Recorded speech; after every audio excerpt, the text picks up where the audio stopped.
守护了23年清白的富家千金，却被迫嫁给了一个乞丐。而当千金闺蜜得知此消息后，竟将消息公布给各大报社，使得千金家族一夜间丢尽脸面。只因这一切都是她为了打压千金所设下的圈套。可令她没想到的是，眼前的乞丐竟是活了万年的不朽先帝，此刻只是下界历练繁星，却不料竟无意间捡了个富家媳妇。而此时两人刚回到苏家豪宅，就见几名女仆人上前为苏然接包换血，唯独没有理会身后的林天生。这也是苏家人提前跟仆人们打了招呼，好让林天生难堪认清自己的地位。林天生对苏家仆人的无礼虽说不在意，可自己好歹是仙界的一代传说，哪怕现在没人知道自己的手段，那也不能丢了面子。你去给我倒杯茶来。回到客厅，林天生也不顾其他人在，自来熟的坐到了沙发上，对着边上的一名仆人使唤道。看见这小子态度如此的嚣张跋扈，苏家众人皆是惊呆了下巴，那气势哪里像是一个穷小子该有的。女仆愣在了当场，一时间竟不知该如何是好，只能用着询问的目光看向了坐在沙发的一名中年男子。那中年人冷声说道：“去吧，给客人倒杯水。”是，老爷。仆人听闻随即马上服从。而这名中年人正是苏然的父亲苏大和，坐在他边上的高贵妇人便是苏然的母亲楚梅。紧接着楚梅便对着林天生说道：“我丑话说在前头，就算你跟我女儿领了证，但要想真正的入我们苏家的大门，那也不是那么容易的。我希望你能有自知之明，趁着年轻好好努力，因为现在的你啊，连给我女儿提鞋的资格都不配。”听完这话，林天生来了兴趣，便是问道：“那要怎样才算有资格入你们苏家的大门？不说夸张，豪门势力放在仙界连蝼蚁都算不上。”林天生身为仙界传说，那更是不放在眼里。楚梅抱着双臂，一副刻薄的说道：“我不说多，起码也得有几十亿身价，又或者得是一名武者吧。”听到这话，林天生神色有些诧异：“武者？我当是什么呢？从来没听说过。你看看，你看看，这小子连武者都不知道，真是太丢人了。”楚梅气急败坏的说着，随即又起身气冲冲的走回了2楼。而苏大和也无奈呀，林家偏偏就是要苏然嫁给这种人，若不这么做就得不到他们的援助，那苏家就只能等着破产了。哎，算了，只是委屈你了，然。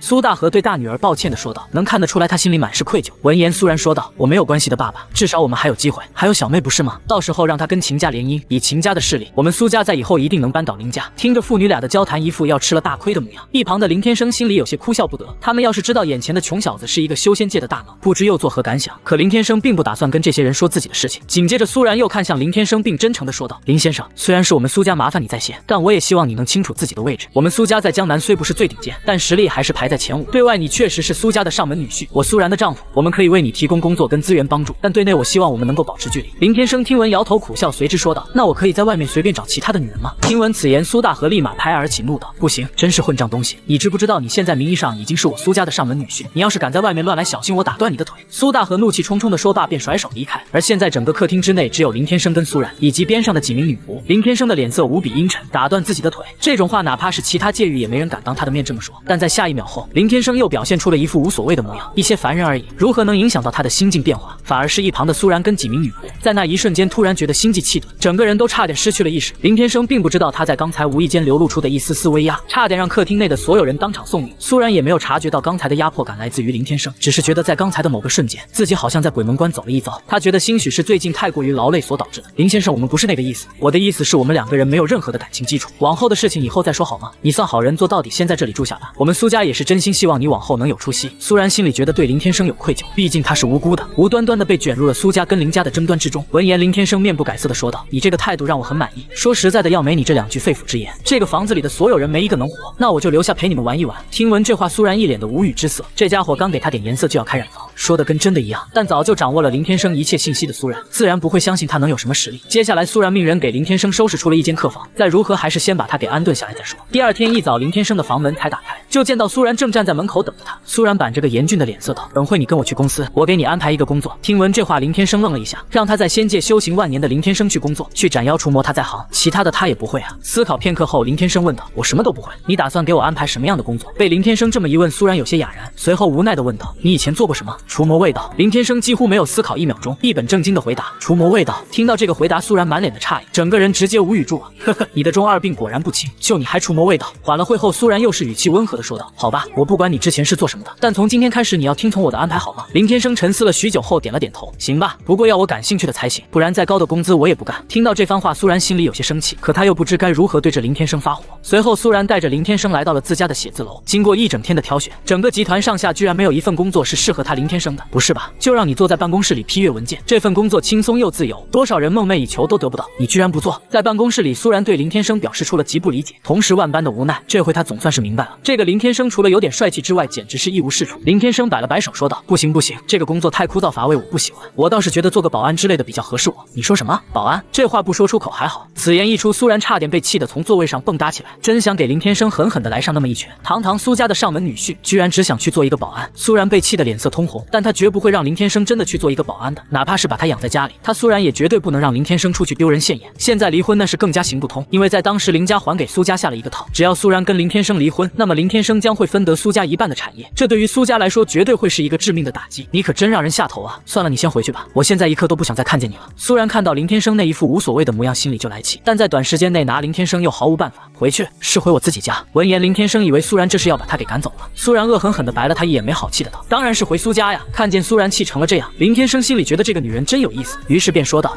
能让我成为你们家的上门女婿，确实是你们的荣幸。”听闻这话后，苏然再也绷不住了，直接气急败坏地拍而起，怒吼道：“荣幸？就你这样的也配？你连男人最基本的上进心都没有，你就是一个烂泥扶不上墙的东西。”兴许是因为这阵子他已经承受了太多了，在面对此时的林天生，他把最近攒下的所有不甘与怒火都发泄了出来。此刻苏然就像是一个发了疯的女人，两手胡乱抓起桌面上的任何东西，疯狂的便朝着林天生狠狠地砸了过去。然而林天生竟是出奇的平静，任由苏然发了疯一般的朝自己扔东西。他站在原地一动不动，不躲也没有做出任何的防御，直到一把水果刀被他扔了出去，笔直的扎进了林天生的胳膊上。苏然这才突然意识到了自己的失态，整个人立马又安静的愣在了原地，喃喃道：“对不起，我不是故意的。”看到他安静了下来，林天生无奈的叹出了一口气，边是拔出了扎在自己胳膊上的刀子，边是不以为然的说道：“真是麻烦，果然你们女人都是一个样。”说完后，将手中的水果刀扔在了地板上，随后双手插兜，便要转过身离开。在临走之前，他头也不回的对着苏然说道：“时间会证明一切，我是一条龙又或者是一条虫，现在下定论的话，我觉得还为时尚早，毕竟我们昨天才刚领证，你觉得我说的对吗？”留下这句话后，林天生便消失在了苏然的视线当中了。时间会证明一切，也不知为何，苏然脑海中居然正在回荡着林天生刚才说的话，随后整个人显得非常的沮丧，一屁股坐回了座位上。是啊，这才刚开始呢，他林天生只不过是一个乡下出身的孤儿，打小就没有任何的基础，又怎么可能让他一下子成气候呢？想到了这里，苏然心里也开始慢慢释然了。但有一点在他心里永远也不会动摇，那就是他要让林天生有出息，终有一天他绝对要以林天生去狠狠地打林家以及那些家伙的脸。独自安静了片刻，苏然心里好受了许多，只是回想起刚才自己的失态让林天生手臂受伤，心里确实是过意不去。晚上回去再跟他好好道歉吧，苏然自言自语的说道，随后又拿起电话把自己的女秘书给叫了进来，让她收拾一下办公室里的糟乱。时间很快就来到了晚上，此时苏然刚下班回到家门口，却是惊讶的发现自家大楼正在嗡嗡的震动，巨大的震动震得整个别墅都震动了起来。怎么回事？发生地震了吗？闻言，一旁的仆人们立马上前哭诉道：“大小姐，你可算回来了，你快管管新姑爷吧，这都闹腾好一会了。”听闻是这震动是从林天生的房间里传出来的，苏然吓得大惊失色，二话不说连忙冲上了楼，来到林天生的房门前，直接一脚将房门给猛地踢开，却是发现林天生正在地板上闭眼打坐，而边上的音箱竟然开到了最大，不断发出无比刺耳的嗡嗡声。快给我适可而止啊！苏然大吼着上去就是一脚，直接将林天生刚买的音响给踢翻在地。林天生眉头一拧，缓缓睁开了双眼，便是看到那一脸怒气的苏然正站在自己的跟前。你什么毛病？不会敲门吗？有毛病的人是你吧？跟个疯子一样，你把音响声音开这么大干嘛呀？苏然气得已然没有了高贵优雅，直接对着林天生就是一通破口大骂，就连在回来的路上想好的道歉话都被他抛之脑后了。闻言，林天生便缓缓起身说道：“我只是在测试我的凡人之心，看看是否能挺得住这般强度的干扰。”看见林天生依然固执的没有认错，还跟他扯什么凡人之心，苏然当场又被气得浑身止不住的发抖。可无意间他却突然发现林天生之前被刀子扎的地方居然没有了一点痕迹，这让他心底不由得感到极为惊讶。于是苏然立马上前查看林天生的手臂，在没有发现丝毫的伤口后，他惊讶地问道：“你的手臂怎么回事？”林天生闻言随之不屑地笑道：“小爷我拥有撕裂空间之手段，亦有滴血重生之功法，就你那连蚂蚁都杀不死的刀子，也妄想伤得了我之本尊？”听闻这话，苏然顿然甩掉了林天生的两只胳膊，白了他一眼，没好气地说道：“屁大点本事没有，满嘴跑火车的功夫倒是不差，你咋不说你是个神仙呢？”苏然气愤说罢，便是离开了林天生的房间。听闻这话，林天生也没有继续解释，只是原地冷笑了一声：“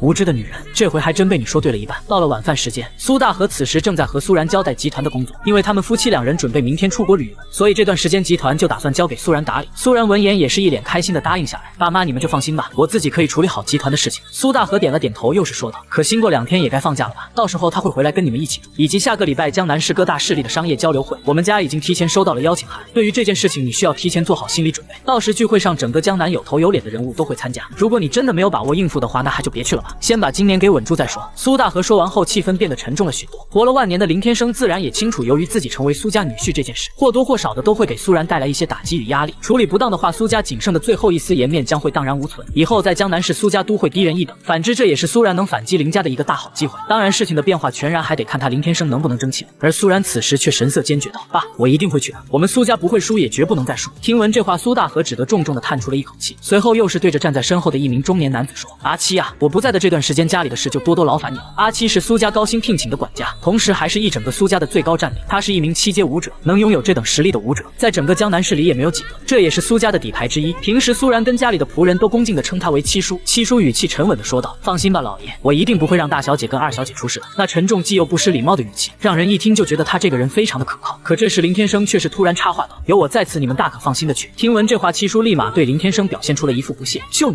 你不要给我弄出什么乱子就算好了。”闻言，林天生冷笑一声：“凡俗蝼蚁，我之手段可镇压诸天。”此话一出，在场的所有人全部用着那看神经病一样的目光看向了林天生。楚梅更是扔下了碗筷，神色悲伤地说：“完了，这是个神经病，我可怜的女儿。”苏然也是脸色难看至极的一语不发，苏大和等人也是眉头一拧，气氛瞬间显得尤为尴尬。而实际上，管家七叔一直都在暗中观察林天生，因为他也有极大的可能会是仇家安排过来的人。这种手段在其他豪门里也曾有过不少的例子，但现在看来，林天生跟所得信息一样，还真是一个中二病晚期。接下来的2天时间，苏大和跟楚梅出了远门，意味着苏然需要在集团花费更多的心思。同时，在管家七叔的安排下，每天都有保镖与他一起随行，反而是林天生开始无所事事了，每天都待在苏家偌大的别墅里闲逛。在某时，他突然想起身上没有手机，想到这里，林天生便打算出门去买个手机。姑爷，你这是要去哪？林天生刚走到大门前，身后就突然传来管家七叔的声音。林天生也没多想，回道：“在家待着太无聊了，我出去逛逛，顺便买部手机。”说完后便又动身走去。但在下一刻，只见七叔身影一闪，便挡在了林天生的跟前。“姑爷，大小姐有过交代，她不在家时你不能擅自出门，别怪我没提醒你。我们习武之人下手向来没个轻重，等会你要是断胳膊少腿的那就不好了。”听闻这话，林天生的嘴角微微上扬，眼神突然又是一凛，一股无形之力忽然从他的身躯上爆出。下一秒，管家七叔猛地大脑一麻，紧接着眼前一黑，砰的一声闷响，整个直挺挺的倒在了地上，直接不省人事。待苏家仆人发现时，林天生已经不见了踪影。七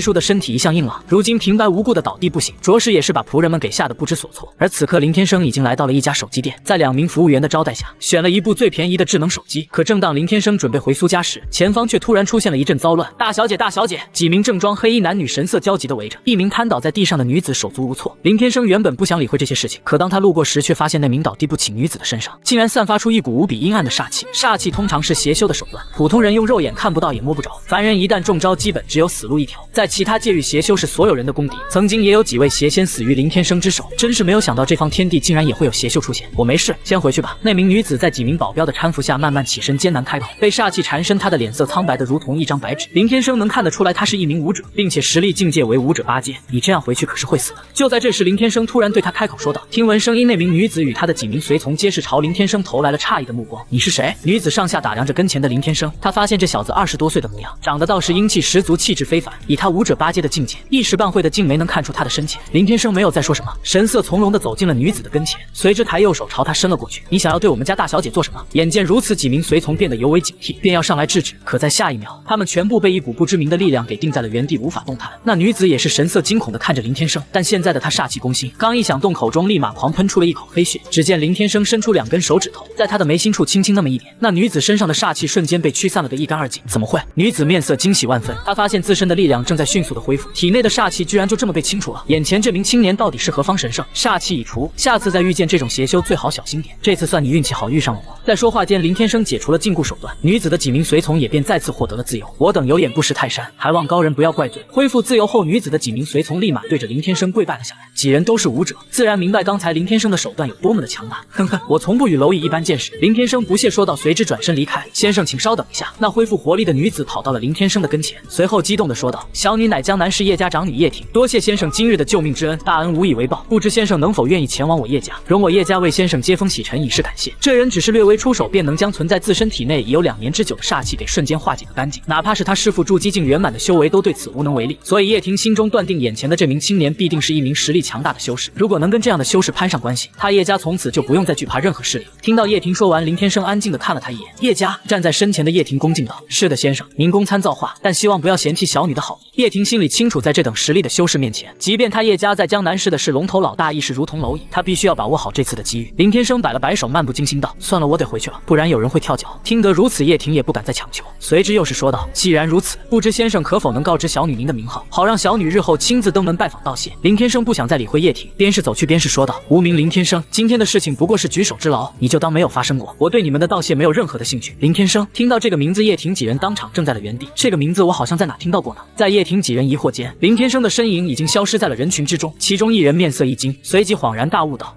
我记起来了，苏家长女最近不是嫁给了一个路边捡来的叫花子吗？据说苏家的上门女婿就叫林天生。”听闻这话，叶婷也是想起来了，她看着林天生消失的方向，口中喃喃道：“叫花子，这可是一位境界在我师父之上的修士啊！苏家上门女婿，看来苏家还不知道林先生的真实身份，兴许是先生出来游玩，遇上苏家跟林家这么个事。一般来说，像这种级别的修士，所追求的是更为高深的修为，对于钱财这些东西已经不太感兴趣了。至于林天生为什么会甘愿成为苏家的上门女婿，此时的叶婷也是一头雾水。无论如何，今天之事就依林先生的意思，他肯定是不想让别人知道他是修士的身份，所以我们不能暴露出去，否则惹怒他将会给我叶家带来灭门之灾。叶婷思考许久后，便是对身后的随从叮嘱道：“是，大小姐。”几人异口同声回答，他们心里自然也非常清楚，面对这样的修士，捏死他们就跟捏死一只蚂蚁一样简单。而此时在苏家里，苏然正为了林天生不见这件事感到烦恼。他是没有想到林天生居然能在管家七叔的眼皮底下离开，更让他觉得离奇的是，七叔醒来后虽说没什么大碍，但居然失忆什么都不记得。七叔满怀歉意地对苏然说道：“大小姐，都怪我没能看好他，是我的失职，不知道为什么我居然睡了过去。”苏然重重地叹出一口气，随之说道：“没事的，七叔，这是不能怪你。大小姐，姑爷回来了。”苏然话音刚落，一名仆人匆匆来报，紧接着林天生跟着走进了大厅，看到苏然跟七叔一脸诧异地看着自己，林天生心里自然知道是怎么一回事。苏然没有起身，摆着一副生气的嘴脸问道：“你今天上哪去了？”闻言，林天生不以为然地说道：“我就是出去逛逛，别搞得紧张兮兮的。况且我去哪做什么，不一定要处处跟你汇报吧？”苏然刚还想要再说些什么，但又不知要如何去开口。林天生说的确实没错，他不过是一个意外而已，自己凭什么对他这么伤心呢？看见苏然一副欲言又止的模样，一旁的七叔连忙开口说道：“你现在身为苏家女婿，自己一个人在外面，如果遭遇歹人将你拿去，该如何是好？大小姐这是在关心你，别不知好歹。”林天生呵呵一笑：“关心我干嘛？你们还是先顾好你们自己吧。小爷我手法通天，可镇压一切敌。”闻言，苏然不屑地笑道：“还镇压一切敌？你也就那张嘴巴会说，以后出去麻烦你跟七叔说一声，不然你死在哪个角落里，到时候我们都不知道。”苏然说完后便立马起身上了楼。此时管家七叔跟仆人们也都各自离开。林天生冲着上楼的苏然道：“居然还会关心我的死活，看来你也不是那么无情，就冲你这个态度，你苏家我保了。”苏然听闻立马停下了脚步，看向林天生：“别再给我说大话了好吗？你真要有那个心，那你就给我争气一点了，听从我的安排努力工作，别再让我苏家丢人行吗？”我的林大神仙。林天生平静地笑道：“我之前说了，我对你们的那些工作不感兴趣。哦对了，我今天买了个手机没钱了，你作为我名义上的妻子，现在问你拿些零花钱不过分吧？”苏然实在是无语，事到如今他已经不再奢求别的，只希望林天生能老实本分地听他的安排，可偏偏这小子就是不听劝了。随后问道：“要多少？”林天生开口道：“180万的不嫌多。”闻言，苏然面色微怒，整天游手好闲也没个报复啥的，居然张口就180万，你当我苏家的钱是大风刮来的吗？我这个月只给你5万，还要不要拉倒。说完后又匆匆地跑下楼，拿起放在沙发上的挎包，从里头拿出了一张卡，一把丢给了林天生。本来这也是他之前准备好的，再怎么说林天生替他苏家挡了一次劫，苏然心里多少还是觉得需要补偿他。林天生将卡揣进兜里，阴阳怪气地说道：“真不愧是身价上百亿，当真是好大的手笔啊！这5万要花到什么时候才能花得完？”苏然哪里听不出他这话的意思，狠狠地白了他一眼，同时还举起小拳头猛地一下砸到林天生的胸膛上：“给我闭嘴吧你！”说完后便又气冲冲地上了楼。看见苏然这小模样，林天生微微一笑，低声说道：“呵呵，真是个有趣的女人，但你这样的性格可成不了什么气候。豪门家族争端极为残酷，以苏然这种性格，要真的让他正式接手苏家所有产业，往后的苏家恐怕真的很难能在江南市立足。有时候心态好了，可不是一件什么好事。”当然，后面这些话并没有能落进苏然的耳中，反而是被躲在角落里偷听的管家七叔听得一清二楚。白天的事情，直到现在还让他感到不解。他心里开始怀疑林天生恐怕并非等闲之辈，而这些话自然也是林天生故意说给管家七叔听。你觉得我说的对吗？就在七叔一不留神的功夫，林天生不知在何时突然出现在了他身后，这可把七叔给吓得不轻，浑身冒着冷汗，让他心中更加确信这林天生绝对不是一般人。心里的压力越发沉重，竟让七叔不由自主的扑通一声给他跪了下来。在某个瞬间，他仿佛看到林天生是一尊无上之境的大能。此时七叔的脸色布满了深深的恐惧，不可置信的看着跟前的林天生，以他武者7阶的实力，竟然没能察觉到林天生的动作，恐怕这小子的境界最少是比他还要高出个2、3段以上。见状，林天生却是笑道：“呵呵，不用这么紧张，我又没想杀你。”七叔连忙哆哆嗦嗦的回道：“小的有眼无珠，竟不知阁下是位修士大能，还望请先生您大人有大量，不要怪罪于小的。”林天生的这种威势比他见过的任何一个修仙者都要恐怖。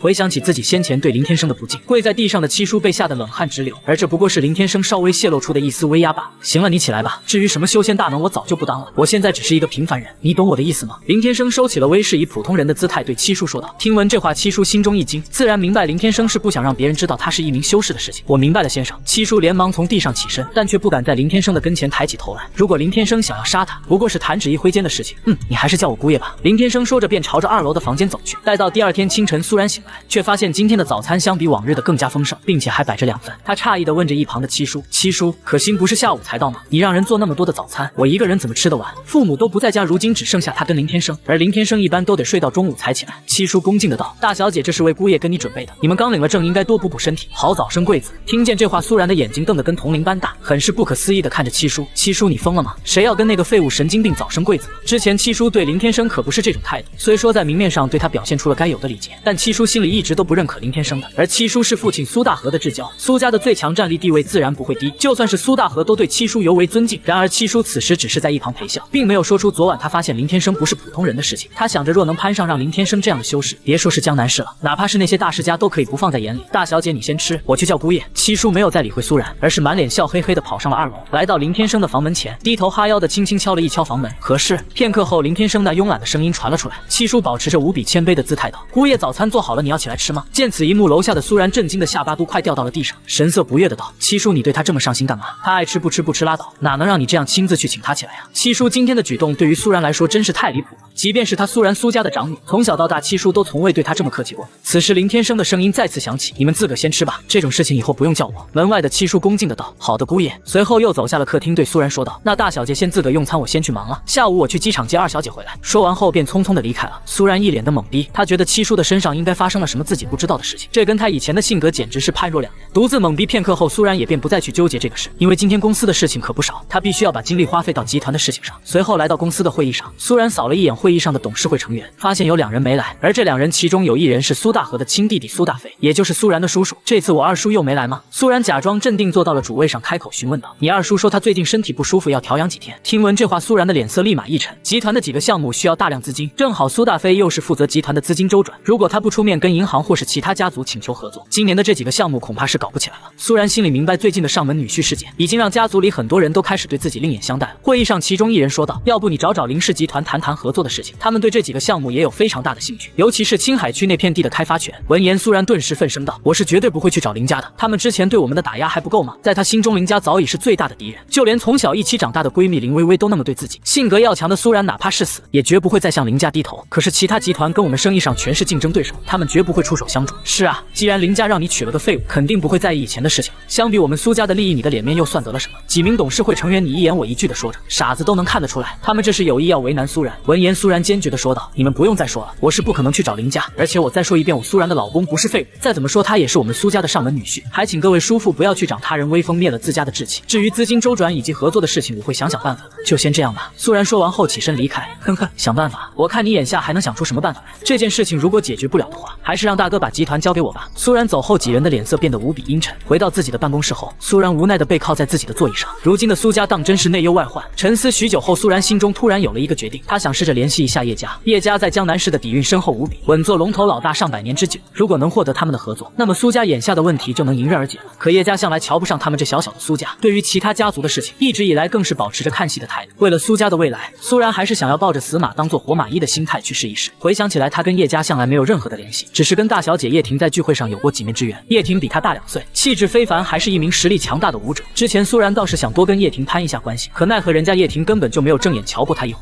心里挣扎了许久，苏然最终还是忐忑不安的给叶婷打了过去。让他意外的是，电话很快就接通。苏然心中欣喜万分，仿佛看到了希望，连忙开口，语气很是恭敬的说道：“喂，是大小姐吗？我是苏家的苏然，我们以前在聚会上见过的，大小姐还记得我吗？”电话的那头很快就传来了叶婷的声音：“当然记得，苏小姐能给我打电话，真是让我感到荣幸至极。请问是有什么需要我帮忙的吗？”电话那头的叶婷语气表现得很是尊敬，这让苏然一时半会的懵了。叶婷作为叶家长女，据说还是南山仙人门下的徒弟，她这等语气让苏然忽然间有些恍惚。不过现在是有求于人，苏然接下来也没想那么多。叶婷能接自己的电话，那已经把他给高兴坏了。苏然又是道：“我想请大小姐吃个饭，不知大小姐有没有时间呢？”电话那头的叶婷几乎没有丝毫的犹豫，笑道：“当然没有问题，是现在吗？”苏然欣喜若狂，连忙从座椅上蹦了起来。如果大小姐不介意的话，那就中午吧，我就在银河酒店恭候大小姐。闻言，叶婷也是爽快的答应：“好的，但苏小姐不用这么客气，如果可以的话，你还是叫我婷姐吧，不要老是大小姐大小姐的叫了，多见外呀。哦，对了，林先生也会去吗？我有件事还没能来得及向他道谢呢。”听闻苏然在兴奋的同时又愣了起来，随后又是小心翼翼的问道：“林先生？”婷姐冒昧的问一下，不知你说的林先生是哪位？叶婷呵呵笑道：“正是你丈夫林天生先生。那就先这样了，中午我们就在银河酒店见。”叶婷说完之后便挂断了电话，直到电话中断，苏然仍是一脸不可置信的愣在原地。林天生居然跟叶婷认识，似乎还对叶婷有什么恩情，难不成是因为这样叶婷才会接自己的电话，并客气的答应自己的邀请吗？可不对啊，他不是一个乡下的穷小子吗？即便心中万般疑惑，可现在也容不得苏然多想。总之，只要这次能得到叶婷的帮助，那么苏家此次难题就能得到解决了。苏然匆匆安排了集团里的事务，随之驱车赶回苏家。待苏然回到家里，便是见到林天生正坐在沙发上把玩着手机。看见他这一副不思进取的模样，苏然顿时又唉声叹气了起来。就这样的玩意，怎么可能会跟叶家大小姐认识呢？苏然走到林天生的跟前说道：“等会有个饭局，你要跟我一起去。”林天生闻言随即抬起埋下的头：“饭局好啊，是哪家要开席了吗？”苏然无语的瞥了林天生一眼，语气不悦道：“是一个非常重要的饭局，人家似乎还认识你呢，真不知道是真的还是假的。就你这样子的，天底下也只有我苏然倒了大霉，不然你这辈子怕是永远都找不到老婆。”闻言，林天生起身道：“这话给你说的，就好像现在我真有一个老婆一样，你自个也没承认啊。不过现在小爷我这是在替你守活寡，希望你能认清自己的地位。不知有多少女帝圣女想当我老婆，甚至排了好几千年的队，到头来都不得如愿。即便只是能成为我林天生名义上的结发妻子，想必也是你前百世修来的逆天契约。”苏然被林天生这话给气得不轻，想他苏然江南市公认的第一美女，如今屈身嫁给你这穷酸小子，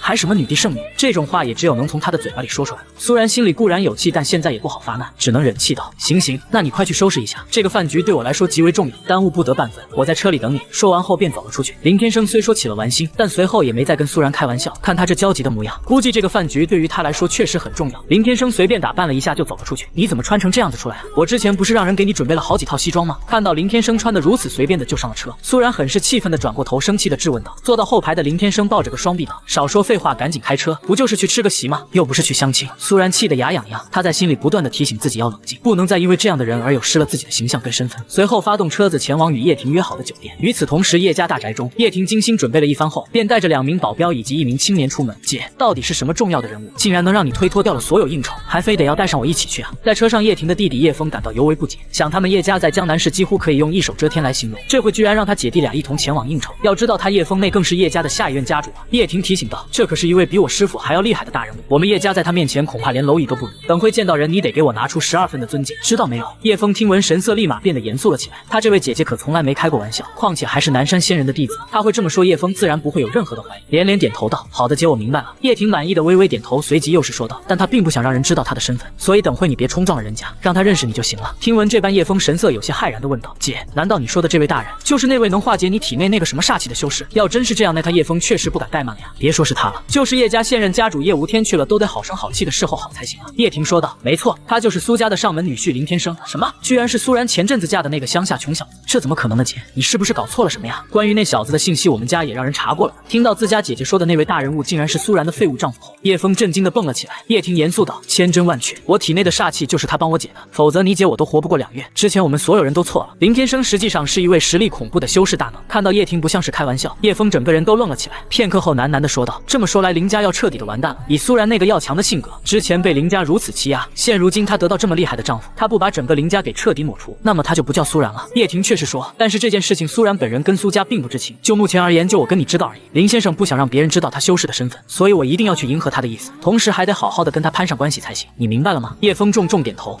我一定会让他记住我的。”接下来叶枫转念一想，既然苏家不知道这个事，那么说现在他们心里肯定是非常的看不起林天生了，那不意味着苏然岂不是并不想承认林天生是她丈夫？想到这里，叶枫双眼不由得一亮，如果能让他成为自己的姐夫，那么叶家将来的实力不就能更加强大，有望跻身世家行列。一个完美无比的振兴计划开始在叶枫的心里萌生。由于叶婷挂断电话后立马准备，所以他们比苏然2人提前来到了约定的酒店里，并趁着这会的功夫把整个酒店都给包了下来，叮嘱酒店里的厨房一定要做最名贵的食材。时间到了中午，苏然带着林天生终于来到了银河酒店，还好赶上了，这回叶大小姐应该还没到，我们先进去准备一下。苏然看了一眼手腕上的手表，狠狠地松下了一口气，将车交给负责停车的酒店服务生后，苏然便带着林天生往酒店大门走去。“林先生好，欢迎光临。”2人刚走到大门外，便是看到几十名酒店服务员排成了2排，很是热情的接待，这可把苏然给整懵了。林天生也是一头的雾水，此时的他并不知道这次是苏然跟叶婷的饭局，当然现在的他都不记得叶婷是谁，因为当时叶婷自我介绍时，林天生根本就没听进去。“林先生、苏小姐，你们来了。”就在这时，叶婷带着叶枫从酒店里迎了出来，面带笑容的对着林天生微微弯腰施礼：“叶大小姐，叶少。”苏然吓得连忙不停的弯腰回礼，这可真是逆天了。苏然这回只是想请叶婷帮忙，真没想到就连叶家的未来继承人叶枫都一起来了，反而是林天生一脸的漠然，回忆了老半天才记起来叶婷的样子。此时的苏然看见自己边上的林天生竟然无动于衷，赶紧拍打着他低声提醒道：“还不快赶紧给叶小姐跟叶少问好。”林天生回过了神，随即对着叶婷说道：“我想起来了，原来是你啊！”语气中哪里有丝毫的尊重，更多的是惊讶。闻言，苏然吓得脸色铁青，心想这回怕是要完蛋了。叶家在江南市的地位是何等的尊贵，传言叶枫对敌人那更是一个手段极其残忍的人。林天生这般没有礼数，要是被他记上心，恐怕苏家这回就算是神仙来了都救不了。正当苏然心中暗暗后悔时，叶婷却突然对林天生低头哈腰的开口道：“林先生，是我，上次的事情我还没能来得及好好谢你呢，希望你不要见怪。这位是舍弟叶枫，往后还望先生多多担待。”叶枫有了叶婷之前的提醒，对林天生自然不敢有分毫的怠慢，连忙迎上前一步，谦卑的说道：“林先生你好，初次见面在下叶枫。”林天生满脸不在乎的道：“你们好，我妻子说要带我来吃喜，该不会就是你们吧？”见得如此一幕，苏然震惊的那樱桃小嘴张成了一个大大的 O 型，他简直无法相信林天生居然真的跟叶婷认识。叶婷微笑道：“是的，林先生，我接到苏小姐今天早上给我打的电话后，立马就过来安排了。”闻言，林天生立马说道：“那还等什么？赶紧开吃吧。”而正当这时，一名保镖突然来到了叶枫的跟前，凑近了他耳边嘀咕的说了些什么。听完保镖的汇报后，叶枫脸上的笑容顿时一冷，立马沉声道：“去做掉他们。”是。得令后，那名叶家保镖便匆匆离开。叶枫随之又转变回了原本的笑容，对林天生说：“一些麻烦的小眼线，让林先生见笑了。”说完后，几人便走进了酒店内。在饭桌上，苏然找了个机会，直接道出了自己找叶婷的缘由。林天生根本就没有在意他们两人的谈话，而是自顾自地吃着餐桌上的美食。苏小姐，你放心吧，我叶家一定会给苏氏集团提供资金帮助，区5、60亿而已，就当是为了我们两家的友谊，以后也不需要偿还了。往后要是还有什么困难，苏小姐你随时开口便是，我叶家必定会义不容辞。得知苏然的目的后，叶婷满不在乎的呵呵笑道，并示意一旁的叶枫做事。叶枫一会马上拿出了手机给叶氏集团打去了电话，让财务交接，立刻给苏氏集团的账户转账60亿资金。这可把苏然给高兴坏了，他万万没有想到事情居然如此的顺利，而这一切似乎都是因为林天生，他不敢有所怠慢，急忙起身对着叶婷跟叶枫不停道谢：“谢谢叶小姐，谢谢叶少，今天的恩情我苏然不会忘记的。”叶枫却是说道：“呵呵，没什么大不了的，只要林先生发话，哪怕是让我姐嫁给林先生，我们叶家都会毫不犹豫的答应。”此话一出，苏然顿时一愣，脸上的笑容逐渐消失。叶婷脸色羞红，一脚朝着叶枫直接踢了过去：“你胡说八道什么呀你！”说完还不忙瞄了林天生一眼，可林天生神色漠然，似乎没有听到刚才的话一样，而苏然只得尴尬陪笑。不知为何他心底竟萌生了一丝的醋意，林天生再怎么废物，那也算是他苏然的东西，怎么可能要跟别人分享？可叶婷毕竟刚帮了自己一个大忙，苏然明面上自然也不敢多说什么。那么好吧，饭也吃完了，你们的事情也办妥了，今天就先这样吧。林天生站了起来说道，随之又指着叶枫说道：“你小子有前途，如果以后有机会跟我混得了。”说着便写下自己的电话号码递给了叶枫：“这是我的联系方式，往后有什么事需要我帮忙的，随时打给我。”听到这话，叶枫跟叶婷面色大喜，连忙起身，双手接过了林天生递过来的纸张，不停道谢。随后苏然和林天生便离开了银河酒店。在把林天生送回去的路上，苏然实在按捺不住心中的好奇，便是对林天生问道：“你到底是怎么跟叶婷认识的？为什么这件事我一点都不知道啊？”林天生连看都不曾看他一眼，随即说道：“我认识的人多了去了，还有妖族、魔族、鬼族，你认识我才几天，难不成还要我什么都跟你说吗？”闻言，苏然疑惑道：“不是我说你不就是一个乡下的穷小子吗？怎么可能会跟叶婷大小姐认识呢？”林天生依旧看着自己的手机屏幕，不曾抬过眼，并且语气有些不耐烦的道：“好好开你的车，帅哥的事情你少打听。”这句话当场又把苏然给呛住了。这路边随便拉来的一个丈夫，还真特么的是神了。半晌后，苏然心里仍是无法释怀，便是说：“是啊，瞧瞧人家叶大小姐的家境，别人都主动给联系方式了呢，而我这养了一个白眼狼，到现在连个号码都没有，不知为何。”一想起当时叶枫当自己的面说出那话，苏然心中就有一股说不上来的难受。最让他苏然气恼的是，当时你叶婷脸红个屁啊，难不成还真想嫁给林天生吗？他是越想越烦，心里总觉得叶婷跟林天生指定是有过什么事瞒着自己，而林天生只是白了苏然一眼，随之也没再搭理他，自顾自地玩着自己的手机。我不管，你以后少跟叶婷联系。苏然冷不丁的又来了这么一句。林天生诧异的道：“我要跟谁联系还得经过你同意，你每个月才给我区5万块钱，就想把小爷我买断了？”闻言，苏然皱了皱眉说道：“你不要忘了，你现在是我苏家的上门女婿，我只是提醒一下你，注意自己的身份。”林天生有些生气道：“别再拿这事来压我呀，小心我真的会翻脸。”见状，苏然有些委屈道：“那你老实告诉我，你跟叶婷是怎么认识的？”林天生不想再跟他说这些话题，于是说道：“他之前中了煞气，恰巧被我遇上，我就随手给他解了，就这样。”苏然闻言，小脸上布满了深深的质疑，他不懂所谓的煞气是什么东西，所以接下来也没再过多追问，因为他能感觉到林天生好像是真的有些生气了。这个解释似乎也能说得通，否则以叶家的高傲，怎么会如此尊重林天生呢？随后把林天生送回苏家大门前，苏然突然对林天生叮嘱道：“下午我妹就该到家了，我们结婚的事情她在学校时已经知道了，等会你们可别闹别扭，更不能欺负她。”林天生摆了摆手道：“我还是那句话，我从不与蝼蚁一般见识。”瞧见他又是这副德行，苏然也只是斜瞪了他一眼，随之便驱车回了公司。与此同时，在一处办公室内，一名光头男人正对着一名脸色阴沉的男人说道：“林总，我们派去跟踪苏然的眼线被人做掉了。”而这名面相不善的男人便是林家的大少爷林峰。被做掉了？这么快就被他们给发现了吗？林峰缓缓开口。光头男回道：“好像是叶家的人做的。”听闻这话，林峰脸色一沉：“叶家？哼哼，叶婷也不知道上哪找到了个高人，居然能把体内的煞气给解掉。这次算他走运，迟早有一天我林家定会灭了整个叶家，到那个时候整个江南市都是我们了。”光头男又是问道：“大少爷要不要再派人去监视苏家？”林峰眼神一眯，片刻后说道：“算了，苏家已经废了一半，在苏然手里更加成不了什么气候，我们只要多注意叶家跟秦家以及另外几个势力的动向就行了。至于苏然，不过是一个有点姿色的小婊子罢了，迟早有有一天我会让他沦为我胯下之奴，然后受尽凌辱而死。林峰说完后，嘴角扬起了一个无比阴险的笑容，让人看了不寒而栗。随之又对光头男道：“行了，你先去吧。”光头男恭敬的道：“是，大少爷。叶婷吗？有些本事，居然能解掉那位大人的煞气，真不愧是江南的100年大家族。”林峰一人端坐在座椅上，喃喃的自语。林峰，这时一道嘶哑刺耳的声音忽然响起，紧接着跟前的空间一阵扭动，旋即一个黑气缭绕的人影竟凭空而现。林峰见状神色大惊，连忙从座椅上起身，立马来到黑影的跟前，单膝跪拜道：“参见无影大人，有人解掉了你打入叶家那小妮子身上的煞气，我竟无法能探知此人的存在，他的修为绝对不在我之下。过几天便是你们江南市的商业交流会了，为避免事情有变，计划需要暂停。在我探查出那人之前，你切记不可轻举妄动。”黑影的声音嘶哑并邪恶，让人无从分辨雌雄。听闻这个命令，林峰脸色顿时大变，回应道：“是，大人。”黑影说完后便又扭曲起来，直到消失的无影无踪，居然连无影大人都惧怕。帮助叶家的那人到底是何方神圣？林峰缓缓起身，目光阴沉。而此时林天生刚回到别墅中，在某个瞬间，他竟然感知到了邪修出现的波动。金丹7大圆满，有点意思。林天生嘴角上扬起了一抹不屑，看来对方发现了叶婷身上的煞气被清除了。林天生本可一念追踪并将其当场灭杀，但转念一想，他倒是想看看这些邪修在这个末法世界隐身于凡人幕后到底想要做什么。江南市兴许是有什么他们需要的东西，否则他们不会出现在这里。闲来无事，林天生便又掏出了手机，开始玩起了游戏。先王之威严已被他隐去，现在的他所表现出来的不过是他这个年纪的普通人该有的性格。不出片刻，门外突然传来了仆人们的声音：“二小姐。”随后又是一个有些稚嫩的女孩子声音：“我姐不在家吗？”仆人随即回道：“大小姐还在公司，只有姑爷在。”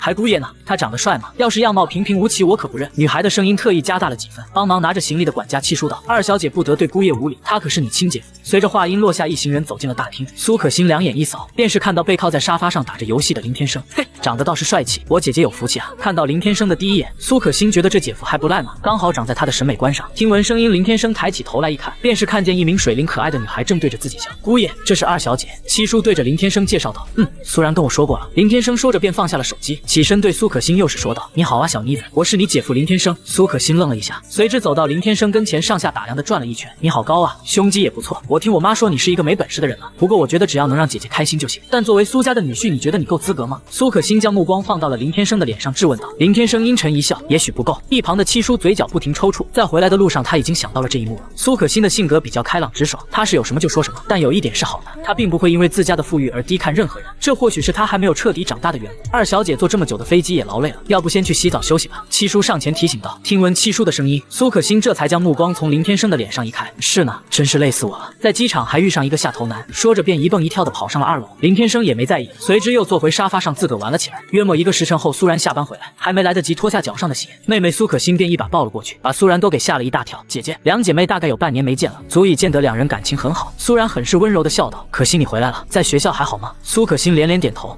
一切都好着呢。”苏然笑道：“好就行。”说着便扫了一眼大厅，问道：“你姐夫呢？”闻言，苏可欣有些疑惑的质问道：“姐姐那样的男人，你真的会喜欢吗？”被苏可欣这么一问，苏然神情一愣。说实在，这个问题他在心里也时常在问自己。由于今天的事情，苏然发现林天生这个人似乎并非表面上看起来的那么简单了。可他确实是你姐夫，我丈夫。沉默片刻，苏然神色严肃地对苏可欣说道。听到这个回答，苏可欣一脸不可置信地看着自家姐姐，这意味着姐姐苏然的心里已经接受了林天生是她丈夫的事实。苏可欣耸耸肩道：“好吧，虽然不知道发生过了什么，但既然你觉得幸福就好了。”苏然笑了笑，但笑容却是有些僵硬。她之前是那么的看不起林天生，现在心里她对自己的印象指不定有多坏。想到这里，苏然心里突然有了一个决定，她要林天生成为自己真正的丈夫，绝不允许任何一个女人从她这里把她给抢走。苏然摸了摸苏可欣的鼻子，温柔笑道：“好了好了，等会我带你去吃最爱吃的火锅好吗？”苏可欣开心的蹦了起来：“好耶！”随后苏然放下了东西，走上了2楼，来到林天生的房门前，很纠结的不知该如何敲门。苏小姐所谓何事？正当苏然还没想好该怎么说时，林天生的声音从房间里传了出来。苏然脸上布满了疑惑，这家伙居然知道自己站在门外。在他疑惑间，林天生的房门突然咔的一声自己打开，而林天生本人居然正站在阳台外瞭望远方。苏然很是好奇，自家的房门也没装声控或者自动感应器，咋就自个打开了？他挠挠头，好奇的走进了林天生的房间，扶着房门上下查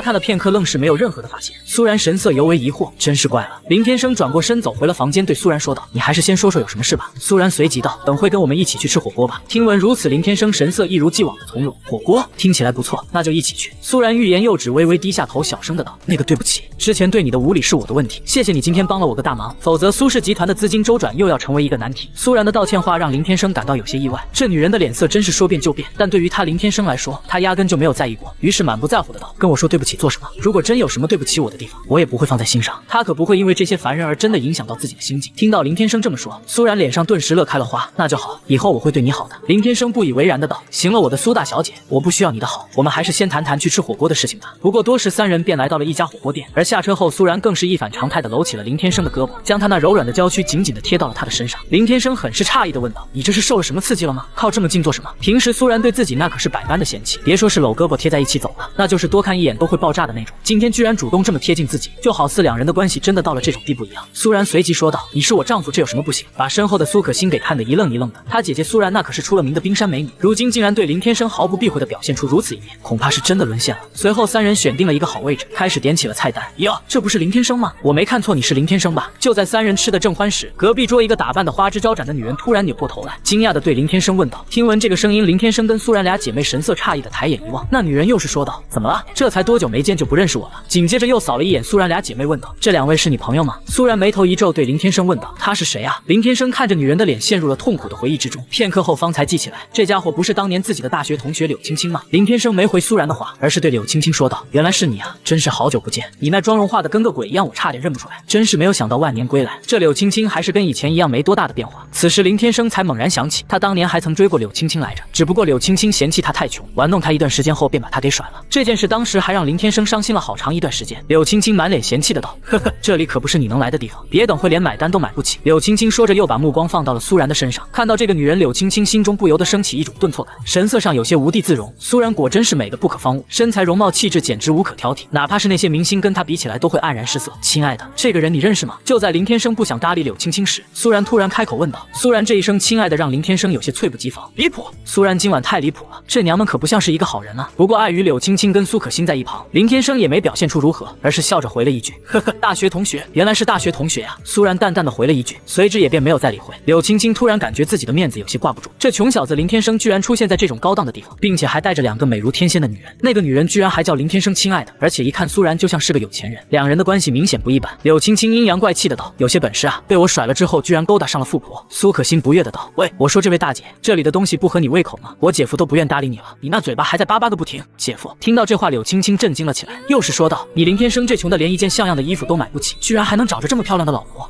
哼哼，怕不是找的二手货，离婚还带着两个娃的那种吧？也是，像你这样的也只能找这种的了。”柳青青话刚说完，林天生的脸色开始有了变化，苏可欣更是当场急了眼，拿起锅里的勺子，快速的盛起了一碗滚烫的汤底，朝着柳青青的脸上便泼了过去。哎呀！柳青青立马捂着脸，发出了如同杀猪般的尖叫。苏可欣愤怒的道：“知道厉害了吧？你再说我姐姐是二手货，离婚带两个娃，我嘴巴都给你撕烂掉！发生了什么？”柳青青那一桌原本在看戏的人顿时大惊失色起来，连忙过来给柳青青递纸巾。“喂，你们过分了呀，怎么可以动手泼人家呢？”一名眼镜男走过来，开始指责起了苏可欣，而后又扭过头大喊：“服务员，保安呢？快来人把这三个人给我轰出去！”听闻这边的骚乱，店里的经理以及服务生连忙迎了过来。那经理来到后，先不顾其他，而是对着那眼镜男毕恭毕敬的道：“慕容少爷，发生了什么事了？可欣先坐下来，别跟这些人一般见识。”苏然神色有些着急的拉住了气鼓鼓的苏可欣，随后又看了林天生一眼，发现他的脸色已经阴沉了下来，一语不发。苏然心里不由得害怕起来，林天生这个模样他从来没看到过。擦掉身上的汤料后，柳青青变得极为愤怒，跟个恶鬼一般朝着苏可欣扑了过来。“小浪蹄子，居然敢泼我，我掐死你！”苏可欣跟苏然被柳青青那模样给吓了一跳，苏然更是连忙将苏可欣给护到了怀里。而就在柳青青即将靠近之时，忽然砰的一声，整个人在眨眼之间突然爆炸，瞬间内化作了一团血雾。这一幕把店里的所有人都给吓得脸色铁青，气氛刹那间变得无比的寂静。身边的眼镜男跟那经理更是直接瞪大了眼睛，脸上布满了恐惧与深深的不可思议。此时此刻再也没人敢多吭一声，哪怕是咽下喉咙里的口水都需要小心翼翼。没有人知道刚才发生了什么，也没人看到有谁动了手，只是在突然间，柳青青那么大的一个活人就这么炸了，就连块骨头渣子都没有剩下。苏然跟苏可欣两人也是被这一幕给吓得不轻，他们并不明白刚才到底发生了什么。那眼镜男似乎是意识到了什么，看向林天生三人的目光里布满了恐惧，脸色惨白，嘴唇哆嗦的道：“对不起，还望诸位大人有大量，不要怪罪在下刚才的无知。”林天生脸色始终阴沉，朝着在场的所有人发出一道意识：此间因果并非尔等凡人所能沾染，不想马上死的话，立刻给我滚！声音不大，却能在所有人的脑海中轰然响起。听到脑海中的这个声音，店里的所有人皆是如同见了鬼一般，满脸惊恐的逃离了出去。又是一瞬间，周围已然没了一个人影。当当然，林天生刚才的那句话刻意避开了苏然姐妹俩，而也在那个瞬间，林天生还顺带斩断了那名眼镜男的气运。苏然神色茫然地看着林天生，他虽说有一些见识，可这等手段实在是远远地超出了他的认知。现在的他也搞不懂刚才到底是什么状况，也无法能想象到刚才的一切都是林天生所为，因为他一直都没有丝毫的动作，甚至在整个过程中都没有多说一句话。天生，你没事吧？苏然看到林天生始终还是一副阴沉的脸色，还以为他是被刚才的场面给刺激到了。下一刻，林天生又换回了一个人畜无害的笑脸，说道：“我能有什么事？”看到林天生确实无碍，苏然心里也便松下了一口气。苏可心道：“姐姐，我们回去吧，我不想再待在这里了。”相比苏然的镇定，苏可心就显得慌张了许多。她作为一名新时代的学生，哪里见过这种场面？见状，林天生站了起来，面带着一个无比温暖的微笑，随之抬起手来，各自在苏然跟苏可心的额头上轻轻的点了一下。下一秒，两人亲眼目睹柳青青丧命的记忆被林天生修改，苏可心心里的恐惧也便在那一刻全部消散了。林天生微笑道：“行了，我们走吧。”苏然跟苏可心神色有些茫然，在他们的记忆里，柳青青并没有死，而是被一帮人给打跑了。苏可心口中骂骂咧咧，真是太扫兴，居然遇到那种人。苏然摇头苦笑，随之拿出手机买了单。随后三人离开了火锅店，正驾车离开的路上，突然又遇上前方刚发生的一场车祸，一辆重型卡车狠狠地撞上了一辆路虎车。路过时，苏然好奇地从车窗里瞄出去了一眼，当他见到出车祸的竟然是之前的那个眼镜男时，不禁露出了巨大的惊讶。那眼镜男的身体被物体拦腰截断，已然是死于非命。与此同时，林薇薇安插在苏氏集团内的眼线正偷偷地给林薇薇打电话：“林小姐，苏家得到了叶家的帮助，之前被迫停止的那几个项目得以启动了。”什么？叶家居然会帮助苏然？那个婊子是在什么时候攀上了叶家这层关系了？得知这个信息的林薇薇变得极为愤怒，眼线随即道：“根据情报，苏然的丈夫林天生曾跟叶家大小姐叶婷认识。”听到这里，林薇薇不可置信的道：“消息可靠吗？”眼线回道：“千真万确，有人在一区见过林天生跟叶婷走在一块聊天。”得知是如此，林薇薇当场倒吸了一口凉气，这尼玛的合着自己在无形之中给他苏然送去了一个大贵人了。林天生当时明明是自己在路边随手拉过来的一个乞丐呀，竟然会认识叶家的大小姐，这苏然的命也太好了吧！林薇薇心里是越想越气恼，本以为让她苏然嫁给了一个废物呢，却没曾想让她捡了这么大的一个便宜。不行，我必须得想个办法让他俩离婚。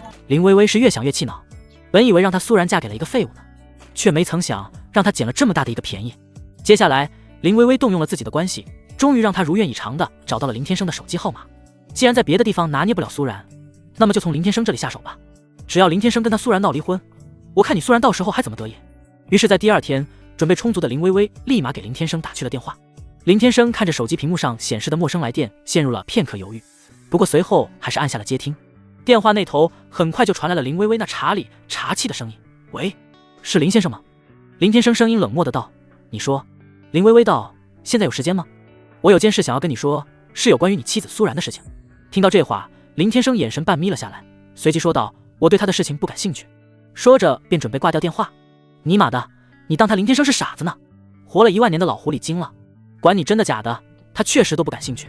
林薇薇急了：“林先生，先别挂断电话啊，有人想害你妻子全家性命。”此时的林天生并没有听出对方是那天的林薇薇，他犹豫了片刻，随之说道：“那你说说看。”林薇薇说道：“电话里一时半会的说不清楚，不如我们找个地方见面说，好吗？”林天生嘴角上扬起一抹不屑：“行，你说个地方，我过去。”随后，林薇薇跟林天生约在了一家咖啡厅中。林天生没有多想，随之便出门前去赴约。他心里知道，这是有人准备要给苏然下套了。哼，雕虫小技。林天生流露出不屑，双手插兜的走出了苏家别墅。此时，苏家外的眼线立刻把林天生已经出门的消息汇报给了林薇薇。林薇薇阴险一笑：“哼哼，只要他能来，那么计划就成功了一半。大家准备好，等会各个角度都给我拍得像一点，要多甜蜜就有多甜蜜的那种。”林薇薇对着自己的手下自信满满说道，仿佛所有的一切都在她的掌握之中。她甚至已经预料到，在不久后，苏然跟林天生因为离婚事件闹得满城风雨，随之以苏家1半家产的代价跟林天生成功离婚的新闻。随后自己把林天生给攻略下来，再把苏家的半个江山收入自己的囊中，定要气死他苏然。每想到此处，林薇薇的嘴角便不由自主的上扬，主打的就是一个女版歪嘴龙王。很快，林天生如约来到了咖啡店内。林先生，这里。林天生前脚刚走入酒店大门，坐在角落里等候多时的林薇薇便起身朝着他挥手招呼了起来。而这一幕又被林薇薇所安排好的人偷偷的给拍了下来。照片中就好像林薇薇跟林天生早已认识，此时正在因为什么事情接头一般。漂亮，这个角度简直太完美了。隐藏在咖啡厅外的几个摄像机不停地对林天生进行着抓拍。看到约自己来的居然是那天强迫苏然嫁给自己的林薇薇，林天生心里不由得冷笑，随后装出一副诧异的神色走到了桌前，并坐到了林薇薇的对面，故作出一副很想知道事情缘由的模样，问道：“你刚才在电话里说有人想要害我妻子，这到底是怎么一回事？”看见林天生这副模样，林薇薇心里暗暗得意，心想这小子接下来还不得任由自己拿捏。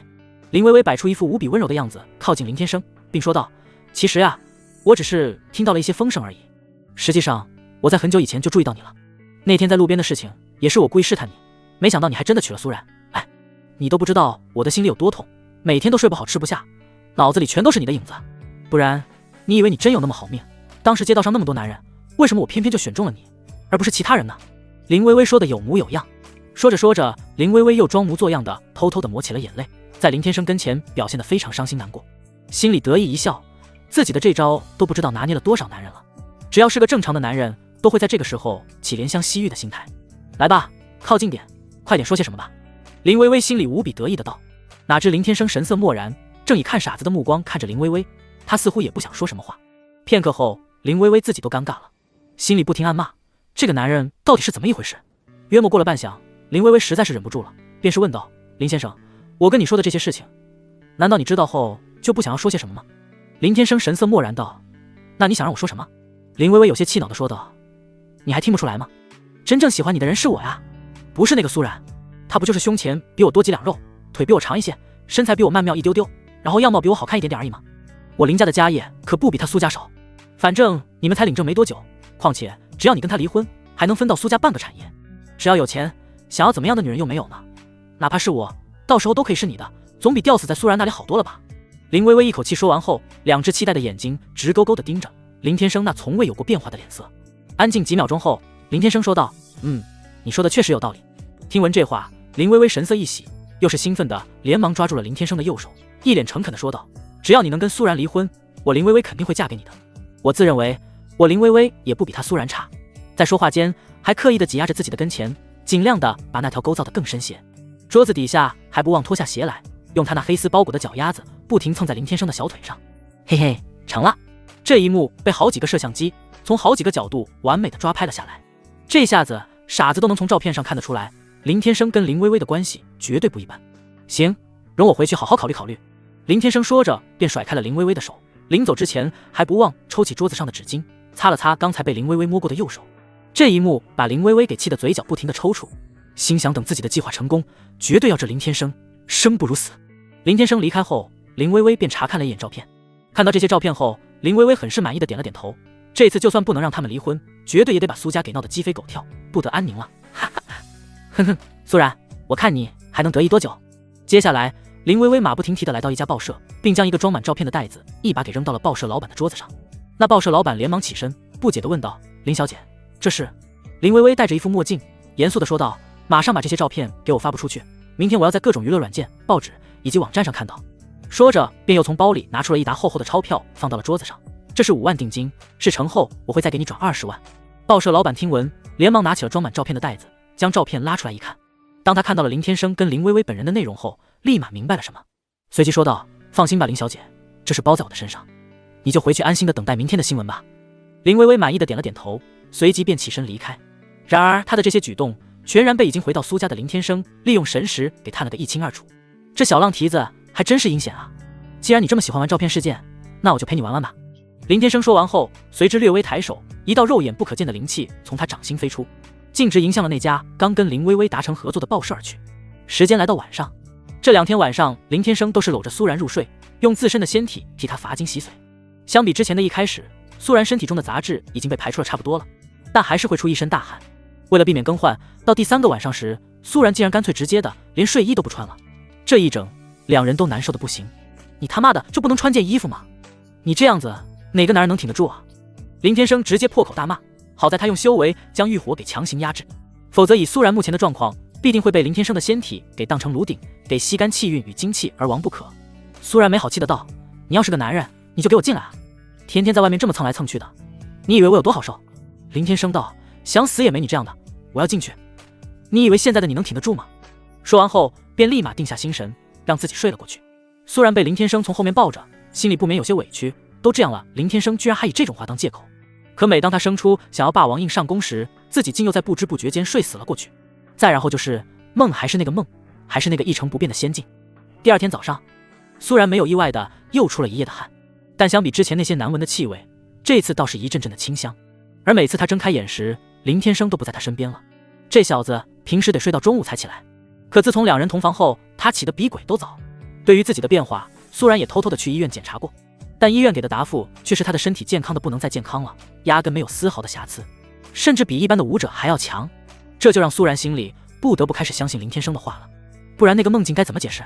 洗漱一番后，苏然跟往常一样换上了职业装，反正一出门就是一副高冷御姐、女强人的姿态。况且他现在身上携带着林天生的一丝气运。这些天，苏氏集团的所有事情变得顺风顺水。短短几天的时间，从一开始100多亿的产业，无限逼近了200亿大关。而今天，对于整个江南市来说，注定是一个不平静的日子。各大媒体以及各种网站上疯狂地爆出了林家二小姐林薇薇的裸照，这到底是谁干的？真是吃了雄心豹子胆了！快让人叫他们删掉，马上给查出是哪个媒体干的，我要他全家不得好死呀！正在家中坐的林薇薇看到这些照片后，顿时火冒三丈，气得胡乱抓狂。她还想等着看自己跟林天生的照片被发布出来，结果竟是等到了她自己的裸照。是，二小姐。手下得令后，赶紧离去。林薇薇自个身败名裂，颜面扫地是小事，要是林家的商业受到冲击，可就麻烦了。短短几个小时的时间，林家二小姐的豪门艳照事件瞬间在世界各地传开了。这一回，林薇薇的脸可是丢到了全世界了。哇，福利啊！林家二小姐的身材还挺不错呢，这下有得看了，赶紧保存起来，不然等会该被删了。一众网友纷纷将照片给保存了下来。苏然坐在办公室里，看着电脑屏幕上的新闻照片，一语不发。虽然不知道这件事到底是谁干的，但林薇薇曾经那么对他，倒是狠狠地给他出了一口恶气了。只是林薇薇作为他苏然曾经最好的朋友，出了这种事情，心里难免也会感到一些惋惜。这回林薇薇恐怕一辈子都抬不起头来了。与此同时，林氏集团林峰的办公室内，砰的一声，林峰已然是气得青筋暴起，愤怒的狠狠一拳砸到了跟前的桌子上。他咬牙切齿，阴沉个脸说道：“给我不惜一切代价，立刻让那些媒体把照片给我删掉，以及找出到底是从哪个报社媒体发出来的，我要他们死！”是，大少爷。光头男不敢有所怠慢，立马离开前去处理。林峰恶狠狠的道：“千万别让我知道是谁干的，不然我非得把他给碎尸万段不可。”林家势力很快就找到了爆出林薇薇照片的那家媒体报社，而当林薇薇得知竟然是自己昨天去的那家报社时，整个人顿时傻眼了。没说的，连忙命人将那家报社的老板给绑来。我让你发布的照片是我自己的裸照，说到底是谁让你这么干的？林薇薇对着那被打得半生不死的报社老板厉声质问。林小姐，我真的不知道这到底是怎么一回事啊，我冤枉啊！你就是给我100个胆子，我也不敢得罪你林小姐。我发布的确实是你当时给我的那些照片，不知道为什么后来照片字个就变了。那报社老板心急如焚，似乎是吊着最后一口气说道。林薇薇阴沉个脸，随之拿出了让人拿回的那些照片，看了一眼后发现袋子确实是之前自己用来装照片的那个袋子。随后他将照片倒出来一看，尼玛的竟然全是他林薇薇的裸照，而之前自己精心准备的那些照片全然不见了。哪怕是找遍了整个媒体报社，更甚至是之前的底片所洗出来的，也全是他自己的照片，真是活见鬼了。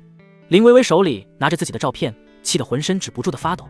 这次事件，林家花费了不小的力气才得平息了下来。短时间内，林家的商业跟股票都受到了不小的冲击，很多人纷纷抛出，其他几个家族趁虚而入，开始对林家股票进行抄底。让人感到意外的是，其中最狠的那个竟然是苏然，他从照片刚爆出的那一刻开始，就已经盯上了林家的股票。没说的，作为林薇薇曾经最好的闺蜜，苏然直接含泪抄底。她无时无刻都在等待着时机，只要是能嗅到一丝能打击林家的机会，苏然但凡是有1秒钟的考虑，那都是对她自己的不尊重。这一波，苏然是赚妈了。林薇薇可就不好过了。林家豪宅大堂之上，你个丢人现眼的东西！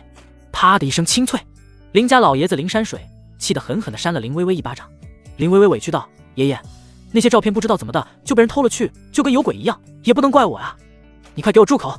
林山水气得一身老骨头颤抖个不停。你若不拍那种照片，别人还能给你做得出来吗？我们林家怎么就出了你这么一个东西来？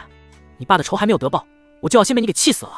林山水越说越上火，差一点回不上来一口气。骂完了林薇薇，林山水又把矛头指向了一旁默不作声的林峰。还有风儿，你之前不是说叶家那小妮子最多活不过2个月了吗？我最近怎么得到了她康复的消息了？而且还在江南市暗中查找当年打伤她之人。林峰道：“这件事出了点意外，但吴影大人已经在查了。”听闻如此，林山水双眼闪过了一道阴狠。眼下叶家绝对会是我们林家最大的阻碍。我跟秦家老爷子或多或少的还有些交情。至于苏家，那到底又是怎么一回事？不是说苏然娶了个废物，从此将会变得一蹶不振，这苏家怎么还越来越强？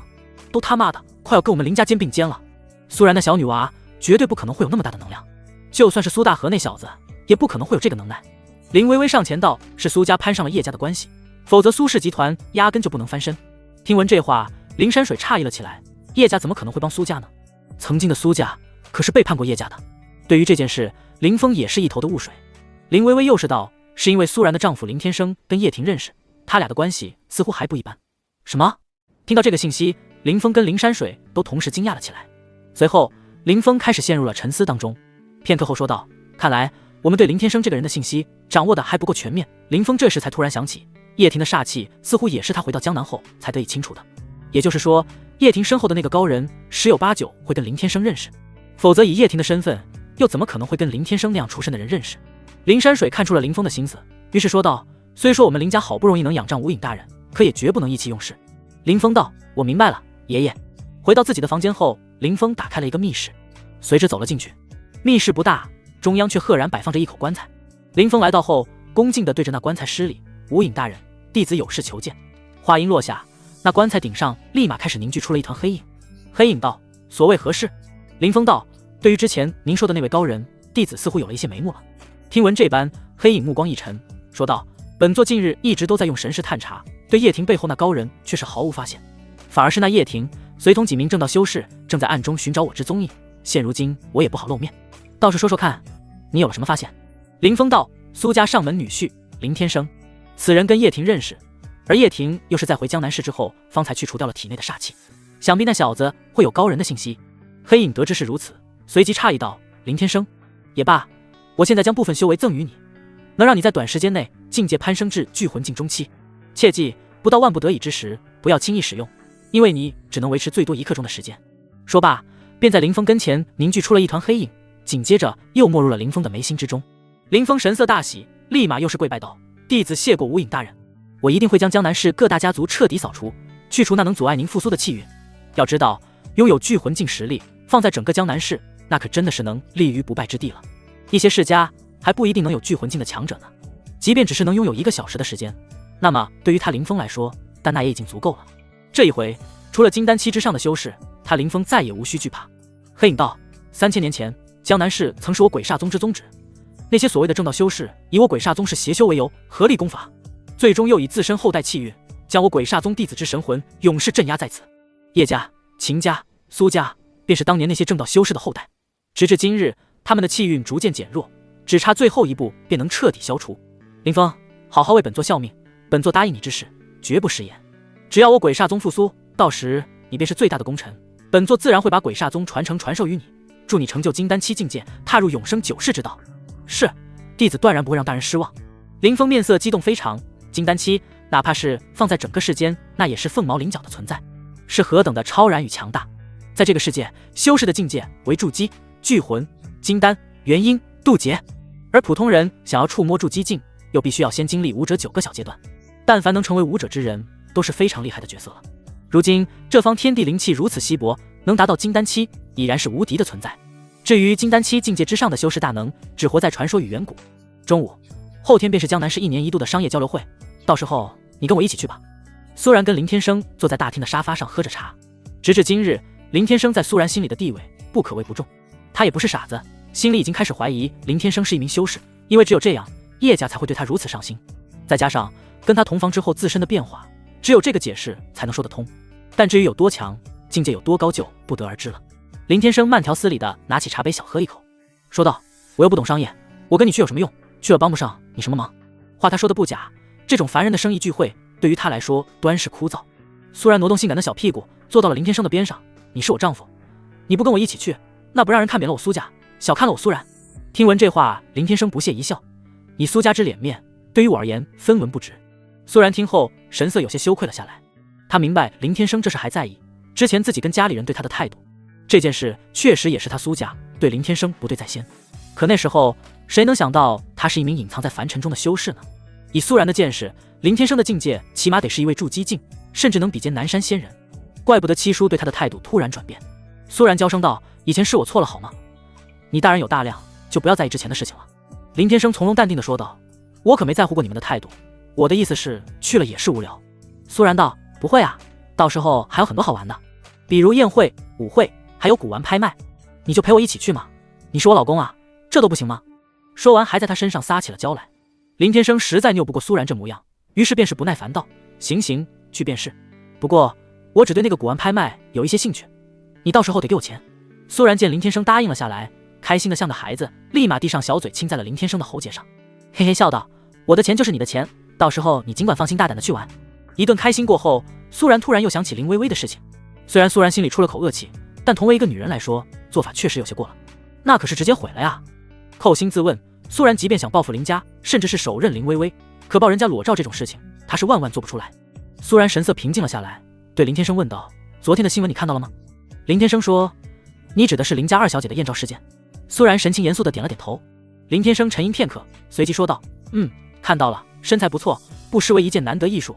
只可惜是个白虎之身，若是哪个男人碰了，非得被他吸走3年气运，终究还是我速度慢了半拍，没能保存下来，日后好好观摩。”苏然闻言，脸色瞬间大变，眼睛瞪得跟铜铃般大，一小拳头狠狠地砸在了林天生的背上，愤怒道：“我去你丫的！你还想保存下来好好观摩，还想要日后啊你！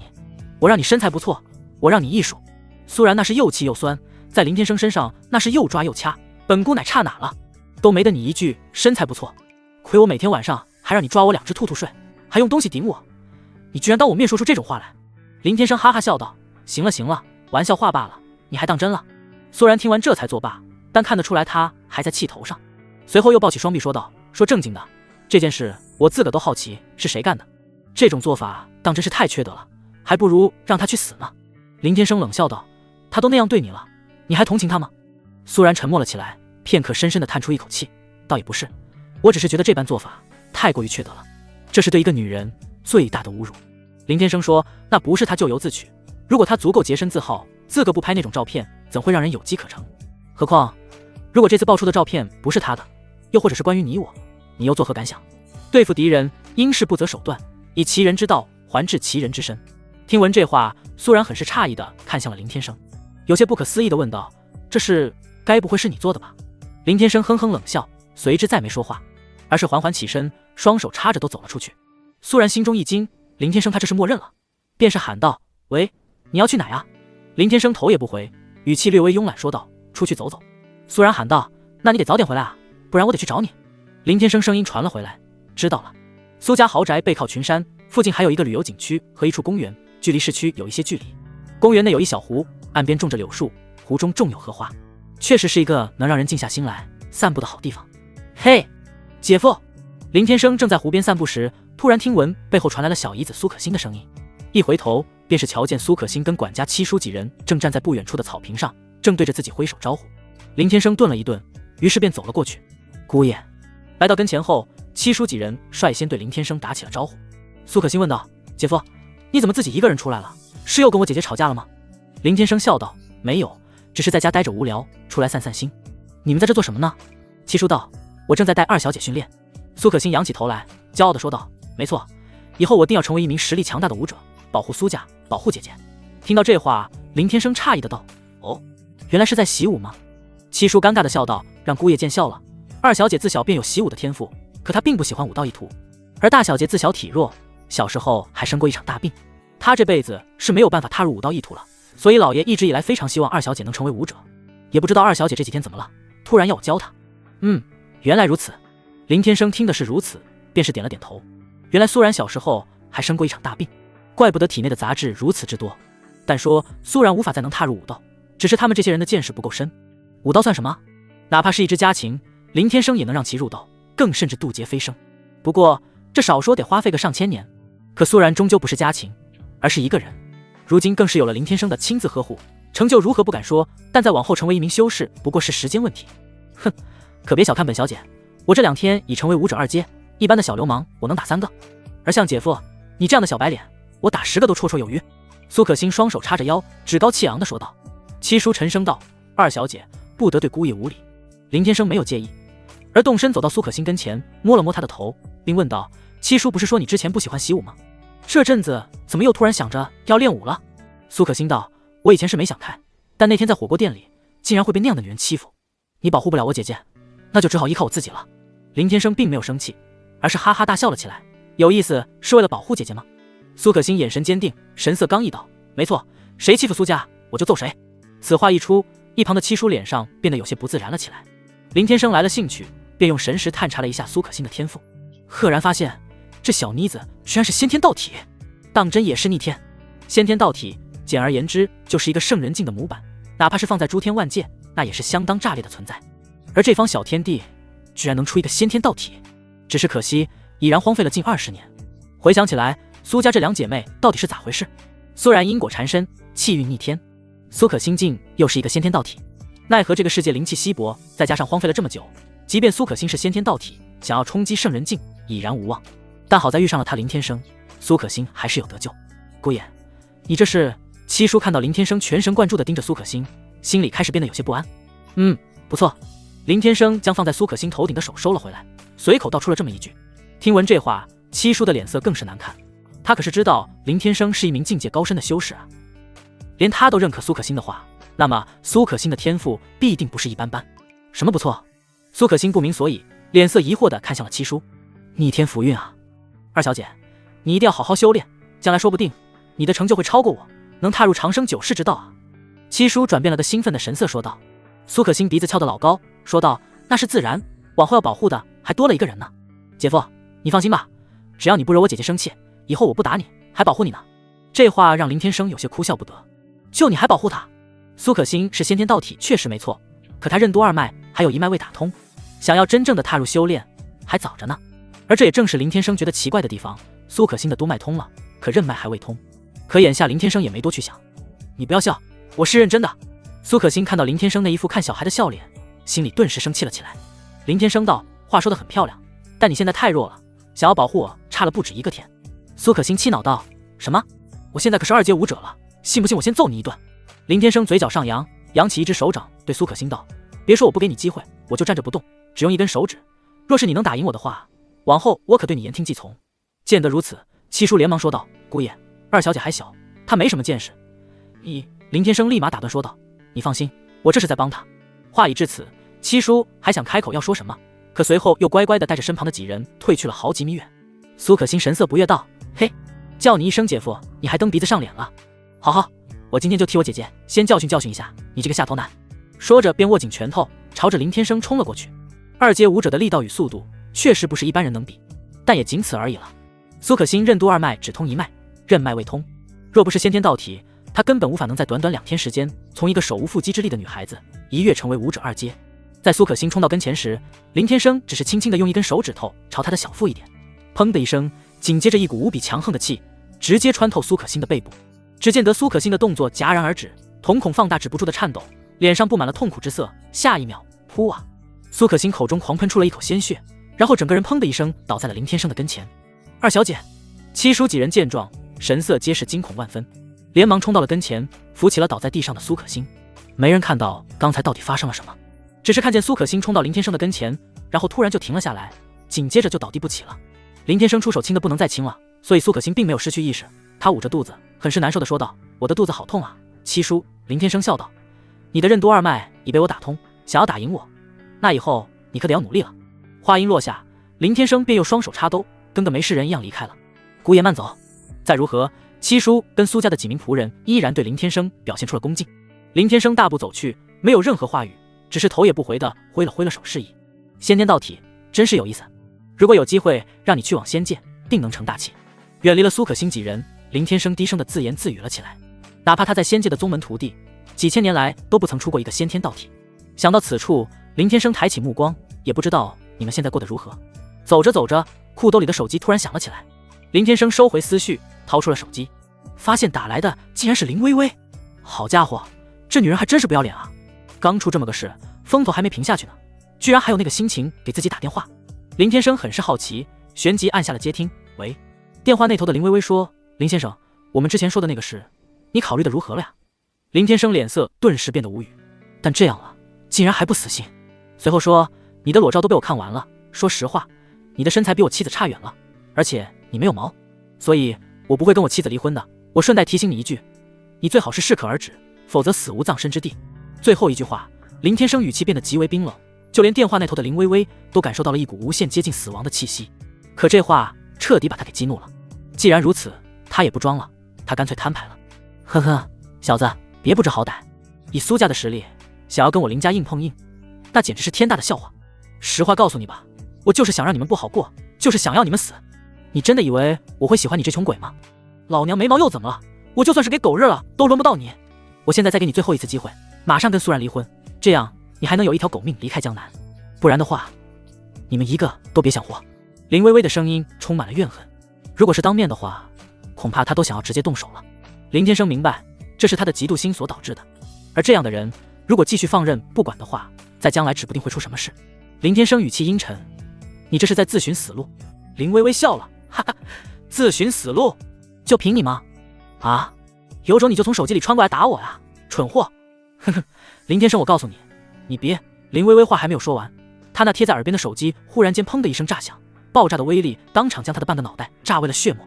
坐在家中的身躯立马变得僵硬了起来，直到最后，他连自己什么死的都不知道。林天生神色阴冷地挂断了手机，随即又跟个没事人一样，双手插兜朝家里走去。这就是他的手段，只要他林天生想，那么只需要一个意念，便可杀人于千里之外。不过是区区一个凡人而已，竟敢与他叫嚣。先王他现在是不当了，但不代表他不是了。啊，小姐！当林家仆人闻声赶到时，看到的只是林微微那冰冷的尸体，当场惊叫连连。林峰在第一时间便是得到了自己妹妹死在家中的消息，连忙赶回家中查看。他看到林微微的脑袋只剩下了半个，以及右手也被炸掉了半截。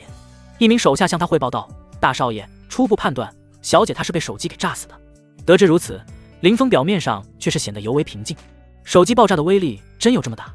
他觉得这件事肯定不简单，但在现场又找不出任何的证据，修饰的可能性也被他给排除了，因为他察觉不到任何的灵气波动。这手下被问得哑口无言。但根据周围的一些手机小碎片，除了这个可能，那就只有鬼了。为了查明真相，林峰直接把林微微最近接触过的所有手下都给叫了过来。经一打听才知道，林微微最近一直都在瞒着自己找林天生跟苏然的麻烦。林天生还有苏然，这是绝对跟他脱不了干系。好，我还没来得及去找你们，你们倒以为我林家好欺负？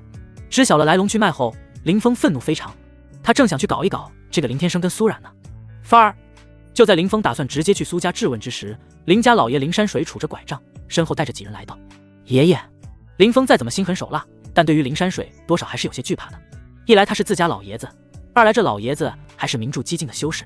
别看他年老70的模样，他的寿命还长着呢，甚至夜遇使女都没有任何的问题。林山水道：“后天就是1年1度的商业聚会了，不论发生了什么，都必须先把这几天给我忍过去再说。”林峰听闻，很是不解地说：“可是爷爷，小妹就这么被人给杀了，我们如果没有任何的行动，往后岂不是让他人觉得我林家有机可乘？”林山水身后，一名20来岁的青年说道：“大哥，爷爷让你怎么做，你就按照他老人家的意思去办就行了，哪来这么多废话？微微姐的死，我们家所有人都感到伤心，但现在不是意气用事的时候。此人是林家2子的长子，也便是林峰的堂弟。”林峰怒瞪那青年：“林泉，你什么身份？我跟爷爷说事，什么时候能轮到你来插话？够了！”林山水手中的拐杖朝地板上猛地一杵，整个地板立马裂成一块不小的蜘蛛网。看到老爷子发怒，林峰跟林泉都不敢再说话。林山水又是说道：“每年的古玩拍卖都会出现那个时期遗留下来的至宝，前几年你爸花费重金拍下了无影大人的棺材，我林家在这几年才得以从各大家族势力之中杀到前茅。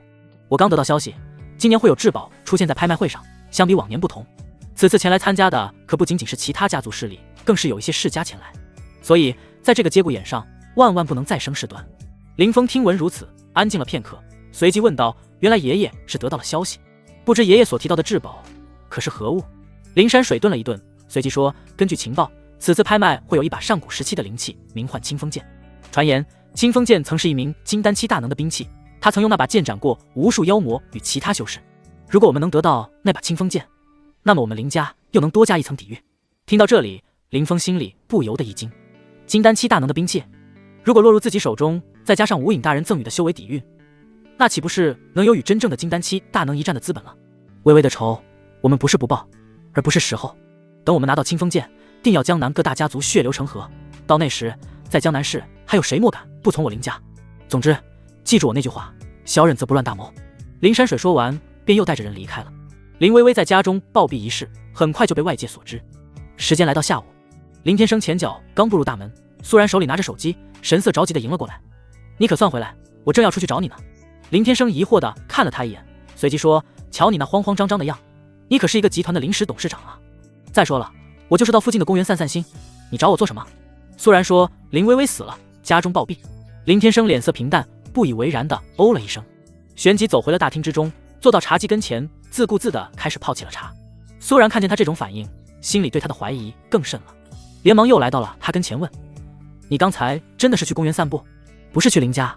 林先生摆弄着茶杯，看都不看苏然一眼，反问：“我为什么要去林家？”看见林天生的神态如此从容，苏然随即松下了一口气，呼也没什么，我还以为林微微的死跟你有关系呢。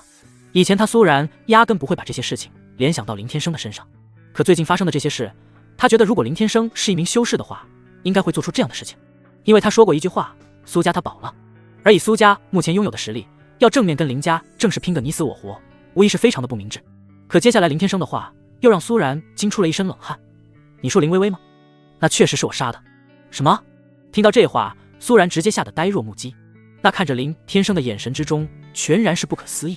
片刻后神色茫然地说道：“这下坏了，林峰不会放过你的。”仔细一想，苏然又是说：“算了，反正这一天迟早都要来，既然如此，那我苏家也不再坐以待毙，我不会让你出事的。只是你什么那么傻那么冲动啊？为了我真的值得吗？”说实在话，苏然心里还是非常感动的。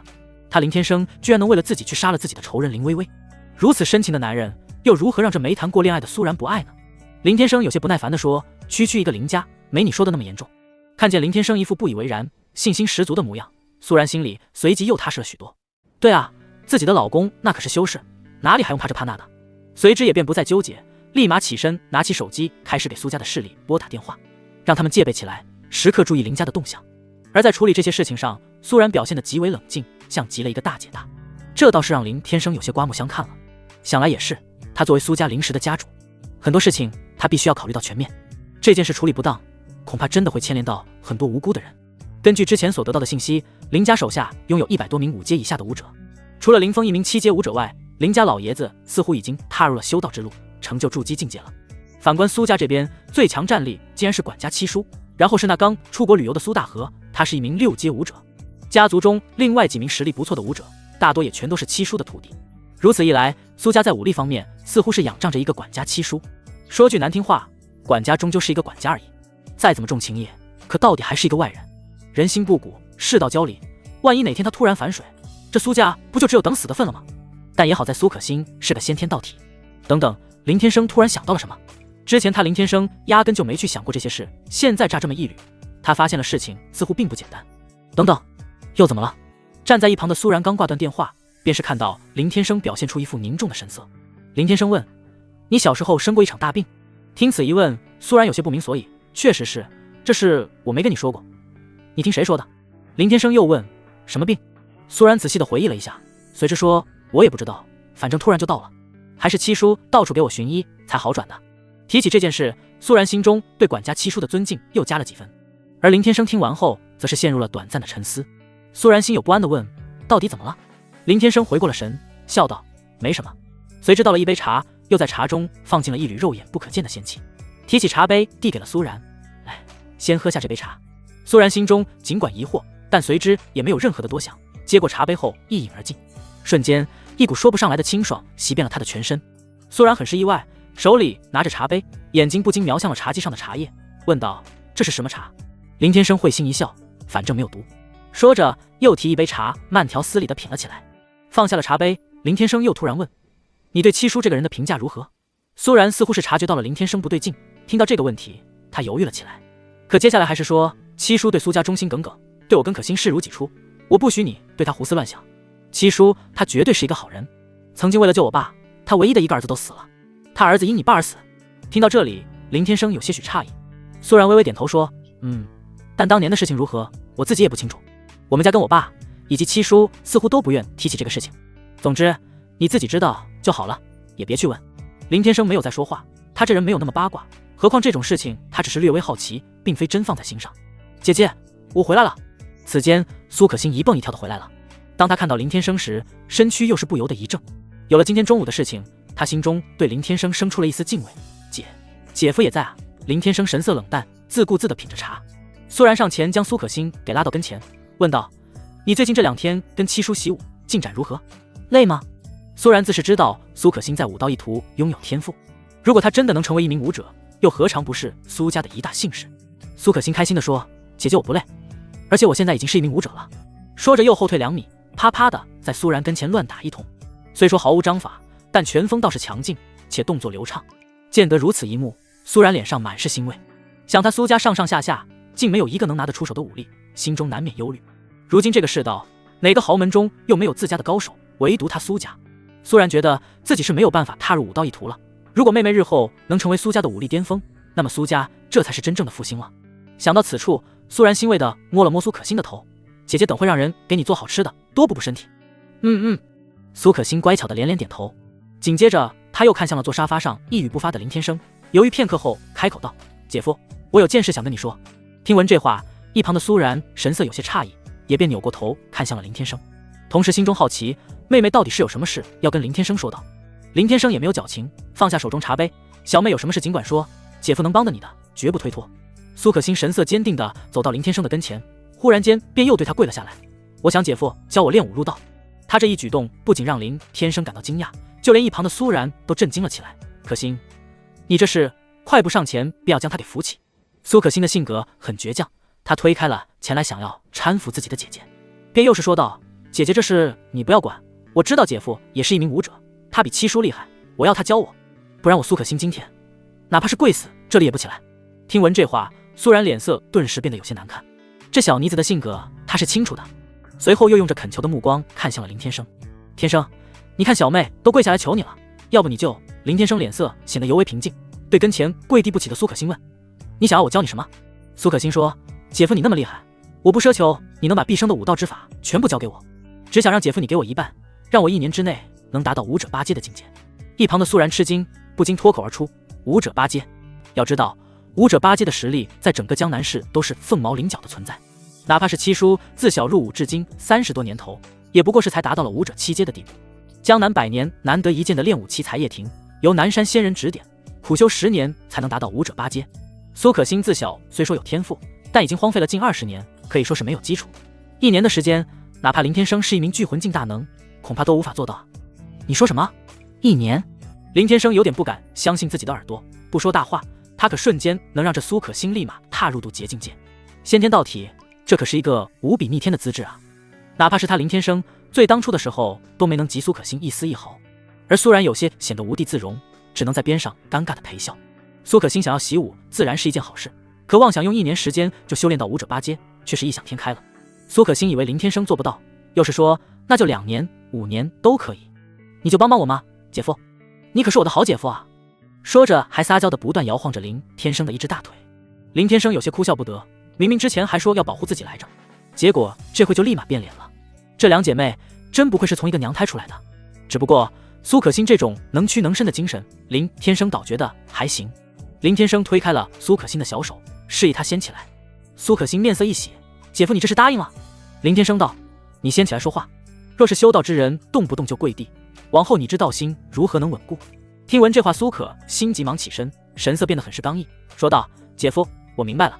林天生满意的点了点头，随之不紧不慢的问道：你刚才说想要得到我一半的修为？苏可欣又是一脸认真的重重点头。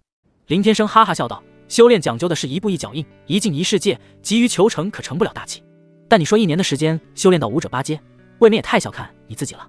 说完后，林天生伸出手指轻点在了苏可欣的眉心处，刹那间一道修炼法门便融入了他的意识之中。苏可欣神色大喜，这居然是……林天生微笑道：没错，既然你已经踏入武道，那么一切需要从根基练起，我给你的是筑基境的修炼法门，你有时间就好好修炼，如果勤快，我保你7日之内踏入修士一途。听闻这话，苏可欣连连拜谢：谢谢姐夫。林天生点了点头：行了，你去吧。苏可欣开心坏了：好嘞，我先去洗个澡，哈哈。想到以后能成为一名修士，苏可欣走起路来就连脚跟都不着地了。苏然看着苏可欣开心离去，转头对林天生问道：真有这么神奇？林天生笑了笑，也不再说话。而在角落里偷听的七叔脸色变得无比阴沉，为了不被林天生起疑心，随之也便离开。苏然看见林天生不说话，随之好奇地问：你到底是什么境界？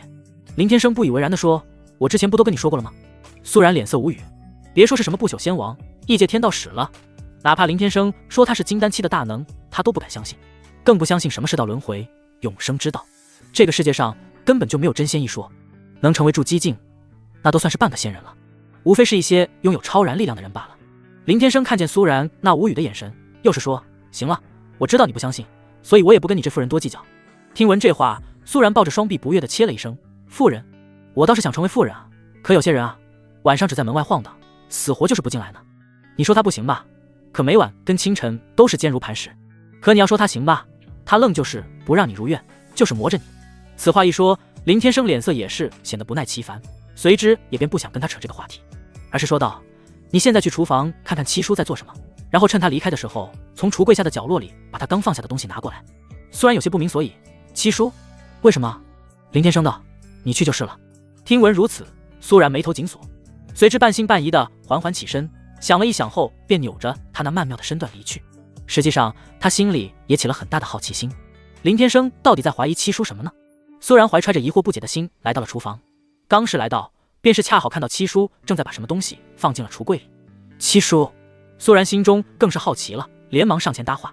突如其来的叫声让管家七叔冷不丁的吓出了一身冷汗，连忙起身扭过头一看，发现来的竟然是苏然。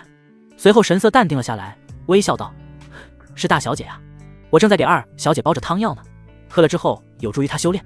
苏然看向了灶台一眼，发现上面果真包着一口药罐子。他对此并没有任何的怀疑，七叔作为一名武者，同时还精通一些医术，曾经自己的病也是他给治好的。想到自己刚才居然相信林天生一面之言，心里竟对七叔起了一些质疑，此刻不免有些愧疚。随后满怀歉意的说道：真是太谢谢你了，七叔，我们苏家欠你的实在太多了。七叔呵呵笑道：大小姐言重了。哦对了，大小姐到这来是要做什么？吩咐下人过来便是，厨房里到处都是油烟，大小姐还是少来的好啊。被这么一问，苏然顿时一愣，随之尴尬的笑着说：没什么，我看到小妹今天这么累，我想着过来看看今晚要吃什么。说着便走到了别处，查看了一眼仆人们正在准备的菜肴。见得这般，那七叔随之也没有多想，于是便离开了厨房。待七叔离开后，苏然的脑海中不知为何又突然想起了林天生刚才提醒他的话，心里挣扎片刻，他最终还是走到了橱柜前，顺手打开了橱柜，便是在橱柜最里边的角落里看到一个小玻璃瓶。在好奇心的驱使下，苏然将那小瓶子拿了出来，发现里面装着小半瓶紫色液体，瓶子上也没有任何的标签。按理来说，这种没有任何标签的东西是不可能会出现在这里的才对。苏然想了一想，随后还是决定拿去给林天生看一看，心想着正好解了他林天生心里对七叔的某个误会。很快，苏然手里捏着厨房里找到的小瓶子，来到了林天生的跟前。这东西是我按照你的意思从厨房的柜子里找到的。苏然把手中的小瓶子递给了林天生，林天生神色冷峻的接过来一看，随后不由得冷笑，脱口而出道：这是一种能让人体气脉受阻的小玩意，你们的管家口中的好七叔对你们真好。苏然听得一头雾水，于是神色不解地问：什么意思？林天生也不再隐瞒，脸色凝重地看着苏然，说：这东西无色无味，本质上没有什么毒，但长期少量服用会让人体的气脉慢慢受损，经脉堵塞。我之前没有刻意的去查看过你的身体，但你体内的杂质十有八九就是这个玩意制造出来的。说白了，这东西就是用来废掉普通人的武道之路。总的来说，这种东西无聊至极，尤其是对修士而言，根本造不成什么影响。原因无他，修士的气海已成，这种东西进入体内会被灵气所食。苏然对林天生所说的这些话感到无比震惊，听他这意思是七叔阻断了他两姐妹的武道之路。回想起来，父亲苏大河在青年时期就已经成为一名6阶武者了，可在后来的20年里，境界再也没有丝毫进展。要知道，当初他们江南苏家在前几代可是出现过不少的筑基境修士的，祖上甚至还出过一名聚魂境的大能呢。哪怕是苏家已经过世多年的老爷子，号称修炼资质是最差的武者，可到最后依然能成就9阶武者之境，半不住激境的存在。而到了苏然这一代，居然连一个能打的都没有，当真是家道中落了。只不过苏然还是不敢相信，向来忠心不二的七叔如何能做出这种事情来？不可能，就算是这样，那这个东西肯定不是七叔的，就算是他的，也许是因为他不懂，而他的出发点还是好的，他对我们苏家任劳任怨，没有过半句怨言。在曾经为了我苏家，他可是连自己唯一的一个孩子性命都可以不顾的啊。苏然红了眼眶，他始终不愿相信七叔会对他苏家做出这种事情。林天生道：人心难测，这世容不得你不相信。那七叔也是个狠人，只是林天生有些搞不明白，他这么做的目的到底是为了什么？听到这话，苏然神情一愣，人心难测这4个字深深地刺痛了他的心。安静片刻后，他说道：这件事我会弄清楚的，如果是真的，我希望你能看在我们是夫妻的份上帮我一把，但如果只是一个误会，我希望你能当七叔的面对他道歉。再怎么说，七叔是一名7阶武者，他苏然自己的贴身保镖都是七叔从小带到大的徒弟，如果出现最坏的情况，真到那时，苏然也拿他无可奈何。林天生只是笑笑，没有言语。不出片刻，来到晚饭时间。二小姐，这是我给你煲的汤药，能强身健体，对你的修炼有大帮助。林天生、苏然、苏可欣坐在餐桌前，管家七叔彬彬有礼地对苏可欣说道，随后示意身后的仆人将一碗汤药端到了苏可欣的跟前。真是有劳你了，七叔。苏可欣微笑着对一旁的七叔表示感谢。苏然的脸色却是有些沉重，此刻他的内心非常挣扎，反而坐他边上的林天生像个没事人一样夹菜，自个吃着自个的。他其实不用进食，但这些平常的举动都是修心为主。除了苏然迟迟不动筷子外，其他的一切似乎跟平常也没什么两样。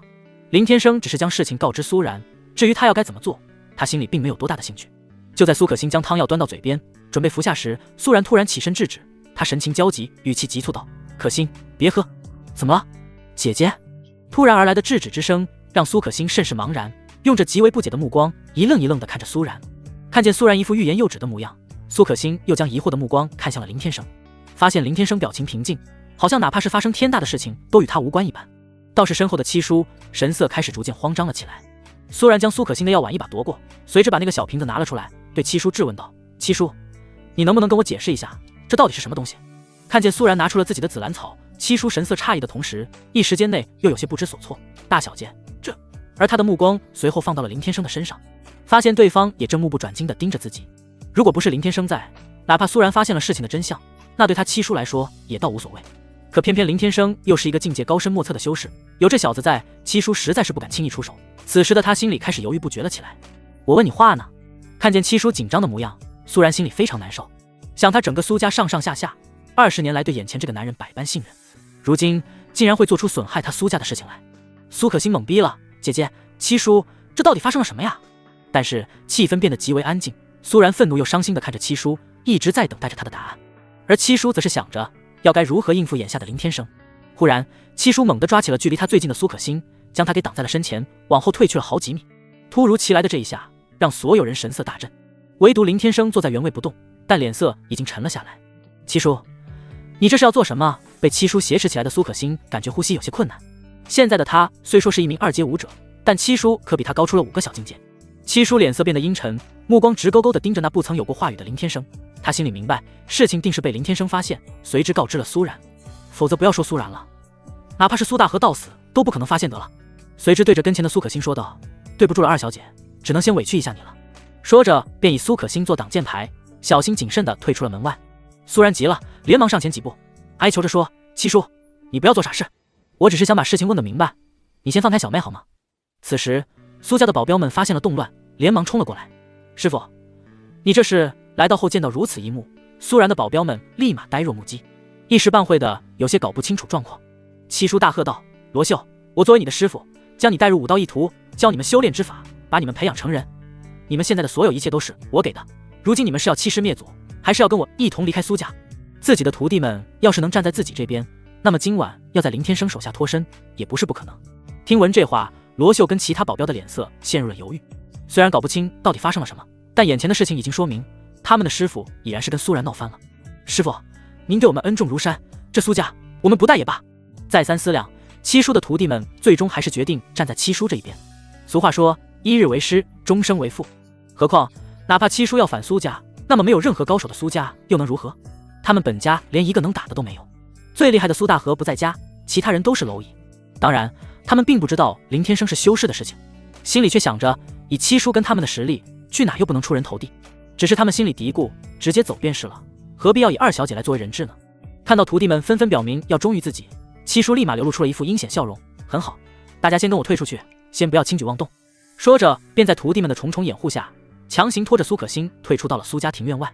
苏然心急如焚，用着哭腔对林天生说道：“天生，我不想让小妹有事，算我求求你了。”此时林天生的脸色尤为严肃，他的目光从未离开过七叔的身上，起身说道：“我的小姨子当然不会有事，你现在更应该想的是，等下要如何处理你们家的这些白眼狼。”说着身影忽然一闪，下一秒后便是出现在了庭院外。当七叔跟他的徒弟们看见林天生施展出缩地成寸的功法，脸上全然是布满了不可思议跟恐惧，七叔的脸色变得更加的艰难。果不其然，林天生最起码是巨魂境界的实力。罗秀吓得脸色惨白，嘴唇哆嗦的道：“他居然是名修士，也怪不得他们的师傅如此害怕，原来苏家的上门女婿竟是一位修士大能。”对于这些人来说，能修炼到筑基境界，都已经算是半个仙人了。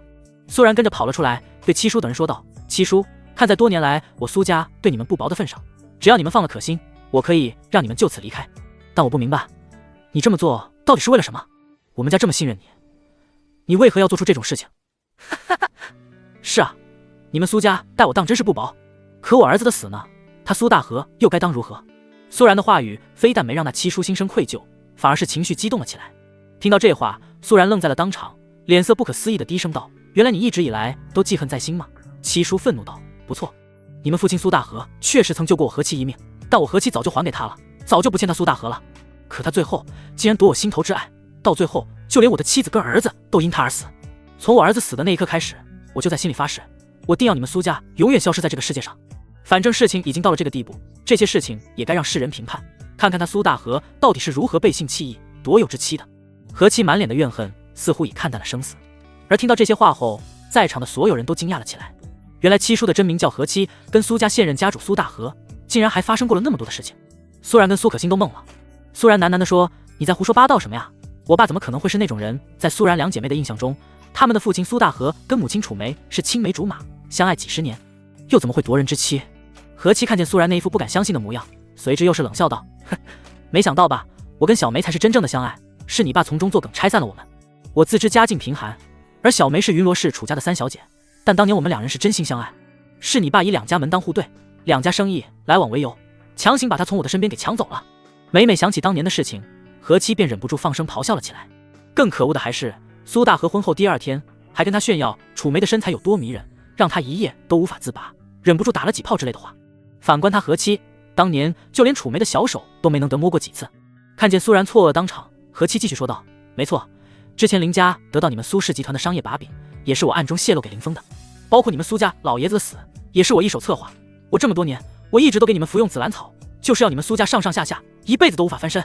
我要亲眼看到你们的覆灭方能解我心头之恨。可惜该死的贼老天他不长眼啊，居然让你嫁给了一名修士。”何妻说完后，心有不甘地闭上了眼睛，眼角上不禁流下了2行泪水。都是这个林天生，不然他精心策划了几十年的苏家覆灭计划，又如何能中道崩殂？实际上不全怪林天生，要怪就怪他苏然本身就携带逆天气运，其中还带有一些因果关系。否则路边随手这么一抓，咋就抓到了刚从仙界回归故土，并且还要修炼凡心的林天生？被何妻挟持在跟前的苏可心突然愤怒道：“你放屁！我妈当年怎么可能会对你有过情愫？你不要胡乱污蔑我爸跟我妈！”苏然愣在了原地不说话。何妻道出的这些信息对他来说太过于炸裂了。一直沉默，双手插兜的林天生开口说道：“放了他，兴许我会饶你们一命。”要不是让苏然明白事情的原委，何妻跟他的徒弟早在顷刻间化为血雾了。听到林天生开口说话，何妻的徒弟们都慌了神，个个紧张无比，目光死死盯着林天生，心中开始飘忽不定。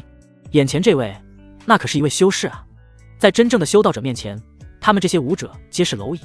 苏然也是好言提醒道：“收手吧，七叔，只要你放了小妹，所有的事情我都可以既往不咎。”听闻这话，何妻慢慢的睁开眼睛，从回忆中回到了现实，冷笑道：“呵呵，既往不咎？大小姐，打你出生的那一刻起，那可是我何妻从小看着长到大的，你的性格是怎样的？难道我还不清楚吗？你以为我为什么要在你小时候就彻底的废掉你的武道之路，而对二小姐却没有那么做？”何妻说的确实没错，苏然的性格并非他表面上看来的如此简单，要不然苏大河也不可能如此放心大胆的让他接手偌大的苏氏集团。他虽拥有女人该有的优柔寡断，但在面对重大决定时，他苏然肯定会毫不犹豫选择最为明智的做法。为了苏氏集团的利益，他甚至可以牺牲自己。如今事情已然败露，苏然即便今晚有可能会放过他们，但在事后为了苏家着想，他断然不会给他何妻与徒弟们任何活路。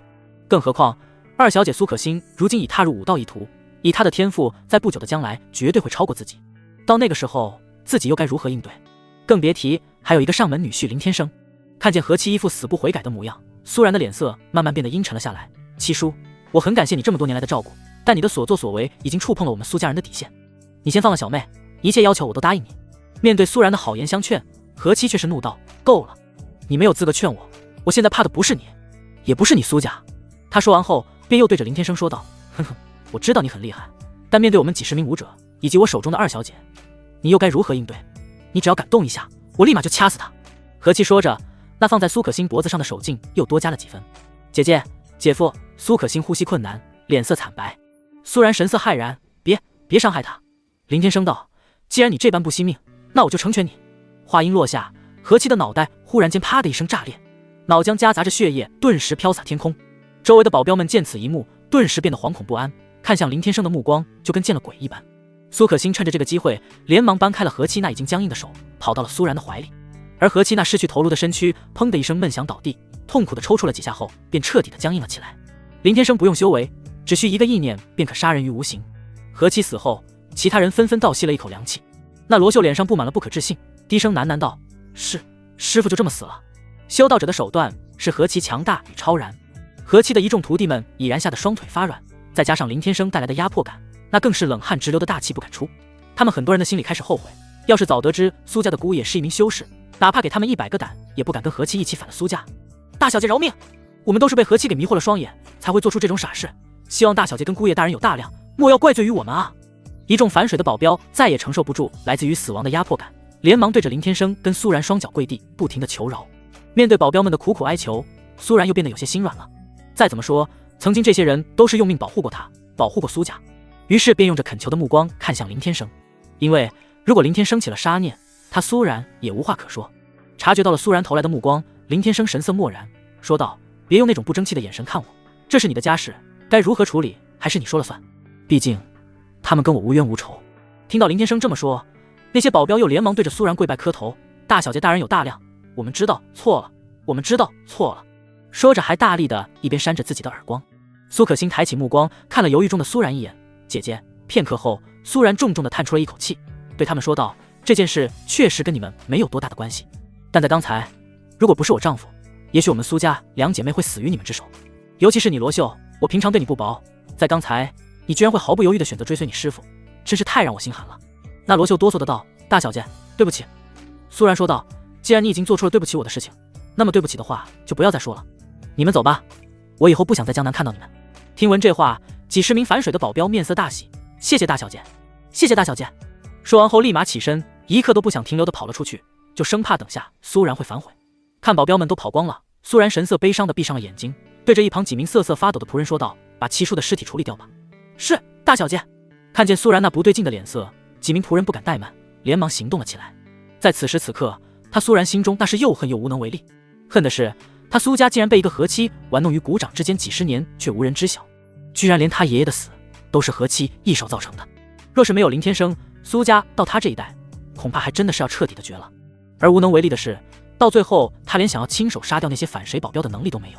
要是他拥有哪怕是武者6阶的实力，刚才那些人一个都别想活。但又能怎么办呢？那些保镖的实力最低都是3阶武者。姐姐不用伤心，以后我会变得无比强大，绝不再让任何人欺负我们苏家。苏可欣或许是看出了苏然的心思，于是出口安慰道。听闻这话，苏然这才慢慢的睁开了眼睛，很是欣慰的摸了摸苏可欣的头，随后又转过身看向了林天生：“谢谢，如果没有你，今晚的事情会成为我苏家覆灭的可能。”林天生摆了摆手，漫不经心的道：“我们都同房好几天了，更何况我俩有夫妻的名义在，这点小事不过是举手之劳。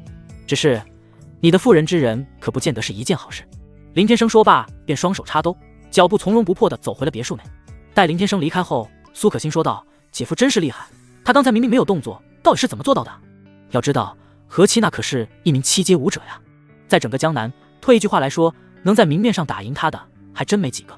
而就在刚才，却在林天生跟前突然爆头王。”苏然微笑地摸了摸苏可欣的头，说道：“谁知道呢？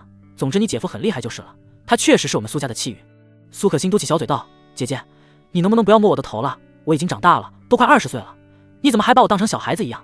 苏然笑得2只眼睛眯成了一条线，道：“在我心里啊，你永远都是小孩子。”片刻后，又是换了个无比冷峻的脸色：“这件事还是先不要告诉爸妈吧，我不想让他们因为这事过多操心。”苏可欣重重的点了点头：“我知道了，姐。”到夜晚，苏可欣冲了一个凉，洗刷掉身上的血液跟污垢，便走到阳台外打坐了起来，按照林天生给的修炼法门开始尝试修炼。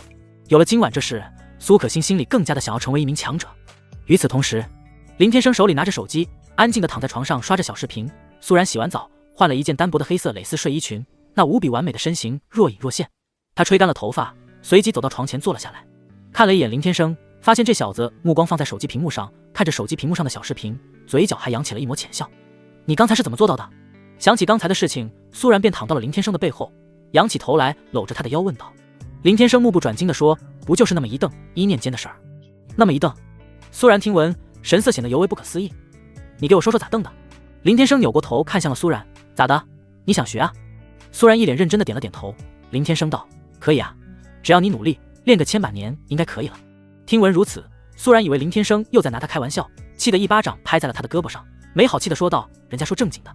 林天生淡淡的说，我说的就是正经的，如果资质不行，1000年还不一定能做到呢。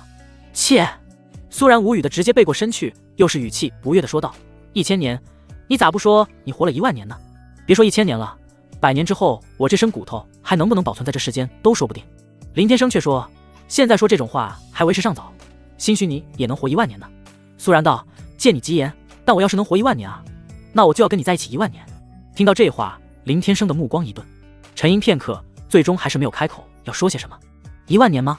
是啊，想他林天生在异域修行1万年，每天面对的都是杀伐，从未有过一个女人能入他的心。无敌路上，他享受孤独，如今猛然回首，却是发现自己的人生路似乎欠缺着什么。有一件事曾让他出现过一丝动容，他林天生曾经作为无极界域的天道使，亲眼看见一名修士为了替其道侣挡下雷劫，不顾自身千年修为，最终落了个身消道陨的可悲结局。而那名修士的道侣安然无恙地度过了林天生降下的万千雷劫，步入圣人境，成就不灭之躯。日后更是在追求仙人境的路上见证了无数奇迹。他也许早就忘却了曾经替他挡下雷劫的那个男人。当时他就在问，世上为何会有如此愚蠢之人？或许是察觉到林天生此刻的心情，苏然翻过身来，从背后抱住了他，又问，我说的是真心话，你会爱我吗？林天生不语。这才相处多少天，苏然竟然问他这个问题，多少有些难为情。看见林天生没有反应，苏然又是低声说道，如果你也能爱我，那该多好。爱这个词对他林天生来说太过于沉重，他始终没能说出口。他也不明白这个词的意义在哪里。他以前只知道无敌路上没有爱情，而对于苏然，他心里却有一种说不上来的感觉。兴许是这个女人太过于天真，天见犹怜。林天生道，胡说八道什么呢？早点睡吧。苏然娇躯微颤，随后带着些许哭腔说，你这样背对着我，我睡不着。林天生听得如此，随即放下了手机，翻过身来，一把将苏然给搂进了怀里，并用大手轻轻地抚摸着她的后背，多少带些哄小孩入睡的成分。没办法，他看见电视上就是这么哄人睡觉的。苏然心里暖暖的，不由得更加贴到林天生的怀里，在不知不觉间便熟睡了过去。或许对于他苏然来说，这就是所谓的安全感吧。不同以往，在今夜的梦中，苏然来到了一片无比黑暗的虚空，相比前几日的那个仙境，这次只有他一人孤苦伶仃地悬浮在黑暗之中，脚下是万丈深渊，无数冤魂发出令人毛骨悚然的哀嚎，似要伸手将他拉入地狱一般。就在他惊恐之时，他背后的空间突然嗡的一震，紧接着金光大作，刹那间令得脚下深渊那数万万不散冤魂惶恐退去。他震惊地转过身，赫然发现自己的身后出现了一具身高足有数万丈的仙王法相。这仙王法相身穿紫金甲，右手赤锋矛，左手不朽盾，正以世间无可匹敌之势，散发着足以撕裂整个天地的恐怖威能。仙之巅，傲世间。不知为何，这句话突然出现在了苏然的意识之中。他奋力地抬起头来仰望，试图要看清这具无上之境的法相真容。可在下一秒，这具无上法相竟开始化作一缕缕金光快速消散。苏然奋力追赶那急速飞散的金光，仿佛金光消失后，他就会失去某个重要的东西一般。不，苏然梦中惊醒，口中发出了一声撕心裂肺的嚎叫，随即猛地从床上坐了起来。看着眼前熟悉的一切，他脸色茫然地微微喘着粗气，显而易见，这又是一场离奇的梦。忽原来是一场噩梦。回过神来的苏然在心中狠狠地松下了一口气，也不知为何，在得知这是一场梦后，他心里轻松了许多，就好似失而复得一般。随即扫了一眼周围，林天生没有意外的没在枕边了。鬼叫什么呢？就在这时，林天生一边刷着牙，一边走进了房间内。看到林天生出现的那一刻，苏然那些许沉重的心情突然间便转成了晴天，随后起身道，我做噩梦了。林天生听闻如此，随之白了苏然一眼，随口丢下了一句有毛病，便转身离开了。林天生前脚刚离开，苏可欣大喊大叫的冲了进来，姐姐姐姐，太好了，我成功了，我突破了，哈哈哈。小妮子一头扑进了苏然怀里，脸上布满了前所未有的喜悦。苏然神色诧异地问道，你成功什么了？苏可欣抬起他那熊猫眼，哈哈笑道，我突破到9阶了，哈哈。说完后又四处扫望房间里的每一个角落，姐夫呢？我姐夫呢？苏然道，他刚才还在这会应该是下楼了吧。苏可欣猛地又从苏然怀里起来，兴奋地说道，我一定要把这个消息告诉我姐夫，我在一夜之间接连突破了6个小境界，让他知道我苏可欣是个练武奇才，不，应该是大地之资，哈哈，我苏可欣拥有大地之资，哈哈哈。苏可欣跟个神经病一样，又是大喊又是大笑的跑下了楼。只留下苏然自个一人，一脸懵逼地坐在床上。片刻后低声的喃喃道：“完了，小妹这种症状，该不会是传说中的走火入魔吧？”想到这里，苏然心里很是担心，赶忙起来换上了内衣，随后穿着睡衣裙匆忙地跑下楼查看。大地之姿，还早着呢，明天你要是还无法明出气海，还不能筑基，往后出去可别说是我林天生的小姨子，我可丢不起那个人。苏然下楼后，恰好听到林天生对苏可欣这么说道。听到这话后，原本兴奋无比的苏可欣立马就蔫了起来。哦，我知道了，姐夫。坐在沙发上的林天生又是说道：“行了，你去休息吧，看你这精神气，定是修炼了一整夜没合过眼。”苏可欣沮丧地埋下头：“我以后会更加努力的。”说着便是离开了。来到楼梯口时，又恰好遇到了姐姐苏然。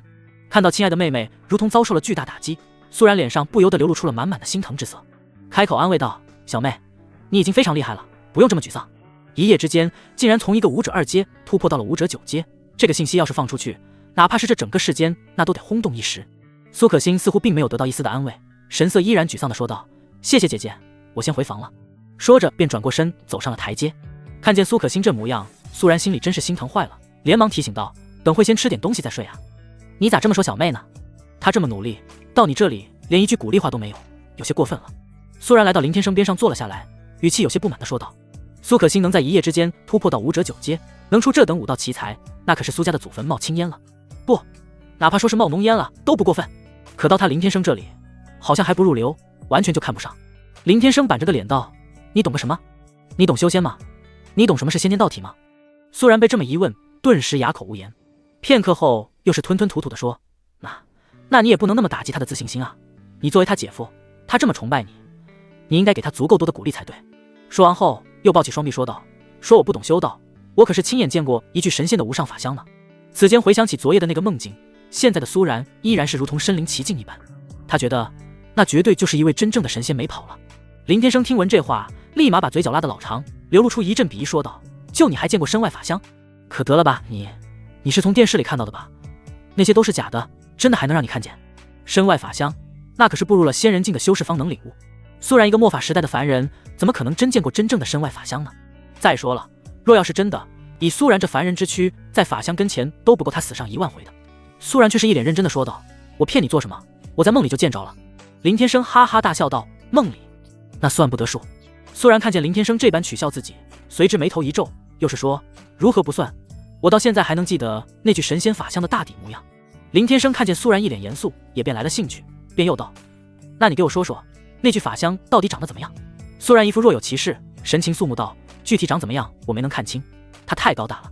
但是我能知道，他身穿紫金甲，右手持长矛，左手持着盾，散发无尽威压。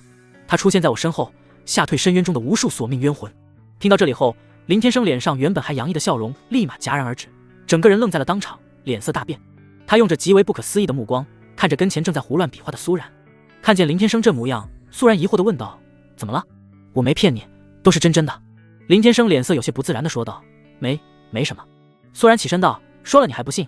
算了，我先洗漱，等会还要去公司呢。”说完便扭动着他那无比曼妙的身段回了2楼。由于昨晚和期的事情，今天苏然必定不会轻松了。苏然离开后，林天生目光逐渐沉了下来，低声的喃喃道：“他区一个凡人，竟能在梦中见得我之仙王法相，这到底是怎么一回事？”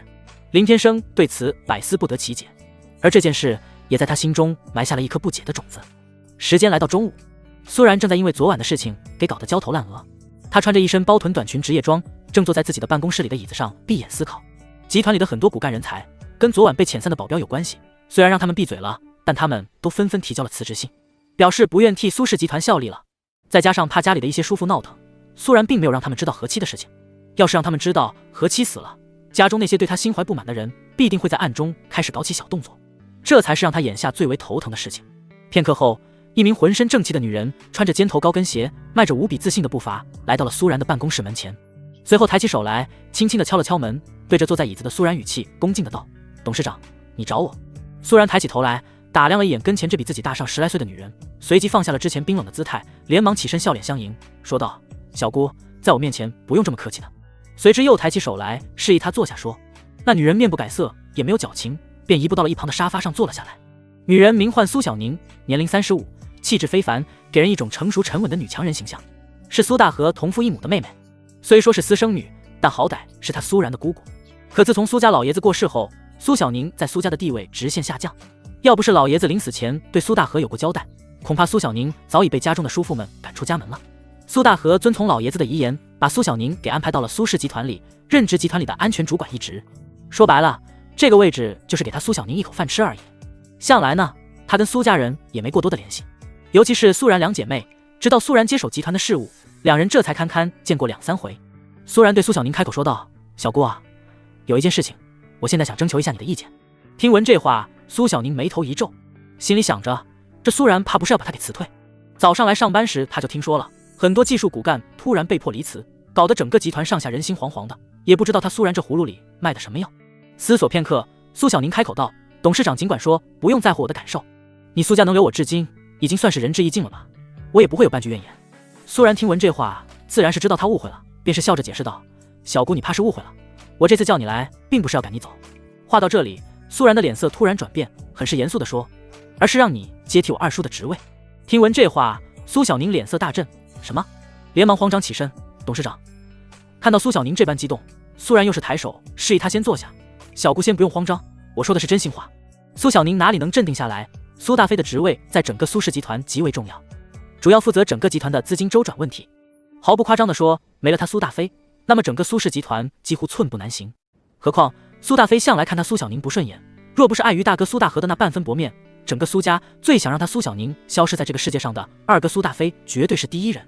可现在苏然竟然要他去代替苏大飞的位置，董事长，这有些不合适吧？二哥是苏家的骨干，同时任职集团行政总监跟财务总监2个职位，我怎么能接替他的位置呢？苏小宁心中无法平静，他甚至以为苏然这是在意气用事。谁都知道，打苏然接手苏氏集团事务的那一刻起，苏大飞心中就非常的不满。但苏然若是因为这些原因而把苏大飞给换掉，苏大飞又怎会甘心？苏然一脸严肃道：“小姑，我调查过你的资料，你曾在国外留学，况且学的是金融系，跟天海市的2位行长是同学关系。你的能力我都了解过了，有才华的人不应该被埋没。家中的叔父看不起你，觉得你不配做我苏家人，但我不这么认为，你终究是我爷爷的小女儿，那便是我苏然的亲姑姑。其实我也不想换掉二叔，可他一直在暗中搞小动作，如此下去，苏家迟早会被自家人给搞死。你也不想眼睁睁地看着爷爷留下的家业就这么毁了吧？他老人家在世的时候对你如何，我爸又对你如何，你自己心里是最清楚的，否则你也不会一直都待在这里。小姑，你也是苏家的一份子。”苏然说完后，用着期待的目光看着苏小宁。经过精挑细选，他觉得苏小宁绝对有这个能力，只要他点头答应，那么苏然将会立刻行动。只是包不住火的，和气的事情迟早会被知晓，他绝对不能再让自己陷入被动之中。虽然跟苏小宁没见过几次面，但在17岁那年，苏然就已经开始注意到他了，心里自然清楚这位小姑的才能，苏然也早就有了让他执掌集团重要职位的想法。听苏然一口气说出了这么多，苏小宁神色犹豫不决地陷入了沉思。她母亲是民风俗女子，后来又因生她难产而死，这也导致了她在苏家的地位向来低微。但也好在老爷子在得知她苏小宁是亲生的之后，便将她给接回了苏家。老爷子给了她最好的生活，还把她给培养成人，送去国外留学。换句话来说，若不是因为她是私生女的身份，恐怕今日坐在苏然这个位置上的就是她苏小宁了。即便在家中不受诸多哥哥姐姐待见，可苏家确实是对她有养育之恩。沉思了许久，苏小宁面色凝重地说道：“你已经想好了要如何应付二哥了吗？而且这件事情，你爸知道吗？”他心里担忧的是，这件事情如果是苏然自个一个人的想法，到时要是苏大飞发难，恐怕事情会变得更加的不可控制。苏然面不改色的道：“这些都不需要你担心，我能找你来，自然是思考好了如何去应对。我现在只希望你能点头。”苏小宁想了一想后，随之点了点头。既然你都这么说了，我当然不能推脱。他又何尝不想得到家里的认可，报答苏家的养育之恩呢？好，听到苏小宁点头答应了下来，苏然面色一喜：“那你先去忙吧，等下我会召开董事会，你去等我通知吧。”“好的，董事长，那我就先去了。”苏小宁起身说罢，便转身离开。苏小宁前脚刚离开，苏然再仔细的沉思一番，随之便让自己的秘书通知各位董事会成员召开紧急会议。你说说，几名技术骨干说辞就辞了，也不跟我们商量一下？是啊，也太不把我们这些叔父放在眼里了吧？这大侄女做事真是越来越没有分寸了，再让她继续乱搞下去，恐怕到时候在座的各位都要被她给弄走了。坐在最前头梳着个背头的中年男人怒道：“哼，他敢！大哥他都不敢这么做，他一个小女娃还能反了天不成？”这男人也便是苏家二子苏大飞，他倒是希望苏然把所有的事情都给搞得一团糟，这样他就有机会把整个苏氏集团给掌控在自己的手里了。当年老爷子把家主的位置传给苏大河，苏大飞心中早就有了怨恨。苏大飞觉得自己的能力绝对比他苏大河强上不止1倍。他苏大河能当上家主，不过是依靠着有何期这个武力值在罢了。其实然然的能力还是很强的。你看我们苏氏集团最近的业绩一直都在上涨，那几个不可能启动的项目也被他顺利的解决。要知道，叶家一直以来都不搭理我们苏家的，他能得到叶家的帮助，还不能说明他完全有这个能力，能把苏氏集团发展壮大吗？我们应该多支持他才是啊。是啊是啊，苏家第4子苏大珍表示要全力支持这个大侄女，但能跟苏大珍一样明白事理的，在座的也不过是3两人罢了。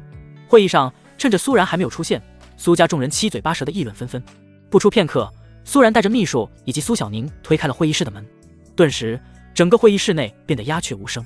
让叔叔姑姑们久等了。苏然脸上挂着一个温和的笑容，边朝着自己的位置走去，便是笑着对在场的所有人打招呼。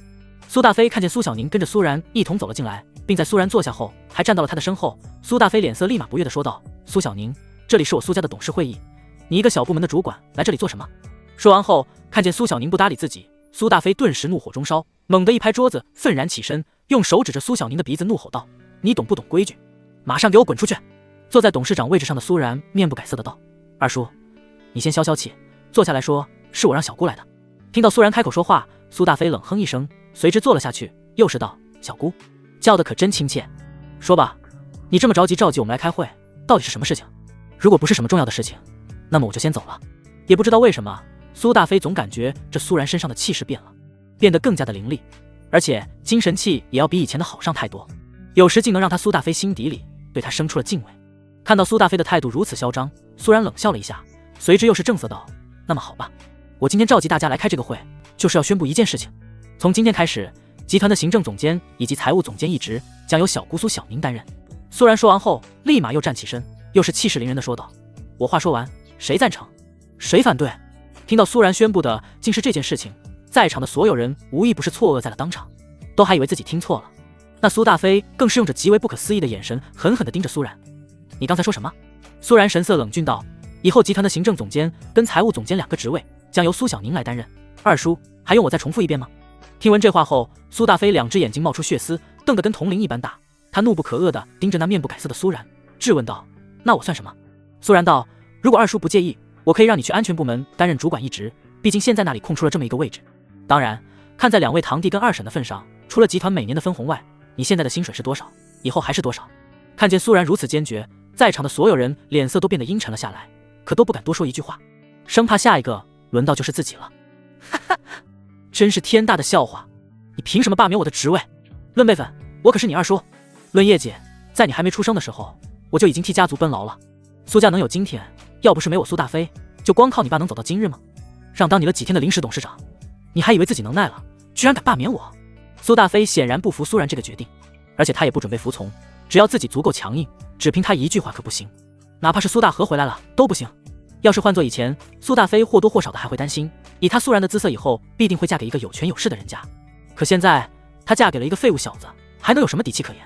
哪怕是他之前依靠叶家解决了一次集团的难题，可苏大飞认为并不能代表得了什么，指定是他苏然背地里付出了什么巨大的代价换来的，否则以苏家跟叶家曾经的恩怨，怎么可能会帮他？不弄死他就算好的了。看见苏大飞不服，苏然随之示意身后的秘书拿出了一沓资料，随后一把给丢到了跟前的桌子上，并说道：“这是你在这几年时间里擅自挪用集团资金的账本，足足有70多亿，直接导致我们集团之前的那几个项目由于资金问题被迫停止。你做的这些事已经损害了苏家每一个人的利益。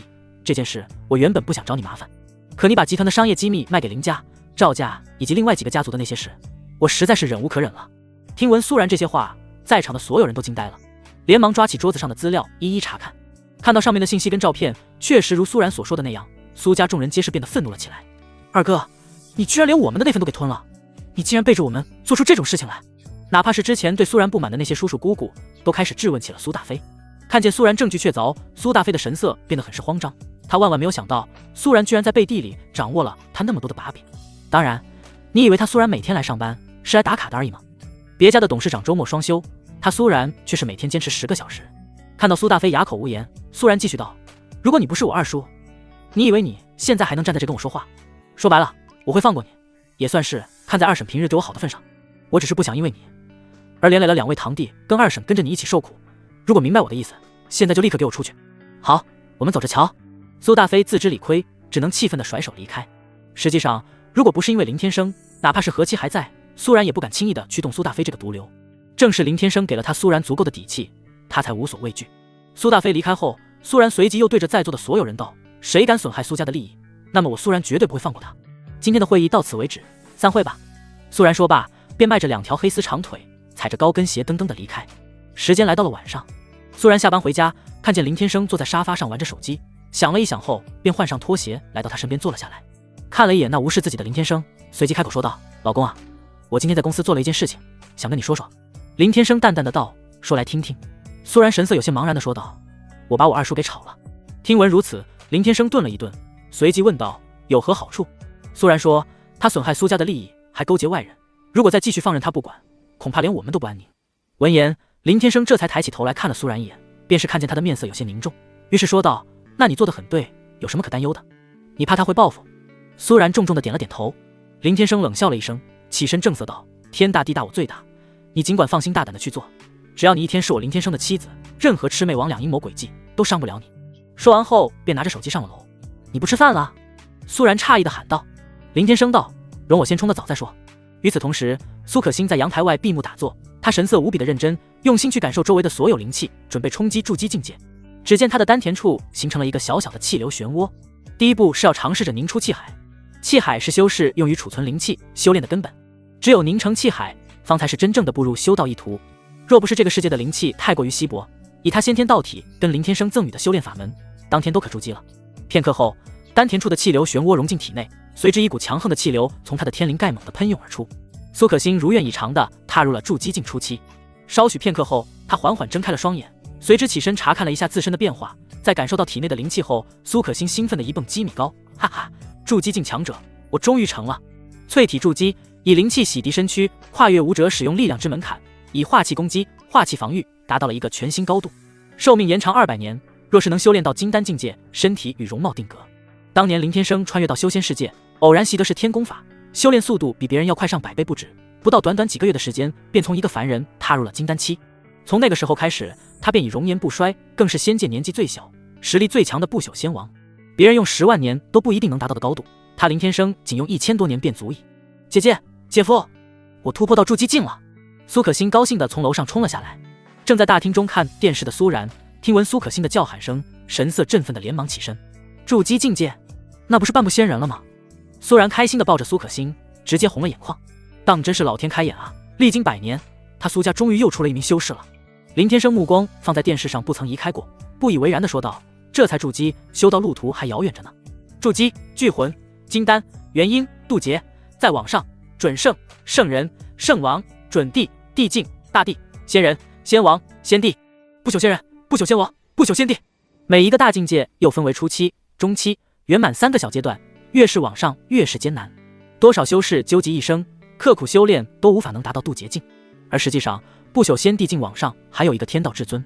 人人都说天道至尊是修道的尽头，可林天生却认为不然，因为在当年他刚踏入大地境时，也以为仙人境便是修道的尽头了。所以说，苏可欣突破到筑基境，不过是堪堪步入修道一途罢了。苏可欣并没有被林天生的话给打击到，反而是尤为兴奋。是，姐夫，我以后会更加努力的，嘿嘿。说着，便又一溜烟的功夫跑回了房。看见小妹成功入道，苏然的心里那是高兴又有些失落。在亲眼见识了林天生的手段后，他也想要成为一名修士，因为只有这样，再以后才不会拖累他。直到两人回到了床上，苏然依然还是一副郁郁寡欢的样子。不就是炒掉了区区一个二叔吗？瞧你那副死气沉沉的模样。林天生脱下衣服裤子，对着那躺在床上不说话的苏然说道，紧接着光着膀子便上了床，心里却想着凡俗蝼蚁的事情也还真不少，尤其是他们这些什么豪门家族。苏然道：我没在意那件事儿，有你在，我会怕他吗？林天生问：那你为什么闷闷不乐？明天就是你们那个什么商业聚会了，难不成是因为这个事？苏然没有说话，只是摇了摇头。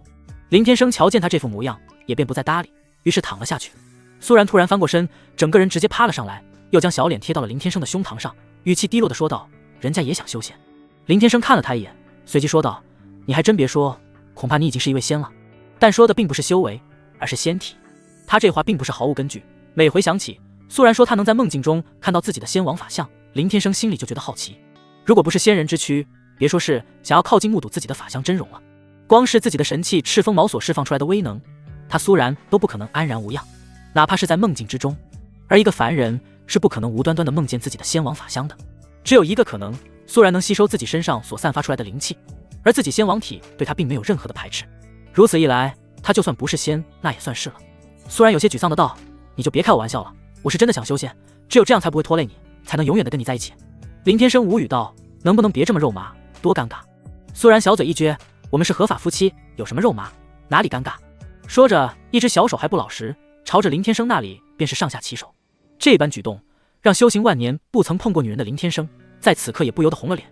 苏然看见林天生没有抗拒，接下来更是得寸进尺。这一夜苏然成功拿下。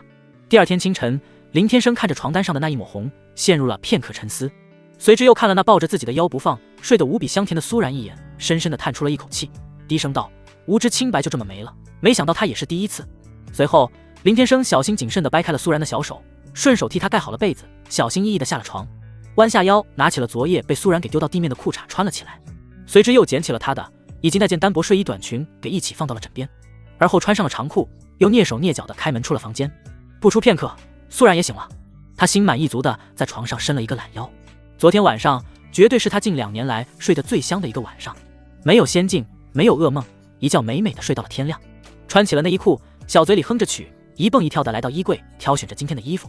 折腾了好几个晚上，终于在昨夜让他得偿所愿的成为了一个真正的女人。今天的聚会上全是有头有脸的人物，咱也不能丢了面子。这套西装是我让下人专门为你量身打造的，你现在就换上吧。苏然换上了一条漂亮又不失隆重的裙子，拿着一套西装递给了林天生，随后又把他给推到了镜子前。林天生接过西装看了一眼，随之也没说什么，便在当场就换了起来。苏然在边上给他搭手，还不忘给他系上了领带。系好了领带，苏然便伸出2只小手紧紧地抱住了他，娇躯紧紧地贴到了他的怀里，脸上洋溢着满满的幸福。他心里暗暗发誓，绝不让任何一个女人把他抢走，绝不。林天生忙着摆弄着自己的衣领跟袖口，他松了松领带说道：“这玩意我感觉有点勒，可不可以不戴啊？”不怕笑话，这还是他第一次穿得这么正式。苏然回过了神，随即说道：“不会啊，多帅。”说着还替他松了一下，随后转过身走向了自己的化妆台，打开柜子拿出了2个精致的小盒子，将盒子打开，一个里面装着一块男士手表，另一个里面装着一对戒指。苏然把手表跟戒指都取了出来，快步来到林天生的身边，拉起他的左手腕给他戴上手表，又将一只戒指给戴到了他的无名指上，另一只则是戴在了他自己的无名指上。做好这一切，苏然便说道：“好了，我们走吧。”姐姐、姐夫，好了没有啊？你们动作真慢。2人刚走到楼梯口，便传来了苏可欣那小妮子不悦的声音。原来得知今天苏然也会把她给一同带去聚会，苏可欣别提有多高兴了。她长这么大可从来没有去过呢。据说每年这个时候，不止江南有头有脸的人物会到场，就连其他市的家族、山门势力、修道散人都会前来。最为有趣的还是古玩拍卖，每当这个时候，来自世界各地的土夫子都会把他们的战利品拿到聚会上拍卖，而叶家则是主要负责举办与维护现场的安保。在整个江南，不论是武力还是财力上，叶家都是最强的存在。哇，你们当真是郎才女貌，天生一对啊，我看着都羡慕死了。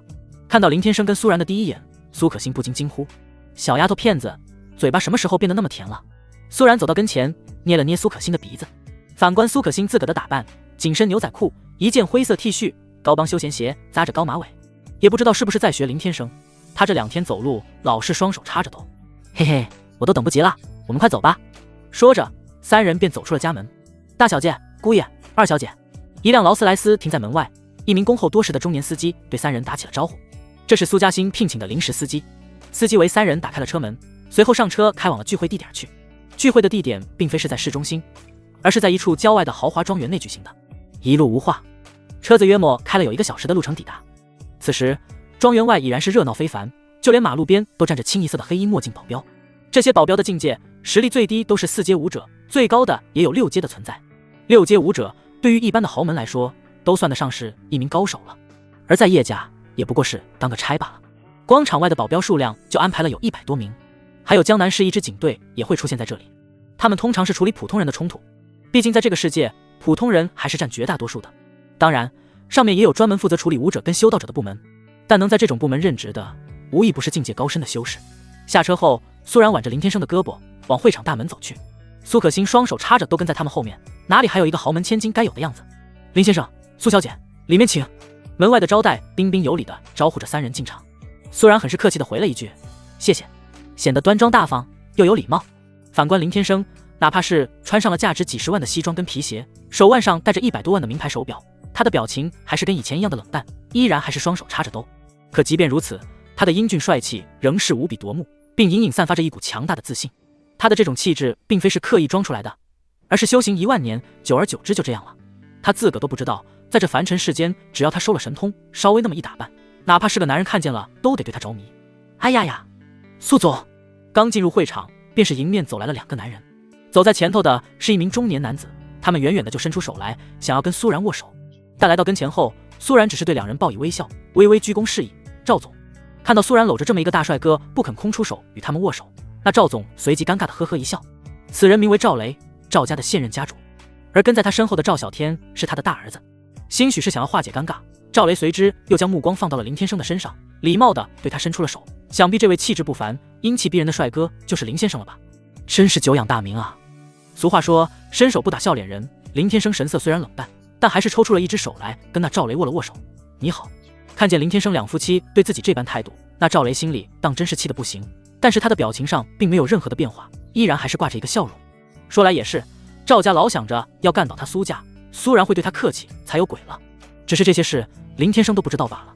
赵雷又是笑道，我听说你是一个乡下的穷小子，之前还在街道上当过乞丐。听闻这话，苏然跟身后的苏可欣脸色顿时变得难看至极。正当苏然准备说什么时，林天生却是流露出了一个笑容，打听的倒是挺清楚，当时不过是摔了一跤，周身有些狼狈罢了。林天生的这个反应倒是让苏然感到尤为诧异，只不过这么当自己的面让自己的丈夫难堪，这赵雷实在是太过分了。苏然刚想拉着林天生离开，突然发现他就跟一座大山一样，根本就拉不动。赵雷不屑笑道，哼，蚯蚓就是蚯蚓，再怎么变它也不可能会变成一条龙，因为这物种根本就不一样啊，你说是吧，林先生？身后的赵小天也是用着无比轻蔑的目光看着林天生跟苏然2人，冷笑道，真是可惜了，一朵鲜花插在了一坨牛粪上。听闻这话，苏然眉头紧锁，心里当场就被气得不行。身后的苏可欣更是直接炸毛，嘿，我说你们2个咋就这么欠揍呢？说着便看了林天生一眼，想看看他到底什么反应。毕竟这回周围到处都是江南有头有脸的人物，指不定还隐藏聚魂镜的修士，要是这回刚进场就引起骚乱，丢的可是苏家的脸面。却是发现林天生始终还保持着那个笑容，随之开口说道，你们说的很好，下辈子不许再说了。话音落下，赵雷跟赵小天2人的身躯猛地一震，随即立马变得僵硬在了原地。林天生松开了赵雷那已然僵硬的手，拉着苏然缓缓走进了会场之中，而赵雷父子俩就跟兵马俑一样站在原地一动不动，就连之前的表情都停留在了那最后一刻。苏可欣好奇的上前看了一看，旋即惊讶的发现这2人已然是个死人了。哎，谁叫你们嘴巴这么贱？这一幕恰巧被不远处应酬的叶枫瞧见了，连忙追到了林天生跟苏然的跟前。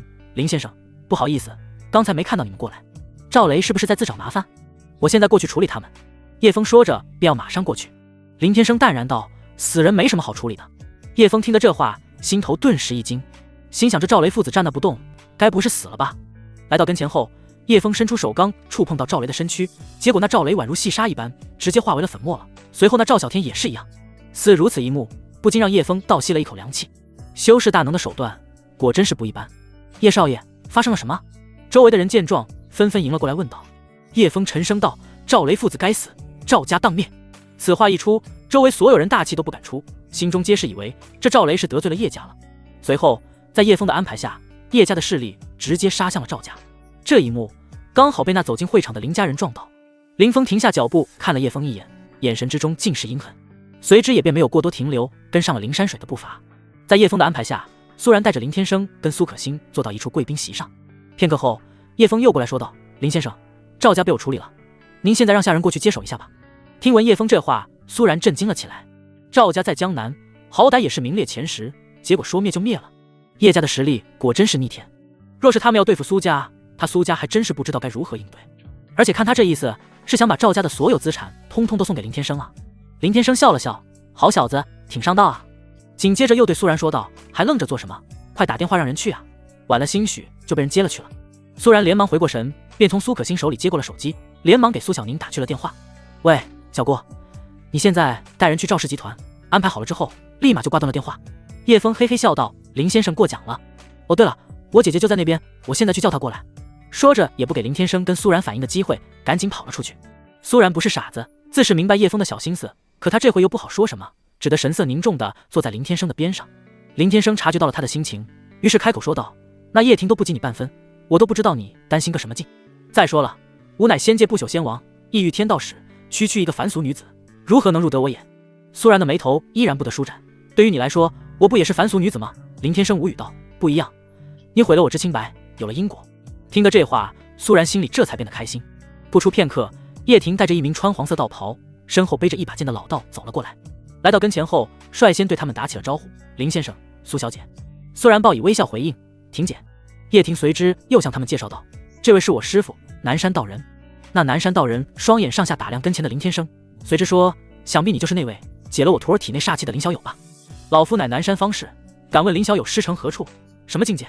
当时他听叶婷说解掉他体内煞气的是一名修为高深莫测的修士，名唤林天生。他心里早就想见上一见了，可如今看了老半天，南山方士愣是看不出林天生的半分深浅，心里甚是奇怪，这他喵的不就妥妥的一介凡人吗？林天生觉得这老道有点意思，随之笑道：“我是一名散修，至于我之修为，可一念镇压十方天。”听得如此，南山道人跟叶婷的脸色被惊得目瞪口呆，叶婷更是不可思议地说道：“天哪，先生莫不是位真仙？”一旁的南山道人却是说：“林小友你可悠着点，可别把牛皮吹破了天。这世间的天地灵气如此稀薄，莫说是真仙了，哪怕是金丹期的大能都是少见，还一念镇压十方天呢。”南山道人心想，这小子兴许也是个到处招摇撞骗的水货。紧接着又看向了一旁的苏可心道：“倒是这小女娃年纪不大，身上却散发出一股助激境的气息，想老夫苦苦修行几十年，如今堪堪半步具魂境，逆天啊，当真是逆天啊！不知小友等会可否与老夫一同除魔卫道？”苏然愣了，除魔卫道？苏可心也是抱着个双臂说道：“老道士，我们今天来这可不是来打架的。”听闻如此，南山道人又是把双手背到身后，做出一副正气凛然的模样，说道：“也罢，此间邪修之事，那就让我自个处理吧。”邪修？听闻南山道人说完，林天生来了兴趣。南山道人正色道：“不错，老夫夜观天象，算出此间会有邪修复苏残害凡人。我等修道之人，应当要以除魔卫道为己任。像小女娃这般修为，不与我等正道为伍的话，真是太可惜了。”一旁的叶婷疑惑道：“不对啊，师傅，您之前不说想山下的几位师娘了，这才下山的吗？怎么这会又跟邪修复苏有关系了呢？”苏可心听闻，立马笑道：“哈哈，原来是个老不正经的，装逼装不成了吧？”南山道人脸上一阵尴尬之色，又是道：“我呸呸，徒儿休要胡言乱语，见你几位师娘是小，实则我是为了邪修而来。算了，道不同不相为谋，诸位小友请便。”说罢便转身离开。叶婷懵了：“师傅，你这是要去哪啊？你先等等我啊！”转过身又对林天生说：“林先生，不好意思，我先去了。”林天生笑道：“不用这么客气，我们没关系的。”叶婷尴尬一笑，随之便追向了南山道人而去。待他们离开，苏然说道：“真是无法想象，刚才那位竟然就是江南市威名赫赫的南山仙人。传言南山仙人不仅修为高深，还会炼制丹药，医术高明。据说祖上还是什么刘景帝的御前方士。如今得以目睹真容，虽说一副仙风道骨，可苏然心里总觉得这南山仙人并没有民间传的那么离奇，也不过如此。或许是因为自家的妹妹修为也是筑基境的缘故吧。南山方士，此人的性格倒是有点意思。”林天生惬意地背靠在沙发上，翘着个二郎腿，轻轻摇晃着手中的半杯红酒。苏然听闻，原地沉思了小片刻，旋即又是问：“他说这里会有邪修出没，以你的修为境界，觉得如何？”邪修这一词，苏然在2年前曾偶然听到过。他记得当年叶婷就被邪修所伤，据说当时还有几名8阶武者跟一名9阶武者死于非命，还殃及了数百无辜的普通人丢了性命了。林天生还没说话，一旁的苏可心便是开口说：“姐姐，你甭听那老道胡咧咧，这里可是叶家的地界，况且还有那么多修士在场，哪个邪修不要命了，敢在这闹事？”苏然听得如此，觉得小妹说的也在理。当年叶婷他们虽然付出了很大的代价，方才灭杀了几名邪修，可今日是江南市的商业聚会啊，邪修再如何没脑子，也不可能会前来送死吧。林天生抿了一口红酒，语气平静地说：“那可不一定，当初打伤叶婷的不过是跟他们境界同等的邪修，只是这件事与我们也没有多大关系，不要自找烦恼。上一次他偶然间捕捉到的波动是一个半步元阴境，像这样的家伙放在这凡尘世间，无异于天灾，已然可徒手对抗导弹，躲避核弹的威力。一人对抗凡人的一支军队，完全没有任何的压力。可如果他真要想在江南搞事，今天的聚会便是他最好的时机。”苏然听闻，脸色疑惑不解地问：“老公啊，你们修道之人不都常说以拯救苍生为己任吗？”林天生那句话从别人嘴里说出来倒也无所谓，但他可是一名修士，还口口声声说自己是什么仙什么王，怎么可以说是没有关系自寻烦恼呢？林天生微微一笑：“那你可就错了，有些修士拯救苍生，不过是为了获取功德，从而弥补他曾经造下的杀孽，或者提升自身气运。杀孽深重之人，是为天道所不容。他做过天道使，对于这些事情可是清楚得很。如若自身的杀孽过大，在渡劫时的雷劫，那威力可要厉害许多，更甚至是几倍以上。曾经不知有多少杀孽深重的修士，在渡劫时被他林天生用雷劫给活活劈死当场，落了个神形俱灭。苏可欣听到这话后，神色上表现得似懂非懂，随后迷惑道：“姐夫，照你这么说，那么修道之人岂不是不可乱造杀法，被人欺负也不能还手了？”林天生耐心道：“并非如此，所说的杀孽是无端的对凡人造下杀戮，而不是你想的那样。谁要欺负你，你尽管给我打回去就完了，凡事讲究个因果报应。”苏可欣又是问：“可那些所谓的邪修，不就是杀孽深重之人吗？他们又该如何渡劫呢？”林天生说：“你以为他们为什么要造下杀孽？自然是为了能快速加强自身修为，并以吸取凡人之气运与精气挡下雷劫。还有一点，雷劫越强，成功渡劫之后，他们的境界就有可能会在雷劫的洗礼之下接连突破，或者加强自身肉体。这就是邪修之道，但风险极高，要么中道崩殂，死于正道修士之手，要么渡劫失败，死于天雷之下。灭杀邪修，则会给正道修士增添气运。当然，有些邪修本性并不坏，而是自身的心魔作祟。这种如果不先斩断心魔，那么就无法得到突破，也就不会引来雷劫。苏可欣现在虽说只是筑基境，但这些事情再往后必定会经历的。”听得如此，苏然跟苏可欣神色似懂非懂的点了点头。“苏总，你好，我是王氏集团的。”就在此时，很多商业大佬纷纷过来跟苏然与林天生打招呼，全然是因为生意上的事情。对于这种场面，林天生也只是在一旁陪笑应酬。什么合作开发、商业投资诸多之类，他根本就不懂。这便是这次聚会的主要目的，拉投资、搞合作、谈项目了。那就是林天生，跟照片上的有些不一样。一旁的某个角落里，林峰手里拿着酒杯，目光阴冷地看向了苏然几人。之前他在照片上见过林天生，只不过平常他都是一身休闲打扮，今天穿着太过于正式，林峰差点就认不出来了。有如此气质之人，怎么可能会是出身于乡下？那种与生俱来的气质，可是装不出来的。想到这里，林峰心里越发觉得这个林天生有古怪。只不过想他林峰现在的底蕴，这林天生要想跟他林峰作对，不过是在自寻死路罢了。林峰身后的光头男说道：“没错，就是他。大少爷，老爷说让你先沉住气。”“哼，沉住气，等下我就要让他们好看。”林峰冷哼说罢，便将手里的酒给一饮而尽，紧接着又是冷冷地说：“老头子老了，不仅脑子不灵光，胆子还变小了。”说完后便带着光头男转身离开。不到一会的功夫，林峰来到了一个贵宾卡座前，对着座上的几人表现尤为恭敬，低头哈腰的道：“慕容小姐，慕容公子，你们好。”这两人的来头可不小，男的是天海市慕容家的三公子慕容飞，女的是慕容家的大小姐，名唤慕容晴。慕容家是一个世家，虽算不上多大族，但实力与底蕴直接碾压江南叶家。林峰看到林峰两人前来，其中那妆容妖艳的女人神色有些诧异。林峰摆着个讨好的笑脸，随即从光头男手里接过了一个小盒子，递到了慕容晴的跟前，说道：“慕容小姐，这是我在偶然间得到的一件小玩意，是我对大小姐的一点心意，还望请你笑纳。”见得这般，慕容晴跟慕容飞相互对视了一眼，随之打开盒子一看，里面竟然放着一个无比精致的玉镯子，而这玉镯可不简单，竟隐约散发出一股灵气。识货的人打眼一看，便能知晓这是来自于远古时期之物。如果戴上这玉镯，可对自身的修炼有大帮助。慕容晴还发现，这似乎还是一名聚魂境修士戴过的玉镯，搞不好还能从上面参悟到某些功法。如此珍贵的物件，林峰居然就这么拱手让人。按理来说，他是武者七阶，这般难得的至宝，对于武者而言，那可更是有市无价。有了这玉镯，他林峰不日便可筑基了呀！你要说他没点事，他慕容晴那是万万不敢相信。一旁的慕容飞两眼放光，大姐这可是好东西啊！慕容晴却是眉头一拧，抬起眼对林峰问：“说吧，林峰，你这是什么意思？”慕容家身为天海市的世家，慕容晴的境界那更是筑基境中期，他哪里看不出来林峰是有事要求于他们。林峰满脸笑嘿嘿地说：“大小姐当真是慧眼，在下确实是有些事情想请你帮忙。”慕容飞神色不悦道：“赶紧说，婆婆妈妈什么呢？”“是，三公子。”林峰故作出一副敬畏的神色，随后又假装重重地哀叹了一声，语气沉重地说道：“大小姐，三公子，我林峰窝囊啊！曾经的未婚妻就这么眼睁睁地被人给抢走了，如今他们还在我前面秀恩爱，你们说哪个男人能咽下这口气啊？我林家虽不是世家，可在江南也算得上是豪门，实在是让人看了笑话。”看见林峰那一副唉声叹气、无能为力的委屈模样，慕容飞跟慕容晴两人神色不由惊讶了起来。慕容飞更是直接道：“那你去抢回来不就完了吗？你家老爷子怎么说也是筑基境界的修士吧？在这小小的江南，还有人敢跟你林峰抢女人？”林峰哭丧道：“三公子你是有所不知，那人跟南山仙人有交情，纵使是我爷爷，也不是他的对手啊。南山方士。听的这些，慕容琴觉得那确实是林峰吃了亏。那老道可是半部聚魂镜的存在，何况门下弟子众多，其中还有在龙组织当差的。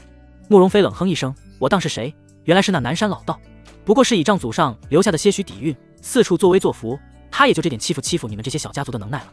你放心，这是我帮你讨个公道。那老道要敢出面说一个不字，你看我慕容家怎么收拾他。他话刚说完，坐在边上的慕容琴突然厉声道：三弟，快给我闭嘴！慕容飞不解，大姐你怕个啥啊？那老道不就是有些气运，教出了几个在龙组织当差的徒弟吗？我慕容家叔姑辈部也有，境界也不比他徒弟差。说完转头又对林峰说，行了，这事就包在我身上，你尽管去收拾那个抢走你未婚妻的小子，有什么事我慕容飞替你出头。林峰故作面色一喜，连忙施礼拜谢，那就谢过三公子，谢过大小姐了。慕容飞不以为然，小事一桩，这也是看在你这么懂事的份上。行了，你先去吧，有啥事马上给我打电话就行。慕容飞说着，便从口袋里掏出一张名片递给了林峰。要知道，若是能在这玉镯上研究出个啥来，那可就赚大发了呀。慕容飞心里还暗自窃喜，这林家终究是个小地方的豪门家族，哪能知晓这玉镯中的奥秘。拍卖会还没开始，就先捞了这么一个好处，当真是不枉此行。林峰双手接过慕容飞的名片，又是故作流露出一副难色道，三公子，不瞒你说，抢我未婚妻那人今日也来到了这里。此人专横跋扈，他在刚才跟南山仙人碰面了，还对我一顿嘲讽，我实在是不敢过去了。听闻这话，慕容飞斜瞪了一眼这唯唯诺诺的林峰，真是个没用的东西，也怪不得女人都被人给抢了去。也罢，今日我慕容飞就给你出风头，替你教训一下那小子。慕容琴开口道，三弟不可生事。慕容飞笑道，大姐不用担心，况且我只是去教训一番那仗势欺人的蛮横之辈，我慕容家行得正，怕他个甚呀。说完后便立马起身对林峰问道，说吧，那小子在哪？林峰神色大喜，连忙指向了远处的林天生三人，就是那小子，他边上坐的就是我曾经的未婚妻。慕容飞目光顺着林峰所指的方向看去，随即说道，好家伙，那小子生得如此帅气逼人，怪不得你未婚妻不要你。林峰尴尬一笑，三公子，那帅气也不能当饭吃啊，不是？再说了，在帅气这方面，那小子可比三公子你差得远了。慕容飞一听，心里甚是受用，你说的很有道理，看好了别眨眼，我这就去替你出口恶气。说着边招呼身边的2名保镖，朝着林天生一行人走了过去。谢谢三公子，谢谢三公子。林峰低头哈腰的连连道谢，又是对慕容琴说，大小姐，那我就先去了。慕容琴也没再好说什么，你去吧。对于慕容飞的举动，他也没过多阻拦，毕竟他慕容家的底蕴那可不是说着玩的。离开了慕容琴的卡座后，光头男神色尤为着急的说道，大少爷，你还真把那玉镯送给他们了呀？这事万一被老爷知道，可如何是好啊？林峰冷笑着说，哼哼，送给他们，只要清风剑到手，这慕容家我随手便可灭之。对了，还没查出来清风剑的位置吗？光头男道，回大少爷，还没有。一般来说，拍卖会没开始，正主是不会出现的，哪怕是叶家也不知道正主的信息。那些土夫子可不简单，他们就是靠这吃饭的，自然有隐藏好信息的本领，否则都不知道死上多少回了。听得如此，林峰面色阴沉的叹了一口气，那老不死所得到的情报到底可不可靠？今日若是没有清风剑出现，回头我非得弄死他个老不死的。说完便大步离开。与此同时，在林峰的挑唆下，慕容飞双手插着兜，带着2名保镖来到了林天生的卡座跟前。不想惹祸上身的，都给我滚开！2名慕容家保镖上前大声呵斥正在跟苏然谈项目的商人。听闻这声呵斥，众人顿时抬眼一看，当他们看见保镖身后的慕容飞后，神色皆是慌张了起来，纷纷起身离开了。慕容家那可不是他们所能惹得起，只需一句话便可将他们给碾死了。苏然跟苏可欣还不明白发生了什么，看向慕容飞的目光充满了不解。背靠在卡座上翘着个2郎腿的林天生，嘴角却微微上扬了起来。慕容飞气焰极其嚣张，上来便一脚踏到了卡座上，对林天生问道，就你他妈的叫林天生啊？此话一出，苏然眉头一皱，心里想着他苏家也没得罪过慕容家呀，于是连忙起身道，三公子，不知我丈夫有哪里得罪过你的？林天生拉住了他小手，将他给拉坐了下来，先坐下。苏然神色凝重地对林天生道，老公，这人是慕容家的三公子。一旁的苏可欣神色一凝，已经准备好了随时出手的打算，心里想着，这因果不就来了吗？他刚突破筑基境，正跃跃欲试呢。慕容飞戏谑一笑，好一对奸夫淫妇，我慕容飞今日就是看不惯你们小子，不想缺胳膊断腿的话，就给我把鞋子上的灰尘给舔干净，不然可免不了一顿打。这边的骚乱立马就引起了会场里很多的人前来围观。好戏要开场了。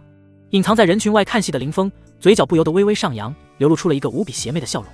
此时叶家人跟那南山道人也是将目光给移了过来，看见慕容飞正在对林天生发难，叶婷心中顿时一惊，连忙拉着南山道人说道：“不好了，师傅，林先生跟慕容家的三公子起了冲突。”南山道人却是满脸的不以为然，并说道：“我说徒儿呀，这事你就别去多管闲事了吧。林小友如若真有你说的那么神，他还能吃得了这个亏吗？再说了，他边上还有个住寂静的小女娃，那慕容家的什么三公子不过是5折9阶，你大可放100个心吧。”南山道人心里嘀咕，正好看看林天生是否真有那个本事，境界多少。苏家的上门女婿怎么就惹上了慕容家三公子了呢？这一回怕是神仙来了都救不了这苏家了。是啊是啊，慕容家的体量那可不是一般的家族能与之相比的。看到如此一幕，周围的人皆是交头接耳的议论纷纷。就在所有人以为林天生这下绝对要难看的时候，苏可欣突然动了，一记飞腿直接横扫向慕容飞而去。三公子小心！慕容飞身旁的2名保镖也不是一般人，都是5折9阶的存在。在苏可欣的飞踢即将命中慕容飞时，其中一人急忙舍身上前阻挡。砰的一声，那名保镖当场被苏可欣一脚给扫了出去几10米远，随之重重地砸到了地面上，立马是捂着肚子发出连连哀嚎。那一瞬间，他所爆发出来的真气让所有人震惊了当场。祝寂静，这不可能！林峰脸上布满了不可思议之色，震惊地将手中的酒杯给捏成了粉碎。苏家2小姐竟是一名祝寂静的修士，太不可思议了！这苏家隐藏的真够深啊，怪不得那个叫林天生的小子一副有恃无恐，如此从容淡定，原来是有小姨子给他撑腰。不只是林峰，所有人都被苏可欣的出手给惊呆了。叶枫跟叶婷的脸色上充满了震撼。年仅19岁的祝寂静，放眼整个江南近几百年历史，也从未出现过。只是不知，如果他们得知苏可欣仅用短短2、3天时间，便从一个凡人突破到了筑基境界，心里又该作何感想？苏可欣作为苏家2小姐，向来默默无闻，一直以来都在学校读书，没想到第一次在如此场合露面，就表现出了如此骇人的实力。苏家2女娃竟然有这般高深的修为，当真是让人感到震惊。灵山水几名老家伙正用着无比严肃的目光，死死盯着那苏可欣，心中已然是惊涛骇浪。仅仅19岁就达到了筑基境，在将来的成就难以想象。林天生只是轻轻一笑，随之慢条斯理地抿了一口红酒，也没有要说什么。苏然则是一脸的担忧，小妹虽说已成为一名筑基强者，但她在这之前毫无基础，这会同时面对3名9阶武者，难恐会吃亏。不远处的慕容晴眉头紧锁，目光放到了苏可欣的身上，一语不发。这一下来得太过突然，此时的慕容飞仍是处于震惊之中。尼玛的，19岁的筑基境，放在这灵气如此稀薄的世界，那得是何等的修道奇才啊！哪里来的小流氓，竟敢对我姐夫出言不逊！苏可欣轻轻地扭了扭脖子说道，有一副要大干一场的架势。哼，原来是有支撑，怪不得林峰那小子这般惧怕。即便得知苏可欣是一名筑基强者，但慕容飞也没有出现惧怕之色，只是之前的嚣张气焰倒是弱了不少。他面色凝重地将放在卡座上的脚给拿了下来，而他的注意力也从林天生那里转移到了苏可欣的身上。林峰面色阴冷无比，苏家到底还有多少是不为人知，怪不得那和气今日没有一同前来。苏可欣面色微怒，对慕容飞说，你还有脸呵呵？识趣的话马上给我姐夫赔礼道歉，如若不然，本姑奶今日可不能轻饶你们。听闻这话，另一名慕容家保镖上前怒斥道，放肆！你可知我家公子是何人？哪知话音刚落，苏可欣一个箭步突然间便冲到跟前，啪的一声清脆，抬手一巴掌立马将那名保镖给打倒在地，随之又是一脚猛地踏到了他的背上。噗！那保镖面色惨白，口中狂喷出了一口老血。苏可欣指着慕容飞道，本姑奶再给你一次机会，马上跪下来给我姐夫赔礼道歉。慕容飞被苏可欣的架势给吓得连连后退，他面露艰难，心中暗暗后悔，早知道就不替林峰出这个风头了。武者跟修士那可是一个巨大的分水岭，哪怕现在的他是名武者9阶，可要真跟苏可欣动起手来，下场绝对会跟2名保镖的下场无异。苏家当真是好大的威风啊！如若再过个几年，恐怕你们还真的不把各个世家大族给放在眼里了。正当慕容飞骑虎难下，不知该如何是好时，一个妩媚的女人声音高高的传了过来。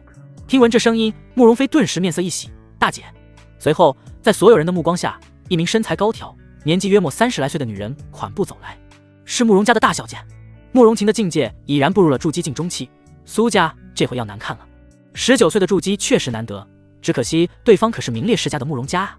看见慕容晴出面，所有人又是纷纷交头接耳了起来。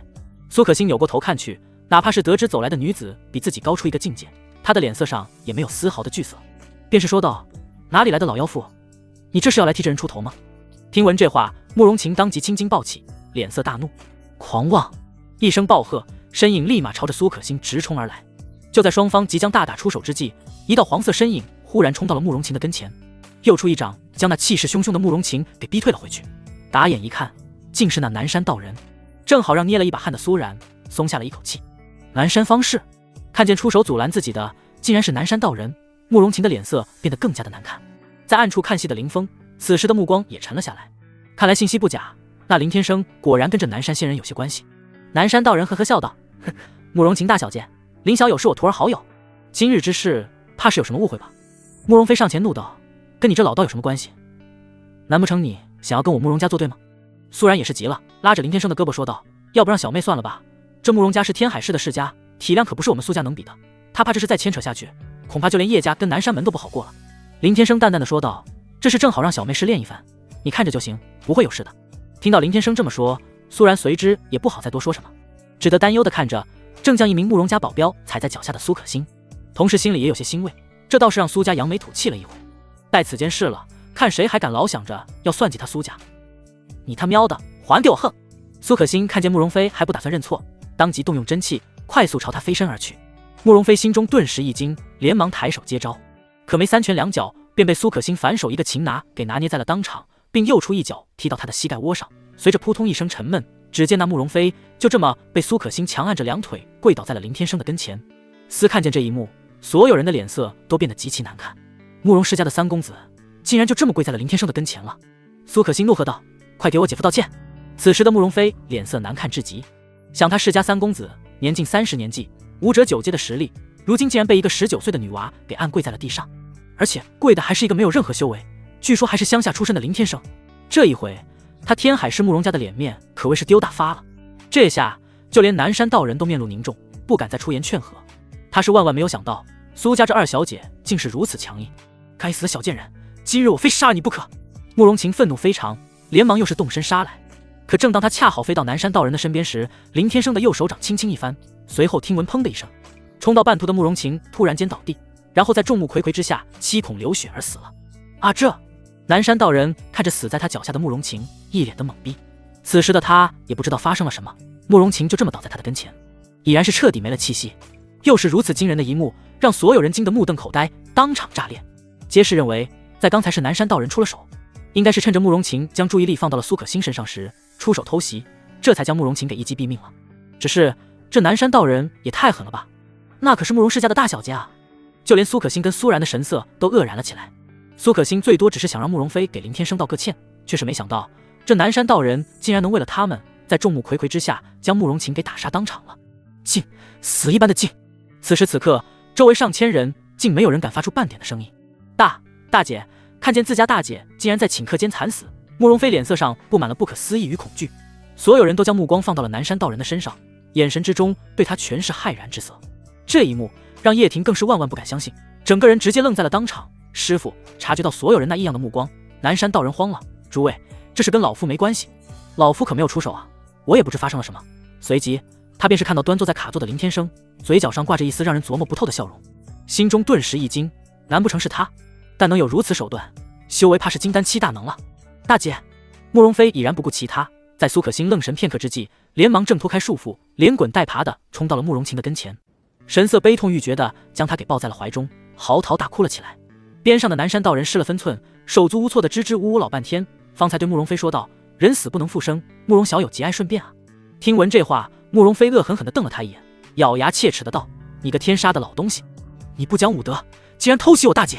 好，今日之事，我慕容家断然不能善了，你们给我等着，我慕容家定会荡平你南山整个山门。”说着便在几名保镖的协助下，准备抬起死去的慕容琴离开。南山道人慌了神，连忙一步并作2步的追了上去：“小友先别走啊！”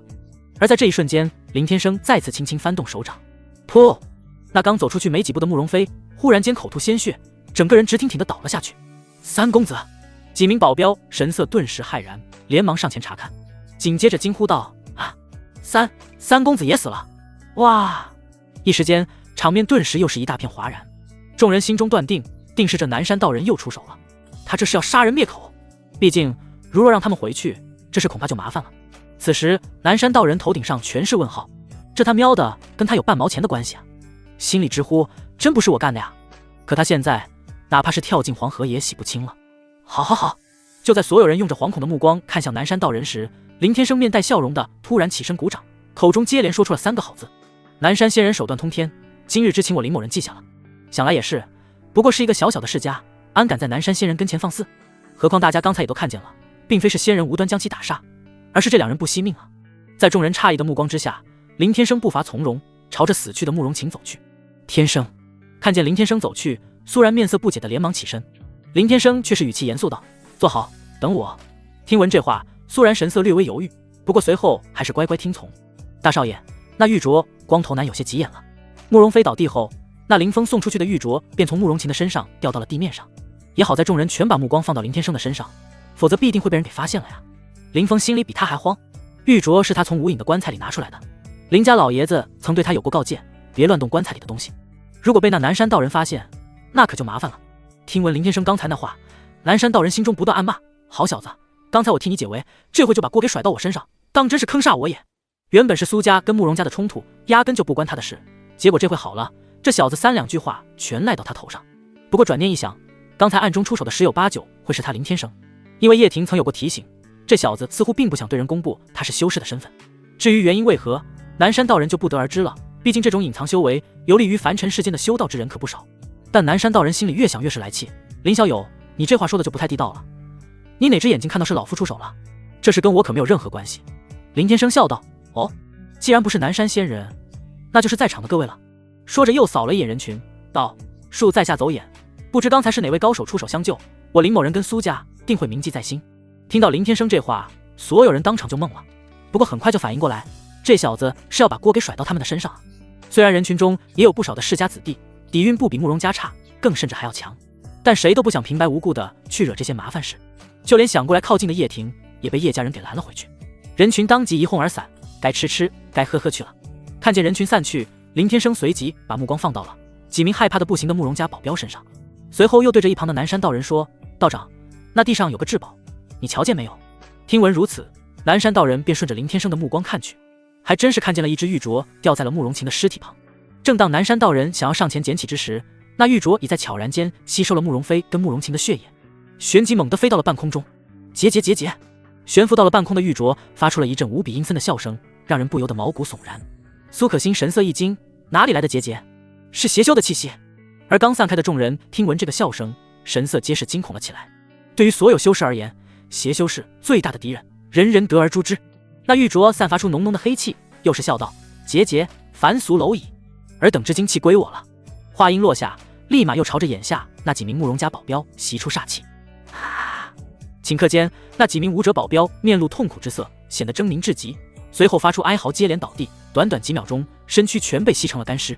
见此一幕，苏然脸色当即被吓得苍白，不远处的林峰脸色上布满了不可思议之色。显而易见，就连他都没能想到，那玉镯里居然还封印着一个邪修啊！南山道人神色大震，连忙推开了林天生。不好，果真是邪修复苏了。紧接着，右手快速抽出身后宝剑，左手不知从何时捏出了章符，口中念念有词，赫赫扬扬，日出东方，无赤此符，普扫不降。三昧真火，给我破！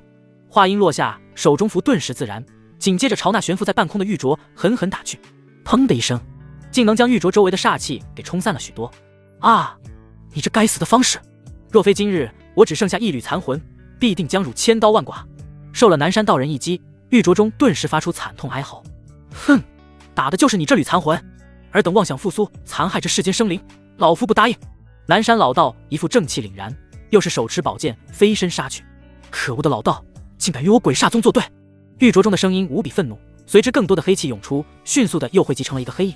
林天生退到一旁观看，并没有要出手的意思。正当南山老道跟那黑影缠斗之时，苏然跟苏可欣跑了过来。那是鬼魂吗？苏然神色骇然地问道。林天生道：一缕邪修残魂。听闻如此，苏然跟苏可欣的脸色立马又是一变。早前林天生就发现了慕容琴身上的这只玉镯，也是因为如此，他才出手将其灭杀。而这邪修所散发出来的气息，不过是筑基境圆满而已。看见南山老道出手，林天生便没有兴趣参与了。那玉镯是从慕容琴身上掉出来的，难不成慕容家在暗地里与邪修合谋？如若这般，怪不得南山仙人会出手，原来是这样。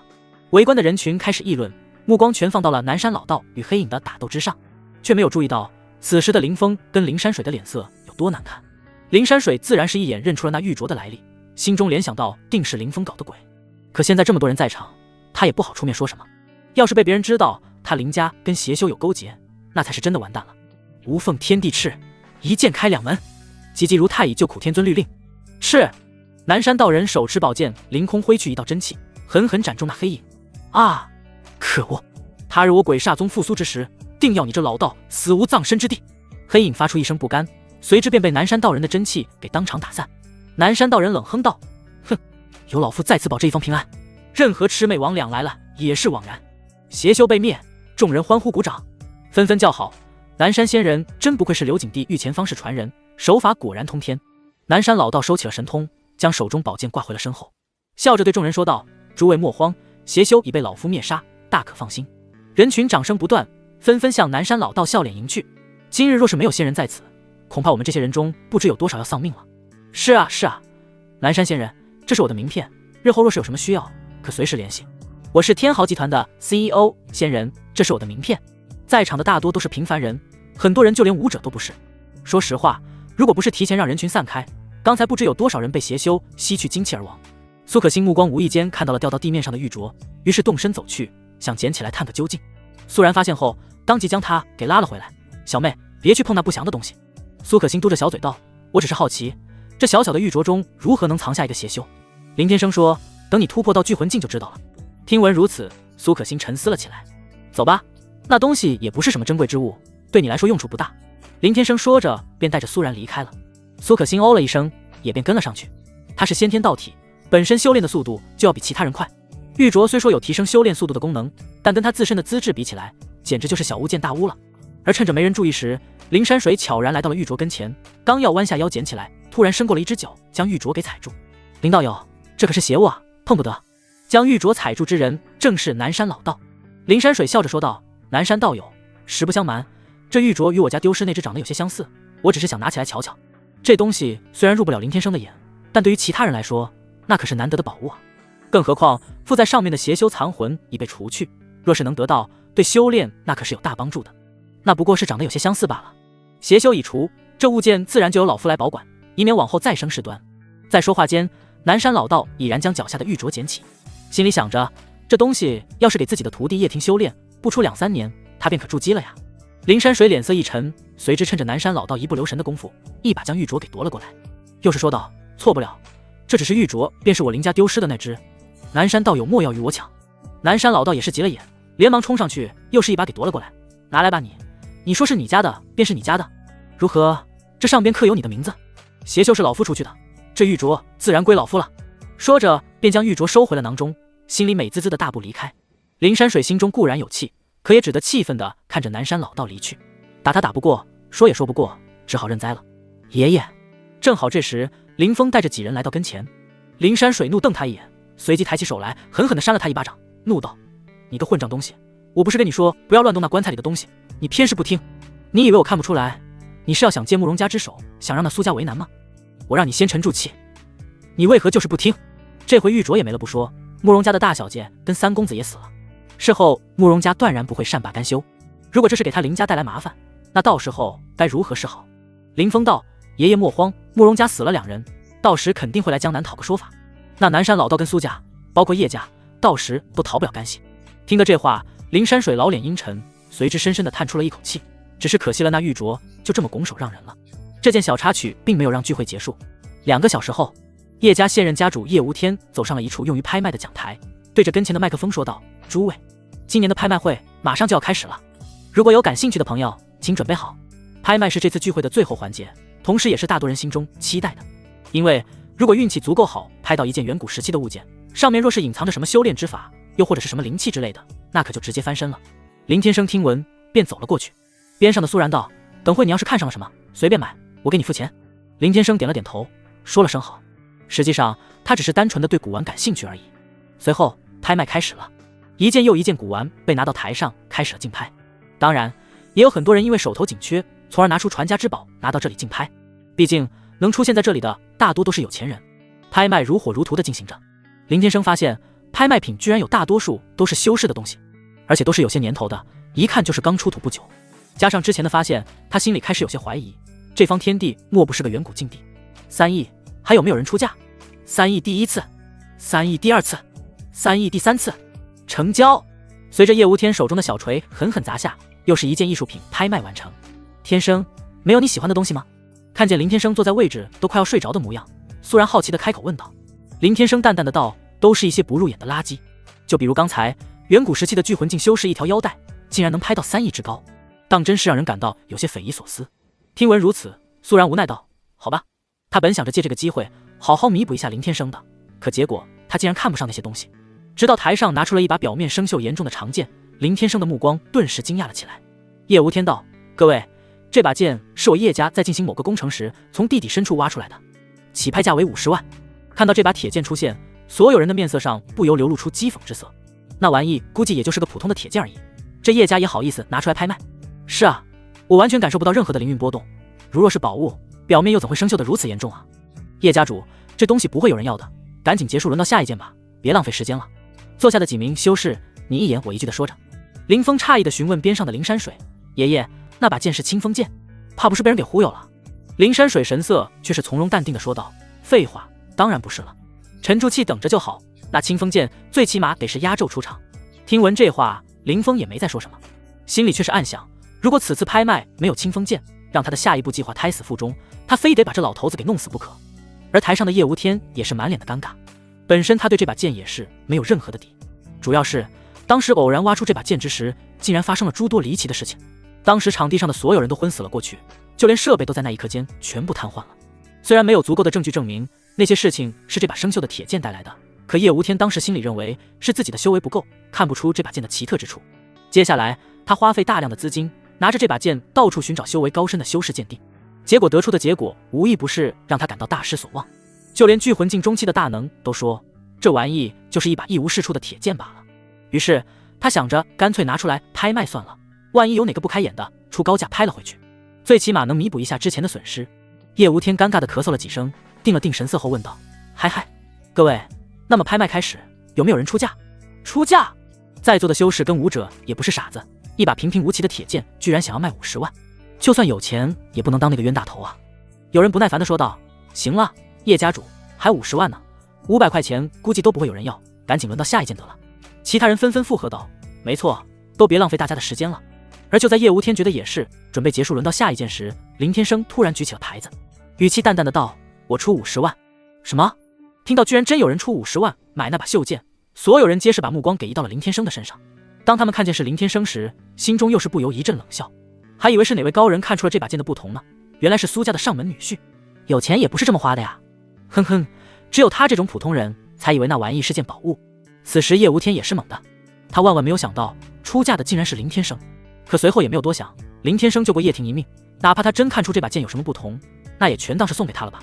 好，林先生出价50万，50万第一次，50万第二次，50万第三次，成交。叶无天手中小锤砸下，身后的下人立马上来将铁剑装进盒中，随之带着付款码一起来到了林天生的跟前。苏然拿出手机直接付款，只要林天生喜欢，哪怕是用100亿去买一个石头，他苏然都不会眨一下眼。苏可心好奇地问，姐夫，这玩意真有什么奇特之处吗？毕竟在场的修士不少，可愣是没有一个人看好。再说了，真要是什么贵重之物，又怎么可能才值50万呢？林天生笑道，等会回到家你们就知道了。苏然道，你喜欢就买，看上的都是值得，别管别人说什么。何况区50万对于苏然来说连9牛1毛都算不上，就当是买件衣服了。接下来竞拍照常进行，直到最后台上拿出了一把散发出青色光芒的长剑，让在场的所有人都惊讶了起来。那把剑不一般啊，没错，最起码是件灵器，能作为压轴出场的物件绝对不简单。虽说不知道这把剑的来历，但从他身上散发出来的气息来看，绝对是一把难得的武器。终于开始了，那就是清风剑。风儿，你势必要拿下来。林山水老脸激动地对着一旁的林峰说道。林峰沉声道，我知道。叶无天也是来了精神，高声道，这把剑是在某个古墓之中发现。话不多说，卖家出的底价为5亿，现在开始竞拍。话音落下，众人纷纷举起了牌子，价格很快就被抬到了50亿之多。要知道50亿可不是一笔小数目了，很多修士虽然有修为，但一下子要拿出50亿，那还是很难的。面露惋惜，不得已退出了叫价。而接下来的竞拍，只有豪门家族势力方才有那个底蕴竞拍了。叶枫举起了牌子，55亿、60亿，林峰跟上叫价。这次他就是为了这把剑而来，哪怕最后抢也要抢到手。看见林峰这么自信，叶枫当即看向了他一眼。按理来说，即便是灵气，那么这把剑的价格最多也就50亿了。这林峰怕不是得到了这把剑的什么消息，提前得知这把剑的不同之处。回想起来，曾经他林家也是这样拍下了一口棺材，然后实力在接下来的几年里直接一飞冲天了。叶婷道：叶枫，要不算了。叶枫道：姐，不能算，我绝对不能再让林家的实力继续发展壮大。说完后，当即又举起了牌子，直接喊道：我叶家出100亿。看到叶枫直接喊出了100亿的高价，作为拍卖主持的叶无天不由得看向了他。只见叶枫对台上的父亲脸色凝重的点了点头。叶无天也是察觉到了自家儿子的意思，如果这次叫拍的对手不是林家，恐怕叶枫不会这么死磕到底。林峰阴冷笑道：哼，叶少爷，100亿可不是一笔小数目啊。叶枫不以为然道：无所谓，本少爷喜欢。就在叶枫以为林峰会就此罢手时，林峰突然举起了牌子，神色从容淡定的喊道：我林家出200亿。此话一出，场面顿时又是一大片哗然。要知道200个亿的资金对于豪门来说，那也不是一个小数了，可不是几十亿那么简单。何况是一手交钱一手交货，准备不充足的话，根本就拿不出这么多的现金。而林家的全部产业才300多亿，这林峰是疯了吗？灵气固然难得，可要拿大半个家产来买，多少是有些不理智了。林峰看见叶枫脸色难看至极，又是说道：怎么了？叶少爷，想要继续的话就出价吧。你他妈的疯了吧？叶枫实在气恼，他如果再加价的话，就得出200多亿，这特么的拿200多亿去买一把剑，怎么算都不值当。林峰冷笑道：我疯不疯倒是没有多大关系，现在的问题是你叶家到底还要不要出价？听闻这话，在场的所有人都变得安静了起来。哪怕是一些世家，也不可能会花200亿去买一把灵器，即便再难得，可它终究只是一把厉害的武器而已，与200亿资金相比，就显得非常不值了。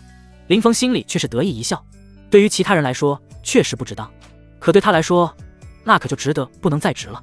他体内有邪修无影赠予的修为底蕴，可在1个小时内让自己的境界突破到聚魂境中期。虽说只能维持1个小时，但若是加上这把清风剑，1个小时那不够他杀疯的吗？他看中的可是整个江南所有势力的产业与自己的未来。如此一来，区200亿也就算不得什么了。混账东西，他出100亿，你不会先出105亿吗？坐在林峰一旁的林山水语气很是不悦。虽然说清风剑一定要得到，可林峰居然出200亿，何况他林家现在哪来的200亿现金支付？等会没钱付款，要付卖家定金不说，东西还不能马上拿到手，有什么用？这不是给自个找麻烦吗？林峰阴沉个脸色没有说话。叶无天喊道：200亿第一次，直到喊出了成交，方才一锤定音。即便叶枫还想要继续出价，但家主叶无天肯定也不会愿意的。200亿啊，你当以为是几十亿而已吗？接下来，叶家下人将清风剑打包完毕，随之一起拿着卖家的付款码来到林峰的跟前。林少爷，请付款。只要买家不付款，那么交易到最后依然无法完成。也就是说，东西不会交给买家，直到他付完全部的钱才可以拿到手。林山水老脸阴沉，他自然是知道林峰在这个时候不可能拿得出200个亿。接下来无非是要先付定金给卖家，然后东西留在叶家，直到卖家拿到全部的钱，这才可以拿到东西。当然，卖家也会给叶家10%的回扣。200亿的话，叶家能拿到20亿。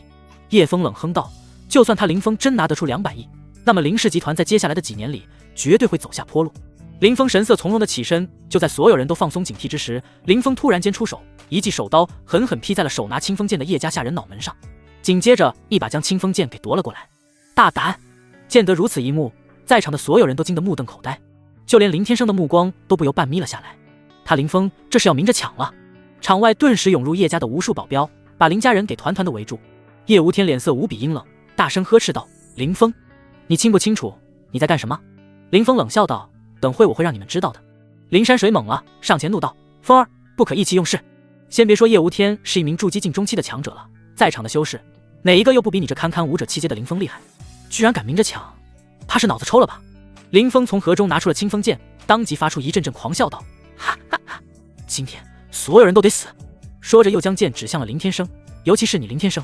林天生神色漠然，用着看傻子一样的眼神看着他。苏然有些害怕的贴近林天生，两只小手紧紧地抓住他的衣角。当真是狂妄，分明是没把我叶家放在眼里。来啊，将这林峰给我拿下！叶无天大手一挥，几十名保镖当即涌了过去。正当几十名保镖靠近之时，林峰手持清风剑一挥，铮！紧接着一声无比清脆的剑吟声响起，几十名保镖的脑袋皆然被斩落，身躯纷纷倒地。什么？见得如此一幕，在场的所有人又是被吓得呆若木鸡。那些保镖中，那可是有几名6阶武者的存在啊！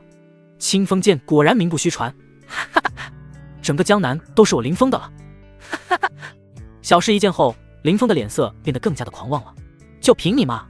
场中一名筑基境修士飞身而出，直取林峰而去。要知道，林峰不过是一个武者7阶而已，即便他此时手持一把灵器，可终究没有踏入筑基境界，体内没有任何真气。清风剑在他手中，必定无法发挥出太多的威能。林峰冷笑一声，随之仰天发出一声怒吼。砰！一股无比蛮横的煞气突然从他体内爆发而出，瞬间便将那名杀来的筑基强者给震退了出去。而此时，他的双眼变得猩红了起来，整个人散发着黑暗的气息。聚魂镜中气，而且还是一个邪修。所有人都被林峰所爆发出来的气势给吓得两腿发软。林山水显然并不知道林峰得到了无影的修为，抬起一只手来哆哆嗦嗦地指着跟前的林峰：“你居然得到了无影大人赐下！”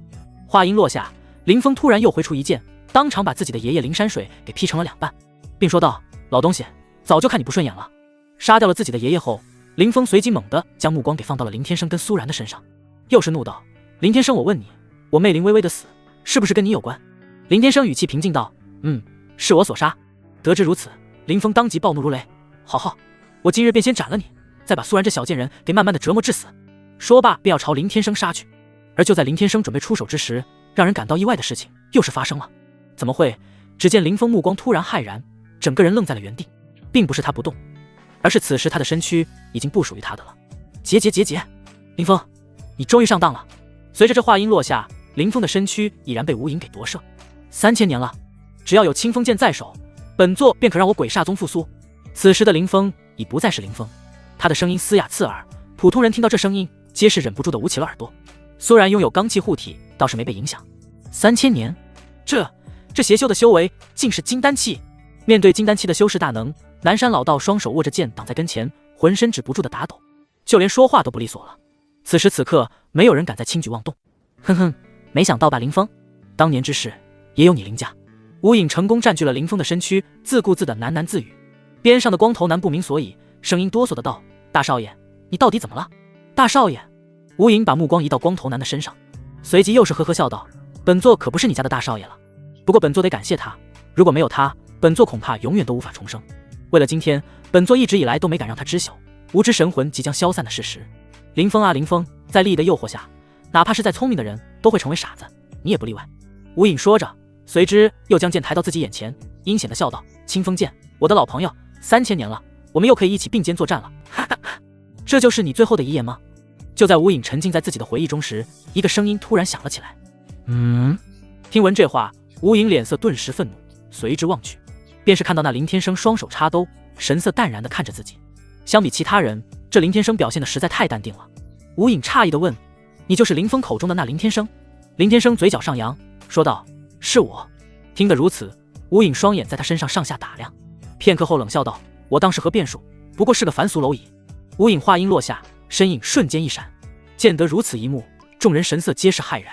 下一秒，那无影已然出现在了林天生跟前。“那就先从你开始吧。”正当他说完这句话，突然间发现周围的天地忽然扭曲，随之发生了翻天覆地的变化。无影愣在了当场，目光尤为不可思议的扫望正在急速变化的所有一切，就连天空都变成了血红色。幻境，到底是在什么时候？无影慌了。此时他站在血红的荒地上，周围没有任何一个活物，遍地全是累累白骨，只有林天生站在他的跟前，但他的脸色上已然没有了之前的表情，而是一副无比冰冷的神态，还散发出一股无比强大的威压。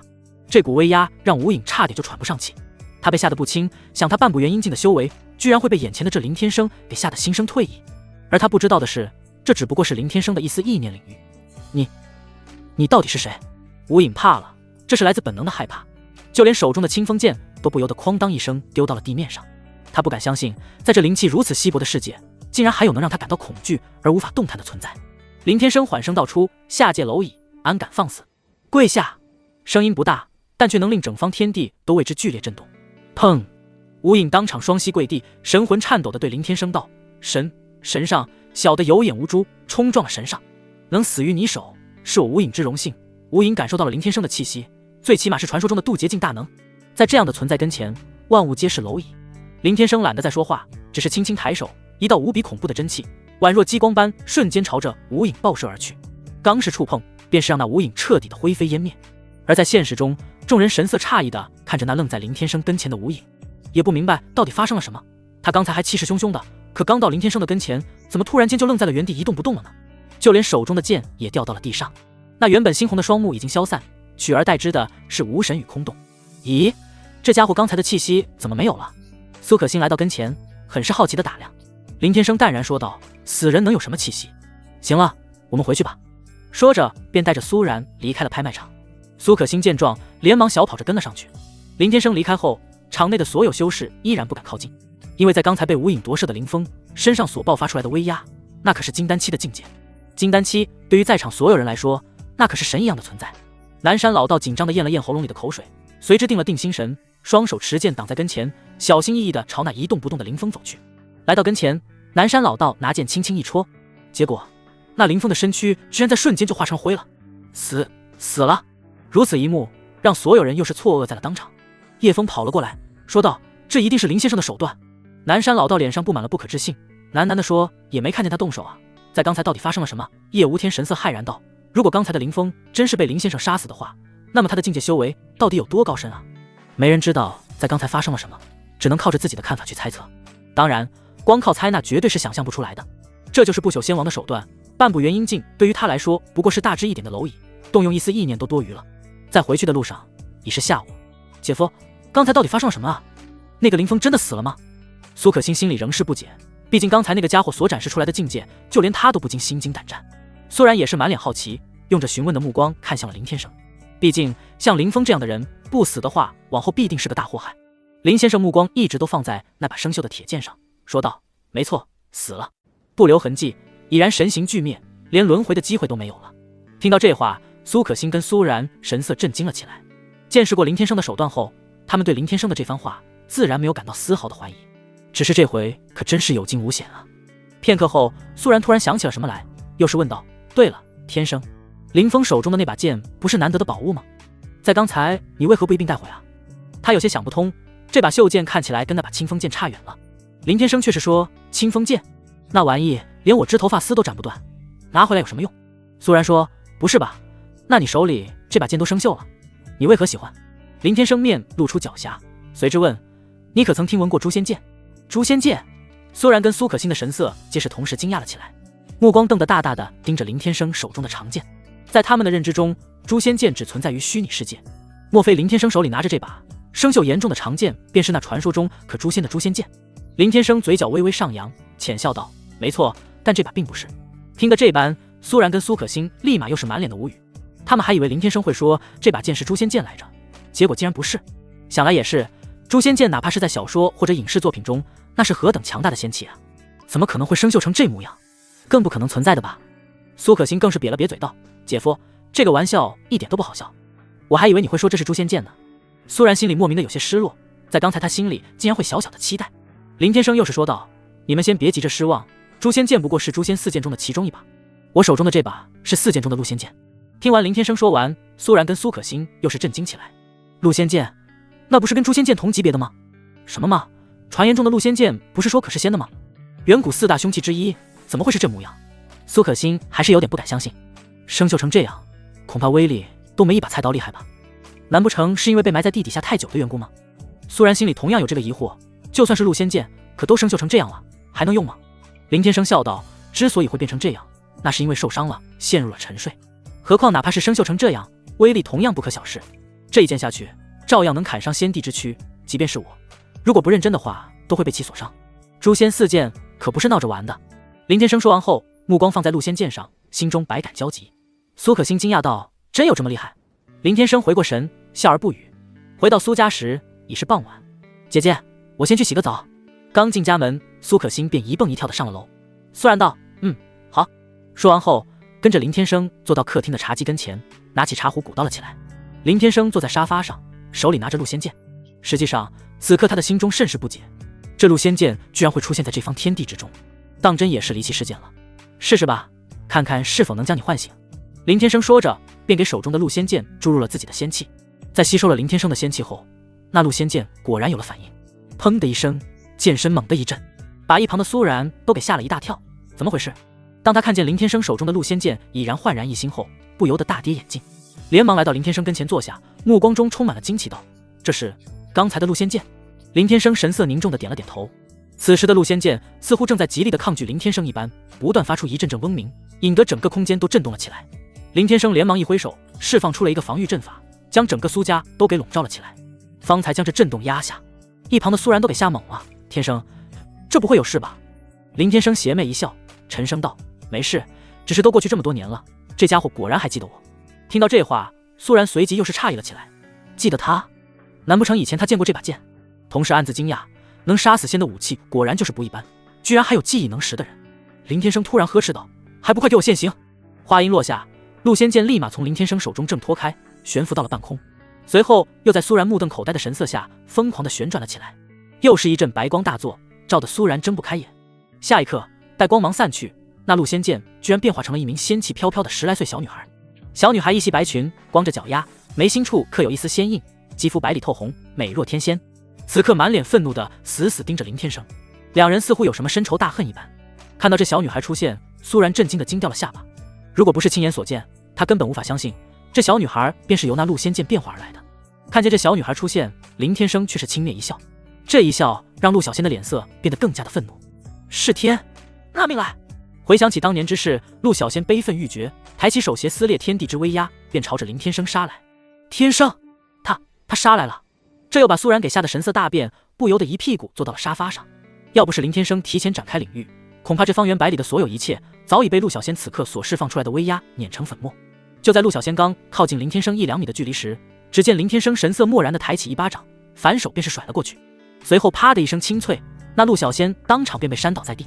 而刚才那能撕裂空间的气势顷刻间全无，一切又是恢复回了正常。这般操作再次让苏然错愕当场。可恶的是天，本仙定要杀了你，为无主与姐姐们报仇！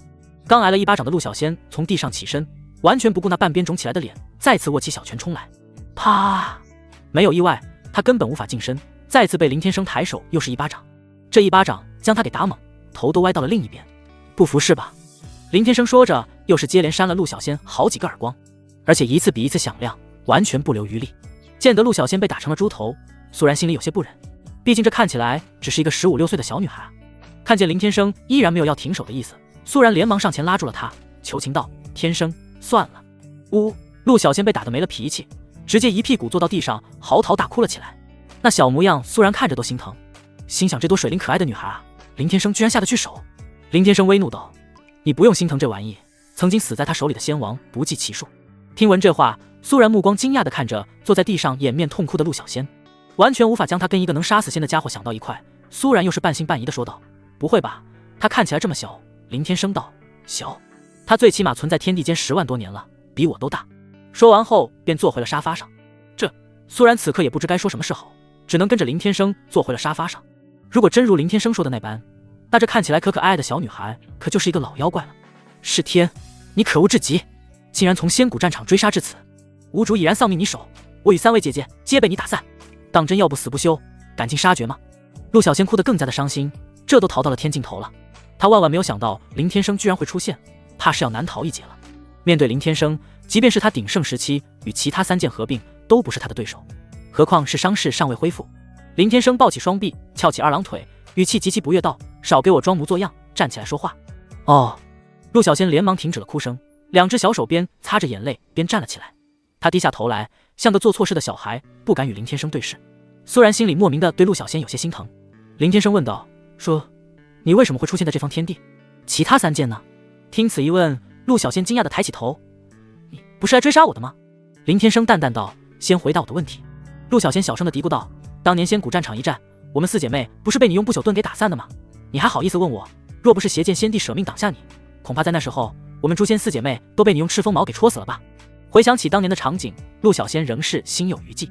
9重天之上，异变突起，仙界妖孽9方10界主宰之一的不朽仙王是天忽然半途杀出，硬是以1人之力镇压下了那场动乱，不仅杀了他的主人，还把他们4剑给打散进了虚空。听到这个回答，林天生的眉头一皱，沉思片刻后又是说道：既然如此，那我现在给你个任务。陆小仙脸色诧异的道：任务？什么任务？林天生指了指边上的苏然说道：从今日开始，你就护在他左右。说着脸色阴冷下来，沉声道：哪怕他掉了一根汗毛，我也绝不放过你们4剑。听闻如此，陆小仙极其震惊，小脸上布满了不可思议道：让本仙给这下界蝼蚁当护卫。林天生不悦道：不同意。那你没有存在的必要了。说着便扬起一只手掌来，准备使出手段。看见林天生一脸认真的模样，把陆小仙给吓坏了，连连说：别呀，我又没说不干事吧，嘿嘿，您消消气哈，别动怒。能看得出来，冷静下来的陆小仙求生欲还是挺强的。林天生冷笑道：哼哼，我当以为你有多大的骨气。行了，那就先这样吧。说着便起身走向了2楼。陆小仙笑道：嘿嘿，恭送神上。苏然脸色骇然道：天生，那他心里多少有些担心，这玩意留着跟自己独处，该不会趁着林天生不在欺负自己吧？林天生道：你不用怕，其他的我不敢说，但他奈何不了你。听闻如此，苏然这才放下了心来，随之眉头依然不得舒展地看着跟前的陆小仙。双方相互对视片刻，苏然便笑着开口问道：你好，我叫苏然，你叫什么？陆小仙。陆小仙同样用着奇怪的目光盯着跟前的苏然，他想不明白这凡俗女人到底有何不同，竟然能让仙界传说如此上心。苏然又是道：那以后我就叫你小仙吧，这里是我家，等会我让人给你收拾出一间房来。陆小仙诧异道：你家？你跟世天是何关系？苏然一时半会的反应不过来，是天？陆小仙面不改色道：就是林天生。哦，呵呵。苏然恍然大悟，尴尬的笑了笑，随后又是说：我是他妻子。什么？妻子？陆小仙的声音震惊的高呼了起来，看向苏然的目光充满了极大的震惊与不可思议，下巴差点就掉到了地面上。见得他反应这般剧烈，苏然嘴角一抽：有什么不对吗？陆小仙震惊在当场，心中已然惊涛骇浪，久久不能平静。许久后方才喃喃地说：那家伙居然会有道侣，而且还是一个低贱的下界凡人。苏然听闻这话，脸色顿时一变，脸色当即变得非常不开心。低贱的下界凡人，这话他特别不爱听。随后为了面子说道：别小看我，我可是见过一具神仙的无上法相的女人。陆小仙鄙夷的摆了摆小手：就你还见过身外法相？可算了吧。苏然脸色不悦，但随后也没再说什么，心里想着以后他一定也要修仙，哪怕吃再多的苦他都愿意。姐，这哪来的小女孩啊？正当这时，苏可欣穿着一身睡衣从楼上走了下来。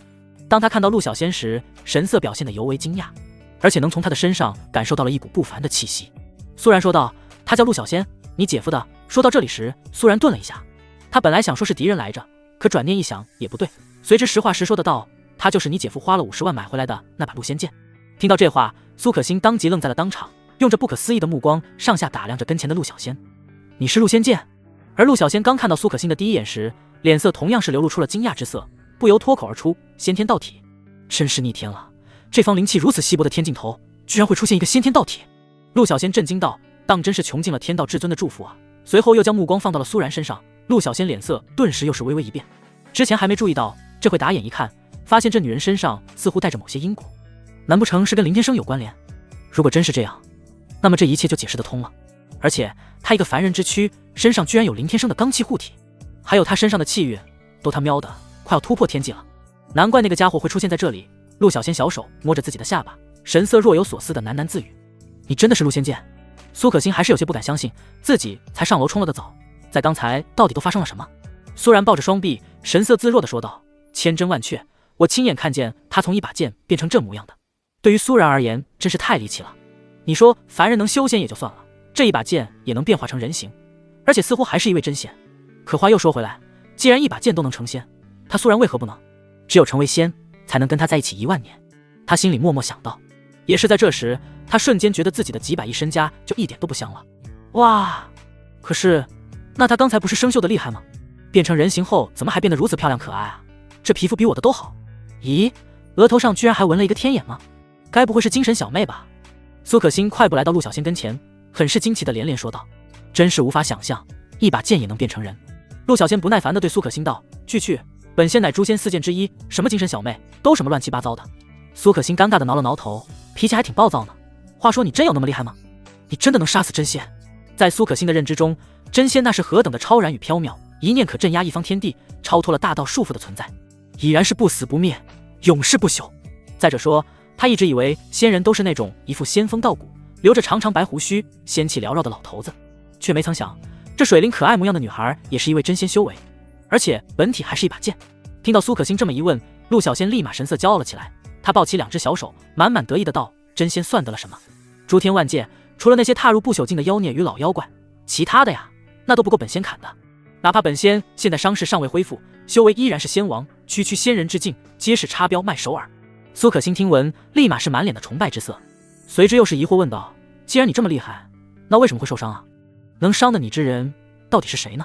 听闻疑问，陆小仙神色顿时一变，他吞吞吐吐老半天，硬是没能说出那人是谁，心里却是觉得这小丫头片子是在明知故问，好让他陆小仙难堪。苏然瞧见他那模样，于是笑着对苏可欣道：“行了，小妹，小仙初来乍到，以后有啥事再聊吧。”说着便拉着陆小仙坐到了自己的边上，给他倒了一杯茶。陆小仙却是满脸的傲娇：“哼，女人，你最好给本仙搞清楚，我只是惧怕于他，而不是你。你要是敢让本仙一个不高兴，一念便可让你神形俱灭。”他话刚说完，随之猛然察觉身后似乎有着怎么恐怖的存在，正在死死地凝视着自己。陆小仙冷汗直流，机械般的扭过了头，便是看见那刚冲完澡，穿着条大裤衩，光着膀子的林天生正站在楼上，用着无比阴冷的目光盯着自己看。陆小仙吓得赶紧回过头，神色些许尴尬的对苏然笑着说道：“嘿嘿，主母大人，刚才我只是玩笑话，你不要放在心上哦。”苏然并没有在意，说道：“没事，我知道像你们这种存在，能出现在我苏家，已经是我苏家莫大的荣幸了。”陆小仙挠了挠后脑勺，嘿嘿笑道：“哪里，主母大人言重了，你可是神上的妻子啊，就这层身份，便可在诸天万界横着走了。”这时林天生下了楼，对陆小仙说：“此方天地虽是末法时代，但却有诸多奇异之处，以后切记不可乱来，不能到处生事，更不能无端打杀凡人。”陆小仙说：“这我知道，但你能不能告诉我，你来此的真正目的是为何？”林天生停顿了片刻，随之说道：“还有一点，不该问的也别问。”说完后便又朝着冰箱走去了。陆小仙不屑地说：“切，不说就不说，我还不乐意知道呢。身为九方十界主宰之一，居然还装起凡人来了，我看你定是遇到了什么事，受到了什么刺激，导致道心不稳。”接下来苏然让下人去收拾出了一间客房，便将陆小仙给带了过去，对他说道：“以后你就住这屋，我们这就是这样，就是怕有点委屈你了。”陆小仙摆了摆小手，说：“无所谓了，谁叫我倒霉呢？也不知你哪来的逆天气运，居然能成为他之道侣。你可知诸天万界，有多少女人想要成为他的极幸之物，都不得如愿。你苏家想不兴都难啊。”苏然只是笑了笑，随之也没有再说什么，告诉他衣柜里有换洗的衣物后，便离开了陆小仙的房间。回到了自己的房间，冲完澡，苏然一筹莫展地坐回床边。陆小仙的出现显然已经改变了他的世界观。林天生果真是一名仙人，而且还是非常厉害的那种，但越是得知如此，越是让苏然心里感到害怕。他真怕哪一天林天生突然就不见了，走了，到那个时候他怎么办？想到这里，苏然随即扭头看了一眼躺在床上的林天生。此时的他正在刷着小视频，嘴角上挂着一抹浅笑，手机里还传出了视频的声音。这个男人叫奥德彪。苏然一副心事重重地叹出了一口气，心里想着，他若是能一直这样待在自己的身边，哪怕让他苏然吃再多的苦，他都愿意。片刻后，苏然突然开口叫了他一声：“天生。”林天生听闻，随之抬起目光，疑惑地看向了脸上写满心事的苏然，问道：“你又咋了？会不会有哪一天你会离开？”苏然神色些许落寞，曾经他多希望林天生能出人头地，可不知为何，现在的他反倒多希望他是一个平凡人。怪不得他当时会说自己把握不住。是啊，他自己一介凡人，对仙人动心本身就不切实际。他也提醒过自己要大度，但话说的容易，这可是让他动了真情的男人。林天生没有丝毫犹豫地说道：“当然会，只要道心稳固，不回仙界宰了那13个忘恩负义的王八蛋，他就不叫是天。”苏然听闻，心里越发的难受了。林天生察觉到了他的心情，随之又说：“你这一天天尽是事多。”苏然偷偷抹掉了眼角的泪水，定了定神色说道：“那你到时候要离开，一定记得跟我说一声，不要一声不吭的。”林天生无语道：“知道了，只不过时间就说不准了，兴许10年或者100年，更甚至是1000年。”苏然听闻，心情倒是变好了许多。可林天生接下来又说：“也可能是过几天。”听到这话，苏然心里立马咯噔了一下，刚好一点的心情顿时变得更加的难受了，便是拉着林天生手臂摇了摇，撒娇道：“我要修仙，我要容颜不老，我要长生久世。”林天生却是笑着说：“容颜不老，长生久世，听起来不错，这个目标应该足以让你支撑到渡劫境了。”每一个修道之人心中都会有目标，就像苏可欣，她的目标是要保护家人，而且极为坚定，再加上她本身的资质，这才容易筑基。如若不然，哪怕是先天道体也枉然。以前他林天生由于过于中二，所以心中的目标是要踏上无敌路，况且一直以来都是贯彻到底，方才能有今日的修为。而一般的人信念都不会太过于坚定，凡世间有太多的因素，导致他们在遇到挫折时，心境往往会摇摆不定，更甚至是质疑自己。这也就是所谓的初始道心。初始道心越宏伟，那么修炼意图才能走得越长远。苏然说想要长生久世，那修炼到渡劫境界就差不多了。到了渡劫境界，如果没有外来因素，那么苏然的身躯即便会因岁月消散，可神魂几乎不会死。苏然疑惑地说：“渡劫境，那是不是就可以跟你一样，能永远的活着了？”林天生笑道：“跟我一样，还差远了呢。放眼诸天万界，有几个能像他林天生一样？修道一途本就是逆天而行，一路上凶险无比，一个平凡人没有外力的帮助下，一辈子都无法筑基。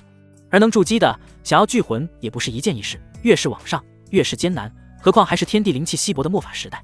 我说你能修炼到渡劫境，那是有我。”听完了这些，苏然眉头紧锁，似懂非懂的点了点头，随后说：“那就先让我筑基吧。”林天生听闻，沉思些许片刻，随之点了点头说：“好，今日我变了你这心愿，但凡事都得有个开头。我先打通你的任督二脉，成为一名武者。”苏然开心的跟小鸡啄米似的连连点头。随后林天生带着苏然来到了楼顶之上，问道：“准备好了吗？”苏然神色坚定的道：“准备好了。”话音落下，林天生便走进他跟前，将手掌放到了他的小腹上，轻轻的略微发劲。砰的一声，一股气当场贯穿苏然的后背，猛地爆发而出。噗！苏然脸色顿时变得苍白，剧烈的疼痛瞬间袭遍了他全身，不由得双膝跪地，口中狂喷出了一口鲜血。他能感觉自己的体内正有一股无比狂暴的真气在燃烧着自己的所有经脉，疼得他娇躯忍不住的颤抖了起来。林天生神色漠然，刚准备上前将他扶起时，令人意想不到的事情发生了。他神色惊恐地发现，苏然竟然开始突破了，而且是连续不停的那种。武者2阶、3阶，一直到9阶，都还没有要停下来的迹象，把林天生都给看得目瞪口呆。不过几秒钟的时间，周围的稀薄灵气正在快速地涌向苏然的小腹，并很快就凝聚成了一个真气漩涡。林天生神色诧异道：“这就要筑基了？”话音刚落，又是砰的一声，一股灵气从苏然的天灵盖喷涌而出，意味着他已经筑基完成了。林天生脸上布满了不可思议之色。正当他以为结束的时候，苏然的头顶天空突然汇集了一朵乌云。林天生抬起头看着那乌云汇集，惊讶的道：“不会吧，聚魂境？”此时正在房间中呼呼大睡的陆小仙缓缓睁开了眼睛，开口骂道：“谁呀？这是大晚上的居然在渡劫，还让不让人睡觉了？”说完后又是翻过身抱着枕头呼呼睡了起来。啪啦，容不得多想，一道惊雷在顷刻间从乌云之中狠狠劈下，直击楼顶上的苏然。天生，救我！此时的苏然痛得周身发麻，他根本不知道自己到底发生了什么，只知道自己马上就要被雷给劈死了。在这一刻间，他察觉到了自己命不久矣，对着林天生发出一声撕心裂肺的大喊。千钧一发之际，林天生赶紧上前封住了苏然的修为，并一挥手将那道劈下的雷劫给当场驱散。在没有任何基础的情况下，苏然连接突破肯定会死在雷劫之下，而会造成这一结果的原因，那是因为他体内存在着林天生的修为。一旦放开，林天生很难想象他接下来会突破到什么境界，兴许会一直突破到仙帝境界也不一定。现在的苏然没有任何根基，哪怕是金丹期的雷劫都能让他灰飞烟灭。即便是有林天生的保护，安然度过雷劫，但他的修为境界都不会稳固，很容易崩塌入魔，到时苏然就不再是他自己了。待一切恢复平静，苏然已然昏在了林天生的怀里。林天生神色凝重地看着怀里的苏然，喃喃地道：“我早该想到的。”随后便将他抱回了房，轻轻地放在了床上。次日清晨，苏然醒来时顿时是浑身酸痛，哎呦，痛死我了！随之又是猛然想起昨晚的事情，急忙查看了一眼自身的变化，结果发现他自己并没有成为武者。失败了吗？难道我这一辈子注定无法踏上修道之路了吗？想到此处，苏然神色无比落寞，极为悲伤。醒了，没什么大碍了吧？正当这时，林天生走过来询问。苏然埋着头没有说话，先是点了点头，随后又猛地摇了摇头。安静了片刻，再也无法忍受，一把扑进了林天生的怀里，紧紧地抱着了他，哽咽了起来，放声哭道：“我不想失去你，可是我再也不能修仙了啊！”听闻这话，林天生便是问道：“谁说你不能修仙？”苏然停下了哭声，放开了林天生，抹了抹眼泪，说道：“经过昨晚，我是不是渡劫失败了？因为我没能感觉到自己的变化，我还是一个凡人，就连武者都不是。”林天生无语，随后略带安慰道：“那是因为我封住了你体内的修为，你可厉害着呢，别整天一惊一乍的。”苏然听闻，半信半疑地问：“你没骗我？这不是安慰话？”林天生起身说道：“没骗你，这件事先这样吧，往后你自然就会知道了。”看见林天生那严肃的脸色，苏然心里倒是好受了许多，轻轻说道：“好吧。”林天生又说：“要不这几天就别去上班了，等休息好了再去也不是不行。”说完便大步走出了房门。听到这话，苏然神色一顿，想了一想后，还是决定起身。如今集团里的事情可不少，他不去那不行。苏大飞刚被炒，估计有很多人会针对苏小宁，再加上昨天林峰跟林家老爷子的死，今天的江南绝对会有动荡。而且他确实也没什么事了，起来美美的打扮了一番，随之下了楼。林天生坐在沙发上看着电视，陆小仙穿着一身运动装，2只小手放在衣服的口袋里，在庭院外跟家里的仆人说些什么。苏可欣早就出门锻炼了，早上的灵气是最为充裕的，而且不远处的公园绝对是一个修炼的好地方。大小姐，家里的仆人看见苏然下楼，随即给他端上了提前准备好的早餐。苏然微笑地对仆人说道：“辛苦了，你们吃过了吗？”2名女仆人道：“回大小姐，我们已经吃过了。”说完便离开了。苏然坐了下来，动手吃起了早餐。欢迎收看江南早间新闻，我是主持人。林氏集团出现员工失踪大事件，数百名员工于今日凌晨离奇失踪，临时负责人林权没有出面回应有关问题。根据可靠消息，集团董事长林峰与林家老爷子于昨晚死于商业聚会上。林天生神色冷漠地看着电视上播报的新闻。苏然听到后，随即捧着碗来到了电视的跟前，认真地看着上面所播放的消息，诧异的道：“数百名员工离奇失踪，这会不会跟那些邪修有关啊？”回想起来，当时那林峰的体内就藏着一个邪修呢。林天生淡然说道：“又不是苏氏集团的员工失踪，你担心这个做什么？如果是邪修的事，自然会有人去处理的，只要不惹到我们就行了，少去操那个心。”苏然道：“我哪里是担心他们，我只是怕邪修害人。”想了一想后，又是说：“不行，我得赶紧去公司，可不能放过这个机会。”说完后便放下了碗，迈着2条笔直的黑丝长腿，匆匆地走到门前，换起高跟鞋出了门。林氏集团树倒猢狲散，很多项目、生意之类的，他苏然肯定不能让其他人抢了先机。嘿，主母大人，这是要出门了吗？你可得带着我一起，不然神煞要打死我。刚走到庭院外，陆小仙便对他招手喊道。苏然点了点头，事不宜迟，我们赶紧走吧。陆小仙开心道：“好嘞。”他被埋在地下那么久，如今刚复苏过来，自然想要适应一下这个世界了。不出片刻，苏然带着陆小仙来到了公司。他前脚刚走进办公室，苏大飞立马带着几个人气势汹汹地闯了进来，指着刚坐到椅子上的苏然便是吼道：“苏然，我今天来就是要把你给赶出集团。”“哼哼，我什么都知道了，原来何七已经死了，我看你这回还有什么可嚣张的。”苏大飞经过打听，终于得知何七已死的消息，但具体是什么死的他不清楚，也不知道此时苏可欣已经是一名筑基强者，更没有得知林天生是一名修仙者的事情。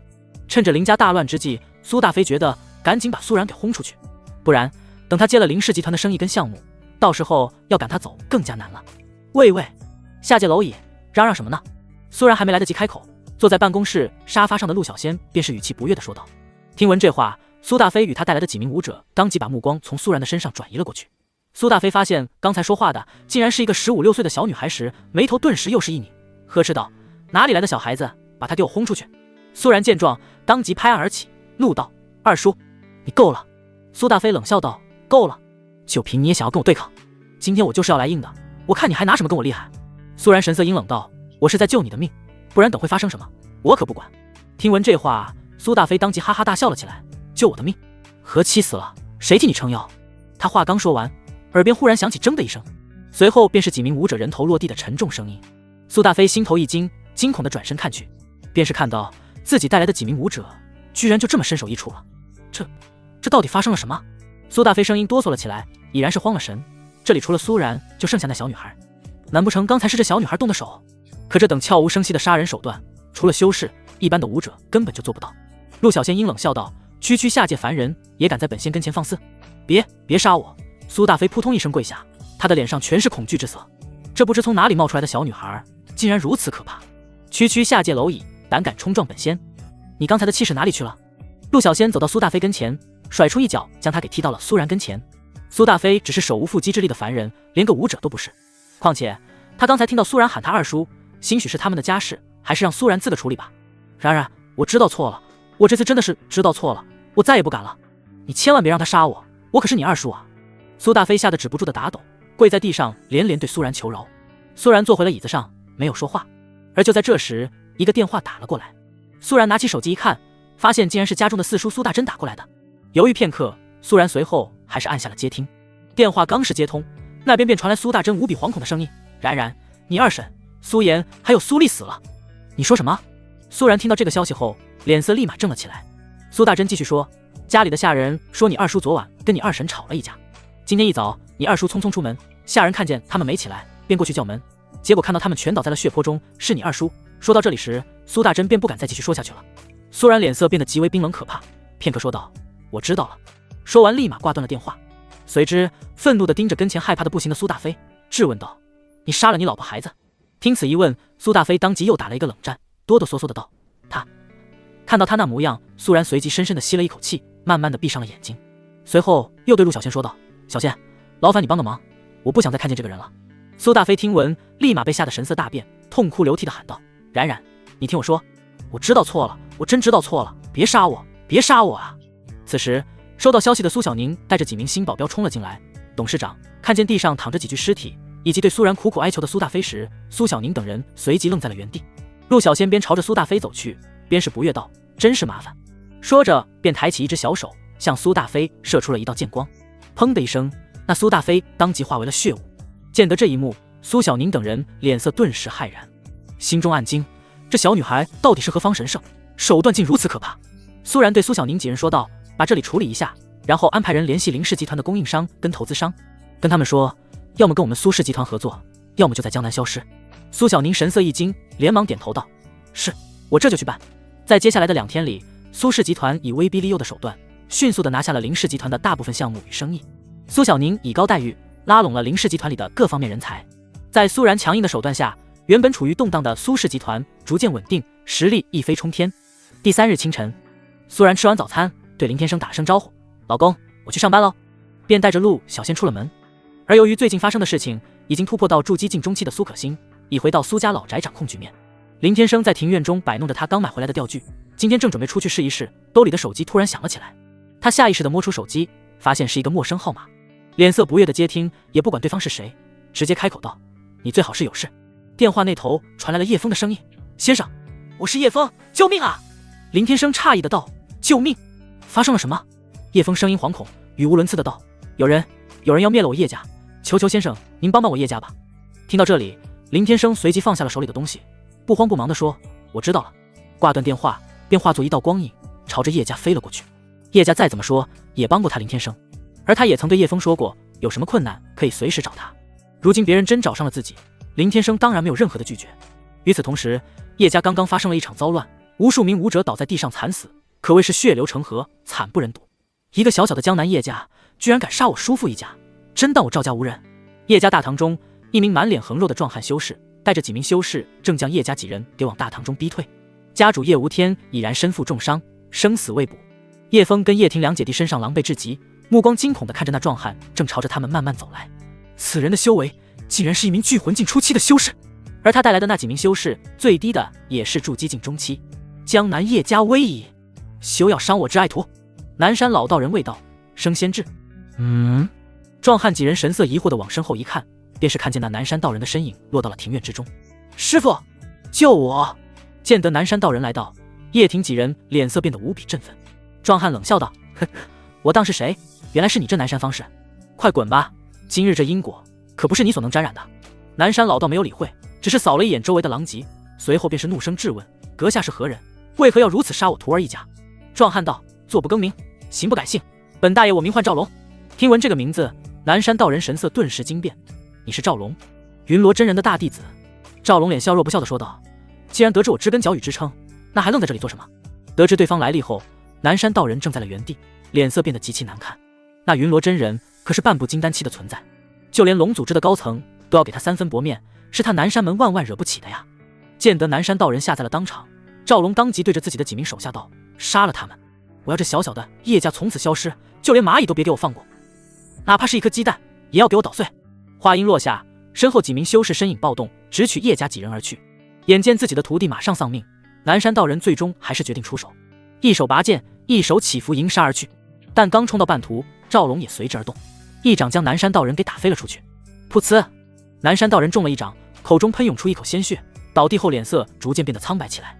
赵龙冷哼一声，说道：“我先灭了这叶家，然后再去屠了那个苏家，我跟你拼了！”叶婷抄起清风剑，便朝着赵龙杀去，可还没能近身，便被赵龙凭空扇了一巴掌，身躯在半空急速翻滚了好几圈，方才砰的一声摔到地上。武者在聚魂境修士的跟前，宛若待宰的羔羊，根本没有任何的还手之力。摔到地上的叶婷再也无法起身，嘴角上冒出了一丝鲜血。赵龙拿起清风剑，神色惊喜无比：“哈，真是不错，居然是一把灵器！真没有想到，这小小的叶家居然还有这等宝物！哈哈，死吧！”赵龙的几名手下脸上狂笑，直取叶枫性命。忽然，砰的一声响起，杀去途中的几人突然间爆体而亡，在顷刻间化为了血雾。什么？突如其来的这一幕让赵龙愣在了当场，他不敢相信地揉了揉自己的眼睛，是林先生。随后叶枫等人便是看见林天生缓步走进了大堂之中。看见这林天生悄无声息的出现，赵龙神色变得极为惊讶，他上下打量着走来的林天生，却是没能在他身上能感受到丝毫的灵气波动，但心里总觉得这小子有种奇怪的气息。南山道人对林天生喊道：“林小友，此人乃云罗真人徒弟，不可轻举妄动啊！”林天生没有理会，在众人的目光下缓步走到叶家大堂上，扫了一眼叶家几人，轻轻叹出一口气后，随之对叶枫说道：“你还是先把你姐给扶起来吧。”叶枫神色大喜过望，连忙上前扶起了叶婷。该死的小子，你居然敢无视本大爷，我这就让你去死！赵龙瞬间暴怒，扬起一掌便朝林天生狠狠杀去。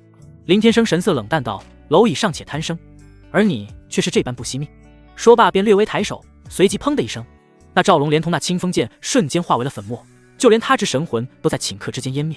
司青眼目睹这一幕的所有人无一不是震在了当场。林天生身上没有任何的灵气，刚才也没见他如何出手，那聚魂境的赵龙就这般死了。南山道人脸色震惊无比，心中已然是惊涛骇浪，喃喃地说道：“恐不如斯。”叶枫跟叶婷与叶家几人急忙回过神，上前对林天生跪拜，连连道谢，感谢先生的救命之恩。先生大恩无以为报，我叶家往后定以先生为首是瞻。林天生不以为然地摆了摆手，说道：“你们起来吧，不过是举手之劳罢了。”说完后便坐到了大堂的椅子上。叶枫连忙起身上前，给他倒了一杯热茶。林天生要是晚来一步，今日他叶家还真是要死定了。随后又命人将受伤的叶无天等人赶紧送医。南山道人满脸笑嘿嘿地来到跟前：“林小友本事通天，以后还请多多关照啊。”林天生喝了一口茶，笑而不语。叶婷一撅一拐地来到跟前，施礼道：“林先生。”林天生没有抬眼，只是微微点了点头，随之又是问道：“刚才这些人为何要杀你们？”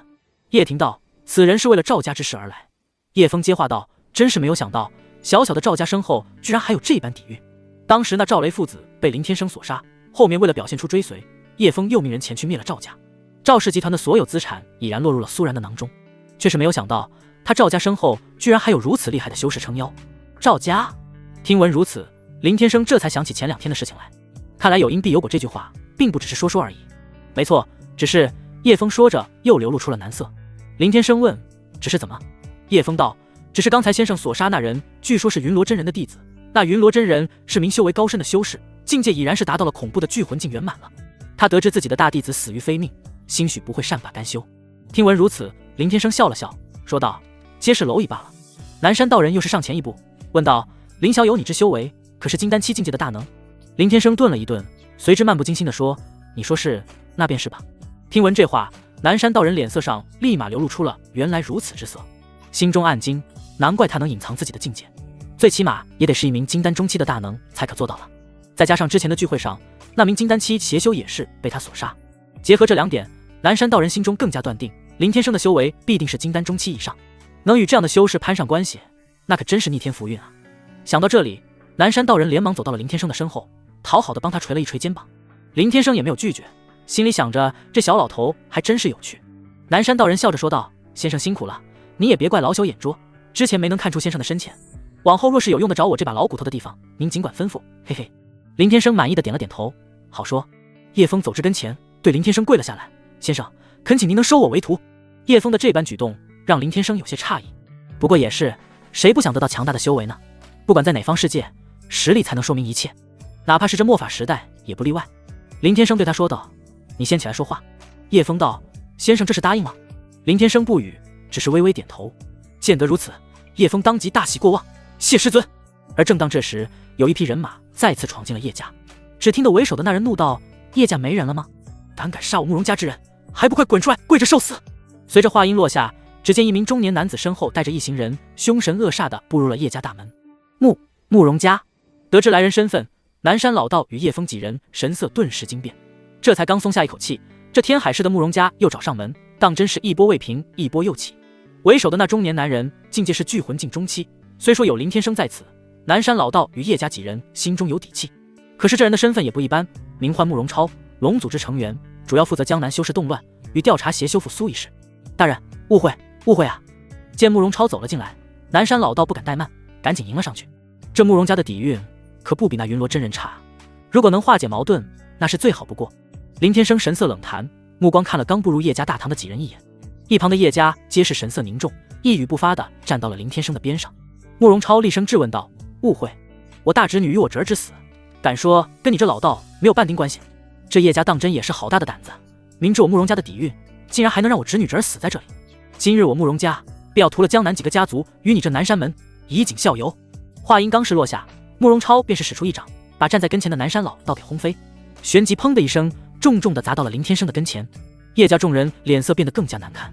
嗨嗨，先生救我！慕容超这一掌可不比那赵龙的弱，仅是这一掌便让南山老道脸色铁青，口中不断涌出鲜血，一时间内已无再战的可能。这就是筑基与聚魂境的差距。师傅，你没事吧？叶婷见状，急忙上前将其给搀扶起来。慕容超冷哼道：“江南的几个小豪门，今日定是一个不留！给我上，先灭了这叶家满门！”几名修士得令，身影立即暴动，拳脚斜裹着真气杀来。见几人杀来，叶枫急忙上前对林天生施礼道：“恳请师尊出手，替我叶家解难。”听得如此，林天生不慌不忙地说道：“凡事要靠自己。既然我已收你为徒，那么今日我便赐予你些修为，可助你这境界直接提升至筑基境圆满。”说罢，便伸出手指，轻轻地在叶枫的额头处那么一点。叶枫闻言，脸色顿时大喜，谢师尊赐下。随着叶枫眉心处闪过一丝金光，方圆10里的灵气疯狂朝他涌来。下一刻，叶枫身躯砰的一声巨响，爆发出了一股无比强横的真气，将那迎杀而来的几人给当场震退了出去。该死，刚才那小子身上到底发生了什么？被震退的几人与慕容超的脸色上布满了惊讶。筑基境圆满，这怎么可能呢？突如其来的一幕让在场的所有人都不由大跌眼镜。叶枫之前不过是一名武者而已，也不知那青年对他做了什么，居然瞬间就达到了筑基圆满了。逆天福报啊！叶枫得到先生赐下，修为竟然直接跨越突破，真是让老夫羡慕不已。一旁的南山老道都傻了眼，如果这些修为给他，他必定能突破桎梏，踏入聚魂境了。哼，筑基境圆满又如何？肯定是那小子刚才对他做了什么，想来这修为定是暂时借来的，不用惧他。慕容超对着愣在当场的几人这般呵斥道。慕容家几人听闻，当即回过了神，再次动手杀向了叶枫。这几人的境界最高不过是筑基圆满，顶多与此时的叶枫相当，另外几人皆是筑基中期。林天生对叶枫说道：“若想要守护好自己想守护的东西，那你可得拼尽全力了。”叶枫神色比之前的都要刚毅。是，师尊。话音落下，旋即迎向了杀来的几人而去。此时的叶枫心中带着一股愤怒，每一拳一脚都带着真气，势必要处决掉这慕容家的这几名修士。有林天生这般大能在背后支撑，慕容世家又如何？砰！不过眨眼的功夫，便有2名筑基修士被叶枫当场打杀。好厉害！叶婷简直不敢相信自己的眼睛。实际上，叶枫的武道资质并不卓越，更甚至极为拉胯。若不是叶家打小以巨大财力滋养，恐怕叶枫到现在还是个普通人。但现在被林天生轻轻的那么一点眉心，竟然摇身一变成了一名半步聚魂境的强者了。其实这对于叶枫来说并不是一件什么好事。修道一途，根基要稳，讲究的是一步一脚印，突然获得的修为并不能长久。之所以这样，林天生这才让他达到筑基境而已，同时也是让叶枫明白，不论你身后有多么强大的支撑，但一切终究还得是靠自己。而叶枫作为叶家的下一任继承人，自然能懂得这个道理。给我死！双方从大堂中一直缠斗到了庭院外，刚清理干净的地面上又是躺下了几名修士死去的尸体。狂妄！眼见自家修士不敌那叶枫，慕容超当即出手，身影快速闪到叶枫跟前，趁他不留神之际，一拳将他给打飞回了大堂之中。噗！落地的叶枫身躯摇摆，脸色苍白的喷出了一口老血，目光阴冷的盯着那慕容超。全都给我去死！慕容超神色暴怒，双手合十，疯狂的调动真气，一股无比霸道的真气从他身躯之中涌出，随之在跟前凝聚出一道金色阵纹。他这一招势必要将整个叶家给轰成渣。见此一幕，叶家众人皆是神色骇然。聚魂境的修士拥有的能量足以毁灭方圆几百米内的所有一切，要是被慕容超这一招打中，只怕在场的没人能活了。让世人看看与我慕容家作对的结果到底是何下场。震杀！随着慕容超一声暴喝落下，一道璀璨夺目的光芒猛地射来，威势无比惊人。就在千钧一发，端坐在椅子上的林天生突然一闪，身躯挡在了那攻击跟前，随后又是轻轻一挥手，慕容超引以为傲的一击当场被打散。怎么会？慕容超瞪大了双眼，脸上布满了深深的不可思议。容不得他多想，林天生的身影突然又闪现到了他跟前，并出一手揪住了他的脖子。慕容超神色顿时惊恐，聚魂境的他竟然跟只小鸡一样被林天生拎到半空，动弹不得分毫。慕容超简直不敢相信，神色惶恐至极的说道：“你到底是？”林天生没有理会，只见他将一只手掌放到了慕容超的胸膛前，而后缓声道出：“以血脉为引，猪。”随着林天生话音落下，又是见得慕容超身后忽然现出了一道空间裂缝。与此同时，千里之外的天海市慕容家主宅与祖灵的顶空忽然黑云压顶，一股压得所有人都喘不过气来的恐怖威能随之而现。到底发生了什么？慕容家所有人皆是神色惊恐地抬头望去，只见得那黑压压的乌云之中似乎要有什么可怕的东西要落下一般。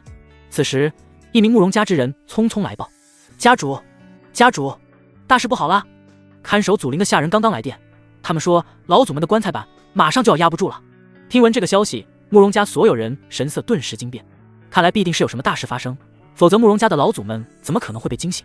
祖灵中那可是沉睡着一名远古时期的老祖啊，据说已然存在万年之久，境界更是达到超凡入圣。可还没等他们来得及动身前去查看，几道直径10几米的天雷从那乌云中轰然落下。轰！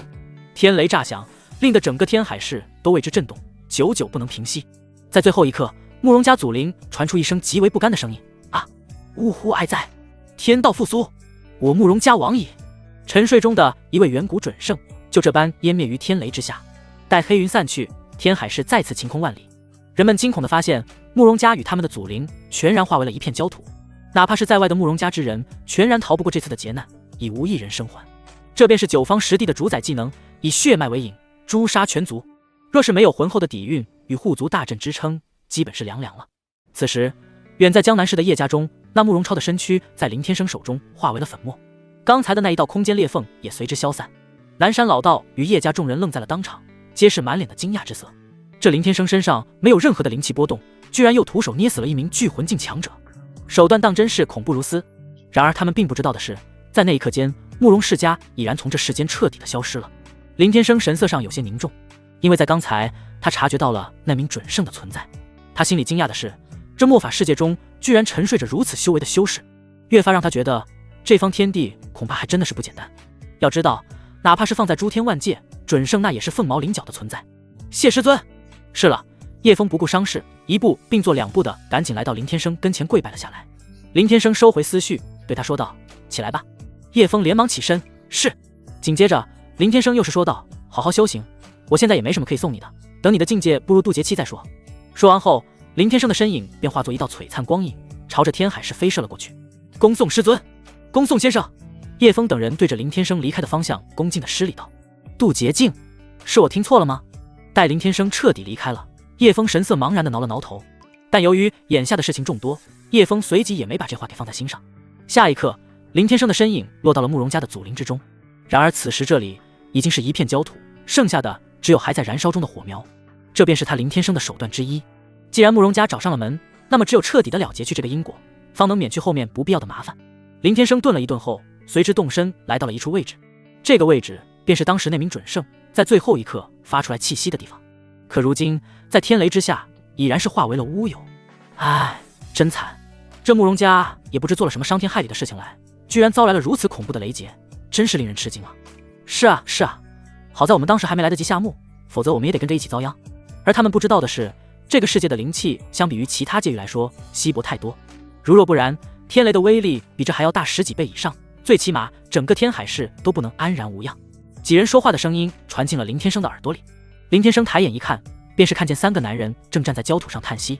3人中有一人身材消瘦，手里拿着一个罗盘，挂着一个麻布挂包，另外2人体型高大，手里各自拿着铲子与其他的挖土工具，而他们的境界居然都是金丹期以上，尤其是那名手拿罗盘身材消瘦的男人，境界更是达到了金丹中期的地步。要知道，在这个末法世界同时出现3名金丹期的修士，那可是非常罕见的。咦，那怎么有个普通人？就在林天生看着他们时，其中一人也发现了林天生。3人目光极为诧异地看向了林天生。双方对视许久后，那名消瘦男人说道：那应该是好奇跑过来看热闹的凡人。算了，我们赶紧走吧，等会龙组织的人该来了。话音落下，3人的身影突然一闪，随之消失在了原地。林天生邪魅一笑道：这个世界的盗墓人吗？还真是有趣，这种修士在其他的界域并不少见，他们挖他人祖坟，盗宝偷取古人修为，更甚至有的以此正道，步入了大帝的境界，威震一方。这3个家伙也是倒霉，这好不容易才找到了慕容家老祖的所在位置，结果还没开挖就这么没了。接下来林天生又是察觉到了几名修士的气息正在急速往这边赶来，为了避免一些麻烦，林天生当即又化作了光影离开了此地。欢迎收看晚间新闻。今日发生一件1000年难得一见的大事件，天海市的慕容世家惨遭雷劫。全族上下几百人已灰飞烟灭，无一人生还。傍晚，苏然刚下班回来，便是听到了电视上正在播报的新闻。他很是好奇的上前一看，随后神色上流露出了些许震惊之色，不可置信的说道：“慕容家族好歹是一个世家，居然就这么被雷给全劈死了，是自然灾害还是？”边上的陆小仙不以为然的说道：“那你得问神上了。天道雷劫，只有当过天道使的那些家伙才能拥有的道法，除了这个末法世界的天道使，就只有神上能做到了。然而这个世界是末法时代，天道使几乎不可能存在。以陆小仙的推断，除了林天生就没别人。这货是诸天万界的万古奇才，别人用了10万年，甚至是几十万年才能达到的成就，他区区几千年就做到了，可以说是横空出世。他的出现，就连黑暗源头都感到震惊。”听闻这话，苏然便向林天生投去了惊讶的目光。只见林天生自顾自地喝着茶，完全没有想要解释的意思。天海市与江南市相隔甚远，居然还能做到千里之外灭人全族的恐怖手段，这下你就是说他不是仙，那苏然也不敢相信了。真是厉害。苏然心中越发震惊，表面上看起来人畜无害的丈夫，居然真是一位仙人。前阵子他以为林天生顶多是一名实力比较强大的修士而已。陆小仙继续说道：“这不过是神上的平常手段，要不是这方天地灵气稀薄，死的可就不只是慕容家一族而已。”听得如此，苏然当即走到林天生边上坐了下来，疑惑道：“听说叶家今日被人找上门问罪，其中就有慕容家吗？”林天生点了点头，说道：“确实如此。叶枫给我打了电话，再怎么说他叶家也曾帮过你的忙，我今日略微出手，也算是回了他们一个人情。”苏然得知如此，美眸眨了眨，随之轻轻地叹出一口气，说道：“话说回来，也是这慕容家气数已尽，当初那慕容飞不无端找事，兴许今日就不会落得这般下场。不过这样也好，免得后面麻烦不断。”安静片刻，苏然突然又想起了什么来，说道：“哦，对了，有件事我想与你说。”林天生放下茶杯：“你尽管说就是。”苏然道：“最近集团的业绩接连突破，再加上我们吞并了赵氏集团以及林氏集团的大部分股份，集团资产达到了将近700亿，已经超过了叶氏集团。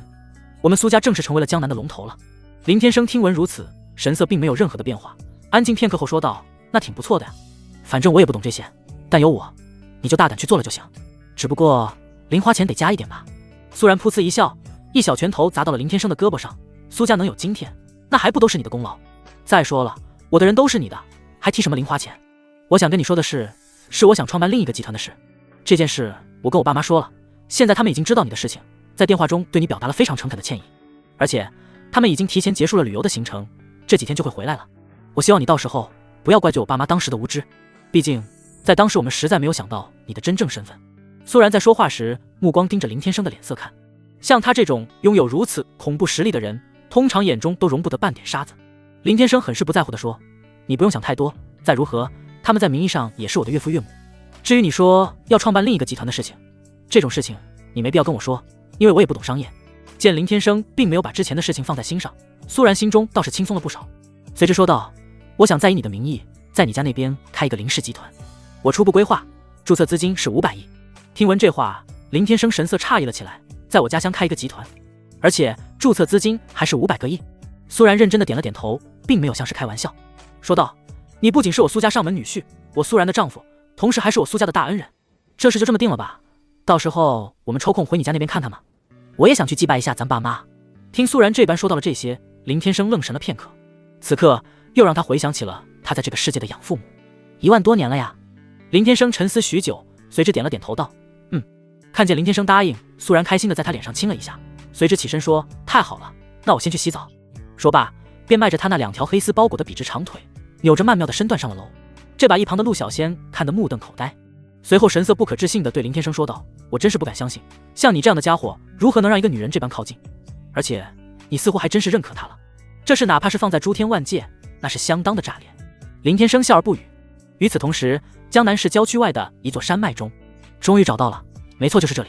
林泉花费重金，根据灵山水的遗物，带着几名盗墓者，终于找到了自家老祖的墓地所在。林少爷，你家老祖的墓地就在我们脚下。一名身材瘦小的老者手里拿着一个罗盘，对着一旁的林泉说道。林泉神色阴沉道：“好极了，那就开工吧。”说着便命令身后的几台挖掘机准备动工。那老者突然开口道：“先等等。”林泉脸色疑惑，问道：“先生，还有什么事？”手持罗盘的老者道：“林少爷，先前我们可是都说好了，我们帮你找到你先祖之墓，你便把林家几年前拍回的那口棺材给我，同时你祖坟墓之中的宝物，我们对半分。”林泉说道：“那是当然。”说完后便又对身后的一挥手，随之一辆皮卡车缓缓地开到了他跟前停了下来。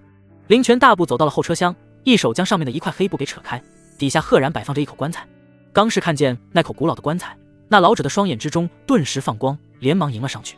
两只满是皱纹的老手不停地在棺材上抚摸，神色激动地说道：“没错，这就是鬼煞宗长老邪无影的棺木。”紧接着，老者又是扭过头对林泉问道：“里面的东西你们没拿走吧？”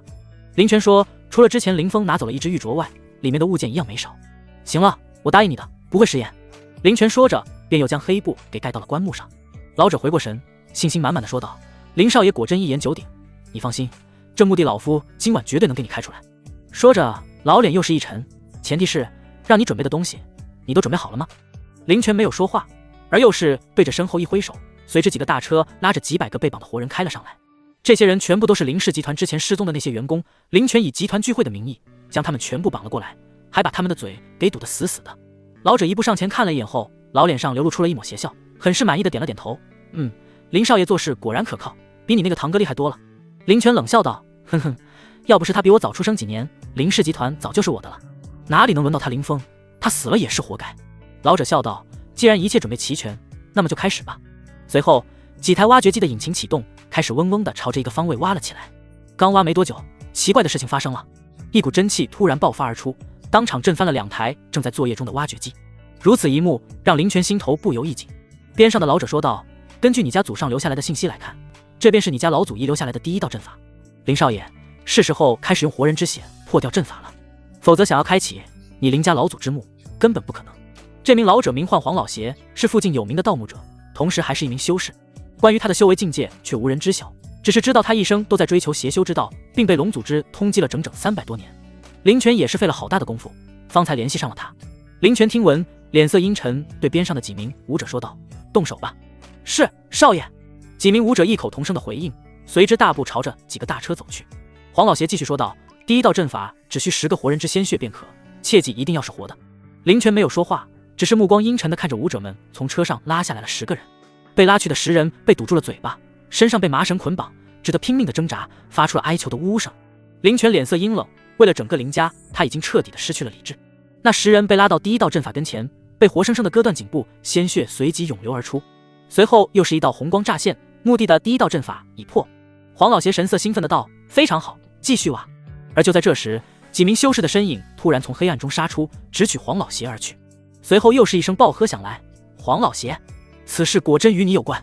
突如其来的变故让林泉神色顿时大变，是传言中的龙组织修士吗？黄老邪却是面不改色的笑道：“老夫已有100年不出山，你们的狗鼻子倒是挺灵光。”话音落下，便是出了一掌。砰的一声，一股无比强大的真气爆发而出，杀来的几名修士立马被震飞了出去。可恶，他的境界又变强了。与黄老邪对掌的那人口中狂喷出了一口老血，脸色难看至极的说道：“区区金丹初期，也妄想碍老夫好事，今日老夫便将2等全部灭杀！”在说话间，黄老邪已然祭出了9宫罗盘，震灭。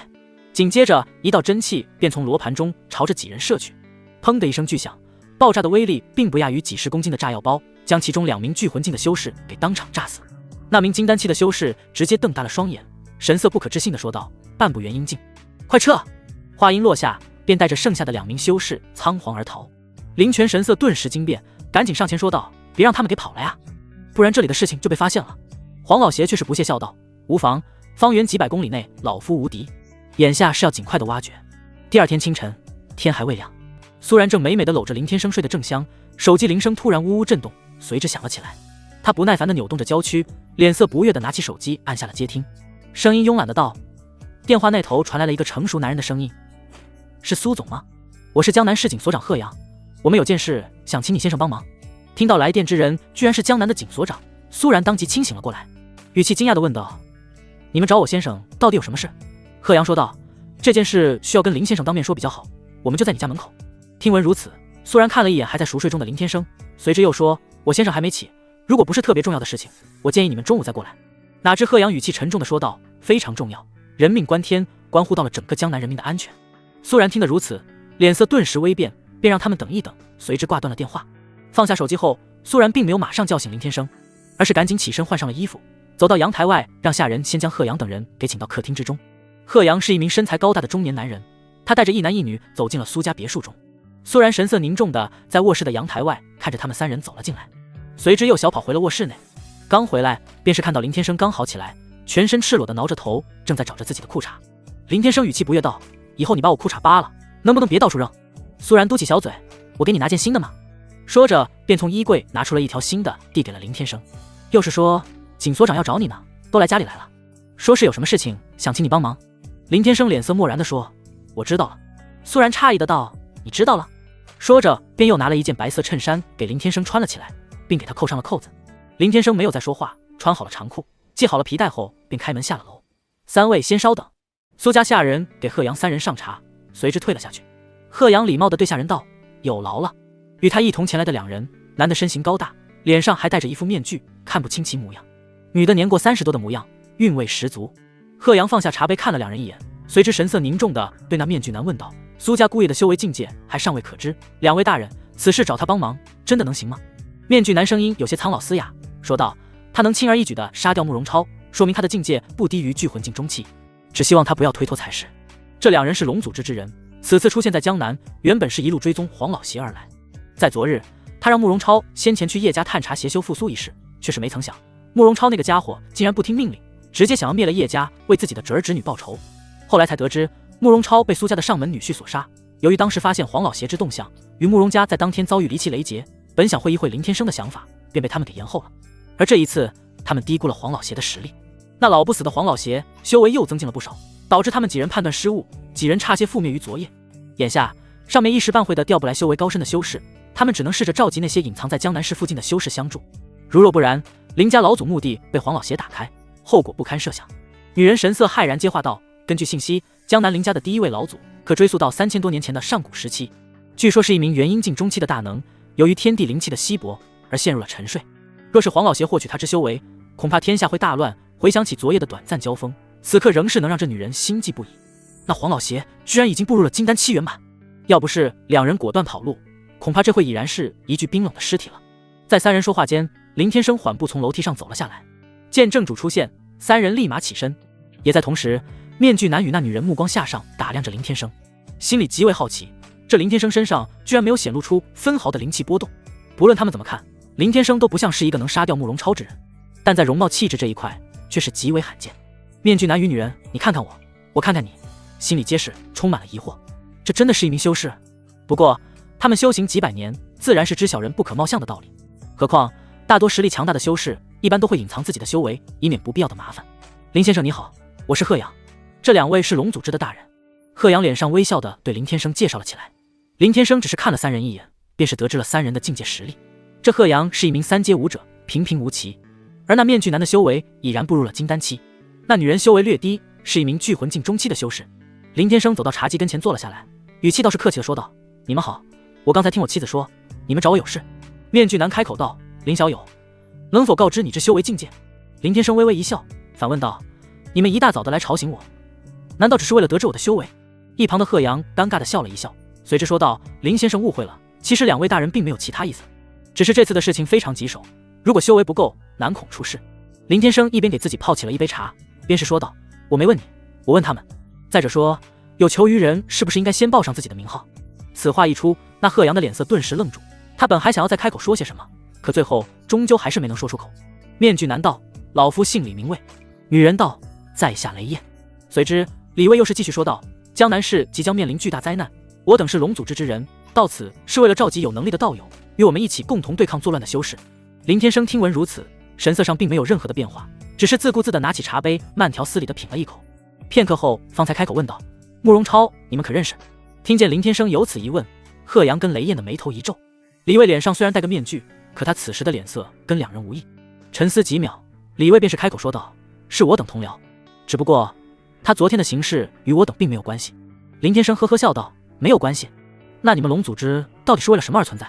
李卫语气果断坚决道：“为了天下众生。”林天生不屑一笑：“好一个为了天下众生！行吧，我也不跟你们纠缠这事，还是先跟我说说，若是我能帮了你们，对我有何好处？”李卫道：“此事若是能平息，参与的每位道友都可获得一枚聚魂丹，与能前往昆仑山圣地修炼3年的资格。昆仑山圣地是龙国现存灵气最为充沛的绝佳宝地，若是能在里面修行1年，可抵上在外界的5倍。很多修士想要获得进入昆仑山圣地修行的资格，费尽心思都不能如愿，必须得是绝佳的资质，对龙国绝对忠诚，又或者是对龙国有大功方可。毕竟那地方对于一个大国而言，也就那么大，极为珍贵。林天生并不知道昆仑山圣地的存在，只不过只需动动脑子都能知道，那里应该是灵气比较充足，适合修炼的一个宝地。对于灵气稀薄的魔法世界，那更是珍贵了。林天生思索片刻，随之说道：“可以，不过修炼的名额，我想给我家小姨子。”李卫道：“如若此间事了，谁去都可，但只有一个名额。”林天生点了点头，又是轻描淡写的说道：“那作乱的修士叫什么？此刻又身在何处？”一旁的雷燕接话道：“此人名为黄老邪，境界已然是恐怖的半步元阴境，对方境界尤为强大。林小友可先前往郊区山脉下，等待其他道友会合，再一同出击。”雷燕说着，便将目标所在的位置告知了林天生，但并没有将林家老祖墓地之事托出。林天生微微点了点头：“行，我知道了。既然如此，那老夫便先行一步。事态紧急，还请林小友即刻启程。”李卫说罢，便带着贺阳跟雷燕匆忙离去。到了门口，李卫跟雷燕便凭空祭出一把巨剑，便一同踏剑离去了。警所长贺阳则是开着自己的车子离开。待三人离开后，苏然便从楼上小跑了下来。在刚才，他在楼上偷听了几人的谈话。龙组织似乎是要林天生一起去剿灭什么人。即便得知林天生是一名实力强大的修仙者，但苏然脸色仍是不免有些担忧。哪怕林天生有一些擦伤，那也不是苏然想看到的。他来到林天生跟前道：“他们那些人居然会找上你，这会不会有什么危险？要不让小仙带你去得了，反正那家伙那么厉害，何必让林天生亲自去呢？”林天生说道：“不用，正好去玩一玩。你也不用担心我，你丈夫我的实力可不是一般。”说着便走出了大门。苏然眉头紧锁，满脸担心的道：“一定要小心。”林天生边是走去边摆了摆手道：“知道了。”话音落下，便化为一道光影射向了天空。待苏然追出来的时候，林天生已然是不见踪影。与此同时，郊区外的山脉中，黄老邪与林泉等人经一夜挖掘破阵，终于来到了墓地的一处青铜门跟前。然而这里还有最后一道阵法，只要破开这最后一道阵法，便可直达墓室。黄老邪神色有些激动地说道。林泉道：“那还等什么？快开始吧！”说着便又让人将最后的几十名活人给押了上来，给歌喉放血。已经挖了一整夜，他怕再拖拉下去夜长梦多。毕竟在昨晚龙组织的人已经出现过了，就算他们暂时逃跑，可他们绝对不会就此罢休，肯定会再出现阻拦。这一次只要他林泉唤醒那位老祖，定要那些与他林家作对的家伙统统死绝。可这一次的活人之血在流动到阵法上时，居然没有丝毫的反应。林泉神色慌张地问道：“先生，怎么会这样？”黄老邪却是不慌不忙地说道：“先别急，要破这最后一道阵法，还少一样东西。”林泉听闻如此，脸色又是疑惑道：“到底还缺什么？”黄老邪邪魅一笑，老脸阴险地说道：“还缺你林家正脉之血。”听得这般，林泉双眼瞪大，脸色顿时惶恐。“你说什么？”此时的黄老邪脸色越发不对劲，还慢慢地逼近林泉而去。林泉大惊失色，他似乎预料到了什么，赶紧扭头就跑。但在一名金丹期圆满的修士面前，武者四阶的林泉不过是蝼蚁一般，做垂死挣扎罢了。只见黄老邪伸出一只枯瘦的手，立马将那跑去的林泉给抓进了手中。“二少爷！”林家一众武者见得这般，连忙朝着黄老邪冲了过去。黄老邪再次祭出九宫罗盘，罗盘悬浮于半空，顿时又是红光大作。顷刻间，周围所有人被红光笼罩，身上的精气全部被罗盘给吸收个一干二净。下一秒，那些被吸走精气之人全然变成了一具又一具干瘪的尸体。待红光散去，黄老邪便收回罗盘，不屑道：“凡俗蝼蚁，妄想撼天，当真是蚍蜉撼树，不自量力。”被他一手抓中的林泉神色已然是惊恐万状，急忙哀求道：“先生放我一命，我可找来其他人代替。”黄老邪却是哼哼冷笑：“这有现成的，老夫何必这般麻烦？”话音落下，便将手中的灵泉给甩到了阵法之上，随之又射去一道真气，砰的一声炸裂，那灵泉当即爆炸开来，血沫与鲜血抛洒在了阵法之上。下一刻，墓地的最后一道阵法即刻消散而去。随着青铜木门发出轰隆一声沉闷，缓缓打开，一副古老既又充满神秘感的青铜棺材出现在了眼前。黄老邪神色异常激动，不禁脱口而出：“此乃天大的造化啊！”黄老邪，收手吧，外面全是前来拿你的修士。正当此时，李卫带着10来名聚魂境修士赶到。黄老邪回过身来，呵呵冷笑道：“前来拿我？即便是昆仑山上的修士，老夫都不放在眼里，就凭你们这些杂鱼也敢前来送死？给我正面！”黄老邪话音落下，再次祭出法器九宫罗盘，接连射去几道真气。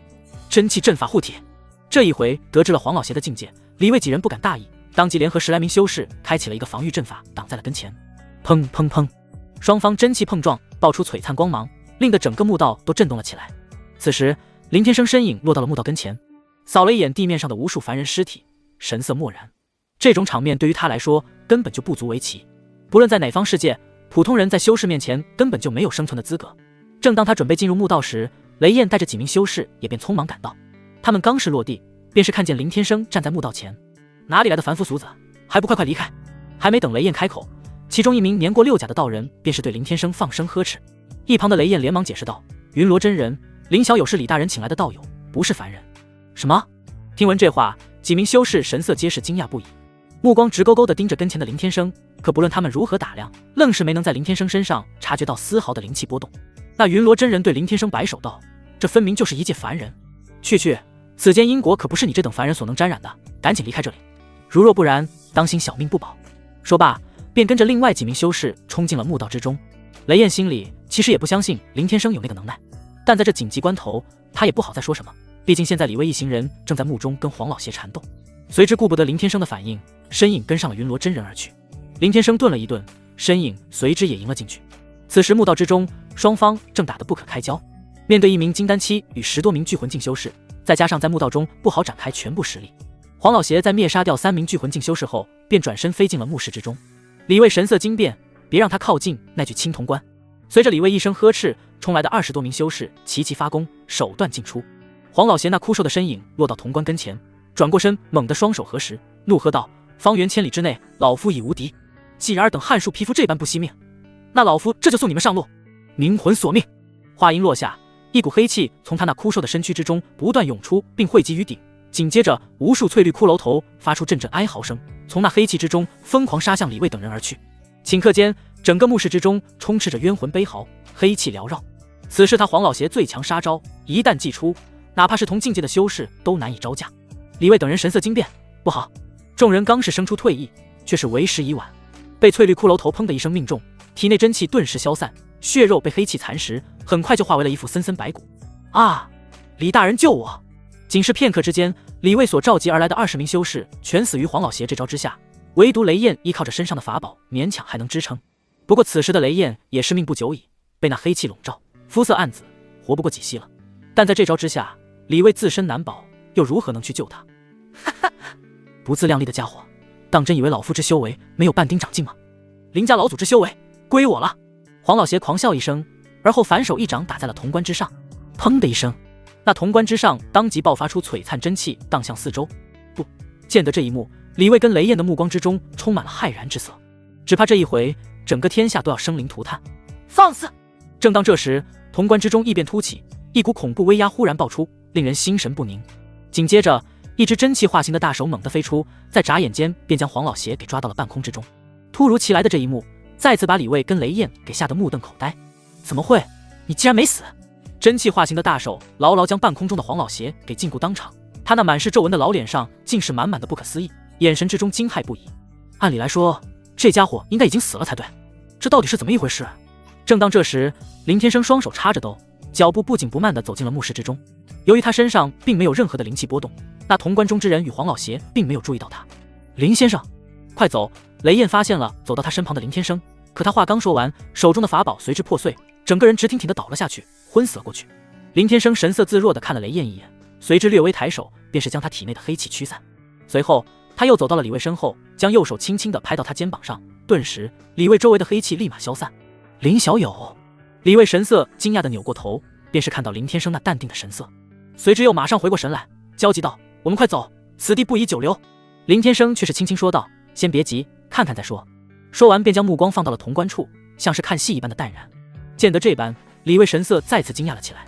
回想起来，这林天生居然能在黄老邪的杀招之下安然无恙，着实是让他心中震惊不已，忍不住问道：“林小友，你到底是何境界？”林天生并没有回答，而是神色平静，目不转睛地看着前方不远处那铜棺处。此时那铜棺之中再次伸出一只人手，砰的一声抓在了铜棺边上。下一刻，一名容貌俊朗的青年缓缓地从铜棺之中起身，此人身穿锁子甲，爆发出来的气息竟然达到了恐怖的元婴境中气。他便是林家老祖林破天。血石蝼蚁，安敢如此！刚是复苏的林破天神色愤怒无比，他的身躯之中不断爆发出一股无可匹敌的威能，直接压得那黄老邪喘不过气来。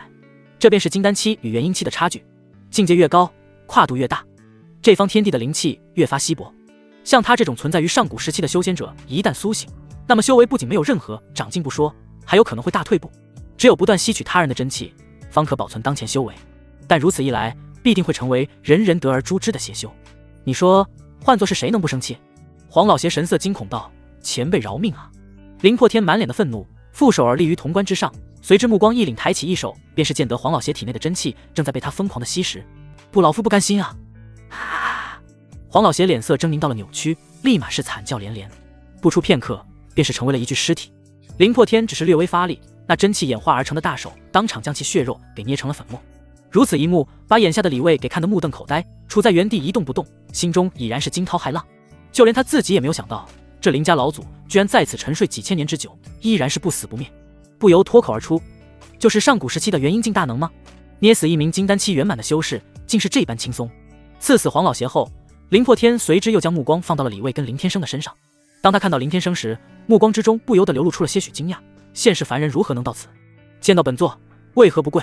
李卫猛然惊醒，连忙扑通一声双膝跪地，惶恐说道：“前辈，我等并非是有意前来冒犯，而是前来阻拦惊扰您之人，还望前辈莫要降罪。”反倒是林天生双手插着兜，一脸的平静：“呵呵，凡俗蝼蚁，当真是胆大包天！既然惊扰了本座，那么便现上等修为吧。”林破天一声冷笑后，身影随之闪到了林天生跟李卫的跟前，这可把李卫给吓得瑟瑟发抖，冷汗直流，心想这一回怕是躲不过了。林破天来到跟前，看见林天生依然不动于衷，神色立马暴怒：“区区凡俗蝼蚁，竟敢在本座面前这般无礼，给我跪下！”林破天顿时又是爆发出一股更为强大的威压，直逼林天生而来。而这般恐怖威压，竟让李卫神魂承受不住，当场昏厥了过去。在这股能碾碎聚魂境以下所有的威压跟前，林天生竟然是毫发无伤，并用着看傻子一样的目光盯着跟前的林破天。林破天神色上布满了惊讶之色，心想这凡人到底是什么状况？与他如此之近的距离，就连金丹期都承受不住，这年轻人的神色竟然是毫无波澜。林破天不由得恼怒，刚刚苏醒，竟然就遇到了这么轻视他的凡人。看来这世间的凡人已经忘记了曾经支配他们的存在。当即又是暴喝道：“还不快给本！”林破天这次话还没说完，便被林天生抬起一巴掌给扇倒在了地面上。他并没有使用修为，而是以凡人之躯使出的普通一掌。倒在地上的林破天直接懵逼了，他的目光之中布满了深深的不可思议。刚才到底发生了什么？自己身为一名元婴境中期的修仙者，居然被一个凡人扇了一巴掌，并且还被扇倒在了地上。要知道他可是有着真气护体的，莫说是这凡人，哪怕是同境界的修士都不可能做得到啊。可这人分明就是一介凡人而已啊！这一巴掌让林破天的脸上火辣辣的疼，稳固几千年之久的道心当场崩塌。你让我给你跪下！林天生走进林破天跟前，语气不紧不慢地质问道。听闻林天生的声音响起，林破天猛然一惊，趴在地上的身躯顿时一跃而起，直接飞到了半空之上。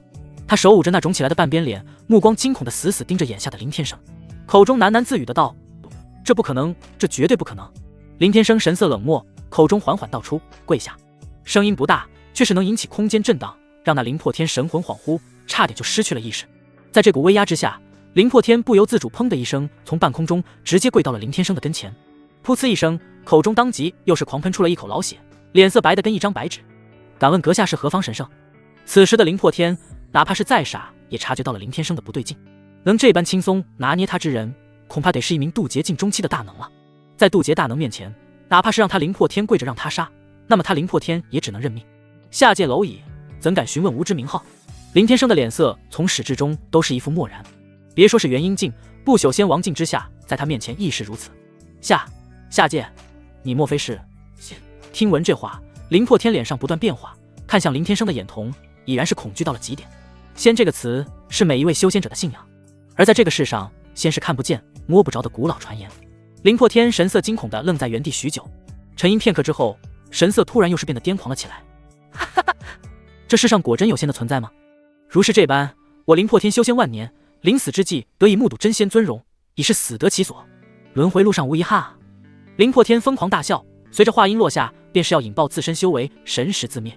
因为他知道，在林天生的跟前，他根本没有任何的还手之力，就连蝼蚁都算不上。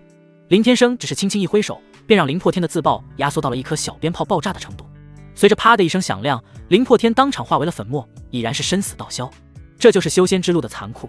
诸天万界，人人都在追求仙人之境，可在仙界之外，却是极少有人能真正的见过一位仙。但他林天生不仅仅是仙，而是位于仙之巅。随着灵破天的消亡，此地的动乱终于尘埃落定。林天生扫了一眼昏迷过去的李卫跟雷燕，随之轻轻地发出一声叹息。原本以为这次的繁星修行定是无烦无恼，却没成想自己的出生地居然还有如此之多的麻烦事。将李卫跟雷燕带出墓地后，林天生便出手把周围都给移成了平地。待烟尘散去，李卫跟雷燕两人陆续醒了过来，随之便是看见林天生一人直挺挺地站在跟前。林小友，李卫一时还是有点迷糊，起身后拍了一拍昏沉的脑袋，突然间猛然想起林家老祖之事，神色惊恐地扫望了一眼周围，赫然发现整个墓地所在已是被人使出手段给移成了一片平地，就连之前邪无影的那口棺材都一同淹没其中。这到底发生过了什么？林小友，那林家老祖呢？李卫的语气充满了不可思议，林天生居然活了下来，而眼前的一切又是让他感到心惊肉跳。若是让林家老祖离开此地，恐怕天下苍生都得遭难。站一旁的雷燕却是满脸的茫然之色，疑惑道：林家老祖，李大人不应该是黄老邪吗？之前他在灵破天还没苏醒便昏了过去，自然不知道接下来所发生的事情。林天生轻描淡写的说道：那家伙已经自爆了。自爆了？听得这般，李卫跟雷燕的语气无比的震惊，随后又是流露出了一副原来如此的神色。也怪不得这里会被移成了平地了，但一位上古时期的元婴境大能，这才刚刚苏醒便自爆，实在是令人感到匪夷所思。而让他们更加意想不到的是，林天生居然还能从自爆中安然无恙的活了下来，况且还把他们两个救出。林小友，大恩不言谢，往后若是有需要老夫的地方，你尽管开口。李卫跟雷燕一同对林天生恭敬的施礼道，随之又从身上拿出了一张名片递给了他，这是老夫的联系方式。不论如何，确实是林天生救了他们一命，这是铁打的事实。林天生并没有矫情，爽快地接过了李卫的名片，看了一眼，上面写着龙祖之 A 级李卫。林天生笑了笑道：那昆仑山圣地名额呢？听此一问，李卫这才猛然想起，略微尴尬地笑道：哎，瞧老夫这记性。说着又出口袋之中摸出了一块纯金打造的牌子，递给了林天生，说道：让令妹拿着这块邀请令牌前往昆仑山下，到时自然会有人前来迎接。至于聚魂丹，也是前往圣地之后发放。林小友大可放心，老夫等会回去会将此事一一汇报的。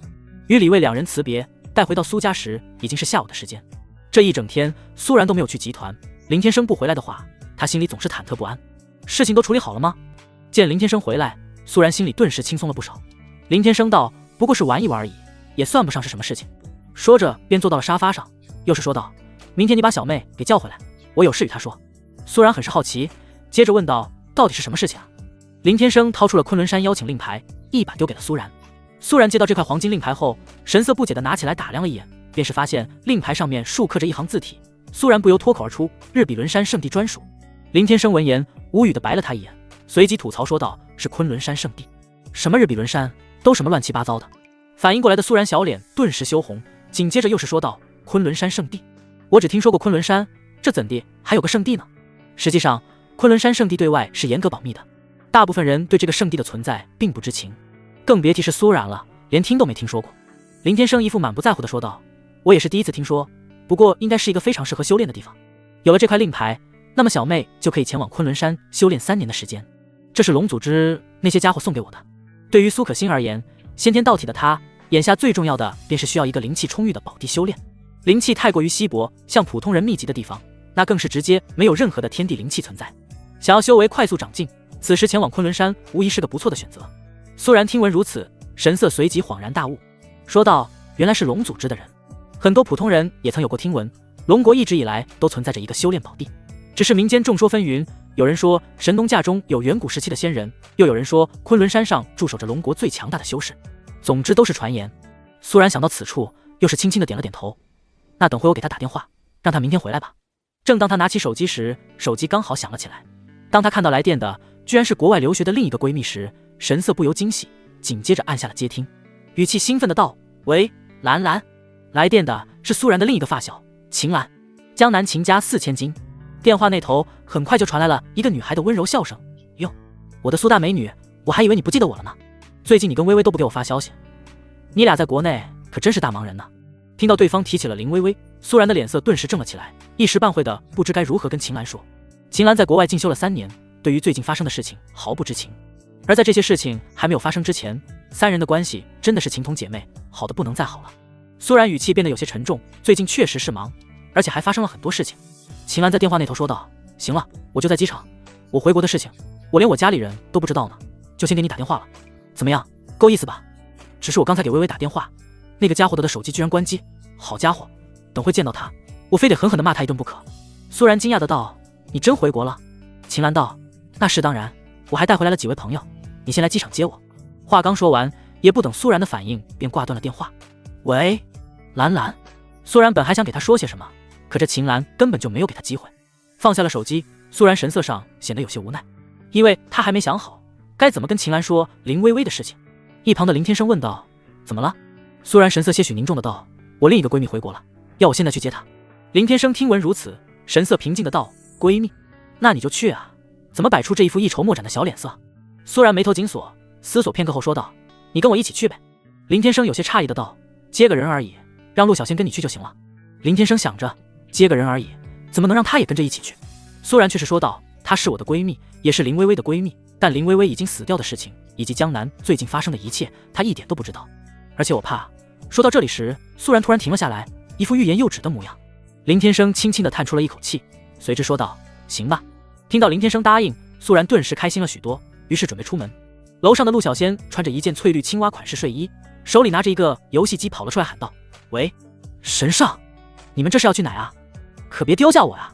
林天生摆了摆手，老实在家待着，没你什么事。说着便跟苏然出了门。由于秦岚在电话里说带回来了几个朋友，苏然还让家里的下人一起开车跟着去。两辆莱斯劳斯幻影从苏家驶出，朝着机场飞驰而去。等他们来到机场时，天色已晚。哈哈，我的大宝贝，你还是跟以前一样迷人。刚是见面，秦岚便极为热情地一把抱住了苏然。秦岚是一名身材高挑、御姐形象的女人，姿色虽说比不上苏然，但她身上却是爆发着一股强大的自信。也在同时，林天生在不经意间察觉到她身上隐藏的灵气波动，心中不禁感到有些惊讶。两人相互拥抱了好一会，方才放开彼此。苏然笑着对秦岚说道：跟你介绍一下，这是我丈夫林天生。听闻苏然介绍，秦岚目光瞪大的看向了一旁的林天生，神色震惊的问道：你什么时候结婚了？苏然微笑道：刚结婚没多久，因为最近发生了太多的事情，所以也没来得及跟你说。秦岚用着不可思议的目光上下打量着那神色漠然的林天生，片刻后说道：我的妈呀，小然然你行啊，这是哪家的贵公子，当真也是帅气逼人啊。紧接着又凑到苏然的耳边低声巧语的说道：但帅气不能当饭吃啊，这种男人最坏了，你最好别上当喽。苏然说道：呵呵，我丈夫他很好。行了，以后你就知道了。但这几位是……苏然的目光放到了秦岚身后的几名异族人身上，当他发现其中居然还有一名黑子哥时，不禁让他苏然的眉头一皱，脸色顿时变得不悦起来。他向来不喜欢跟龙国之外的异族人接触，尤其是对黑子哥的形象非常的不好。那是因为在小时候曾经有过一个新闻让苏然记忆尤为深刻，几名黑子哥修士残忍杀害了龙国的一个豪门家族，他们的手段更是残暴到令人发指，特别是对女性。那件事在当时轰动全国内外，可却因为他们拥有龙国贵族的身份，只是受到了很小的惩罚，就被驱逐出境而已。也是因为这件事，苏然长大后一直没有出国过，哪怕国外的环境再好，他也不愿意去。在他心里，向来是非我族类，其心必异。但作为从小一起长大的闺蜜，秦岚自然是明白苏然此刻的心情。她尴尬地笑了笑，并说道：哎呀，我的小然然，现在都什么年代了，你应该把心里的偏见放下了。你这是种族歧视啊，可要不得啊，在国外你这样可是犯法的。那名黑子哥笑着上前一步，用着极为蹩脚的普通话对着苏然跟林天生两人说道：你们好，我叫尼克拉斯王德发，很高兴能见到你们，秦的朋友就是我的朋友。苏然脸色非常的不好看，站在原地一动不动的。林天生见得这般，神色冷漠的开口说道：你好。秦岚尴尬的笑了一笑，随之又拉住了苏然的小手，说道：他们都是我从国外请回来的帮手，你就看在我的面子上，别让人家难看嘛。苏然脸上流露出一个很勉强的笑容，说道：行了，我先带你们去吃点东西吧。秦岚开心的连连点头，随后突然想起了什么，又是对苏然问道：哦对了，微微那个家伙呢？你没告诉他我回来了吗？也不知道咋回事，我联系不上他啊。苏然语气冷冷的道：他死了，而且是作为我的敌人死的，这件事我等会再跟你说。说完后便招呼秦岚等人上车。秦岚闻言，脸色很是不可思议的愣在了原地。他很清楚苏然是一个怎么样子的人，如果他真的这么说，那一定不是开玩笑。况且以他的性格，是绝对不会对林微微率先发难的，反而是林微微那个性格，指不定是他对苏然做了什么过分的事情。毕竟林微微的性格，他秦岚也是非常的了解。早在以前，他还曾跟自己抱怨过苏然。秦岚自己心里很清楚，林微微打心里一直都在嫉妒苏然，为此他秦岚一直以来都在替苏然担心。可万万没有想到，事情居然会发展到了这种程度。以林家的实力，心机女林微微又怎么可能会输给苏然呢？秦岚如何都想不明白，而且苏然的这个丈夫似乎还是一个吃软饭的小白脸。很快，苏然带着秦岚与她的几位朋友来到了一家饭店。在吃饭的过程中，苏然把最近发生的事情都一五一十地告诉了秦岚，但唯独有一点，那就是林天生是一名修士的事情，他是半点没有提。一旁的林天生也是当个陪衬，在饭桌上完全无视秦岚等人，自顾自地吃着自己的，吃完了就玩着自己的手机，并没有主动跟秦岚与她的朋友们打过招呼。这更加让秦岚心中认定，这苏然的丈夫真是一个中看不中用的东西了。心中也是暗暗可惜，以苏然的姿色，要嫁给一个实力比苏家强的家族易如反掌。如此一来，苏家的实力绝对会比现在更加的强大。心中又是暗自想到，这苏然糊涂啊。对了，你这次回国是有什么事吗？苏然放下了筷子，对边上的秦岚问道。秦岚嘿嘿一笑，随之道：你应该知道，我在国外是去修炼的，而并不是去留学的吧？苏然点了点头，这件事他确实清楚。严格来说，秦岚是一名天赋异禀的武者，但在当年，他还表现出了另一种天赋。听说这种天赋类似于国外修士的魔法之类的，于是秦家便花费重金将秦岚给送到了高卢国的某个修士学院进修。秦岚接着又是说道：但我在国外发现了一个非常重要的信息，是有关于我秦家的。这次回来就是要查一查我的发现是否存在真实性。苏然听闻，眉头一皱，便是问道：什么信息？秦岚却只是微微一笑：你又不是修士，跟你说了你也不懂的了。听得这般，苏然神色略微凝重地陷入了沉思中，但接下来也没有多说什么。吃过饭后，便将秦岚几人给送回了秦家。在回苏家的路上，苏然的脸上一直都是闷闷不乐的。他心里总有一种感觉，这秦岚这次回国，只怕是要做出什么傻事。尤其是在看到他那几个异族朋友后，心里更加的不是滋味了。但由于这是秦岚自己的事情，他又不好多说什么。苏然想了一想，于是对副驾驶上的林天生问道：老公啊，你有没有发现兰兰那几个朋友的身上有没有什么不对劲的地方？林天生好奇了起来，随之反问道：你指的是什么？苏然道：就是有没有发现他们是修士的可能。听到苏然这么说来，林天生将放在窗外的目光收了回来，随后平静地看了苏然一眼，片刻后说道：你想的没有错，他们确实是修士，你那个闺蜜兰兰也是。听闻如此，苏然脸色当即沉了下来，喃喃地说道：坏了，秦家恐怕要出事。林天生笑道：担心你的闺蜜了。苏然没有说话，只是重重地点了点头。林天生又是问道：那你不担心她会跟林薇薇一样对付你？苏然犹豫片刻，随之说道：不会的，兰兰不是那种人。但话刚说出口，他心里又有些后悔了，因为在曾经，他苏然也认为林薇薇不会对付他，直到事情发生的那一刻，林天生只是笑而不语。兴许是经历过修仙世界的残酷，让他见识过太多的人性，心里多少觉得苏然过于天真。但最近经历的事情，让苏然已不再像当初那么单纯。他只希望自己跟秦岚不要成为敌人。江南市发生了那么多事，秦家一直都置身之外，完美避开了这次所有的争端，并且还跟苏氏集团签订了不少的合作。刚回到苏家时，林天生跟苏然惊讶地发现，南山道人跟叶枫正站在门口，并且手里还提着不少的东西。刚看到两人时，苏然不免有些惊讶，不过接下来他很快就意识到，他们应该是过来跟林天生道谢的吧，毕竟林天生可是救了他叶家一命啊。师尊！林天生跟苏然刚下车，这一老一少便笑着迎了上来。南山老道乐呵呵地说道：先生，这些东西是贫道的一些心意，希望先生跟苏小姐莫要嫌弃。说着便将手里的东西递给了一旁的苏家下人，但苏家的下人并不敢伸手去接，而是用着询问的目光看向了苏然跟林天生。苏然笑道：那就多谢南山仙人跟叶少爷了。有了这句话后，苏家几名下人这才接过了东西。叶枫恭敬地笑道：师母大人，要说谢谢的应该是我们才对啊，若不是师尊出手，当时我叶家与仙人可就全没了呢。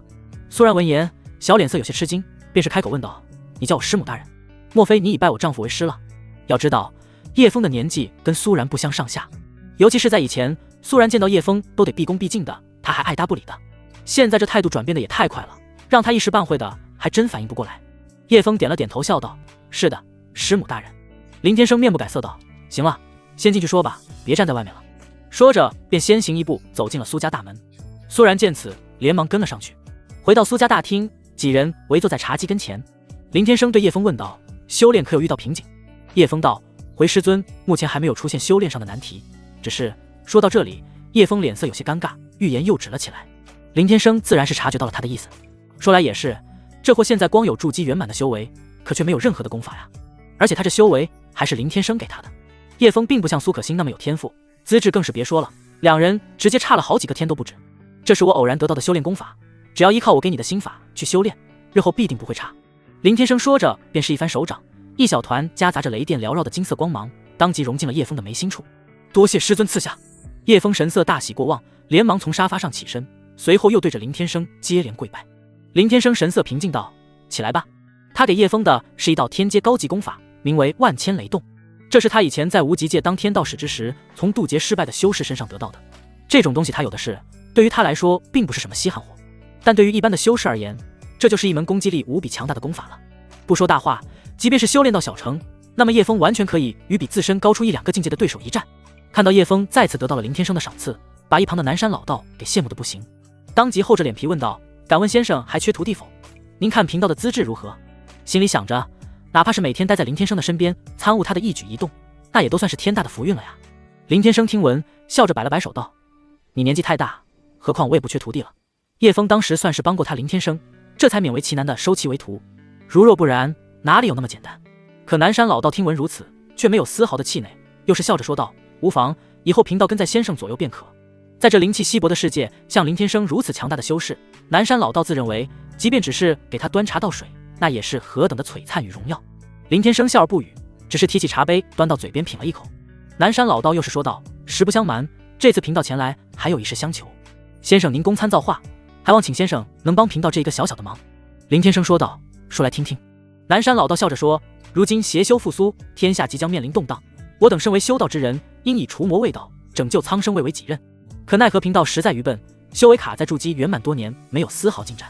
此番是想让先生与贫道一同前往我家祖坟，让我将老祖之修为吸收，好让我早日突破筑基境至骨。”听闻这话，林天生脸色诧异的道：“怎地？你要刨自家祖坟？”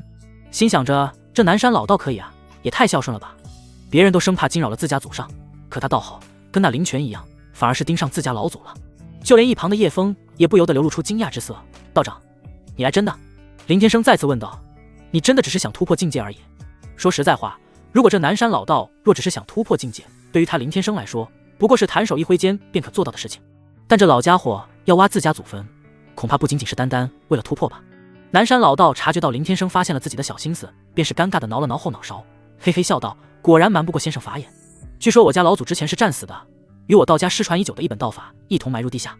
那本道法哪怕是让贫道参悟其中1-2，对于贫道日后之修行，可谓是有极大的突破。”林天生这么一听，安静片刻后便是答应了下来：“既然如此，那我就跟你走这一趟。”说着，三人便起身。苏然恰好从楼下下来，看见林天生又要跟着两人出去，于是便是开口问道：“老公，你又要出去吗？”林天生点了点头：“也没啥大事，一会就回来了。”话音落下，三人便一同出发。转眼间，南山老道带着林天生来到了南山的后山。这后山埋葬着南山门祖祖辈辈，可唯独那开山老祖的陵墓设下了阵法。有了这道阵法存在，若不是南山门传人，压根就没人能得知陵墓的方位所在。先生，就在这里，还劳烦先生出手，帮贫道去了阵法便可。南山老道对着林天生笑着这般说道。林天生也不再多说什么，只是微微一笑，随后在那阵法跟前轻轻一挥手，那护墓大阵便被轻松的驱散，封闭几千年的墓门也便随之缓缓打开。三人随后一同飞进了墓道之中，途中还遇到了机关重重，可都被林天生不费力的给化解掉了。但还真别说，这些机关若是元婴进来了，也得跪在这里，足以见得南山门的开山老祖境界也不会太低。待三人来到墓室之中，便是见得有一口由黄金打造的巨大棺椁悬浮着，竖立于墓室中央半空上，上面还捆绑着粗壮的铁链。说来也是奇怪，那铁链经过这么多年，居然没有任何生锈的痕迹。而光这口黄金棺材，如果拿出去卖，估计也得值上好几十个亿了。林天生打量了一眼，随之又是发现棺材底下有一道裂缝，那裂缝之中正散发出一股让人不寒而栗的阴风。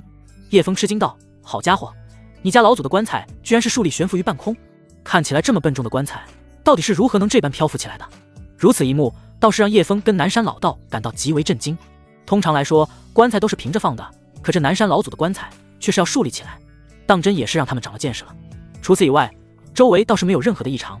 就在此时，林天生无意间看见了边上的壁画上刻有散发着灵气波动的两行字体：“天道已亡，苍生当立，苍生既立，生生不息。”林天生缓步走进了跟前，看着这两行字，口中喃喃的道：“天道已亡。”说实话，没人见过天道至尊是何等的存在，天道是何等缥缈，哪怕是林天生与仙界众多的不朽仙帝，都对的信息模糊不清。按理来说，天道至尊是不可能会消亡的，否则他在曾经如何能任命天道使？但从最近所得的信息来看，这方天地确实是存在过修仙时代的鼎盛时期，灵气之充沛，更甚至是不亚于九方十地。可在曾经，这里到底发生过了什么？此方世界的修士们为何会写下天道已亡这种词语？正当林天生思绪游走间，那黄金棺突然爆发出一股阴气，把一旁的叶枫跟南山老道给吓得瑟瑟发抖了起来。这到底发生了什么？林天生刚转过身，便是见得棺材板上的铁链突然崩断，厚重的黄金棺材咚的一声竖着砸到了地上，紧接着棺材板又是轰然而倒。又是见得那棺中赫然站着一名身穿黄色道袍、骨瘦如柴的老道士。刚是看见那老道的第一眼，林天生便是惊讶地说道：“飞江。”下一刻，那棺材中的老道士双眼猛然睁开，也在同时，他的气息顿时飙升到了元婴境圆满的地步。又是见得那老道士快速抬起一只手，愣在远处的叶枫还没有反应过来，便凭空被一股强大无比的吸力给瞬间吸了过去。紧接着，那老道士张开嘴巴，嘶哑的道出：“抬手杀一人，握手捏星辰。”叶枫神色顿时惊恐，连连喊道：“师尊，救我！”就在老道士即将捏死叶枫之时，一道夹杂着一丝雷电的灵气在林天生指尖跳跃，随之又猛地射向了老道的头颅而去。砰的一声炸裂，那老道士当场被炸得粉碎，而叶枫也跟着重重地摔到了地面上。南山老道当场傻了眼：“卧槽，我家老祖没了！”叶枫边是起身，边是神色骇然地说道：“妈的，你还顾你家老祖呢？我差点没被他给捏死。好在我师尊公参造化修为通天，这又救了我一命，否则小爷我就到此为止了。但话说回来，他刚才不最应该捏的是你吗？都是你这个不孝子孙，好好的非得要过来刨了他坟头。”回上一口气的叶枫仍是心惊肉跳的，刚才当真是惊险无比。那老道士身上明明没有任何的生息，为何还能活着呢？况且所爆发出来的气息，让他在那一刻间根本无从抵抗。南山老道愕然：“啊，这贫道也没有想到我家老祖还活着呀。”但这回确实是真的死了。林天生一语不发的缓步走到了他们的跟前，对南山老道说：“行了，快看看有没有你要找的东西。”南山老道立马惊过了神来，快步冲到了棺材前。经他一顿扒拉，还真的被他找到了一本道德经。哈哈，当真是天大的造化呀！找着了，就是这本。南山老道手里拿着一本老旧书籍，他神色已然喜出望外，丝毫没有那种刚死了老祖的悲伤心情。叶枫上前打眼一看，当即又是破口大骂：“尼玛，这不就是一本道德经吗？难不成这就是南山老道口中的功法秘籍？”南山老道将书本放进怀中，得意的道：“这可不是普通的道德经，而是我家祖上遗留下来的道德经。”准备临走之际，林天生对叶枫道：“叶枫，把棺材带走，值不少钱呢。”听闻此言，叶枫神色一喜，连忙说道：“好嘞，师尊。”说罢便上前，随之调动体内真气，使出了吃奶的力气，硬是把这约莫10多吨重的黄金棺材给扛了起来。三人就这么兴高采烈地离开了墓地。他们前脚刚是离开，几个身披黑色斗篷、看不清容貌的身影落到了墓道前。其中一人说道：“坏菜了，真没想居然会被别人给先行了一步。”说话的是一名身形高挑的女人。话音落下，几人的身影便是接二连三地飞进了墓道之中。当他们来到墓室中，便是发现这里面已然是空无一物，皆是不由得愣在了当场。其中一人用着蹩脚的普通话说道：“难不成是我们泄露了风声？”领头的女人有些气恼：“这不可能，我们才刚下飞机。上古图鉴上有记载，远古阴气修炼之法被人给拿走了。”那女人不是别人，正是刚回国的秦岚。此时的她拿出了一本老旧书籍，书中记载的那口黄金棺材可不简单，上面记载着某个王朝皇帝的御前方士偶然得到的修炼之法。由于天地灵气稀薄，刘景帝当年为了获得新的长生之道，不惜手足相残都没能得偿所愿，最后还是一名方士不负他所望，为其寻得远古姜力修炼之法，以阴气代替真气。只可惜那刘景帝还没能参悟一二，最终驾崩于宫廷之中。秦岚那隐藏在斗篷下的脸色显得无比阴沉。他这次回国的首要目标便是那姜力修炼法门，传言若是能修至大成，肉身便可达成不化骨之境，得以在现时正道飞仙。亏他刚到家，还没来得及喝口水，便马不停蹄地赶过来了，结果竟然扑了空，实在是让秦岚心中恼怒不已。他们似乎刚离开，要不要过去追？秦岚身后的那名黑子哥开口说道。秦岚果断道：“追！”话音落下，几人的身影立马闪动，离开了此地。此时已是深夜，秦岚等人没追出多远，便是没了头绪。愣在黑夜中的秦岚喃喃道：“看来对方也是实力极为强大的修士，算了，还是先回秦家再做打算。”说罢，几人身影又是一闪，直接消失在黑夜之中。此时林天生三人已经回到了苏家庭院之中，见林天生三人3更半夜的扛着一口棺材回来，当场把等候已久的苏然给吓得目瞪口呆，赶忙从别墅中小跑了出来，来到跟前便是开口问道：“天生，你们刚才去哪了？”这棺材是……南山老道笑呵呵的道：“苏小姐莫慌，这是贫道自家老祖之棺材。”此时叶枫已是满头大汗，放下棺材后便是一屁股坐到了地上，这玩意可真沉啊，不过应该能值不少钱吧。一旁的南山老道正色接话说：“那是自然，贫道之老祖那可是刘景帝御前方士，地位非比寻常，棺木怎能不值钱？但话又说回来，我那老祖居然千年不化，想来这口棺材定是有什么不凡之处。姑且让贫道躺下试上他那么一试，看看是否能从中参悟出其他奥妙。说着便一步上前，上下打量了几眼后，当即使出一掌将那棺盖给打开，紧跟着一跃而起，直接躺进了棺材之中。这般举动让一旁的叶枫跟苏然差点惊掉了下巴，心想这老道当真也是毫不避讳，死人的棺材他愣是要装上一回活人。咦，这上面似乎刻着什么心法？躺在棺中的南山老道仅是用膀胱一扫，便是发现了棺盖背后的不同之处。先生，这上面刻的心法实在是让贫道晦涩难懂，要不您过来给长长眼。说完后又从棺中起身，双手发力将棺盖给翻了个面。林天生原本没觉得有多稀奇，可当他目光放到在心法之上时，目光不由得流露出震惊之色，不禁脱口而出：九幽诀残卷。九幽诀很厉害吗？见得林天生表现出那从未有过的亚色，苏然好奇地开口问道。一旁的叶枫跟南山老道也是听得一头雾水，但能让林天生动容的东西，想来必然是珍贵之物了。什么？难不成是江仙江辰的仙法吗？陆小仙听闻这般，身影连忙从屋内闪现到了棺材前。林天生神色凝重地点了点头，他深感意外，江辰的心法居然会出现在这方天地之中。江辰，九幽之地的远古传奇之一，据说其境界已然达到了不朽仙帝大圆满，只差一步就能成为天道至尊的存在，是何等的缥缈与超然。但有关于他的传言，林天生只是略有耳闻，毕竟他已经消失了10多万年之久了。虽说这棺盖上记录的只是一小部心法残卷，但依然能让林天生感到震惊不已。江仙江辰，叶枫跟南山老道面面相觑，神色显得更加的疑惑了。陆小仙神色些许凝重地说道：没错，诸天万界第一个通身不化骨，开创了以阴气修炼法门的第一人，以姜力代替了真气，据说是能以一人之力对抗9方10地中的全部天道士。但这心法并不完整，应该只是极小的一部分而已。真是令我感到吃惊，这方天地居然会有江辰存在过的痕迹吗？林天生脸色顿了一顿，嘴角随之上扬起了一抹令人琢磨不透的笑容，保不准往后还有更多的惊喜。说着便轻轻一挥手，将那心法给记在了心中，随之将其从棺盖上抹除了个干净。若是能让他得到全部的残卷，实力必定要比现在更上一层楼。江辰传言中是一位真正踏足过天苍世界的远古仙帝，林天生一直以来都想去一趟天苍世界，只可惜还没能如愿，便遭遇了这等事。心想在以后一定要去天苍世界走一走，看一看天道至尊曾驻足过的天苍世界有何不同。接下来林天生让叶枫把棺材先放到苏家的仓库之中，几人便前去休息了。叶枫跟南山老道并没有回去，反而是守在了那棺材旁，还想要从中参悟到一丝的造化。叶枫，容贫道先躺上10分钟，然后再轮到你，我们轮流来，万一还能参悟出什么功法，当真是我等的逆天福运啊。南山老道说完后便再次躺进了那棺材之中。就这么的，两人来回折腾，愣是轮流换着躺了一夜。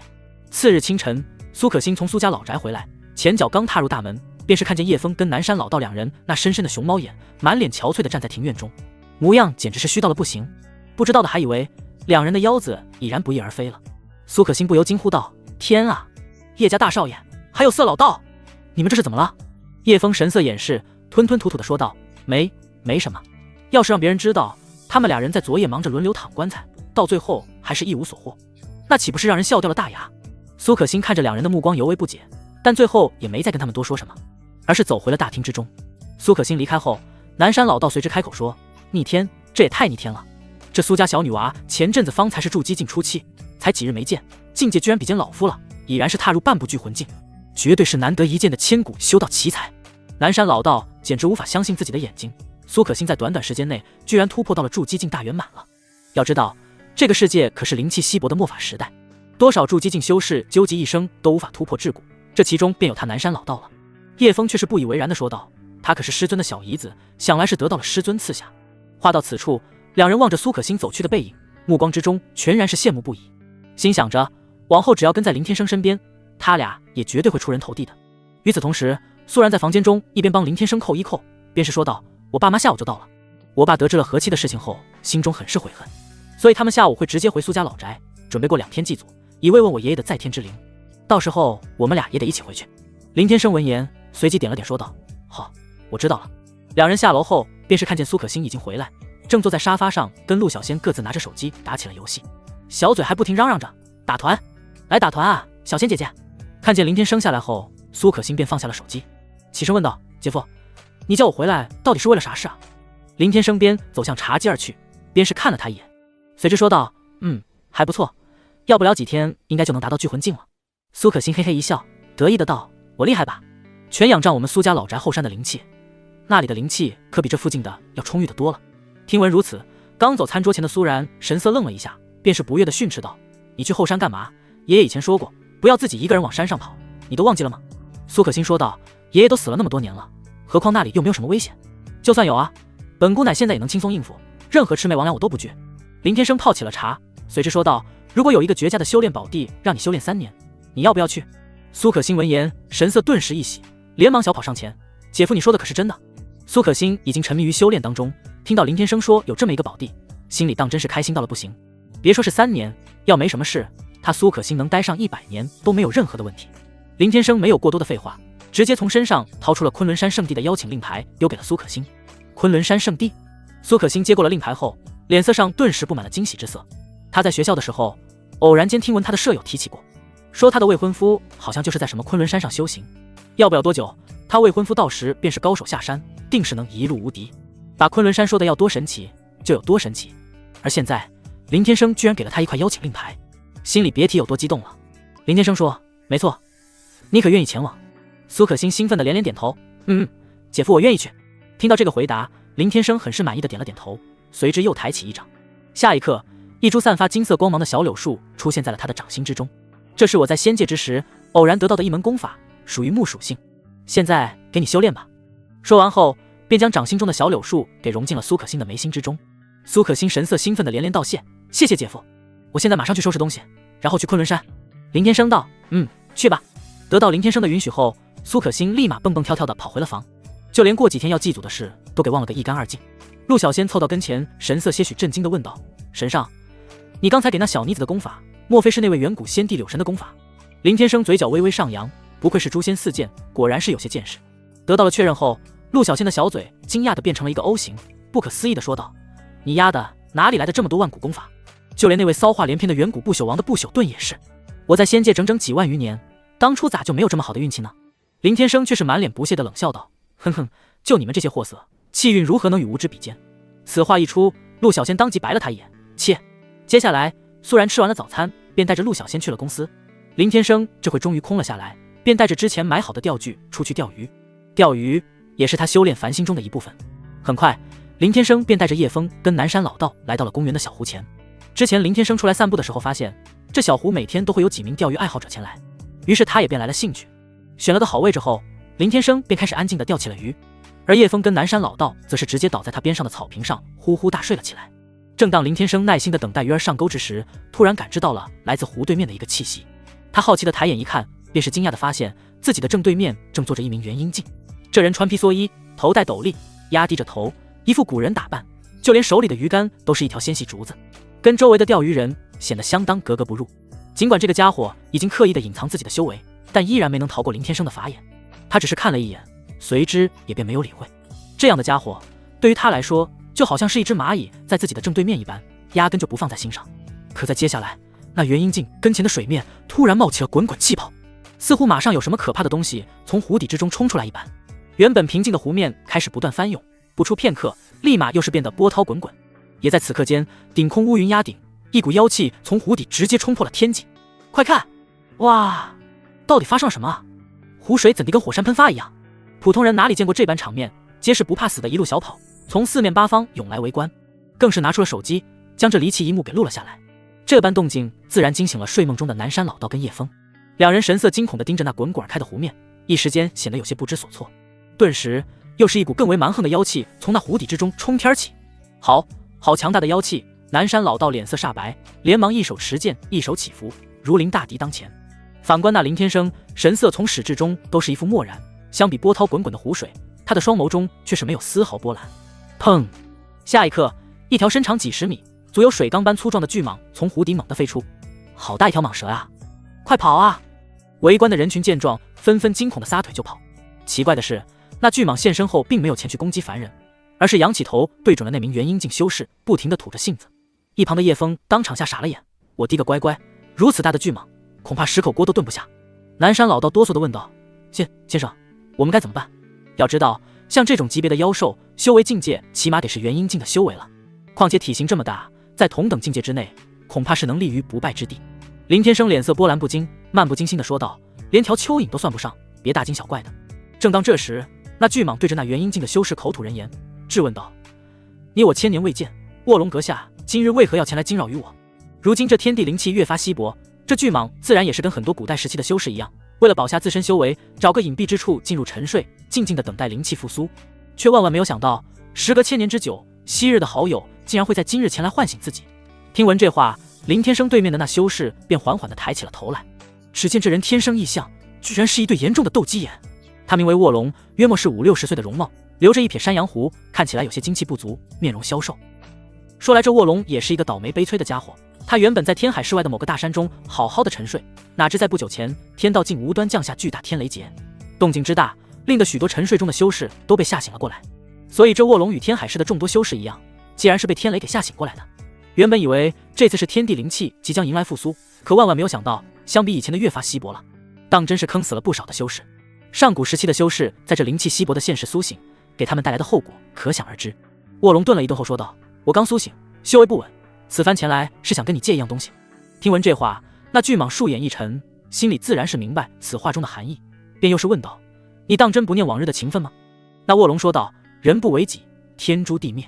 何况你是妖族，而我是人族，当年你也不少作乱，造下诸多杀孽，令得一方生灵涂炭。”这番话引起巨蟒暴怒，当即怒张巨口打断道：“好一个人不为己！如此这般，你当真以为能赢得了我吗？”巨蟒一声暴怒，当即甩动蛇尾，狠狠地砸向了那卧龙而去。砰的一声炸裂，力道之大，令得天地震动，湖水翻腾。巨蟒这愤怒一击，将方圆几百米的所有一切瞬间打崩。好在没有殃及到湖对面的林天生三人，否则这条巨蟒跟那斗鸡眼卧龙马上都得凉。而在扬起的滚滚沙尘之中，卧龙飞身跃出，随后悬浮于半空之上。今日我先取你那丹，只要能保下我一身修为，哪怕是入魔又如何？到祭死，魔应生！卧龙一声暴喝，立马是抬起双手，身躯之中的真气不断涌动，瞬间在身后凝聚出了2把真气化形的巨剑。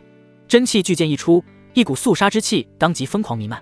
巨蟒怒道：“你之修为已不在当年巅峰，而我却是。既然你执意送死，那本座就成全你。”话音落下，硕大的蛇头跟前立马现出一道金光六芒杀阵，阵灭。双方手段尽出，大打出手，从湖面打到地上，又从地上打到了高空，璀璨真气碰撞，引得一片空间震动，战斗极为激烈。好在此处远离居住地，否则不知道要殃及多少无辜。如此一幕，把当下的叶枫跟南山老道给看得目瞪口呆。叶枫喃喃的道：“元婴境大能，当真是恐怖如斯。”南山老道说：“公参造化呀！”叶枫还愣着做什么？赶紧与我一起参悟吧！能亲眼目睹2名元婴境修士正面交锋，确实是他们这些低等境界之人的福运，心中却是暗喜，果然跟在林天生身边没有错。光是出门钓个鱼都能遇到这等千年难得一见的离奇事情，实际上也是如此。跟在林天生的身边，哪怕林天生没有教他们什么，但多多少少的沾染到了他的一丝丝气运。诸天万界，但凡是有跟林天生有点关系之人，无一不是机缘不断。林天生满脸冷漠，淡定地坐在一把座椅上，从未动过一丝一毫。叶枫连忙意会，跟着南山老道当即在林天生边上打坐了起来，开始领悟战斗中的奥妙。林天生只是看了他们一眼，并没有要说什么，毕竟对于他们而言，这确实是一个难得的好机遇，搞不好能连升好几个境界也不一定。就这般，2人疯狂地吸收巨蟒跟卧龙身上爆发出来的灵气波动。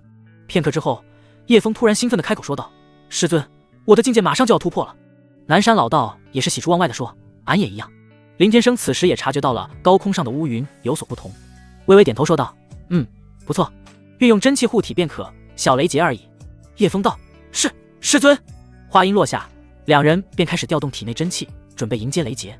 下一刻，2道天雷从乌云之中啪啦一声劈下，2人完好无损的渡劫成功，双双步入了聚魂境界。仅是过了2个时辰，叶枫跟南山老道的境界竟然接连突破，直接踏入了金丹期。待2人的雷劫散去，那妖族巨蟒与卧龙的战斗也便接近了尾声。哈哈，当真是逆天福运啊！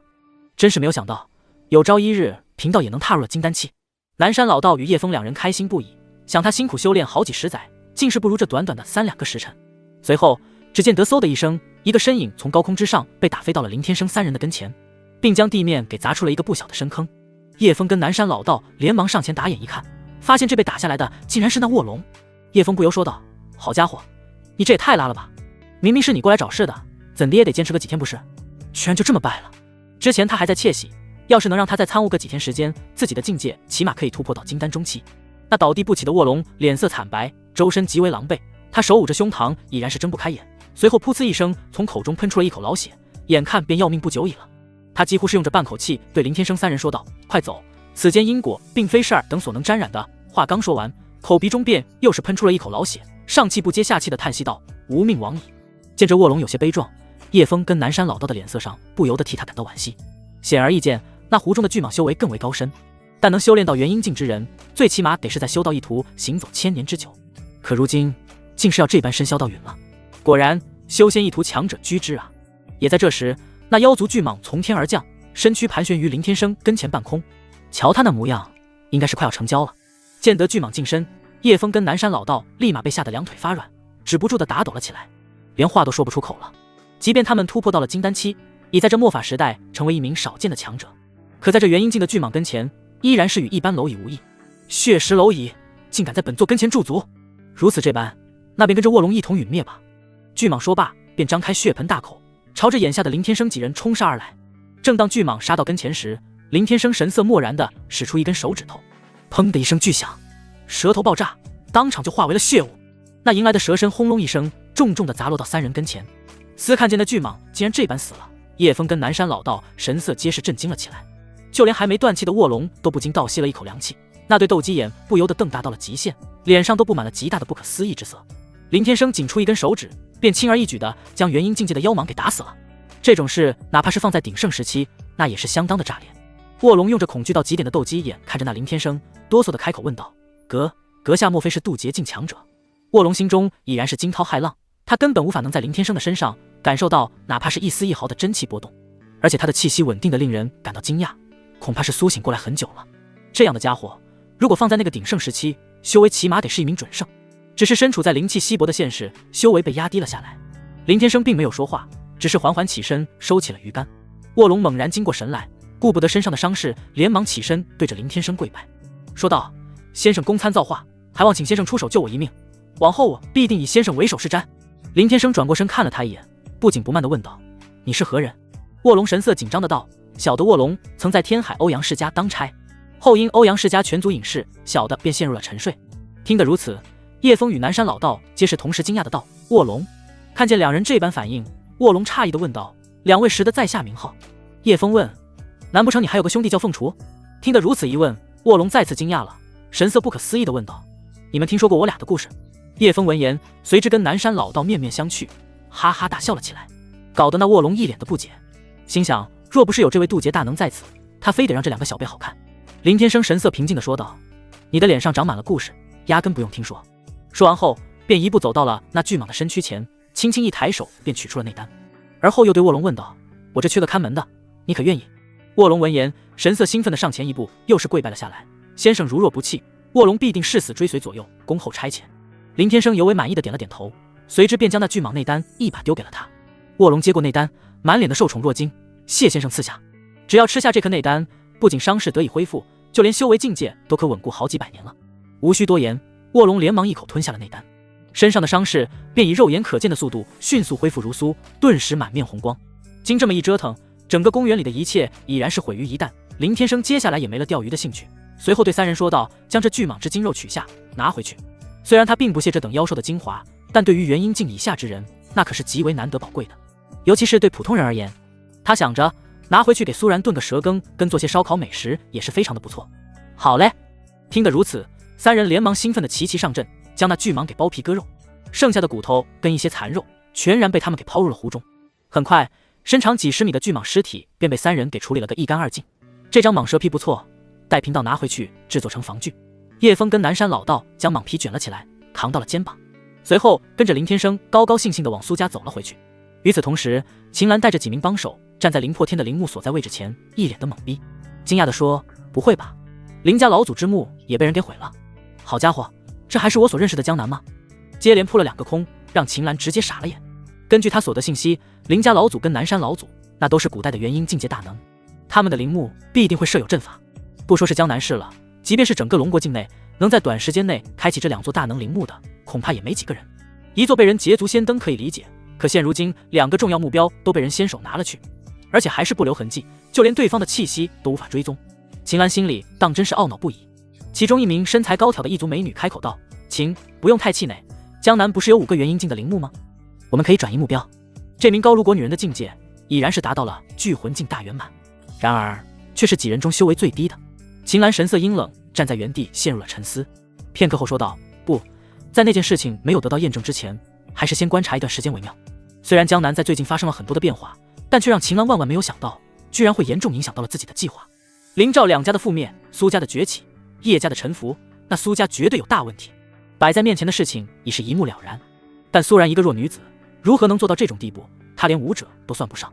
种种迹象表明，苏家背后绝对有一个实力非常强大的修士撑腰。黑子哥惊讶地接话道：“先观察一段时间，要观察多久？”当时他们听秦岚说，是成后最起码能让他们的修为提升一个境界，并奉上每人10亿的报酬。为此，他们不惜被龙组织发现的风险，隐藏在普通人之中，跟着秦岚回国。他秦岚是不怕，毕竟他是龙国人。可这几个异族修士不一样，如果被发现，事情很有可能会上升到双方高层的介入。这可不是闹着玩的，普通人只需要一张护照，便可随意行走于国与国之间。但修士不行，想要出入国家之间，那必须要严格报备的，有时还会被当地的修士跟着。如若不然，被发现的话，死了也白死。秦岚眉头紧锁，若有所思地说道：“也许几天，又或者更久。”听得如此，几人皆是神色凝重的面面相觑了起来。那一族女又是说道：“要不这样吧，你给我们每人付5亿的酬劳，我们先回国。因为这事已经跟你之前提到的计划不符，所以我们就不打算再参与了。”“没错，你放心吧，秦，你的事情我们绝不会跟任何人透露半个字。”一族女说完后，另外几人也是附和的点了点头。秦岚听闻这话，便是笑道：“那么好吧。”他话音刚落，突然猛地抬起双手，那几名异族修士猝不及防，当场被一股力量给禁锢在了原地。几人神色皆是大惊，黑子哥惶恐地看着秦岚：“你不是金丹境界？”秦岚阴沉一笑，哼哼，金丹期，要不是为了找回古树之书，你以为我会去你们高卢国？你们不过是我用来破阵法的工具而已。但现在你们已经没有用了，何况只有死人才不会透露信息。听闻这话，几人神色又是一惊，如此一来，他们一直都被这秦岚给骗了。一族女神色骇然道：“你想要干什么？”另一名异族人满脸的愤怒：“你这个卑鄙的龙国女人，你要是敢杀了我，吾主绝对不会放过你。”秦岚不屑道：“尔等异族修士擅自进入我龙国境内，一谋不轨，我秦岚身为龙国修士灭杀尔等，岂不是合情合理？倘若你主想要开启新一轮的修士战争，那么就让他前来龙国找我秦岚吧，给我死！”话音落下，秦岚体内真气顿时爆发，紧接着面色一狠，几道璀璨光芒迎向动弹不得的几人而去。可恶！黑子哥发出一声不甘，而后跟随几人便是一同爆体而亡。解决掉了几人后，秦岚便收回了神通，脸色逐渐沉了下来。安静片刻，一挥小手将此地痕迹给彻底的抹除，随之身影一闪，消失离去。悄然回到秦家后，秦岚将几个异族人带来的行李偷偷的处理掉，随后回到自己的房间，换上了一条性感的黑色紧身包臀裙，坐到妆台前化好了妆，穿上了尖头高跟鞋，拿起挂包手机，跟个没事人一样出了房门。走到大厅时，又对一名中年男人说道：“爸，我要出去一趟，你跟妈说一声，晚上我就不回来吃饭了。”而这名中年男人便是秦家现任家主秦天豪。秦天豪是一名筑基境的修士，而且他对自己的小女儿秦岚那可是极为的上心。秦岚在小时候失踪过2天，正当秦家上上下下鸡飞狗跳之时，一名下人偶然间在自家祖陵中及时发现了他，否则在10多年前，他秦天豪就要痛失爱女了。于是开口说道：“岚岚啊，你先过来。”秦岚停下脚步，随后转过身来看向了自己的父亲。秦天豪说：“江南最近不太平，你才刚回国，外面的水太深了，还是少出去走动的好。哦，对了，跟你一起回来的那几位异族同学呢？”秦岚脸上挂着笑容，说道：“他们说要去云罗市旅游，所以今天一早就离开了。”听得如此，秦天豪也没有过多的怀疑，微微点头说道：“这次回来先待些日子吧，你三哥下个月就要结婚了，等喝了你三哥的喜酒，再回高卢国也不迟。”听闻这话，秦岚神色惊讶地问道：“三哥要结婚了？新娘是谁啊？”他记得当初苏家的意思是想让苏可欣嫁给自己的三哥秦卫来着，只是家里当时并没有正面回应苏家，而由于自己跟苏然的关系，他一直以来也是非常支持两家的联姻，但现在自家似乎并不打算跟苏家联姻。秦天豪道：“你三嫂是京都何家的大小姐。”听闻如此，秦岚原地思考了片刻，随之也便不再多说什么，跟苏家的事成与不成，他倒也觉得没有多大的所谓。随后说道：“哦，我知道了，那我先出去了。”秦天豪着急地问道：“你还没跟爸说你要去哪呀？”秦岚头也不回地说道：“苏家。”苏家？兰兰，你先给我回来。等秦天豪回过神起身追出去时，秦岚已经上了一辆跑车，轰的一声飞驰离去了。时间很快就来到了傍晚，秦岚先前去市区买了些东西，随之又把车给开到了苏家豪宅大门前，在车里换上了高跟鞋，便下车拎起东西往苏家大门走了进去。站住！正当秦岚前脚刚踏入苏家庭院大门，一条枯瘦手臂突然从边上横到跟前，拦住了他的去路。他惊讶地扭过头看去，便是见得一名身材瘦弱、穿着不合身的制服、皮带外露半截、一手压低着檐帽的保安，给人的第一印象便是那种欺软怕硬的坏家伙。他背靠墙边，低着头看不清脸，还摆出一副很酷的姿势，但在秦岚眼里当真是又弱又下头。这家伙一副不让他进门的架势，秦岚看他身上也没啥真气波动，便是说：“我是苏然的闺蜜，是客人，让我进去。”心里想着苏家是啥回事？以前的保镖呢？怎么能让这种弱不禁风的老人来看大门？哪怕你拴条狗在这里，都比这玩意强吧。然而这保安不是别人，正是林天生今天出手救下来的那卧龙。在回来时，他听叶枫跟南山老道提起，林天生不想让世人知道他修士的身份，所以这卧龙也便隐去了自己的修为，以普通人的身份安心地替苏家看起了大门来了。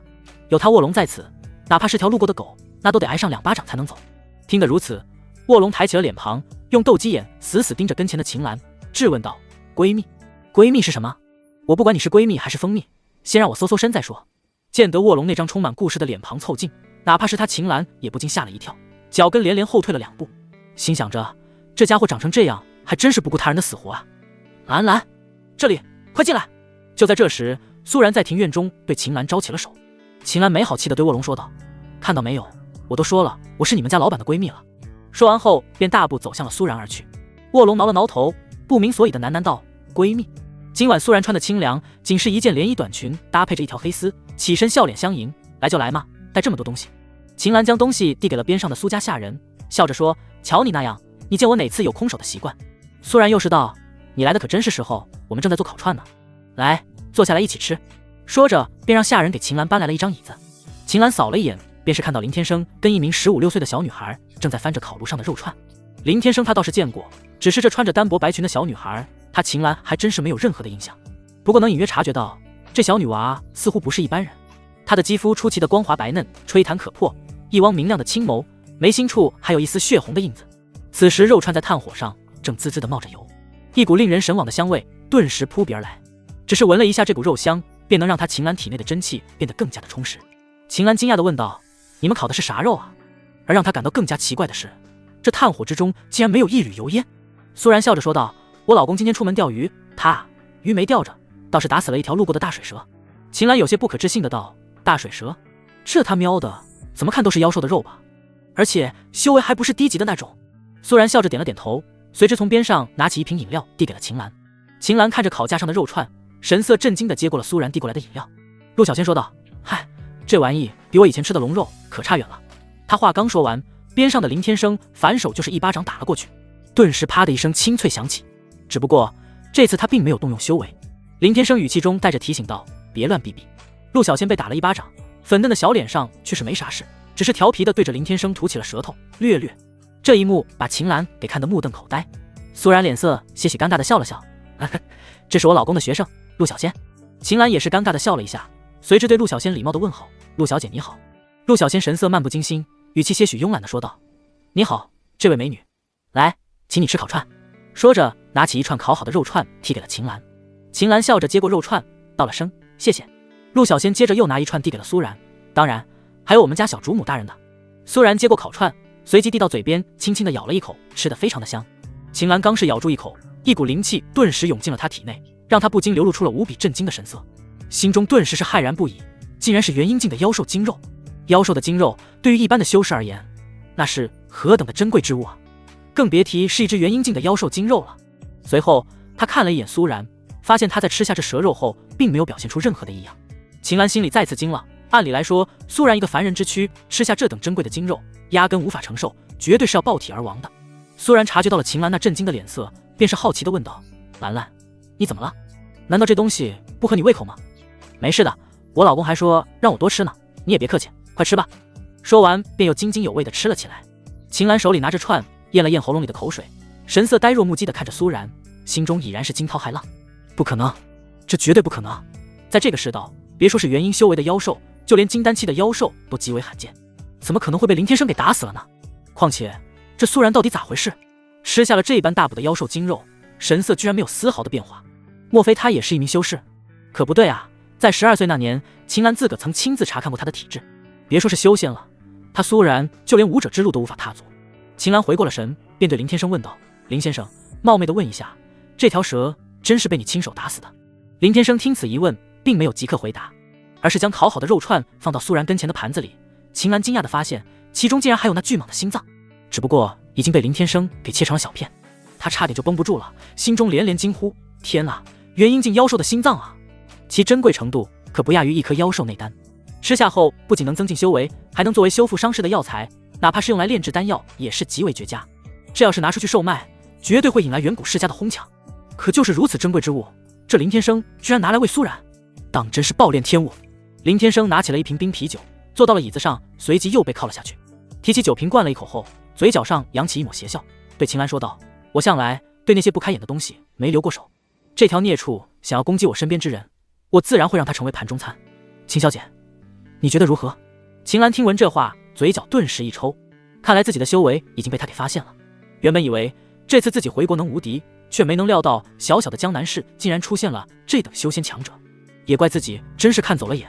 这林天生可不是什么小白脸，居然能杀死一头元阴境大蟒，恐怕境界不会低于元阴中期，有可能是大圆满了也不一定。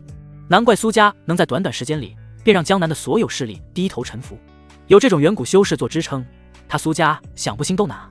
秦岚当时还在疑惑林家如何能败给苏然来着，现在回想起来，这林家在这等修士跟前俨然是一个笑话，说是刍狗都算抬举他们了。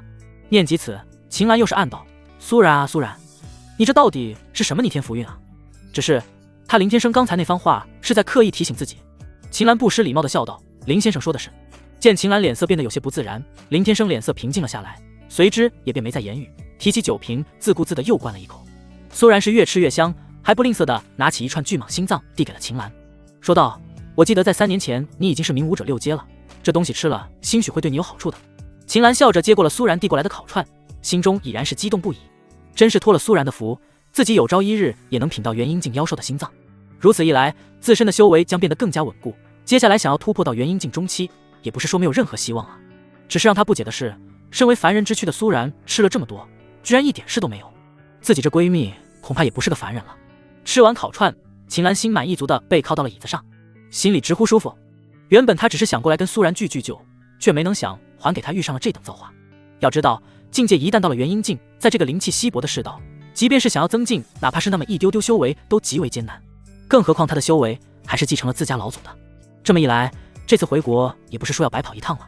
苏然突然严肃地开口问道：“兰兰，你给我老实说，你这次回国到底是为了什么？”他实在不想失去秦岚这个姐妹。秦岚不像林微微，小时候在学校里，她就一直保护着自己，那些想要欺负她的小坏蛋，全都被秦岚给揍飞了。而且当年她拒绝林峰的求婚，说到底还是她苏然给秦岚打了电话。当时秦岚跟她说，让她放心的按照自己的想法去做，有啥事她帮着撑腰，否则以苏家当时的情况，她苏然如何敢公然拒绝林家？听苏然这么一问，原本还暗自窃喜的秦岚神色顿时一正，紧接着用认真的目光看向了苏然，却是发现此时他的神色有些落寞。秦岚不知道的是，在这3年里，尤其是林天生还没出现的时候，他就连睡觉都是做着噩梦。林微微、何七、苏大飞，还有那些暗地里想要对付他苏家的人，就没让他有过哪怕是一天的好日子。一时间，秦岚不知道要不要跟他说实话。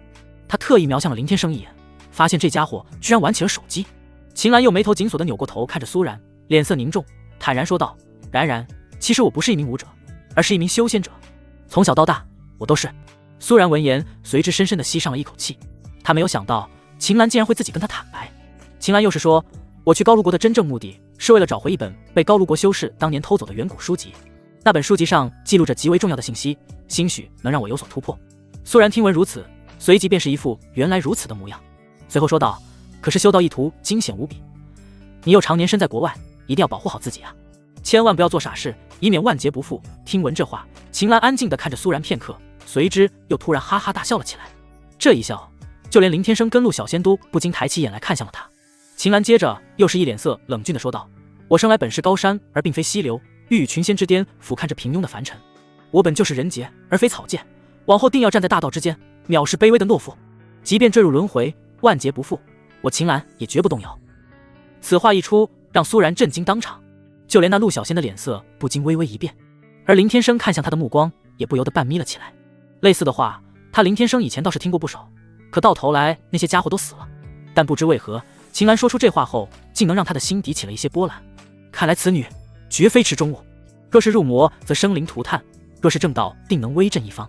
秦岚说完后，便又对苏然嘿嘿一笑道：“行了，我的大宝贝，没什么好担心的。”苏然回过神，随之便没再多说什么，只是轻轻点头嗯了一声，心里暗道：兴许这就是林天生所说的出世道心吧。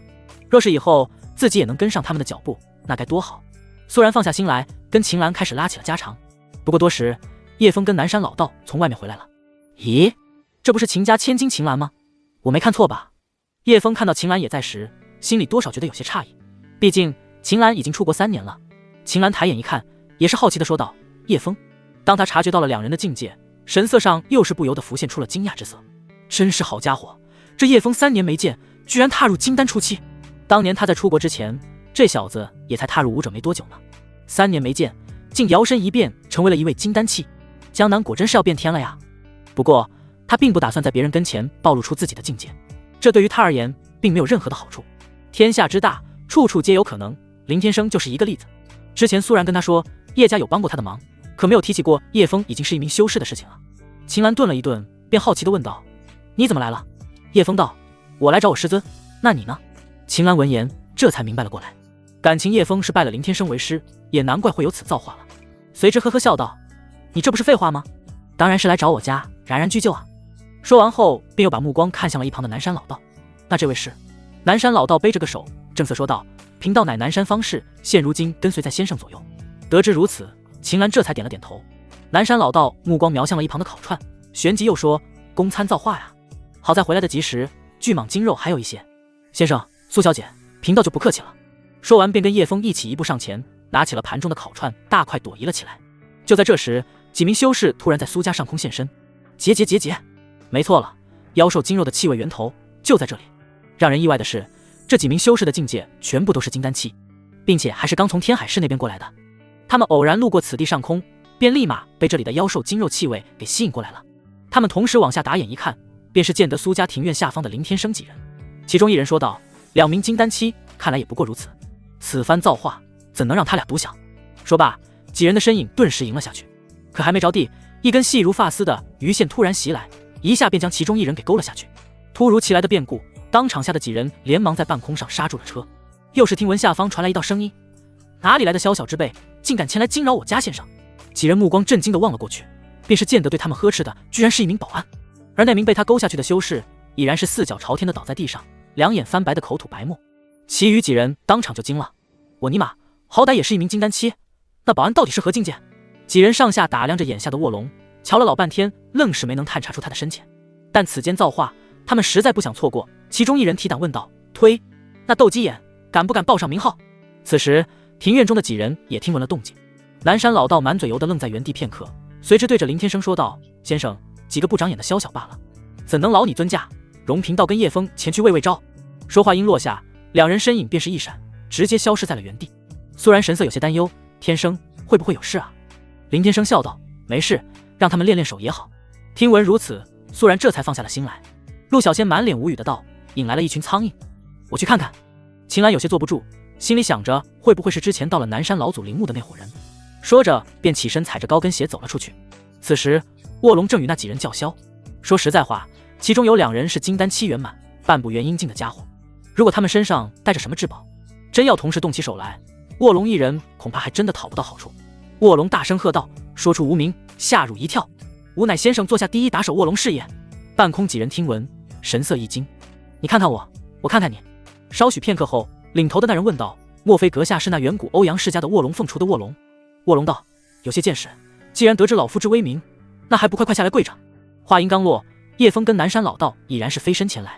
南山老道满脸不悦，跟他们废什么话，竟敢前来惊扰先生，先狠狠地打一顿再说，让贫道来打头阵。叶枫跟卧龙先生跟上。说罢便是一手持剑，一手起伏，丝毫不给人反应的机会，便是勇猛的飞身杀去。无缝天地，临兵斗者皆阵列在前，一剑开2门，给我破！噗呲一声，南山老道身影一闪，一剑刺中了其中一人的腰子。那人腰间被捅了一刀，当即破口大骂：“好你个老六，竟敢偷袭！”说罢反手便是杀向了老道去。见得如此，叶枫跟卧龙2人也不再怠慢，即刻调动真气，飞身冲杀而去。双方大打出手，当即在半空上打成了一团。一时间，半空上的真气不断碰撞，全然是手段尽出。得亏林天生早在之前布下防御法阵，如若不然，整个苏家周围早就鸡飞蛋打了。赶来看戏的秦岚见得这场面，也不由得呆若木鸡。万万没有想到，这苏家的看门保安境界竟然是元婴境初期，一个看门保安都是元婴境，如此一来，那林天生起码得是渡劫强者了呀！不出片刻，有卧龙这个货真价实的元婴境在，几名修士最终还是不敌三人联手。阁下饶命！我等只是路过，并非是特意前来找事的。6名金丹期败下阵来，在苏家大门前如刍狗一般瑟瑟发抖地跪成一排。南山老道冷哼道：“哼，路过又如何？惊扰我家先生，等可担待得起？说，你们打哪来的？可还有其他同伙？就我们哥几个，真没人了。我们是从天海市那边逃难过来的，真不是有意前来冒犯。几位大人有大量，饶过我们这一回吧。”6名修士被揍得鼻青脸肿，跪地上连连求饶，已然没有了刚才的嚣张气焰。说来这几个也是倒霉鬼，刚从天海市那边逃出来，结果来到这又被3人给胖揍了一顿。叶枫跟南山老道虽说只是金丹初期，但他俩的功法可不一般。南山老道参悟到了那本道德经上面的一些奥秘，实力突飞猛进，就连金丹中期都不是他的对手。南山老道抬起剑来，冷哼道：“等如有半句假话，当心你们的腰子不保。”不敢不敢。几人异口同声的连连点头。正当这时，林天生带着苏然跟陆小仙缓步走到了众人跟前。先生，师尊！叶枫3人连忙毕恭毕敬的施礼。林天生神色冷峻，走向那几名修士而去，随之扫了他们一眼。几人见叶枫3人唤他先生，便是两眼打量着他，竟是没能在他身上察觉到丝毫的真气波动。不过想来也是，能让元婴境强者给其当看门狗，又岂是一般人？修为之深浅，自然不是他们这些金丹期所能窥探的了。恐怕眼前这位的修为，已然是几人望尘莫及的渡劫境大能了吧？几人心中这般暗道。苏然上前一步问道：“刚才听你们说，你们是从天海市那边过来的，那边又发生了什么大事了吗？”听闻询问，几人又是抬眼望去，其中一人正色说道：“前些日子天海市招来天道雷劫，惊醒了不少远古修士，那些老家伙见修士便杀，吸取我等修为，不跑那可就没有命在了呀。”听得如此，苏然神色诧异地看向了林天生。上次林天生也承认了，那雷劫确实是由他所向。林天生听得这般，神色上并没有丝毫的动容。这件事他早就料到了，因为卧龙说过，他就是从天海市那边苏醒过来的。而秦岚听到这些信息后，脸色变得越发凝重。这么说来，到了南山老祖之墓的，极有可能是那些被天雷惊醒的修士。跪地上的几名修士沉默片刻，随之皆是相互对视了一眼，随后又同时心领神会的点了点头，紧接着对跟前的林天生突然跪拜了起来。小的们并非有意前来冒犯，如今得以见到先生尊容，是我等之荣耀，还望先生不吝收下我等，我等定当为先生端茶倒水，献上犬马之劳。6名金丹期修士皆是异口同声的这般道出。听闻这般，一旁的叶枫几人神色同时一惊。若是收下这6名金丹期，往后别说是江南，哪怕是整个龙国境内，想要对付苏家，那也得先要掂量掂量了。其中一人谄媚道：“先生公参造化，玉树临风，定是那威震八方的远古圣人。若能待在先生身边，那是我等之璀璨与荣耀。”说完后，几人又是满脸陪笑的看着林天生。渡劫境大能，那是何其的缥缈不可追溯。如果能跟这样的修士强者攀上关系，那他哥几个还用跑个球啊？林天生神色自若道：“马屁拍的倒是不赖，既然如此，你们就留下吧。”看见林天生如此轻易的就这么答应了下来，几人神色顿时大喜过望。谢先生。苏然有些吃惊：“天生，这不太好吧？他们这几个家伙刚才还意图不轨的，往后会不会生出什么事端来？如此轻易的留下他们，只怕不太妥当啊。”但只是女人该有的小担心而已。林天生的决定如何，苏然断然不会有任何的意见。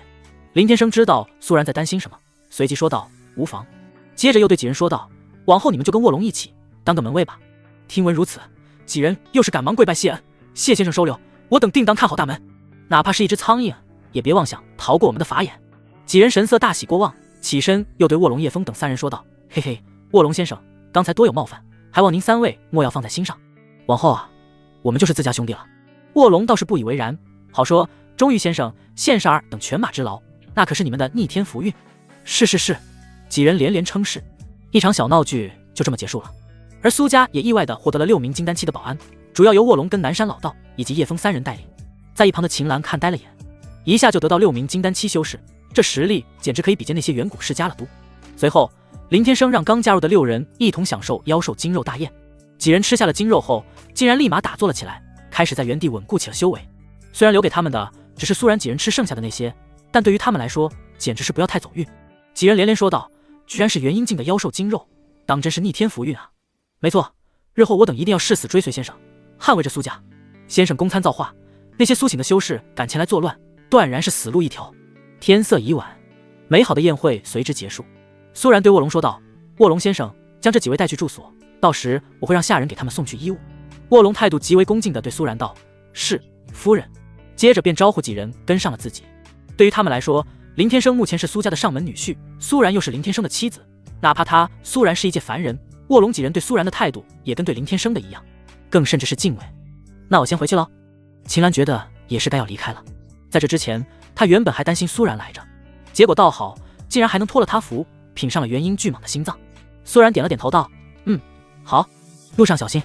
于是乎众人随之散去。陆小仙伸了个懒腰：本仙也有些乏了。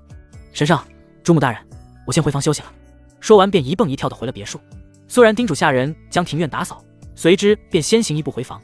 林天生则是坐在椅子上，拿着手机敲着个二郎腿，刷着小视频。正当这时，李卫突然给他打来了电话。林天生眉头微微一皱，随之便按下了接听。李卫的声音从电话那头传了过来：林小友，多有冒犯了。林天生语气冷淡地问：到底是何事？李卫道：天海市之前的天雷惊醒了不少的远古修士，他们为了稳固修为，正在掠杀所遇到的修士。有很多苏醒过来的修士已经离开了天海市，正在到处作乱，其中甚至有一名渡劫境的大能。此番叨扰是要提醒林小友多加小心。听的是如此，林天生便是说道：行，我知道了。说完后便挂断了电话。渡劫境修士对于林天生而言不过是大一点的蝼蚁罢了，倒是这种情况他在之前确实是没能考虑周全。就好似他踩断了一根草，又如何能想到会惊扰到了附近的马蜂窝呢？只是这时候回想起来，这方天地的天道使确实是陨落了，否则以当时自己灭掉慕容家的动静，肯定会引起他的注意。想到这里，林天生便起身，化作一道璀璨光芒，直接飞向了深空。不出片刻，林天生已然是突破了大气层，来到了一处隐匿于星空中的大殿前。大殿门框上挂着一块牌匾，那牌匾上刻着3个散发无尽威严的金光大字：天道殿。林天生站在这高达数千丈的大殿外，感受着这座大殿中散发出来的远古气息。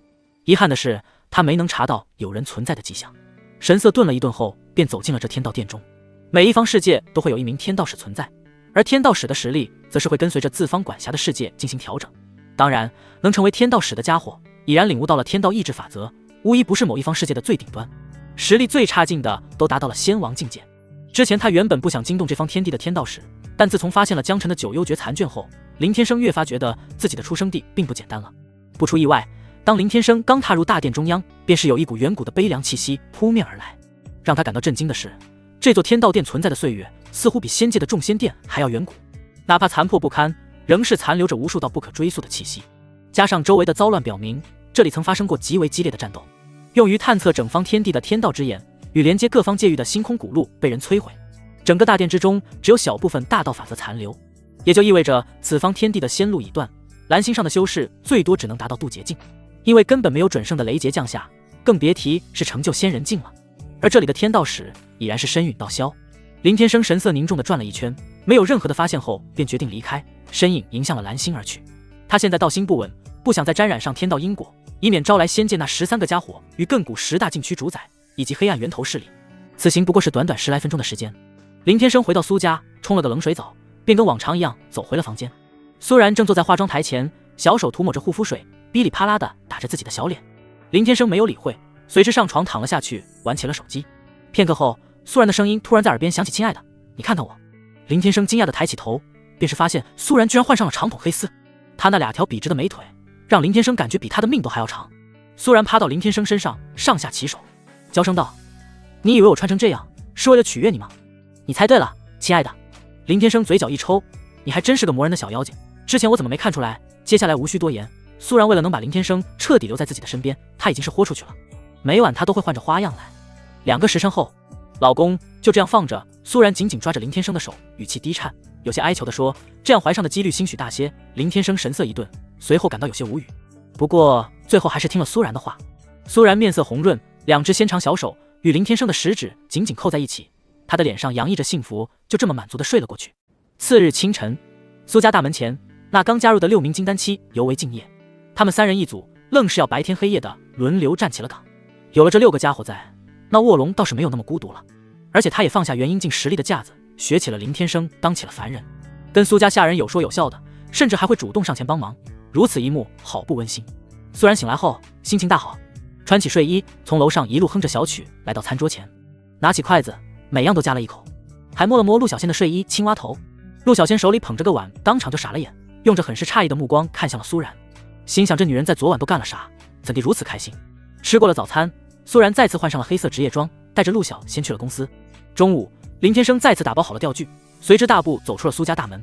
见得林天生出来，正跟另外3人吹着牛的卧龙猛地一惊，几人连忙立正的跟条笔杆一样直挺，高声道：“先生，早上好。”林天生满意的点了点头，很有精神。我去钓鱼，看今天是否能有收获。若是运气好，那就回来给你们开开胃。说罢，身影一闪，施展出了缩地成寸的功法。卧龙几人神色变得兴奋起来，对着林天生离开的方向道：“先生慢走。”这次林天生来到了远离苏家的一处大山前，山脚下有一处深不见底的深坑，水面深绿，底下似乎隐藏着什么可怕的东西。况且周围没有人烟，有的仅是山鸟的叫声。林天生找了个好位置，便坐了下来，开始抛下了鱼钩，安静地等待着猎物咬钩。片刻之后，林天生突然说道：“别躲躲藏藏的，出来吧。”话音落下，一个娇媚身影从身后走了出来。原来这人竟是那秦岚。林天生没有回过头，再次开口问道：“你来这里做什么？”秦岚顿了一顿，随之上前一步说道：“古书记载，此地曾是一只上古妖兽之道场，莫非林先生也是为此而来？”其实林天生在没到之前，秦岚一早就来这里蹲着了，尤其是在昨晚吃下了那巨蟒心脏，让他的修为更加的稳固，隐隐有要突破到元婴中期的迹象。思量了一夜，便是拿起了古书查阅，最终将目标定在了此处。看到林天生出现，更加让他的信息得以确定。林天生闻言，随之又是说道：“差不多是吧？你那几位异族朋友呢？”听此一问，秦岚神色微微一变，片刻后说：“他们已经离开了。”林天生只是笑了笑，没有再继续说话。他之前用神识特意探查过了，那几个异族人的气息消失于灵破天目地前，况且是突然消失，唯独是秦岚自己离开，也就是说秦岚杀了他们。见林天生安静下来不说话，秦岚神色略微犹豫，随之说：“林先生，其实我对你跟苏家并没有任何的敌意。”他这句话倒是真心的，他跟苏然的感情也是真的，并非是塑料姐妹。而且他甚至有想跟林天生合作的想法，只是刚接触没多久，秦岚对林天生还不太了解，这件事终究只是一个念头。说这话的主要目的，也是要表明他并不想成为林天生的敌人。林天生轻轻的点了点头，随之也没再言语。他的目光一直都放在浮漂上，与秦岚谈话间从未回过一次头。秦岚缓步来到林天生身边，又是说道：“林先生，有一件事我很是疑惑，不知可否告知一二？”林天生问：“何事？”秦岚轻声道：“据我所知，先生不过是林微微从路边随手拉来，想要为难苏然而已。如先生这般修为，是要与苏然假戏真做，还是另有他图？”对于这件事，秦岚满是疑惑。他能断定，在林天生没有出现之前，苏然绝对是一个凡人之躯。至于现在如何，就连他秦岚都看不出端倪。但像林天生这种级别的修士，哪怕是在凡尘游历，也不可能会找一个凡俗女子。毫不夸张地说，修士大多都是自私自利，如若不然，在修道一途走不长远。真要说是无利可图的话，那可不像是一名渡劫境修士的作风。即便苏然是世间难得一见的尤物，但以他的资质，就连做炉鼎的资格都没有。渡劫大能存在于远古，在这现世可称之为陆地神仙，却甘愿成为凡人蝼蚁的上门女婿，堪称是奇闻异事。当然，这只是他秦岚自己的认知。林天生尤为安静，片刻后缓声说道：“以目前的状况来说，我们确实是真夫妻。真要说图他什么，我只能说他身材极好，而且还会嫁人，就连我都被他嫁得有些恍惚。在将来，兴许是位不错的母亲，以及因果使然。”林天生这话说的脸不红心不跳，边上的秦岚却是听得满脸通红。真是好家伙，难不成真是看上了苏然的美色？秦岚惊讶许久，随后方才说：“原来如此。如此一来，果真是我那好姐妹的造化了。”得到答案的秦岚心中多少有些羡慕，攀上了林天生这样的渡劫大能，苏然直接飞向枝头麻雀变凤凰，在将来更是造化不断。即便是作为极性之物，那苏然都算得上好命啊。秦岚想了一想，心中突然下了一个决定，于是从身上掏出了一本古老书籍：“先生，这便是我从高卢国修士手中寻回的古术之书，不知先生对此有没有兴趣？”这本古术之书的来历可追溯到万年之久，记录着上古时期存在过的仙阶功法以及各种强大妖兽的介绍。当年他秦家老祖为了寻找这本书籍，不惜毁灭了一代皇朝。秦岚说完之后，便将手中的古书递给了林天生。林天生随手接了过来，便是翻阅一看，发现这上面果然记载了九幽诀的存在，并且还是以上古仙法放在了第一位。只不过关于九幽诀的介绍仅限于南山老祖那里，所以这上面记录的信息并不全面。因为南山老祖得到的只是残卷，现如今已被他林天生所得。林天生神识一扫，将这古书上的所有一切记录到了脑海之中，随之又递给了秦岚，开口说：“确实是好东西，好好保管。这上面记载的信息，他只对九幽诀感兴趣，其他的对于而言全是不入眼的垃圾信息。”秦岚接回了古书，神色惋惜道：“只是可惜了那九幽诀已被人捷足先登了。”林天生闻言笑而不语。正当这时，林天生的浮漂猛地往下沉了下去。林天生拿起鱼竿便是往上一提，砰的一声巨响，一条体型足足有几百斤的大鱼被吊了起来。秦岚神色顿时一惊，果然存在，居然是元婴境中期的妖兽。林天生没有说话，只是轻轻一甩，便将这条大鱼给甩到了岸上。被林天生甩到岸上后，那大鱼心中已然是惊恐不已。他是真的懵了，辛辛苦苦修行几千年，都修到狗肚子里去了。当初哪怕是同境界的修士，那都得被他给活活生吞。可如今竟然这般被人拿捏，宛如蝼蚁挣扎不得。一旁的秦岚直接呆若木鸡，心想这就是渡劫大能的手段吗？这可是一只货真价实的元婴境中期妖兽啊！可恶的人族修士！大鱼恼怒不已，想到自打出生以来哪里受过这等委屈，聒噪！林天生道出一声，紧接着一道意念直接没入了大鱼的神识之中，将他给当场抹杀。死了！秦岚吓懵了，林天生刚才都做了什么？开口一句话，竟然直接让那大鱼在瞬息之内没了生机。元婴境中期，竟如刍狗吗？秦岚看向林天生的双眸之中尽是惊骇。即便是渡劫大能要灭杀一只元婴境中期的妖兽，也不可能做到这般轻松。可这条鱼妖在林天生跟前，压根没有任何还手的可能，就连想多挣扎一下都无法做到。如若不是亲眼所见，他秦岚那是万万不幸啊！林天生面不改色，淡然道：“收获还行。”说着便一手提起了那鱼妖，准备打道回府。秦岚从震惊之中猛地回过神，连忙追上去几步，问道：“先生，我还有一事不知，可方便告知？”自从继承了自家老祖的修为，成为一名元婴境修士，秦岚从小到大心中一直以来都有一个疑惑，那便是在这灵气稀薄的天地中，是否还有成为仙之可能？10几年了，他的修为一直都在退步。当初他刚获得修为之时，只差一步便能踏入元婴中期，可在接下来的10几年里，不说没有长进，居然还退步了。如果在昨晚他不是得以吃下那巨蟒心脏，要不了几个月，他的境界必然会跌落至金丹期。林天生停下了脚步，开口道：“说来听听。”秦岚咽了咽喉咙里的口水，随之问：“这世间可有仙的存在？”林天生闻言，随之说道：“有。”说罢，身影立马原地消失。得到林天生如此肯定的答案，秦岚的神色正起来，整个人愣在原地久久。片刻之后，他的嘴角上扬起了一抹笑意，紧接着离开了此地。与此同时，苏氏集团办公写字楼内，苏然正坐在椅子上办公。此时陆小仙并不在，下楼买冰激凌去了。正当这时，办公室的房门突然砰的一声被人从外给一脚往里踹飞。听闻这般巨大动静，苏然惊讶的抬眼看去，下一刻，苏小宁突然被人从外给丢了进来。见此一幕，苏然神色震惊的连忙从座位上起身，连忙迎上去将他给扶起，脸色担忧道：“小姑。”还未等苏小宁说话，一个声音便从门外传了进来：“小小的苏氏集团，当真是好大的胆子！”话音落下，便是见得一名男子身后带着2名修士走了进来，而那2名修士竟然是金丹期的修为。苏然搀扶起苏小宁，小脸上布满了愤怒，对3人质问道：“你们是什么人？”那一身名牌西装的男人轻蔑一笑，双手插着都一副天下唯我独尊的架势，缓步走向了苏然的位置上坐了下来，随之将2条腿放到了桌子上，阴险笑道：“哼哼，什么人？你这妖艳贱货还有脸问？你们苏氏集团居然敢把手伸到东斗，当真是没把我严海给放在眼里。”听得这般，苏然却是满脸的疑惑：“你是东斗严家之人？”最近苏氏集团把业务向外扩大，很多市区都有染指，其中就有东都。至于东都的龙头世家严氏，可苏小宁先前早已打点好了，当时双方还签订了合作协议，严家同意苏氏集团进入东都市场，但所得利润必须要分给严家30%，也就是说苏氏集团占70%。但现在严家上门来找事，到底是什么意思？严海满目荧光的上下打量苏然，随之说道：“没错，我是严家2公子。”苏然脸色阴沉，对严海说道：“我苏氏集团在当初已经事先得到你们严家的同意，方才进入东都市场，何况我2家有协议合同，我们欺你们3。严公子现在来我这里，打伤我苏家之人，又是什么意思？”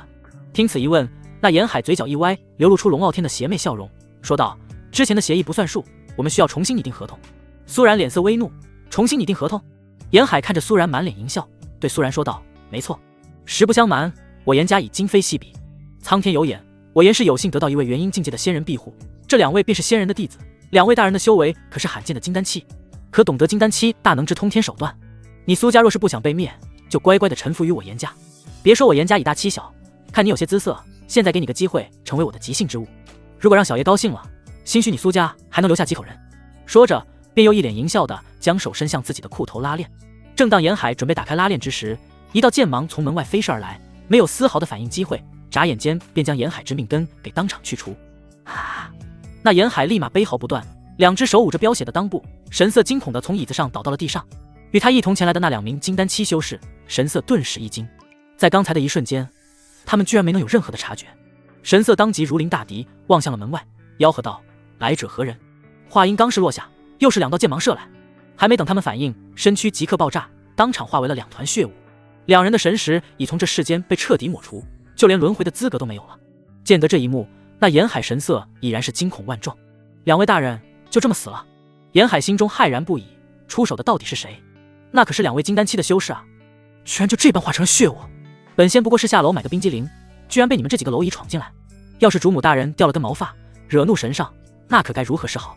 随着话音落下，便是见得陆小仙一身纯欲打扮，手里拿着个冰激凌，走进了苏然的办公室中。苏然站在原地，神色阴冷地凝视着那倒在地上的严海，心中的怒火持续攀升。这严家当真是欺人太甚。严海意识到了事情的严重性，也不顾伤势，连忙对陆小仙跪地求饶，瑟瑟发抖的道：“仙姑饶命，小的有眼无珠，以后一定不敢了，求求您不要杀我。”严海脸色被吓得如同白纸，真是万万没有想到，这小小的江南苏家竟然也有修士大能撑腰，心中不断骇然，能就此灭杀2位金丹期，恐怕修为也是一名元婴境了。陆小仙语气些许慵懒的说道：“求本仙有何用？你该问我家这位小主母要该如何处置你，她才是正主，本仙不过是个下人，可拿不了主。”听得如此，严海随之看向苏然，语气哆嗦的道：“苏小姐，是在下愚昧冒犯于你，还希望你大人有大量，饶了我这一回吧。”苏然神色变得从未有过的愤怒：“你刚才居然胆敢亵渎于我，当真是色胆包天！小仙，给我灭了他！”严海见状，立马吓得连连后退到了墙角里。“你们敢？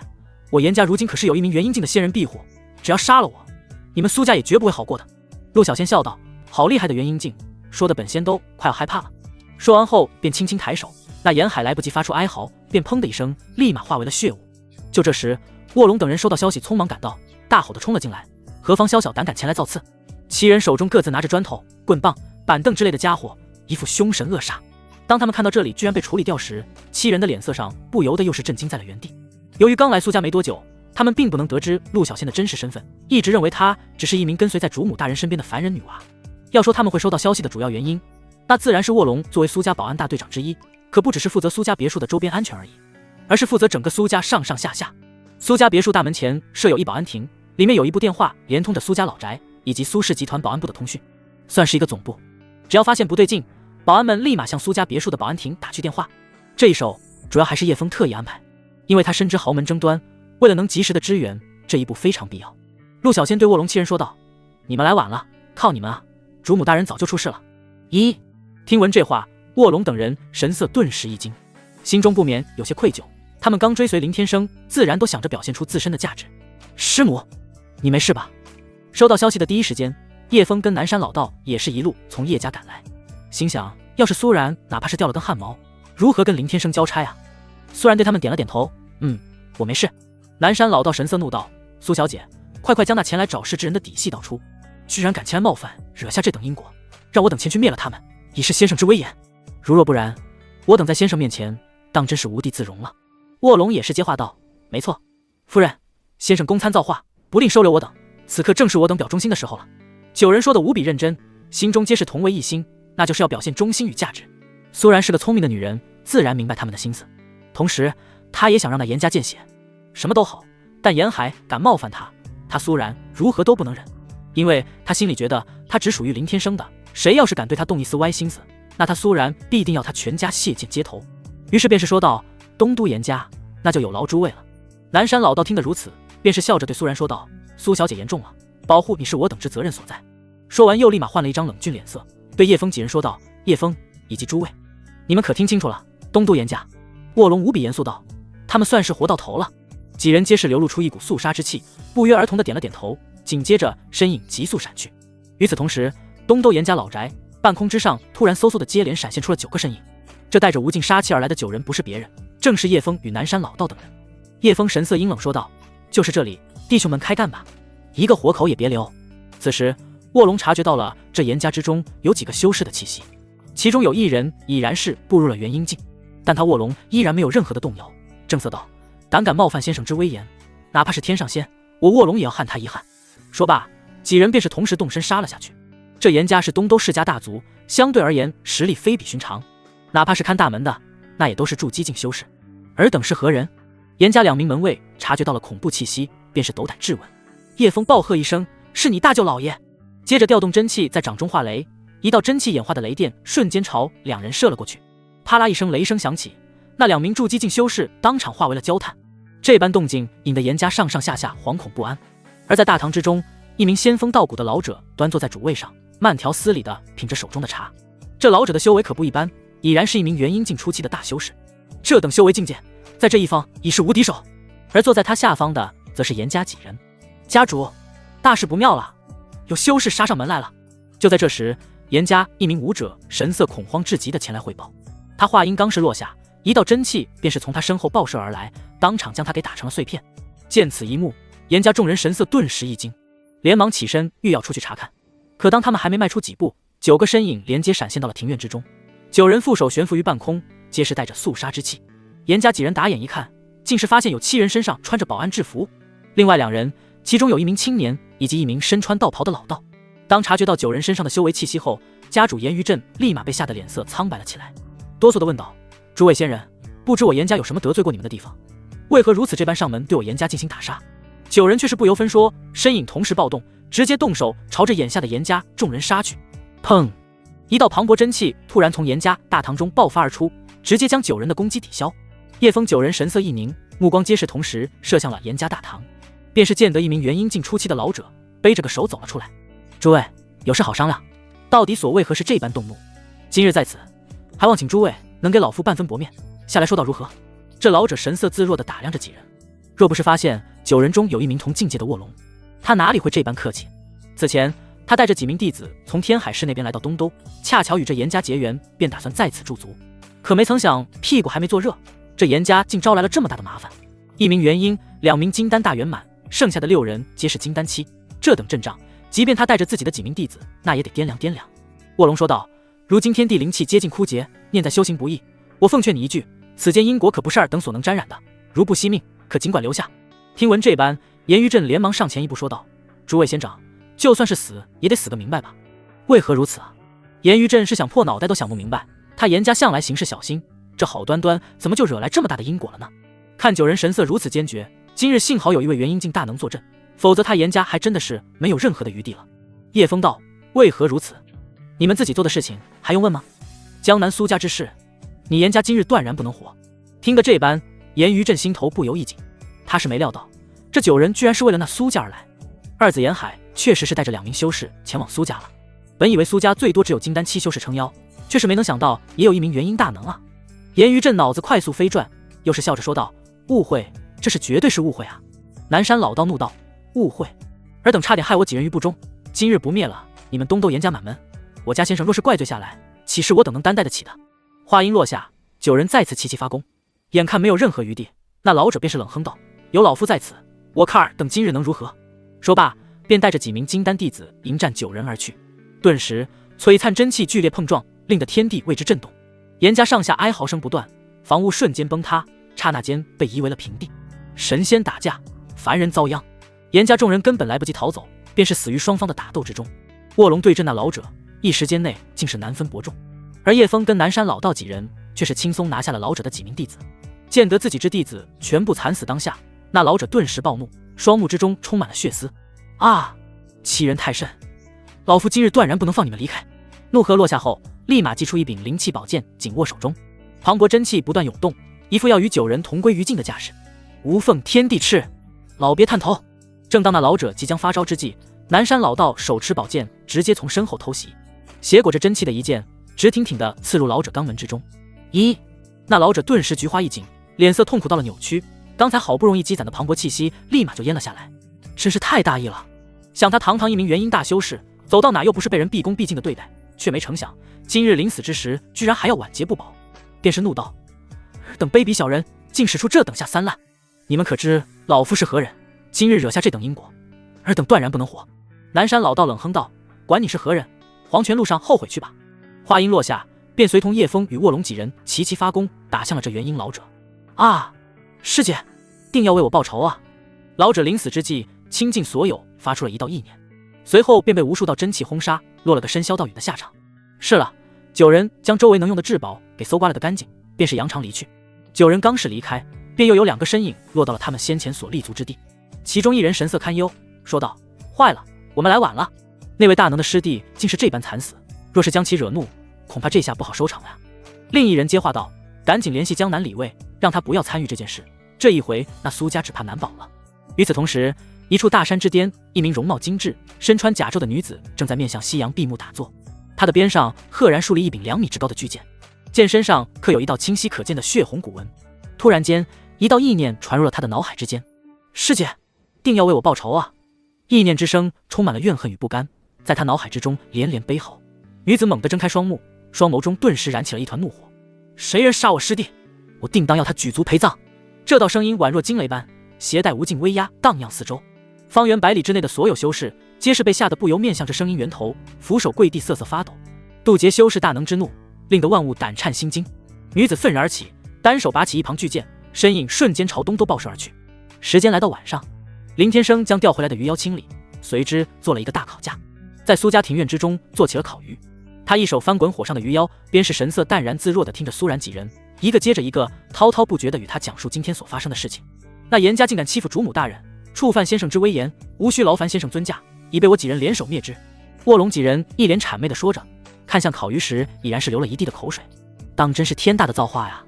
林天生今天又弄回来了一只元婴境妖兽，况且这只的境界相比之前的那巨蟒还高出一个小境界，哪怕是能啃上一根鱼骨，那都能给他们增添不少的修为了。尤其是在这天地灵气稀薄的世界，更显得尤为珍贵。林天生听闻事情的来龙去脉后，便是开口说道：“你们做得很好，凡事讲究个因果报应，但凡是自己送上门来找死的，都别给我手下留情。”围坐在火架旁的众人皆是憨笑的，连连点头称是。林天生随后又看向了边上的苏然一眼，开口问道：“你今天没什么事吧？”尽管得知有陆小仙护在他身旁，但林天生觉得还是要关心一下，不然老婆被人给欺负了，回来告诉自己后，自己连一句话都没有，那多少有点不像话。苏然心中一暖，温柔笑道：“有小仙在，我不会有事的。”林天生听闻，又是轻轻点头。作为一个丈夫，他觉得该有的态度还是得有的。接下来，众人一起享用鱼妖盛宴，当真是我等的逆天福运啊！先生，我俩已然冲破桎梏，马上就要踏入元婴境了。那2名金丹期大圆满的保安神色振奋无比。要知道，2人卡在金丹期已有200年之久，如果不是遇到此番造化，要想获得突破，简直是遥遥无期。心里怎能不觉得兴奋呢？心想这回果真是跟对了人，照以往下去，恐怕不出1000年，他俩便能触摸到渡劫境的门槛了呀。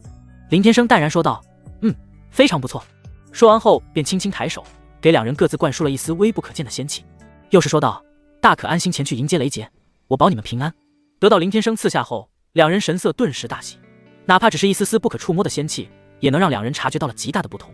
2人受宠若惊的连忙起身，对林天生跪地拜谢：“谢先生赐下。”林天生挥挥手示意：“去吧。”接下来2人便飞身离去，找个好地方开始准备渡劫。不出片刻，距离苏家不远处的山脉之中，天边突然电闪雷鸣，啪啦，几道闪电轰然落下，狠狠地劈在2人的身上。雷声响了足足半个钟，方才停息。待一切归于平静，那2人成功渡劫，正式步入了元婴境初期。如此一来，苏家的保安团队又增添许多实力了。虽然他们才刚刚步入元婴，没能像卧龙这种1000年的元婴厉害，但在这方天地中，就目前而言，也是尤为罕见的强者了。待2人归来时，苏然的神色上仍是无比的震撼。除了在电视里，这还是他第一次亲眼看到修仙者渡劫的场景。他心中久久不能平息，这就是修士夺天地之造化，踏入长生9世，拥有排山倒海之威能。林天生察觉到了他此刻的心情，看了他一眼后，便陷入了片刻沉思。在这之前，苏然一直都不相信修仙者的存在，在他的认知中，修仙者顶多是到聚魂境就到头了，而且他的性格还是比较要强的那种。念及此，林天生心中便悄悄地下了一个决定，既然他这么想修仙，那还是成全他吧。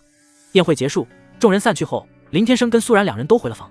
果不其然，林天生刚躺到床上，苏然便又跟他问起了修炼的事情来。他苏然是真心的不想拖林天生的后腿，他不想被林天生给当成一个花瓶。今天要不是陆小仙回来的及时，恐怕自己会如何都难说。但他自己不知道的是，如今的他已非凡人之躯，身上那肉眼不可见的罡气不知被加强到了多少倍了。即便陆小仙不在他边上，别说是金丹期修士，哪怕是仙人敢对他出手，那也得落个身消陨的下场，就算是仙王来了，都得重伤离开。前提是他的心意对林天生不变，他爱得越深，保护他的罡气威能越猛，只不过是属于被动技能罢了。别说苏然不知道，就连林天生自己都弄不清楚这到底是怎么一回事。再者说，林天生将陆小仙安排在他身边，可不是为了要应付下界蝼蚁，而是另有他人。苏然神色些许落寞地说：“你之前说了我很厉害，可是我一点都感觉不出来。我不想成为你的累赘，那样的话你会离开的。”林天生微微叹息，随之说道：“那么好吧。”说完之后便抬起手来，紧接着一道2米高的时空裂缝出现在了跟前。苏然哪里见过这种手段，当场就惊呆了下巴。回想起来，当时林天生确实跟他说过，说他拥有撕裂空间的手段，也有滴血重生的神通。在那会儿他还不相信，还以为林天生多少沾点神经病。如今看来，他苏然自个当真是一个赤裸裸的小丑啊。林天生起身对他说道：“这是我曾创造的一个空间，属于一方小世界。如果真想踏上修仙一途，那么就进去吧。”说完后便先行一步走了进去。苏然回过了神，连忙跟了上去。穿过空间裂缝，苏然跟林天生来到了一处宛若仙境一般的桃园。这里面充斥着仙气，有山岳，有河流，有树林，更甚至是有着诸多的精怪。而中央更是竖立着一座耸入云端的100层高塔。在这里面永远都是白天，没有黑夜。苏然小脸满是震惊地打量着四周围，总感觉自己好像来过这里，但脑海中又有些模糊。老公，我想起来了，这里我来过。沉思片刻，苏然猛然想起之前的那些梦境，便是惊诧的这般说道。林天生闻言，脸色上有些惊讶地转过头：“你来过这里？”心想着这怎么可能呢？这里除了他自己，根本没人能踏足。哪怕是苏然，那也是因为体内有他林天生的仙气修为，这才可以踏足。这可是他当年在演化空间法则时随手创造出来的一个小世界，是独立的，根本不算在3000小世界中，更是不可能会有人知晓。而苏然则是满脸认真的连连点头：“是真的，我想起来了，我当时做梦的时候来过几次呢。”听的是如此，林天生神色震惊的愣在原地许久，片刻后像是想到了些什么，便又是释然了下来，说道：“那倒是有这个可能。”说着又让苏然跟上了自己的脚步，走向了那巨塔而去。来到塔前，林天生又对苏然说：“这座塔是我在无极界偶然得到的一个至宝，名为演化塔。进入塔中便能以你自身的境界演化出一名实力相当的敌人进行对练。第1层是筑基，等会我将你的修为解开到筑基境。”说着便带着苏然走进了塔中。苏然站在塔前，奋力地仰起头来望向了塔顶，却是无法能看到塔端的景象，它太高了，足足有100多层。苏然没再多停留，小跑着跟上了林天生。来到第1层，便是发现这里面根本空无一物。林天生伸出一只手指，轻轻地点在了苏然的额头上，随着一道金光没入了他的眉心，他意识之中便凭空多出了一门功法。林天生又是说：“此功法名为剑来，我查看过你的资质，你最适合走剑道一途。这门功法会跟随着你的境界提升，所发挥出来的威力也跟着提升，能让你永世受用。”第一次接触到超自然力量，苏然双眸中懵懂，也在同时，他能感受到了自己体内的真气，神色上又不免有些激动，意味着他苏然是一名副其实的修仙者。又在冥冥之中，无数遇见画面深深地刻在他的脑海里。接下来，林天生手掌一翻，一把长剑凭空出现在了他的手中。他将长剑递给苏然，继续说道：“用心去领悟剑法，感受真气。”苏然接过长剑，神色极为认真地点了点头。林天生会心一笑，便是走向一旁，便是说道：“那么就开始吧。”他话音刚是落下，苏然跟前的空间忽然扭动，下一刻，一个长得跟他一模一样的女人出现在了他的面前。这是演化塔根据苏然目前的境界所复制出来的复制体，复制体会比本体要强上几分，在对练中会点到为止。只有彻底击杀掉这复制体，苏然才能获得进入第2层的资格。苏然目瞪口呆地看着眼前这个跟自己长得一模一样的女人，心中尤为吃惊。他脸上没有任何的表情，也无法能从她的身上感受到1分1毫的活人气息。就苏然愣神惊讶之时，那复制体持着剑，一个箭步便是杀到跟前，动作快得让苏然根本来不及反应，那手中的剑便被复制体给当场挑飞，锋利的剑尖顶在他的喉咙前，只差丝毫便将他给一剑封喉。苏然心中不由惊骇，目光惊恐地看着跟前的复制体，吓愣在当场一动不敢动。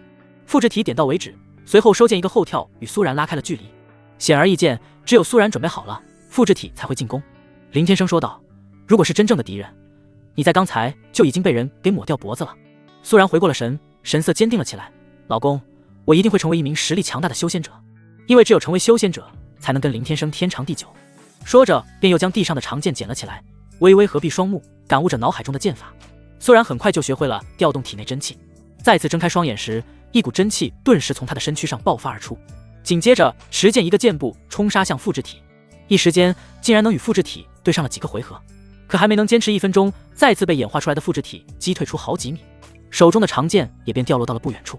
复制体乘胜追击，持剑飞身杀来。苏然神色一急，连忙原地扎起马步，调动真气2指并拢起势，真气御剑。嗖的一声，那长剑顿时被他引到跟前，当的一声，成功击退了复制体的进攻。趁着这个机会，苏然小手又是一指，那悬浮在跟前的长剑像是收到了指令，立马朝着复制体飞射而去。林天生神色漠然地看着这一幕，心中却是非常惊讶，连他都没能想到，苏然在剑道上的悟性居然这么高。可即便如此，在接下来的几十个回合里，苏然拼尽了全力，终究还是也没能赢得了这演化出来的复制体。但话说回来，他没有任何的基础，才刚刚起步，能做到这种地步已实属不易。直到苏然精力耗尽，累倒在地，那复制体也便在原地消散。可恶！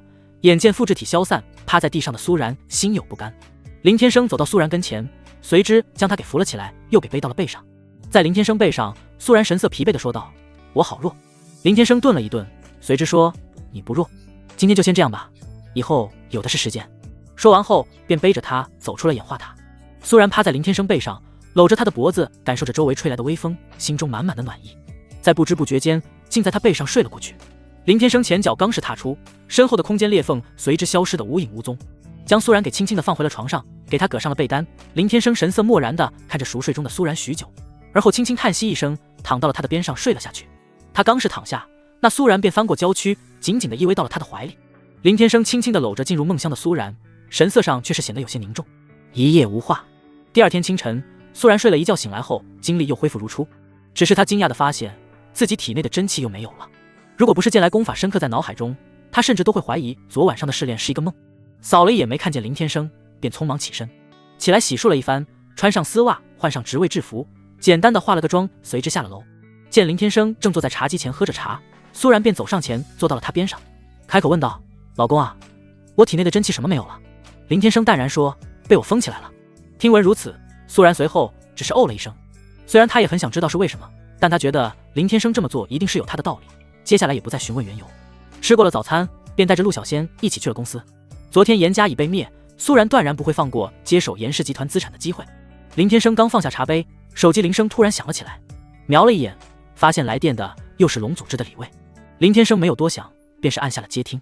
手机里立马传来了李卫火急火燎的声音：“林小友，快逃命去吧！你知仇家马上就要找上门来了，那可是一位刚刚苏醒的上古渡劫大能啊！”听闻这般，林天生轻蔑一笑：“上古渡劫大能，是你之前所说的天海市那边醒来的那个？”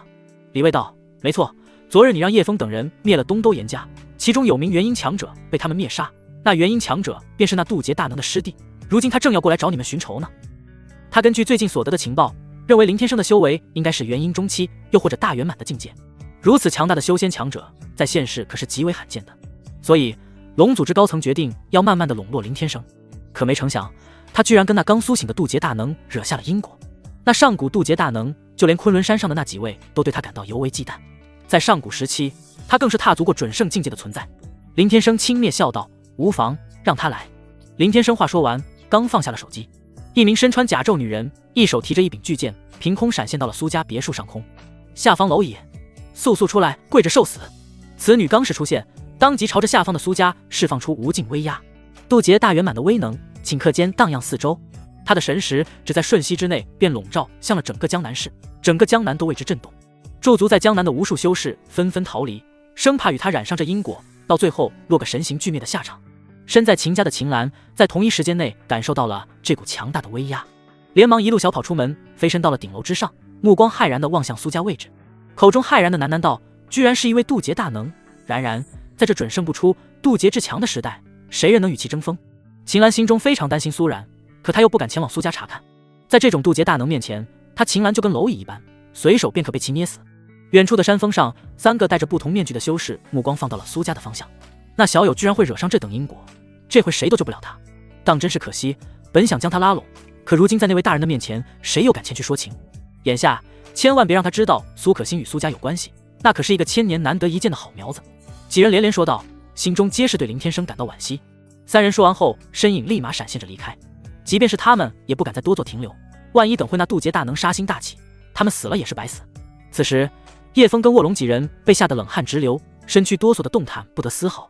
南山老道神色已然是惊恐万状，两腿直哆嗦。天哪，这竟然是一位渡劫大能！正当众人惊恐不安、大难临头之际，林天生神色漠然地从别墅中走出。师尊！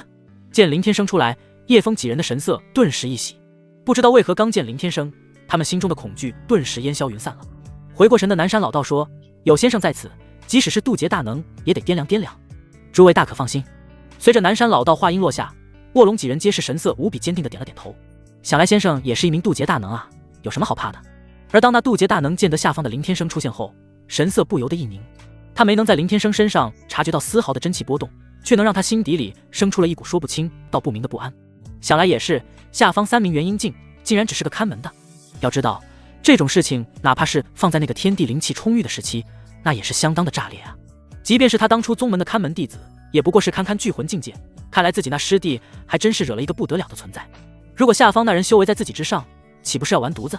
正当那渡劫修士愣神，卧龙提起胆子上前吆喝道：“呆，哪里来的小娘撇，竟胆敢在我家先生面前叫嚣！”听闻这声吆喝，那女子瞬间内回过了神。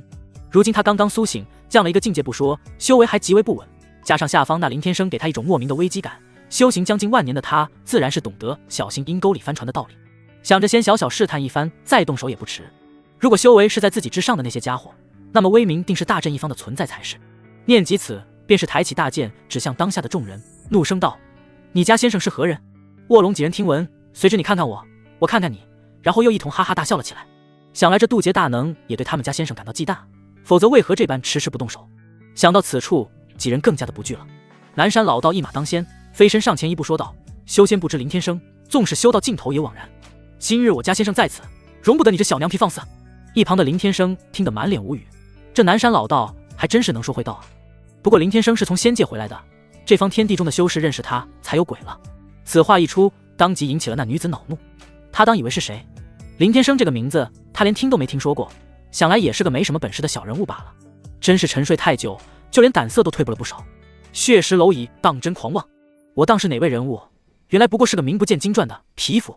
一声暴喝落下，立马催动狂暴真气，挥起大剑，发出一道令天地都为之色变的恐怖剑气。今日这方全得给我小师弟陪葬！南山老道几人神色刹那间惶恐，真是没想到林天生的大名非但不顶用，还彻底的激怒他了。先生，完蛋了呀！恐怖威能迎面杀来，卧龙几人连连惊恐，下在原地不知所措。原因跟渡劫那可是差了一天地的存在，如何能挡？林天生神色上有些无语，只是轻轻一挥手，便立马将那女子打来的攻击给瞬间化解。这时那女子见此一幕，当场吓得呆若木鸡，她的脸上布满了不可思议，目光惊恐的死死盯着林天生，居然轻轻一挥手就将他的剑气给轻松驱散，这得是多强大的修为才能办得到啊！得救的卧龙几人狠狠地松下了一口气。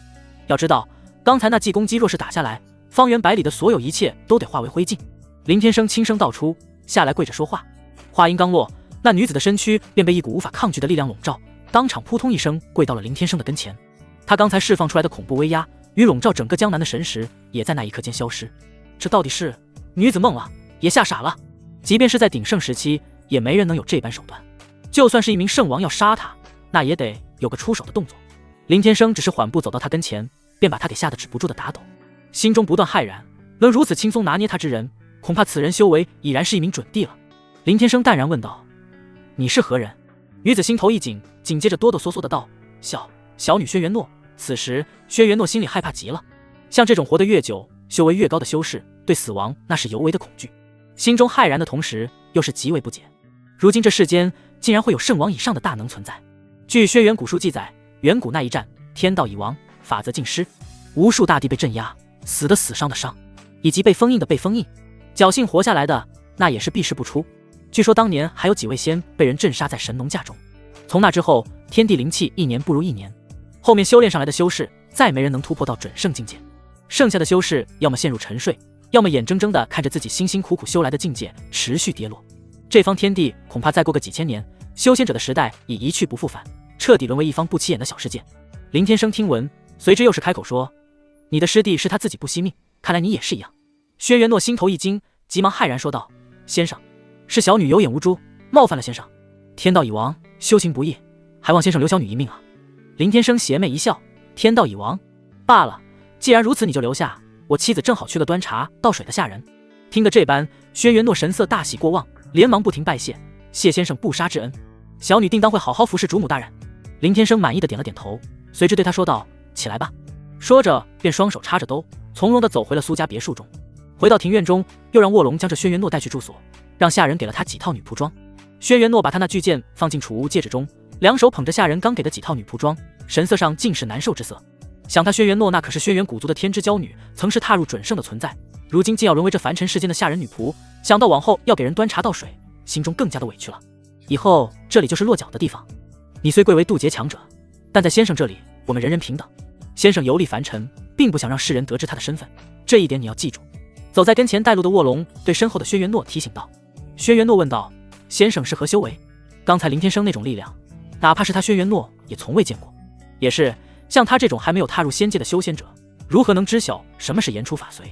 卧龙说道：“先生功参造化，修为境界，岂是我等卑微所能随意窥探的？总之，先生很强就是了。”轩辕诺听得如此，觉得也是，但最起码得是准帝或者以上。在这现实中，居然还能有准帝修为，放在那鼎盛时期，最起码也是一位帝境啊。轩辕诺接着又问：“那主母大人如何？”想到以后要服侍林天生的妻子，该说不说的，提前知晓一些信息还是好的。如若不然，一个不当心，小命可就没了。卧龙道：“主母大人之出身乃凡尘豪门，是一介凡人，却是美若天仙，气质不凡。你往后可得好生侍候，不然先生可是会动怒的。你那小师弟就是因为不长眼，替那严家出头，下场一目了然。”听得如此，轩辕诺脚步愣在当场，神色震惊道：“什么？一介凡人？往后竟然让我给一介凡人当下人？”卧龙转过身对他说道：“你是不要命了？能留在先生身边服侍主母大人，那是你之璀璨与荣耀。”轩辕诺小脸上布满了不甘，他如何都想不明白，区区一介凡人是怎么能成为林天生的妻子的。但当他回想起林天生的恐怖，随后也不敢再说什么，只得连连点头答应。毕竟还是先保住自己的小命重要。卧龙将轩辕诺给带到了苏家下人住所，给他分到了女宿舍，便离开了。林天生闲来无事，便又出了门。时间来到下午，一名落魄的修士来到了苏家大门前。这人满面污垢，体型略微肥胖，长得一副大聪明样貌。见得来人，卧龙神色惊讶的，连那捏在嘴角上的半截烟都不由掉到了地上。“大哥，我终于寻到你了！”那修士看见卧龙的那一刻，难掩心中激动，连忙冲上去一把抱住了那卧龙。卧龙惊讶地问道：“凤雏，你是如何找到这里来的？你不是跟随古氏欧阳家隐士了吗？”凤雏道：“一言难尽，我之前在东都，在昨日偶然间察觉到了你的气息，便一路追寻过来。”听的是如此，卧龙随即流露出了一副原来如此的模样。紧接着，他将凤雏带到保安亭中，并将最近发生的事情全部与他道来。在得知林天生是一名远古大能之后，那凤雏顿时流露出骇然之色，但又对卧龙感到羡慕不已。能跟随在这样的存在左右，那得是多大的璀璨与荣耀啊！卧龙自然察觉到了自家兄弟的心思，便是说道：“先生这回出了门，等他回来我替你引荐。见到先生跟主母大人，你得拿出12分恭敬才行啊。”凤雏喜出望外，那是自然。如此这般，那就谢过大哥了。想他凤雏也是一名元婴修为，应该也能谋个差事吧。正当这时，秦岚的身影落到了苏家的大门前，来到后发现这里居然安然无恙。之前他特意去苏氏集团查看了一眼，发现苏然没事后，才转头来这里。让他吃惊的是，那名渡劫大能的气息竟突然间消失了，心中不禁万般疑惑了起来。卧龙见秦岚来到，随之出声吆喝道：“你不是那什么主母大人的蜂蜜吗？”秦岚脸色无语至极，是闺蜜。随后又问：“刚才这里发生过了什么？那渡劫大能呢？”卧龙道：“渡劫大能现如今已是我等同僚了，你找他做什么？莫非你们也认识？”秦岚听得如此，惊讶的下巴都快掉到了地上。听这意思，那渡劫大能也成为苏家下人了。随之又问：“那你家先生可在？”卧龙道：“我家先生出去了，你要有什么急事，那就进屋等吧。”说完后也不管不顾着秦岚，回到了保安亭中，跟凤雏继续吹起了牛。秦岚若有所思，随之身影一闪，消失在了原地。李大人，上面有命令，不能让我们参与此事，以免惹怒那位，造成巨大后果。江南半空之上，李卫正御剑朝苏家赶去，身后踏剑的雷燕紧追了上来，极力劝阻李卫前往苏家。就连龙组织最高层都对那位渡劫大能忌惮3分，李卫这般过去，那不是纯纯不长眼吗？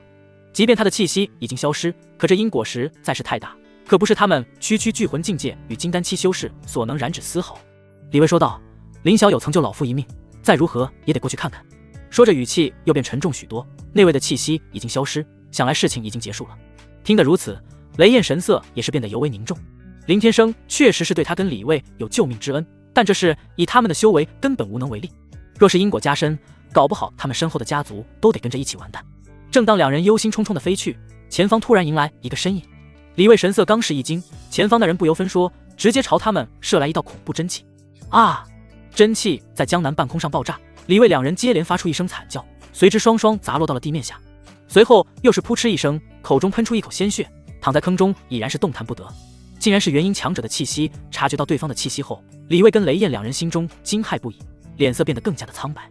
结，血石蝼蚁，本座刚刚苏醒，就先拿你们开胃吧。跟随着话音落下，一个黑影落到了他们的跟前。此人一身古怪装扮，体型尤为健硕，面相妖邪无比，周身上下弥漫着一股浓厚的妖气，正从容地向他们逼近。完了，两人被吓得直打抖。此地居然会出现这般修为的妖族修士，而且还是已经化为人形的。幸好这里人烟稀少，周围的人见到了这般场面，也立马掉头就跑了。就在那妖族修士靠近准备吸食李卫两人身上的精气与修为时，一个倩影急速爆射而来，刹那间使出一脚，便将那妖族修士给击退出去10来米远。然而那妖族修士反应极快，已然提前察觉运气护体，这一脚压根就伤不了他分毫。李卫跟雷燕两人神色惊讶地看着眼前的女人背影，不禁问道：“阁下是？”秦岚转过身来看了两人一眼，便是问：“两位没事吧？”秦岚小姐。当他们看见救下他们的居然是秦岚时，两人的神色上更加的震惊了。秦岚是江南秦家的4小姐，只要是熟悉江南势力的人都能知晓她的身份，只是她刚从国外回来，而且一直都是一名武者身份，现在居然能一脚踢飞那元婴妖族，并且刚才她爆发出来的修为气息居然跟那妖族修士不相上下。这小小的江南当真是卧虎藏龙之地啊！结，粉嫩可口的小女娃，虽然有点修为，但在本座面前亦是蝼蚁。话音落下，便是腾空而起，随后双手起势，嗡的空间一震，一道金色阵纹立马在他跟前凭空而现。虎啸山林，镇杀！随着妖族修士一声道出，那阵纹之中涌出一头真气演化而成的巨虎。好！真气巨虎怒张狰狞巨口，凶猛的直奔眼下3人而来。秦岚面色一凝，不敢有分毫迟疑，连忙双步踏起，抬手便是演化出一把古筝竖在跟前。这妖族的修为在他之上，同时也是除了林天生外，是他遇到的最强一个，断然不敢有丝毫大意。第一绝，一曲肝肠断，天涯何处觅知音。纤纤玉手拨动琴弦，铮的一声，一道悦耳琴音响彻云霄，随即形成一道波涛如怒的真气迎向那巨虎。砰！双方攻击在半空碰撞，顿时引起璀璨真气巨大爆炸，天地震动，烟尘滚滚。噗！可仅仅是一个照面，秦岚演化而出的古筝当场破碎，脸色变得铁青，就连体内的真气都出现了错乱。他小手扶着胸前，又忍不住喷出一口老血，同时心中不断骇然，对手居然是一名元婴中期，况且还是远古复苏的妖族修士。反观那妖族修士，神色却是一如既往的从容。秦小姐，快走吧，不要管我们了。身后的李卫两人脸色堪忧，这妖族修士太强了，即便他是元婴强者，依旧不敌。秦岚抬起小手擦拭掉嘴角上的血迹，没有回应李卫两人。他盯着那妖族修士的目光逐渐阴沉，紧接着嘴角上扬起一抹冷笑，如若今日落败而逃，定会使我知道心出现动摇。那妖族修士见得秦岚这般，神色上竟不由得怔了起来。在某个瞬间，眼下这秦岚居然能让他心底感受到了一丝的危机感。他猛地回过神，心中暗道不可能，不过是现世修士罢了，怎地如此猖狂？本座就让你看看什么是差距，好让你临死之际道心崩塌。随着话音落下，其身影嗖的一声落到地面，脸色突然狰狞，而后又仰天发一声怒吼，真身显化。好！瞬息之间，那妖族修士竟在原地现出了原形。那是一头身高足足5米之高的斑斓巨虎，其周身妖气不断攀升，修为气息竟然达到了令人恐怖的元婴大圆满。这是在这巨虎真身面前，秦岚与李卫3人立马就被吓懵了。秦岚的目光更是惊恐到了极限，整个人愣在当场，一时间内脑海中一片空白。看见秦岚被吓得呆若木鸡，那巨虎极为得意，哈哈，颤抖吧人。他话还没说完，一道真气猛地射来，瞬间便将其给爆了头。巨虎到死都不能得知到底发生了什么，那庞大的身躯便轰的一声砸倒在了地面上。似突如其来的一幕再次让秦岚3人倒吸了一口凉气。紧接着他们便是看见林天生肩上扛着一头大野牛，在不远处从容不迫地朝着他们走来。林先生！秦岚倒是没有多大的惊讶，反而是李卫跟雷燕两人脸色震惊的无法形容了。林天生居然没有被那渡劫大能给灭掉。林天生缓步走近，扫了那满脸错愕的3人一眼，随之说道：“没什么事的话就搭把手，把这只虎妖之躯给我拖回去。”说完后也不顾3人反应如何，一手扶着肩上那半吨重的大野牛，一手插着兜跟个没事人一样往苏家的方向走回。见得这一幕，秦岚三人，你看看我，我看看你的。随后也便快速起身，三人一同扛起了那具虎身躯，追向了林天生而去。林小友，李卫三人马不停蹄地追了上来，又是好奇地问道：“那渡劫大能没前来寻仇吗？”当时整个江南都被他神识所笼罩，并从苏家方向释放出恐怖威能。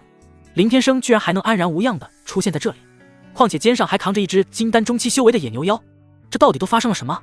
林天生脸色平静道：“来了，倒是勉强能做个端茶倒水的丫鬟。”听得这般，李卫跟秦岚以及雷燕的脸色皆是变得极为震惊。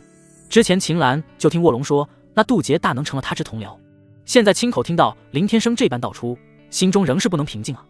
李卫跟雷咽了咽喉咙里的口水，那可是远古时代的半步准圣，在林天生的眼里居然只能勉强当个丫鬟。此前李卫跟雷燕还以为林天生的修为不过是元婴强者，现在看来他的修为起码得是那圣人境之上了吧。圣人境只存在于远古时期，是何其的缥缈与超然，恐怕也只有昆仑山上避世不出的那几位才能与之相提并论了。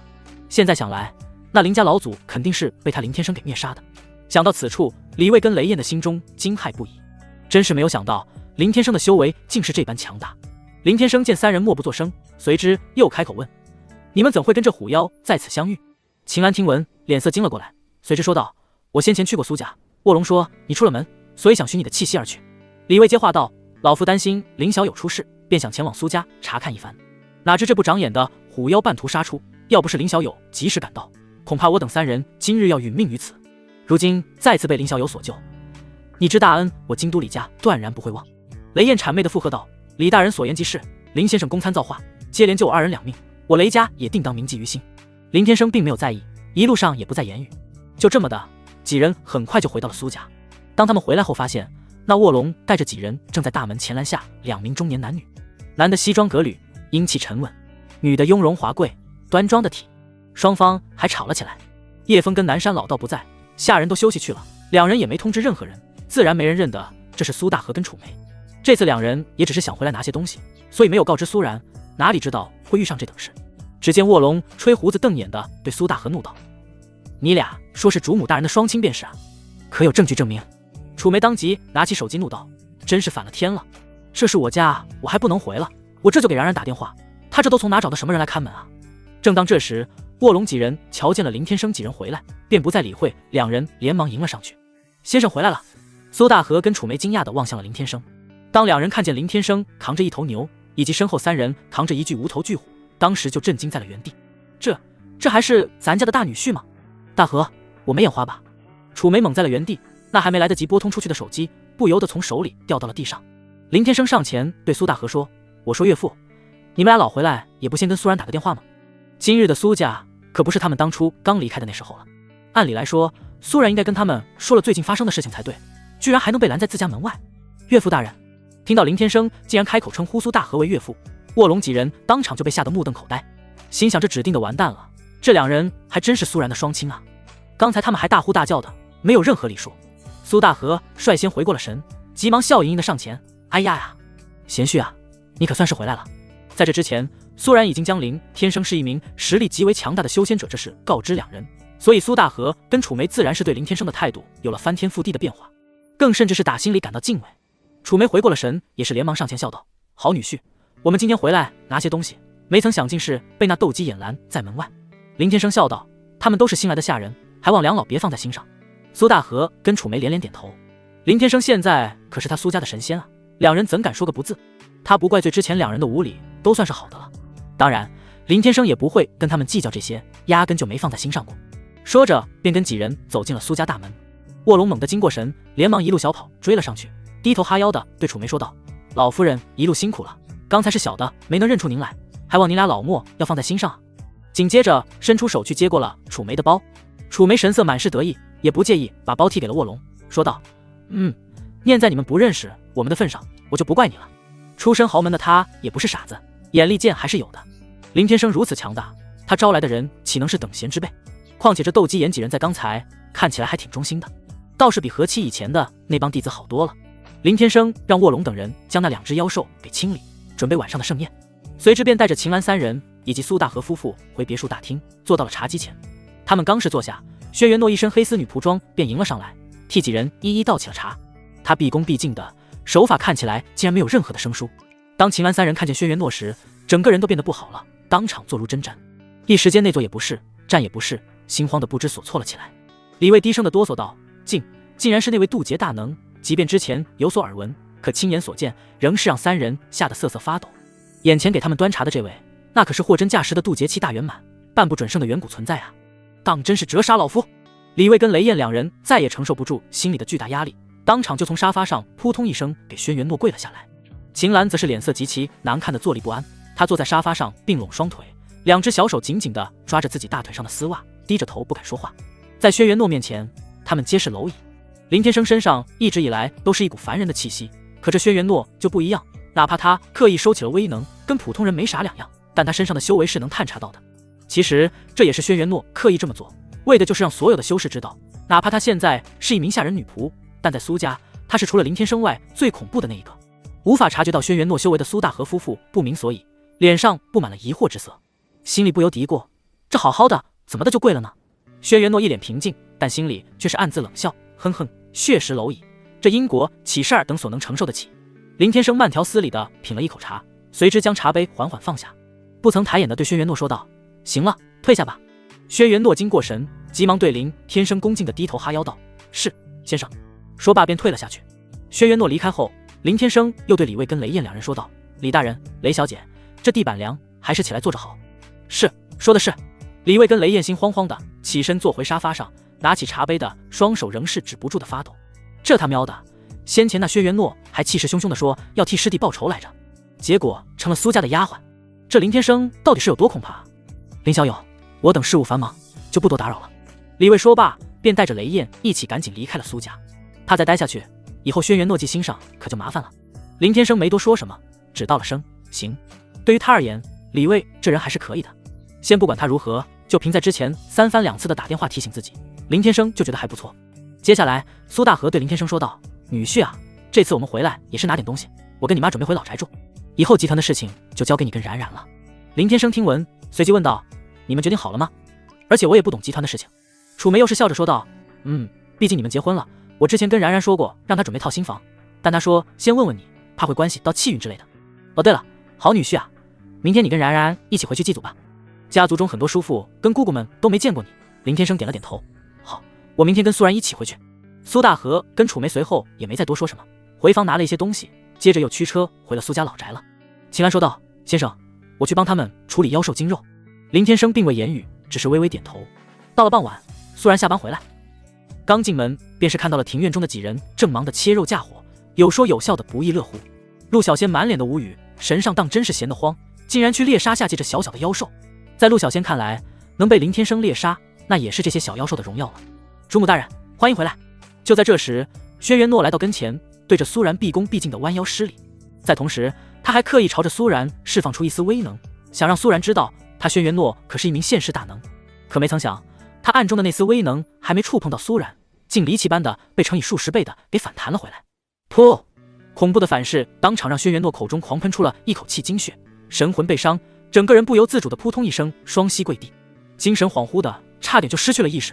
这轩辕诺脸色白得如同一张白纸，当场懵在了原地，双眸中尽是惊恐万状，脸上顿时又布满了深深的不可置信。心想这卧龙当真是坑煞我也，这他喵的是一介凡人？也好在是释放一丝丝威能，若是再加上几分，恐怕他自己立马就得殒命当场了。苏然也是一脸懵逼的看着他，疑惑的问道：你是？陆小仙自然是看出了端倪，神色很是无语的看着眼下的轩辕诺，当真是个不知死活的家伙。林天生贵为九方十地的主宰之一，哪怕他的道侣是一介凡人，也不是你这等下界蝼蚁所能冒犯得了的。轩辕诺神色无尽骇然，赶紧说道：回主母大人，小女轩辕诺今日刚来苏家，初次见面，还望主母大人原谅小女的不知好歹。说完后，又立马给苏然砰砰的连磕了几个响头。苏然赶紧上前将他扶起，没那么严重，你先起来吧，再往后就是一家人了。轩辕诺见苏然没有怪罪，心中不由得松下了一口气来，激动的差点流出了眼泪。谢主母大人。要知道，能这般伤他轩辕诺之人，修为恐怕起码比他大出一个大境界。想来这苏然定是名圣王。南山老道见此，于是便迎了过来，说道：苏小姐，他今日本来是想过来替他师弟报仇的。他师弟当时要替那严家出头，被贫道与叶枫几人灭杀，可寻仇不成，被先生给教训了一顿，以后就待在你身边当丫鬟。苏然听得如此，看向轩辕诺的目光微变，神色些许凝重道：“是这样吗？”轩辕诺当即一惊，神色惊恐的连连摆手说道：“主母大人误会了，是我那师弟不惜命，南山道友与诸位杀得好呀！别说是我师弟了，哪怕是我轩辕古族复苏，若是胆敢冒犯于您，我轩辕诺定当不会饶过他们。”心想，一个圣王，一个准帝，谁敢不从？苏然玩笑道：“有心了。”说着便扭动腰肢走回了别墅中。苏然离开后，轩辕诺这才松下了一口气，心想刚才真险啊，差点就没命了。当他回过神，便是看见陆小仙正看着他满脸的讥笑。轩辕诺不由怒上心头，苏然跟林天生他是冒犯不起，但你这15、16岁的小女娃竟敢在一旁发笑，便是怒道：“笑你妈呀，小屁孩！区区凡人小女娃也敢发笑，也配发笑？”可正当话音刚落，陆小仙脸上的笑容戛然而止，随即又被阴冷取而代之。陆小仙当场暴怒：“你说谁是小屁孩？”嗡！一股无比恐怖的杀意从他小小的身躯中猛地爆发，瞬息之内便将整个苏家给笼罩了起来。天空忽然乌云密布，电闪雷鸣，一股末日来临的恐怖气息狠狠地压了下来。短短2、3秒内，周围的所有一切变得黯然失色，仿佛整个世间只剩下了灰白。发生了什么？苏家所有人皆是被这股杀意给吓得瑟瑟发抖，双腿发软的扑通一声跪到了地上，惊恐的双眸已经恐惧到了极点。当他们目光颤抖地望向陆小仙时，便是骇然地发现，此时他的脸色变得尤为愤怒。站在他跟前的轩辕诺神色变得更加苍白，已然没有了一丝血色，又是吓得当场一屁股坐到了地上，目光惊恐地看着陆小仙，嘴唇哆嗦老半天，愣是说不出一句完整话。这够了！就在陆小仙怒上心头，要灭杀这轩辕诺之时，林天生的一道意念当即在他的脑海间轰然炸响。顷刻间，陆小仙所释放出来的杀意与那汇集于顶的乌云立马消散，就仿佛在刚才什么都没有发生过一般。所有人当即如释重负般狠狠地松下了一口气。秦岚神色惶恐地看着陆小仙，喉咙不由发干地咽了咽口水。刚才那2、3秒，陆小仙所释放出来的威能实在是太恐怖了，让几人有一种在鬼门关溜达了一圈又回来的错觉。这就是林天生的学生？哼！陆小仙怒气被压下来，脸色依旧是极为不悦，随之走回了别墅之中，只留下那满脸骇然的轩辕诺跟秦岚众人。要知道，陆小仙可不是什么正道修士，真惹怒了他，若不是有林天生压着，他可不会跟你讲什么情面，途径这世间生灵都有可能。这就是诛仙4剑的恐怖，刚才的那一切还只是他恼怒时无意间释放出来的杀意而已。你没事吧？秦岚率先回过神来，一步并作2步的迎向了那还在颤抖个不停的轩辕诺，并伸出手去搀扶他。然而秦岚小手刚轻轻触碰他的胳膊，轩辕诺像是受到了什么巨大的惊吓，猛地连连后退而去。他一时被吓傻了，这世间居然存在着这等恐怖，莫不是仙？我没事。缓了老半天，轩辕诺这才从地上慢慢起身，但神色上依然布满了惊恐之色，冷汗直流。秦岚神色无比凝重，轩辕诺好歹是一名上古准圣，即便是现在，那也是一名恐怖的渡劫期大圆满。像这样的存在，居然被吓成了这般模样，差点就到心崩塌，修为尽散。没事就好，那我先去了。见轩辕诺脸色逐渐恢复，气息开始变得平稳，秦岚也便不再多说什么，转身前去与卧龙等人忙活了起来。轩辕诺在原地定了定心神，随之深深地呼出了一口气，又缓缓地闭合双目，窥视自身的神识与道心。片刻之后，他慢慢地睁开双眸，还好，刚才真是太险了。发现自身并无大碍，只是神识一时有些错乱，轩辕诺不由得庆幸地松下了一口气。同时，在这近万年以来，让他第一次察觉到了自己的渺小。想了许久，他突然间觉得能成为苏家的下人，跟在这种存在左右，那岂不是自己的造化？回想起来，还真是个天大的机缘啊！若是自己能好好把握，以后说不定能突破桎梏，达到圣人境界啊！念及此，轩辕诺心中又不免变得激动了起来。闹剧结束，妖兽宴会开始，众人在苏家庭院中大口吃肉，大碗喝酒。师尊，能否与我等小的讲一下您的故事啊？叶枫几杯酒下肚，壮起了胆子来对林天生询问道。听此一问，众人皆是将好奇的目光投向了那一脸平静的林天生，就连坐在他边上的苏然也是满脸的期待，心里都很是尤为期待。像林天生如此强大的修士大能，那么他的故事必定会非常精彩吧。就在所有人期待着林天生的讲述时，陆小仙却是先起来插话了。只见他满脸兴奋的起身，抬起小手说：“我知道。其实啊，这也是我听到的传闻。据说神上是大道本源之化身，但这只是在诸天万界中一个还未得到证实的传言。而且我得到的信息，神上在没有扬名立万之时，他还是一个老六，是一个没有护道者与势力的散修，仅凭一己之力救。”话刚说到这，陆小仙的声音便又戛然而止，神色惊恐地愣在了原地，因为他在突然间感受到了林天生投来的那杀人目光。就怎么样了？见陆小仙话说到一半就停了下来，苏然与众人满脸着急：“你他喵的倒是快说啊，小姑奶奶！”陆小仙尴尬的嘿嘿一笑，就变得非常的强大。做完后，神色些许躲藏的坐了下来，紧紧的依靠到苏然的身边。因为在这世间，陆小仙此刻觉得只有苏然方能保护他。听闻如此，众人神色又是一愣，这他喵的就跟没说一样。秦岚顿了一顿，又是问先生，你对这世间的善与恶有何见解？他很想知道，修道之人为何会有正邪与善恶之分？修仙一途，大家明明都是为了自己的长生路，有时候如何还会被世间的道德绑架？林天生嘴角扬起一抹笑容，说：“你这个问题是一个万古难题啊。”顿了一顿，又是说：“善顺理，恶为理，始在一念间，终于因果轮回，存在于个人。”林天生开始滔滔不绝地向众人讲起了自己的看法，不知不觉间吹起了牛逼，巴拉巴拉的又说了一大堆，却浑然没有察觉，他的每一句一语都让众人居然听得入神，不由原地打坐，开始领悟了起来。也在这时，整个江南的天地灵气都在朝苏家庭院中汇集而来，皆是被打坐领悟的众人给不断吸收。许久后，当他话音落下，众人这才从顿悟中醒来，神色皆是一副豁然开朗。一旁的轩辕诺神色激动道：“先生公参造化，听先生讲解一番，竟能让我之修为变得稳固。”他心里别提有多激动，刚苏醒的他修为本来就极为不稳，现在只听林天生讲解一番，自己居然悟了。南山老道更为兴奋，此乃天大造化。听先生讲道，竟能让贫道接连突破了2个小境界，已然成就金丹期大圆满，半步元婴期了。就连秦岚都因此突破到了元婴中期，其余几人悟性不高，但都有不少的收获，神识与道心变得更加牢固。当然，这其中也少不了妖兽精肉带来的好处。最后睁开眼的叶枫难掩心中激动：“师尊，我已突破金丹期至骨，已然触摸到元婴期门槛。”林天生神色愕然了一下，随之又恢复了平静，便是对叶枫说：“非常不错。”接着又略微抬手，一缕仙气在悄然间没入了叶枫的体内，并又说：“安心去渡雷劫吧。”叶枫感受到了林天生赐予的造化，神色立马无比激动，起身施礼说道：“谢师尊。”说罢便飞身离开。见得叶枫得到突破，庭院中的众人皆是流露出无比的羡慕。要知道，这可是天地灵气越发稀薄的末法时代啊！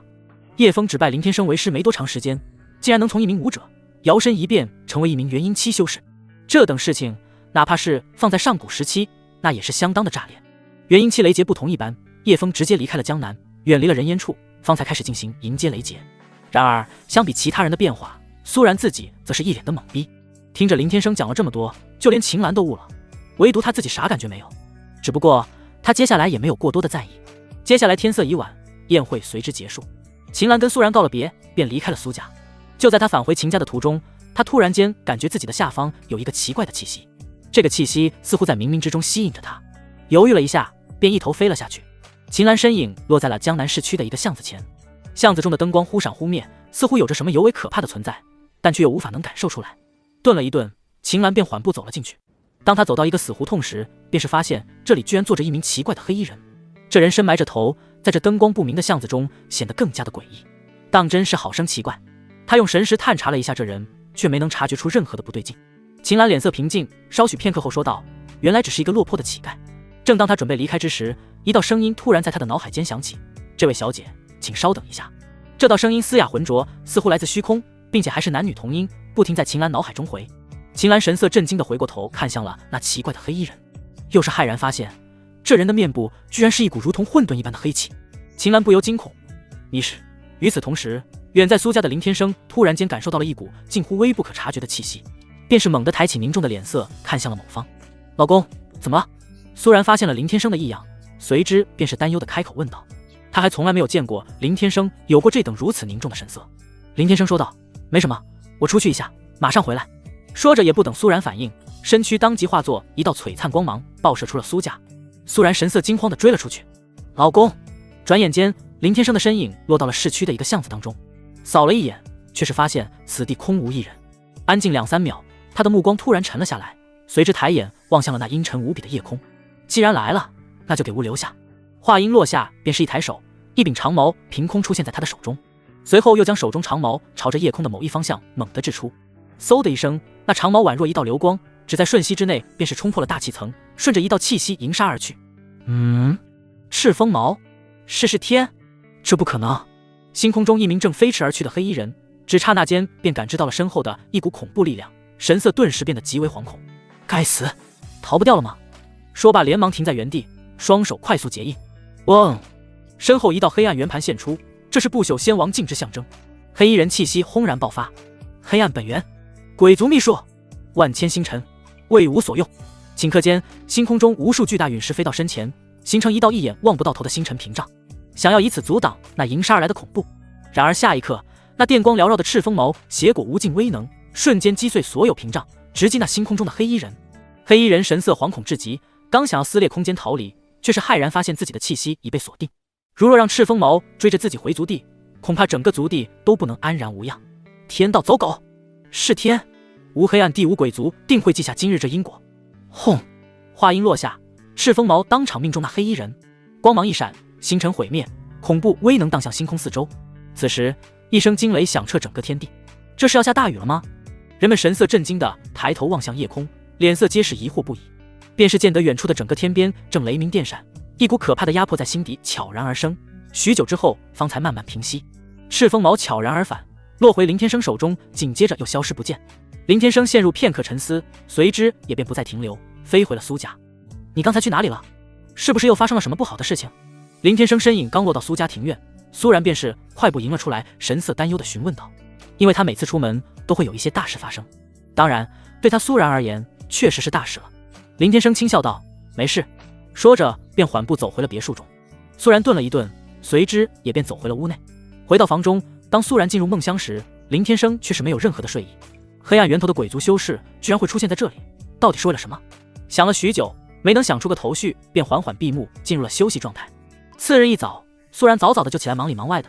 今天是要回苏家老宅那边祭祖的日子。林天生跟往常一样，起身洗漱了一番，便换上了苏然给准备的黑色西装。在车上，苏然对林天生开口说道，对了，等会你不用上香哦，我怕我家老祖宗承受不住。林天生笑道，你也开始信这些了？苏然说，以前我是不信，但现在我又不是傻子，要是林天生给他老祖宗上香，还真指不定会发生什么事情来，还是先提醒一下的好。林天生只是笑了笑，没有言语。很快，两人驱车回到了苏家老宅。大小姐，姑爷。门外的保安见两人到来，急忙上前接过车钥匙。苏然点了点头，便将车钥匙交给了保安，带着林天生走向了一座四合院而去。苏家的保安薪水可不低，像这种一般的武者，每个月5万开支。之前苏然给卧龙等人开的是月薪10万，但却被卧龙跟凤雏等人给拒绝了。他们说什么能跟在先生左右，已经是天大的恩赐了。然然回来了。刚走进大堂，苏家众人连忙起身。今日苏小宁也在，毕竟他也是苏家的一份子。现在整个苏家似乎都是苏然一人说了算，尤其是苏大飞被除，苏可欣回来住了几天之后，一阵寒暄，苏然便跟苏家众人介绍起了林天生。这是三姑，这是四叔。此时苏家上上下下几乎都知道了林天生是一名修士的事情，态度对他自然是毕恭毕敬的。哎呀，大姑爷当真是我苏家的气运啊！就是自从你来我们家之后啊，我们苏氏集团顺风顺水，一举成为了江南市的龙头，就连其他的都市都有我们的产业呢。林天生笑道，不过举手之劳，其实商业上的事情都是苏然在把控，他根本就没有参与过一丝，只是客气的跟这些人客套一下。一旁的楚梅跟苏大河脸上都笑开了花了，当初只不过是路边捡来的一个女婿，却没成想居然是一名实力强大的修士，这几率那可比中了彩票头奖还要低了不知多少倍啊！四叔怎么没见苏凯？苏然扫了一眼众人，却是没有看到四叔的大儿子苏凯。苏凯的年纪比苏然小2岁，比苏可欣大2岁，在整个家族中排行老2。苏大珍一听，脸色瞬间沉了下来，显然他对自己这个不争气的儿子尤为反感，叹息了一声说道，然然不用管他，这个人已经无药可救了。苏大珍的妻子谢氏在一旁拉了他一把，你咋这样呢？说着又笑着对苏然说道，小凯最近在京都跟朋友玩，要过一阵子才回来。苏然听闻，随即一副原来如此的模样。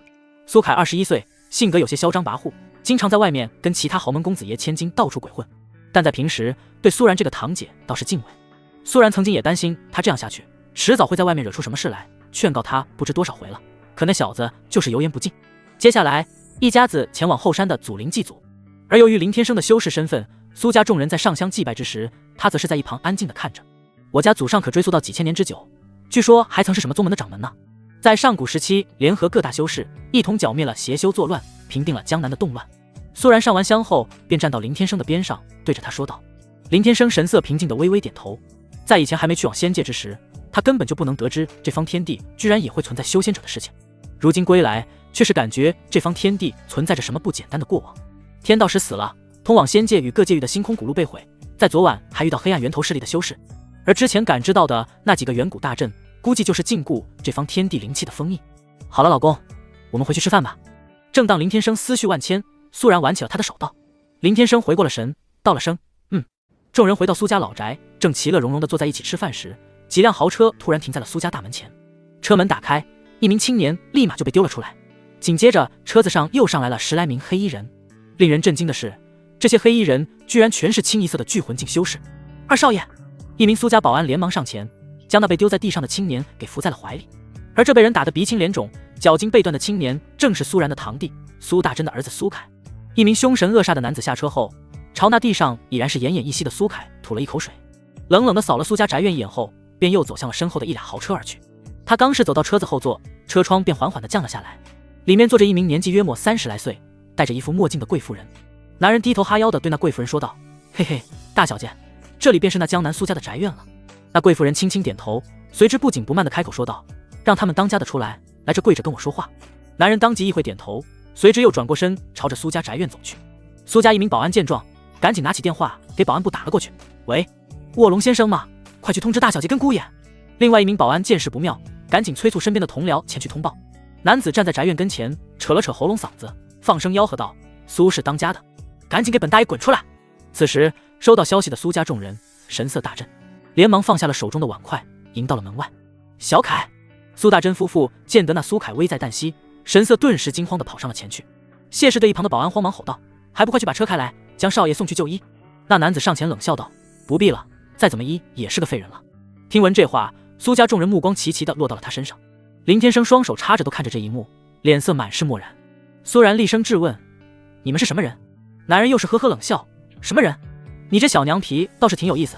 实话告诉你吧，我们是西都萧家，车里的那位便是我们家大小姐。”听闻这般，苏然神色顿时沉了下来。西都市大氏族萧家，这萧家可是龙国前10的大氏族啊，据说家族中很多后辈都是修士，实力深不可测。男人神色得意道：“有些见识。”说着又指向了谢氏怀里的苏凯说道：“这小子不长眼，胆敢冒犯我家大小姐，惹怒我家主人，你们这小小的江南市势力可担待得起？就是让你们跪着死，那你们也得给我受着！”听闻这话，苏家众人脸色难看至极。苏凯要死不死的，怎的就惹上这萧家了？苏大河迎出去一步，正色道：“诸位，先容苏某人跟你们赔个罪，不知我苏家侄儿是如何冒犯了你家大小姐？何况人已经被你们给打成了这样，哪怕是再天大的事，也能就此了吧？”按理来说，苏凯连武者都不是，他再怎么嚣张跋扈，也不可能会冒犯到这种级别的势力才对。想来他还没能近别人身，别人边上的保镖就能把他给收拾了。那男人打量了苏大河一眼，发现他不过是个6阶武者的实力，在他的眼里，武者跟废物无异，动用一根手指头就能当场捏死。呵呵笑道：“来了，没那么容易。你可是苏家的家主？”苏大河脸色凝重道：“正是。”男子闻言，立马对苏大河招了招手：“既然如此，来来，你过来，过来跪着跟我家大小姐说话。”苏大河脸色顿时微变，这萧家也欺人太甚了吧？苏然对边上的保镖道：“先把苏凯送去医院。”是，大小姐。几名保安得令，连忙跑了过去。正当这时，那苏凯上气不接下气的开口：“先等等，嗨嗨，我还死不了。”接着又用着无比委屈的目光看向了苏然跟林天生，说：“大姐、姐夫，我这次真是冤枉的，并没有刻意的去冒犯别人，我根本就不知道他是萧家的人啊。我只是想敬他一杯，连一句冒犯的话都没有，他们就打我，还挑断了我的手筋，就连我的朋友们也都因我而死于非命了，我对不起他们，嗨嗨。”呜呜，苏凯说着又咳出了一口血来，在其母亲怀里委屈的哭得不行。他是万万没有想到，就因为自己一个平常的举动，竟引来了这般灾难。谢氏眼泪稀里哗啦，紧紧地抱住了苏凯：“小凯，别说话，妈这就送你去医院。”苏凯抓住其母亲的胳膊，眼泪再次止不住地流了下来：“妈，我没错，我真的没错啊！”见此一幕，苏大真立马上前说道：“我儿子已经被你们打成了这样，你们不要欺人太甚了。”默不作声的林天生见得如此，悄然地朝苏凯射去了一缕不可察觉的真气，真气没入了苏凯体内，开始为他修复了伤势。刚才苏凯的话让林天生得知了事情的起因，如果苏凯是因为刻意去冒犯了别人，而被打成了这样，属实也是他活该。但如果不是，那今日这因果，萧家怎么的也得承受。原因无他，就凭苏凯叫了他一声姐夫。男子哈哈笑道：“你说什么？我没听清。来来，你靠近点来说。”说着便装模作样的快步走到了苏大真等人跟前，又是一副咄咄逼人，就欺负你们什么了？给爷跪！话音未落，一柄长剑咻的一声猛地飞射而来，当场便将那嚣张的男子给刺了对穿。这时男子脸上布满了极大的不可思议，随之砰的一声倒地惨死。在场的众人除了林天生跟苏冉，神色无一不是当场震惊。无凤太乙天尊急急如律令：“大胆小贼，安敢在我家先生与主母大人跟前放肆，给贫道死！”紧接着便是听闻南山老道的声音轰然响来。下一秒， 10个身影嗖嗖地闪现到了苏家宅院大门前。来人正是南山老道、卧龙凤雏8人，以及轩辕诺也提着大剑来了。先生，我等来迟了。轩辕诺带着9人齐齐地对着林天生恭敬地单膝跪拜。林天生双手插兜，神色淡然道了一声起。是，先生。轩辕诺10人立马起身，站在苏家众人跟前，站得笔直。这既然是元婴期的大能，那萧家的修士们脸色顿时惶恐。除了轩辕诺隐去了气息，另外9人的修为气息并没有刻意隐藏。萧家的修士们彻底没了分寸，这小小的江南如何能有4名元婴与这么多的金丹期修士出现啊？主要叶枫没在，不然就是5个元婴期了。坐在车内的那女人脸色吓得铁青，赶紧摇上了车窗，躲在车里瑟瑟发抖的不敢再露头。真是没有想到，这苏家竟有这般底蕴，这回还真是踢到了铁板上了。轩辕诺对林天生跟苏然询问：先生，主母大人，这些小贼该要如何处置？林天生没有说话，而是将目光看向了苏然。苏然顿了顿，脸色阴沉道：如果真是我苏家有错在先，那今日这事也就算了。但苏凯并没有什么大的过错，我苏家断然不会就此罢了。我丈夫公参造化，如我手段不硬，今日如何能立足？说完后，又将目光看向了林天生，轻声问：老公，我这么说对吗？林天生微微点头，说得好。此话一出，轩辕诺几人立马意会，异口同声道：先生，主母大人，不劳您2位尊驾，尽可放心的交给我们吧。说完后，身影齐齐暴动，飞身上前便是逮着萧家带来的那些修士疯狂殴打。现在南山老道跟卧龙他们学聪明了，可不能这么便宜的就让他们去死。胆敢冒犯我家先生跟主母大人，断然不能便宜了你们，先受一顿皮肉之苦再死。卧龙跟凤雏8人手中的板砖、棍棒、板凳之类的趁手兵器齐齐招呼。啊大！轩辕诺收起了巨剑，不知从哪掏出一把大扳手，一身性感的黑丝女仆装，却丝毫没有半丁温柔淑女形象，对着这些小修士便是狠狠的一顿猛砸。南山老道也是不甘示弱，收起宝剑，搂起袖口上去，便是使出了看家的拳脚功夫。一时间场面变得无比混乱，修士的惨叫响彻天际。萧家这些修士不过是聚魂境，在10人眼里就跟一只青蛙一样，哪里有丝毫的招架之力。苏家众人没能见识过这等血腥场面，皆是不忍的别过了头。快走啊！车里的萧家大小姐被吓得脸色苍白，连连催促司机赶紧离开，心里恨不得一脚油门飞上天。而这一小举动乃能瞒过这剽悍的10人。只听闻南山老道一声暴喝：得罪我家先生就想走，没那么容易。那轩辕诺手持扳手飞身杀来，轰的一声巨响，将那豪车发动机给砸成了铁片。他算好的了，要是陆小仙前来，骨灰都直接给他们扬了。南山老道一步上前，将车内被吓得不知所措的那女人一把揪住头发，随后一抬手便将其给甩到了地面上，引得那女人惊叫连连：别杀我，我求求你们了！诸位有话好说。轩辕诺打眼一看，发现这女人竟然是一名金丹期初期的修士，只不过在他们跟前，金丹期初期如同蝼蚁。小娘皮，这会儿知道错已经晚了。南山老道扬起一掌，便要将其给打死。那女人惊恐万状，拼尽全力吼道：我弟弟萧火火乃昆仑山12圣中的2圣之弟子。此话一出，南山老道杀去的那一掌立马在中途刹住了车，脸色些许质疑道：昆仑山12圣，传闻昆仑山上现存12圣人，但凡是他们其中一个的弟子，无一不是人中龙凤。萧家背后竟有这等关系，难怪气焰如此嚣张。没错，我是萧家大小姐萧水水，你们怎敢杀我？见得南山老道与几人愣在了当场，那萧家大小姐心里终于松下了一口气。昆仑山那可是龙国的最高力量，抵御外敌的最强利器。什么航空母舰、飞机、大炮、核聚变爆炸，对于昆仑山12圣来说，不过都是班门弄斧的小把戏。12圣人中有几位那更是真正的踏入了圣人境，关于他们的存在，那是何等的缥缈不可追溯。但凡家族中有人能在昆仑山上修行，不说整个龙国境内，哪怕是整方天地的所有势力都要忌惮3分。4名元婴期确实是不可多得的强大底蕴，但在昆仑山面前不过是小巫见大巫罢了。昆仑山12圣的弟子，难不成就可以胡作非为？就在这时，林天生神色淡然的插着都缓步走来。萧家大小姐又是说道：是你们苏家那小子不知礼数。林天生看了他一眼，随后又问：如何不知礼数？如你这般可就有礼数了。萧家大小姐被林天生问得一时哑口无言，这事确实是他过头了，可谁能料到这小小的江南竟有如此恐怖的势力存在。要是让他知道苏家有4名元婴期撑腰，他也不敢这般得罪这苏家。见他不说话，林天生便又对一旁的轩辕诺说道：你可愿意前往西都萧家一趟？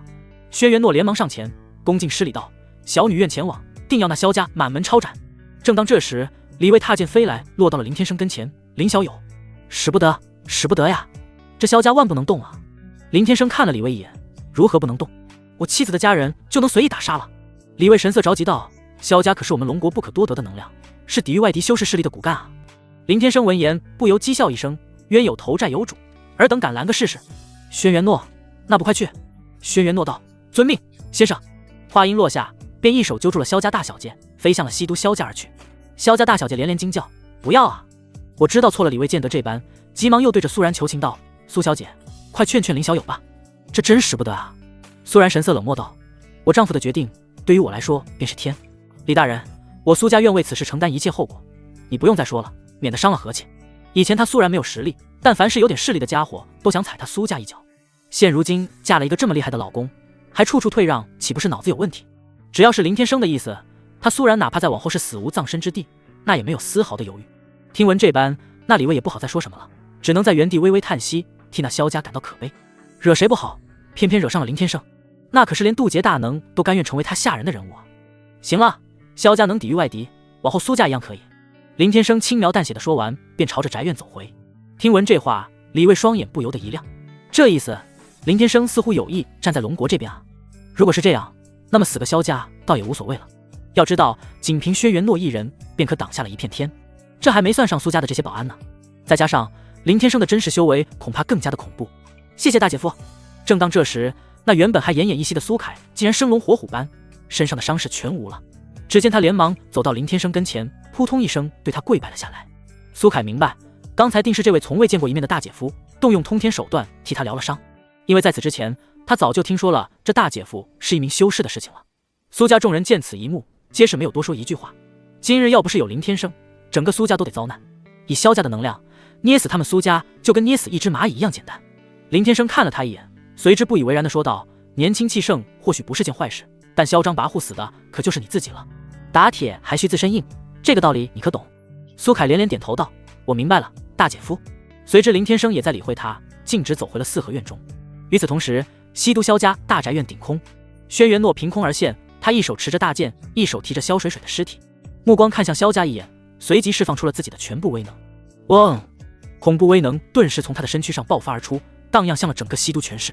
察觉到这股恐怖的能量，萧家上上下下刹那间一片恐慌，连忙顺着气息迎了出来。萧家众人神色凝重的抬眼望向了半空上，便是看到了那穿着黑丝女仆装的轩辕诺。家主，此女的修为气息是一位渡劫期大圆满。身后一人声音惶恐地说道。此话一出，整个萧家上下顿时又是一片骇然。轩辕诺冷冷地扫了一眼萧家众人，随之将手中的尸体给甩了下去。那萧水水死去多时的尸体便是砰的一声砸到了萧家众人跟前。当他们看清这具女尸的容貌后，神色立马又是无比骇然，皆是吓得双眼瞪大。是水水。萧家的家主萧壮神色悲伤，浑身颤抖的将自家大女儿的尸体搂在怀中，泪珠不由掉落。片刻之后，萧壮咬牙切齿的对身后的众人说道：开启护族法阵，今日哪怕是准圣来了，我萧家也要让他掉层皮。是。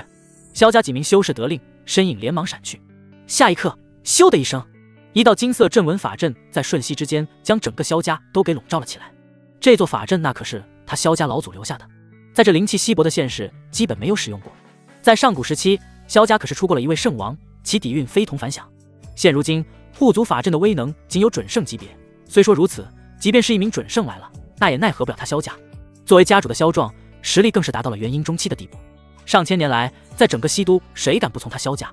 可现在，这渡劫期修士竟然杀了他大女儿，如何能忍？便是怒指着半空上的轩辕诺，阁下无端打杀老夫之爱女，是要与我整个萧家为敌？你可知我萧家背后的根脚与支撑？轩辕诺神色平静说道：无知蝼蚁，殊不知这天远比你们想象中的还要广。不管你们背后有何势力支撑，皆是不能敌我家先生半分。听闻这话，萧壮脸色一沉：你家先生是何人？胆敢报上你之名号？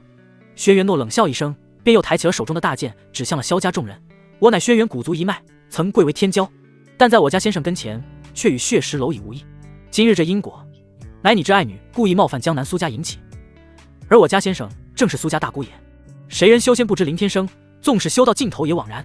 话音落下，轩辕诺当即挥动大剑，猛地调动真气，双手紧握剑柄，一个猛子便朝着萧家的护族法阵扎了下去。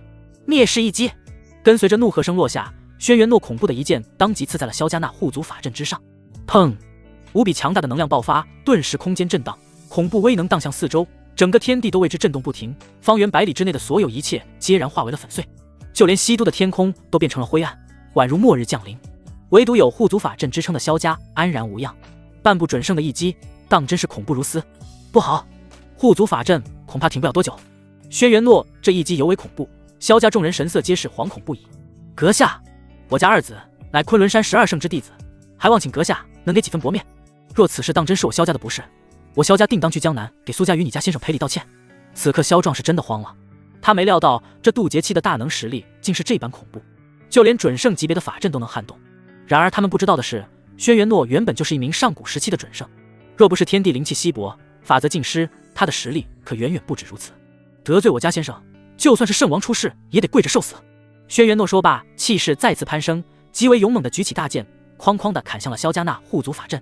咔咔，经几次疯狂攻击，萧家那护足大阵终于出现了裂痕。萧家儿女听令，我等今日哪怕是死，也要咬下这妖艳贱货身上的一块肉。萧壮见得这轩辕诺没有任何商量的余地，当即命令萧家众人准备与他决一死战。谨遵法令。萧家众人齐齐发声。轩辕诺一声暴怒，无知蝼蚁，也妄想要撼天，给我正面！一道恐怖剑气被他挥出，轰的一声，当场将萧家那护足法阵给炸成了粉碎。没有了护足法阵庇护，萧家一众皆为羔羊，很快便被轩辕诺一人一剑杀了个底朝天。萧家上下100多口人皆是惨死于轩辕诺的大剑之下。下辈子注意，别仗着有点本事就自以为能天下无敌，殊不知这天外有天，人外有人。轩辕诺一剑刺死了那萧壮后，便是对着他这般说道，这也是他在这2天悟出来的道理。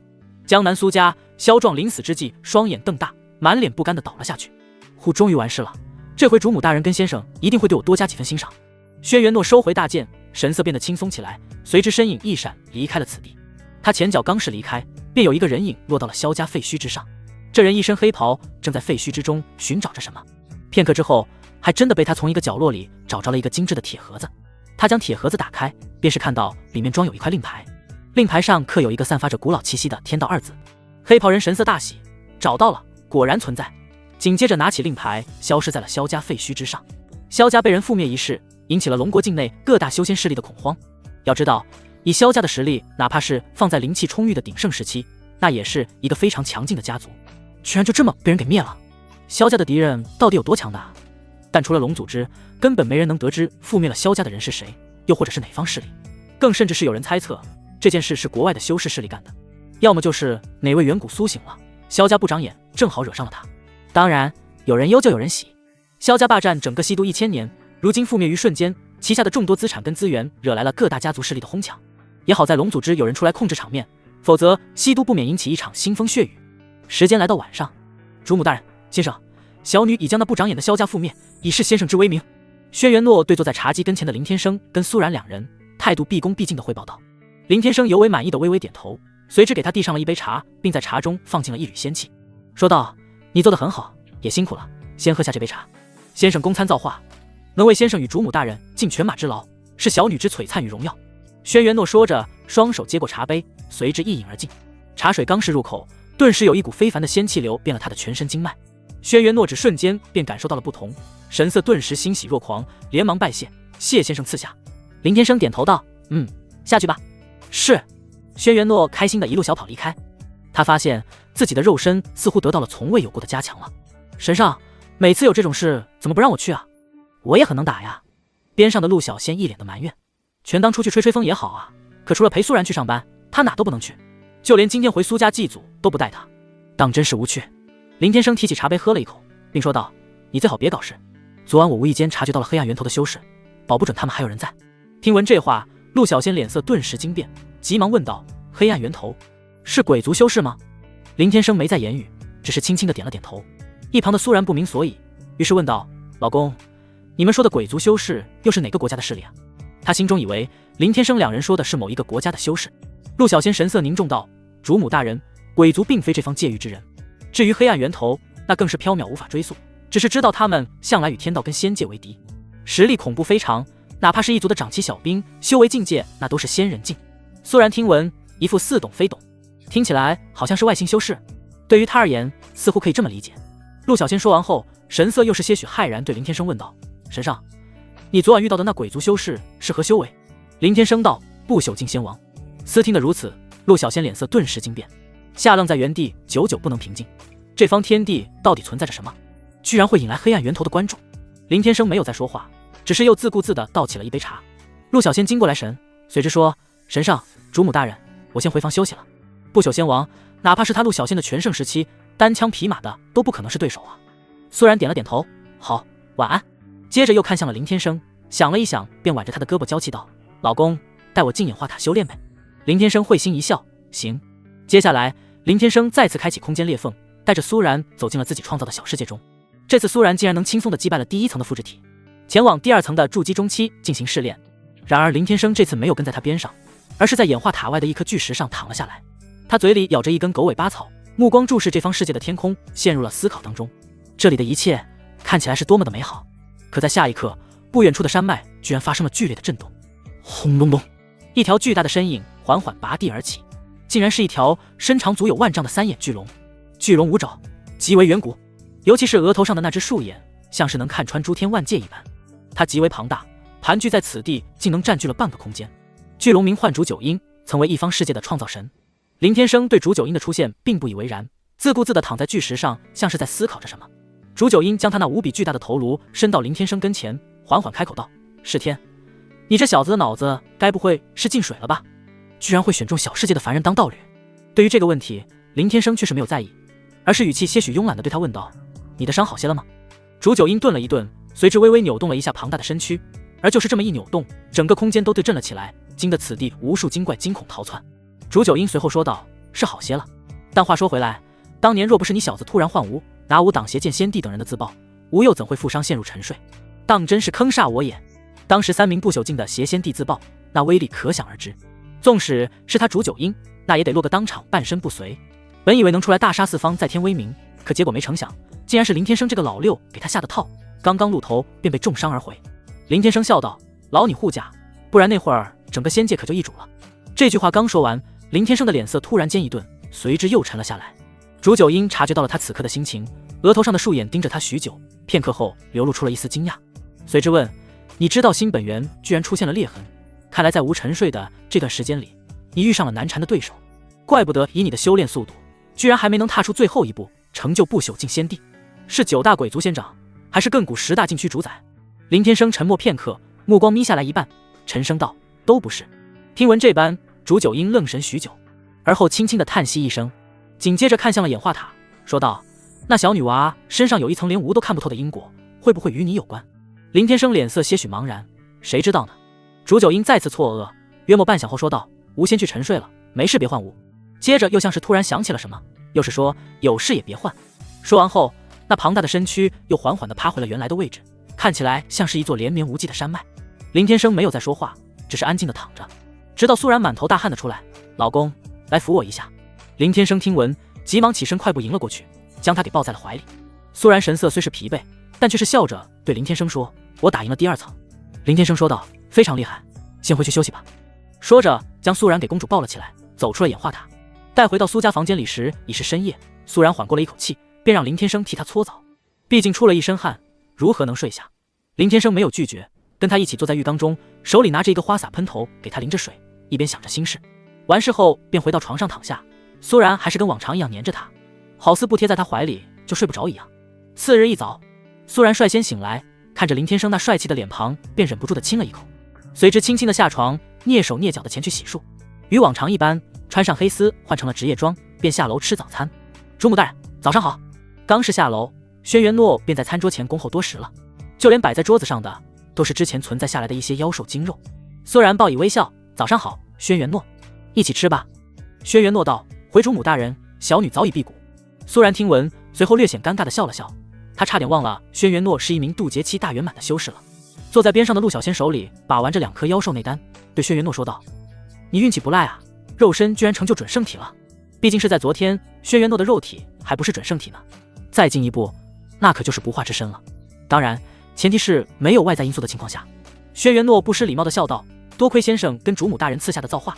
说完便离开了。自从有了上一次，轩辕诺看见陆小仙心底就不由打颤，陆小仙也在说什么，他压根就没有放在心上。紧接着待苏然吃完早餐，便跟着他一起出了门。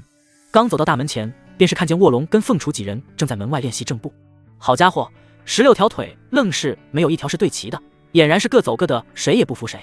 乍一看，不知道的还以为这苏家没落了，竟招来这些老弱病残当保安。主母大人早。见苏然的车子出来，卧龙等人啪的一声打了敬礼，身形站得倒是直挺。苏然只是按下了一声喇叭回应，便朝着苏氏集团飞驰而去。刚到公司，苏小宁随即迎了过来：“董事长，西都萧家那边的几个项目被我接了过来，我在昨晚已经马不停蹄地安排人过去了。”苏然闻言，边迈步走去边点了点头：“小姑你做得很不错。对了，之前跟你说的另一个集团的事情，你去考察的怎么样了？”这事苏然很放在心上，那便是以林天生的名义在注册一个投资集团。苏小宁脸色有些支支吾吾，随之说道：“董事长，实不相瞒，那边全是山旮旯，地形也极不符合，也没有什么可以投资的项目。”说到了这里，苏小宁便不再说话了。苏然听得如此，脸色变得有些难看，随之说道：“行了，我知道了，我到时候会亲自去那边看看。”苏小宁惊讶道：“你要亲自去那个地方？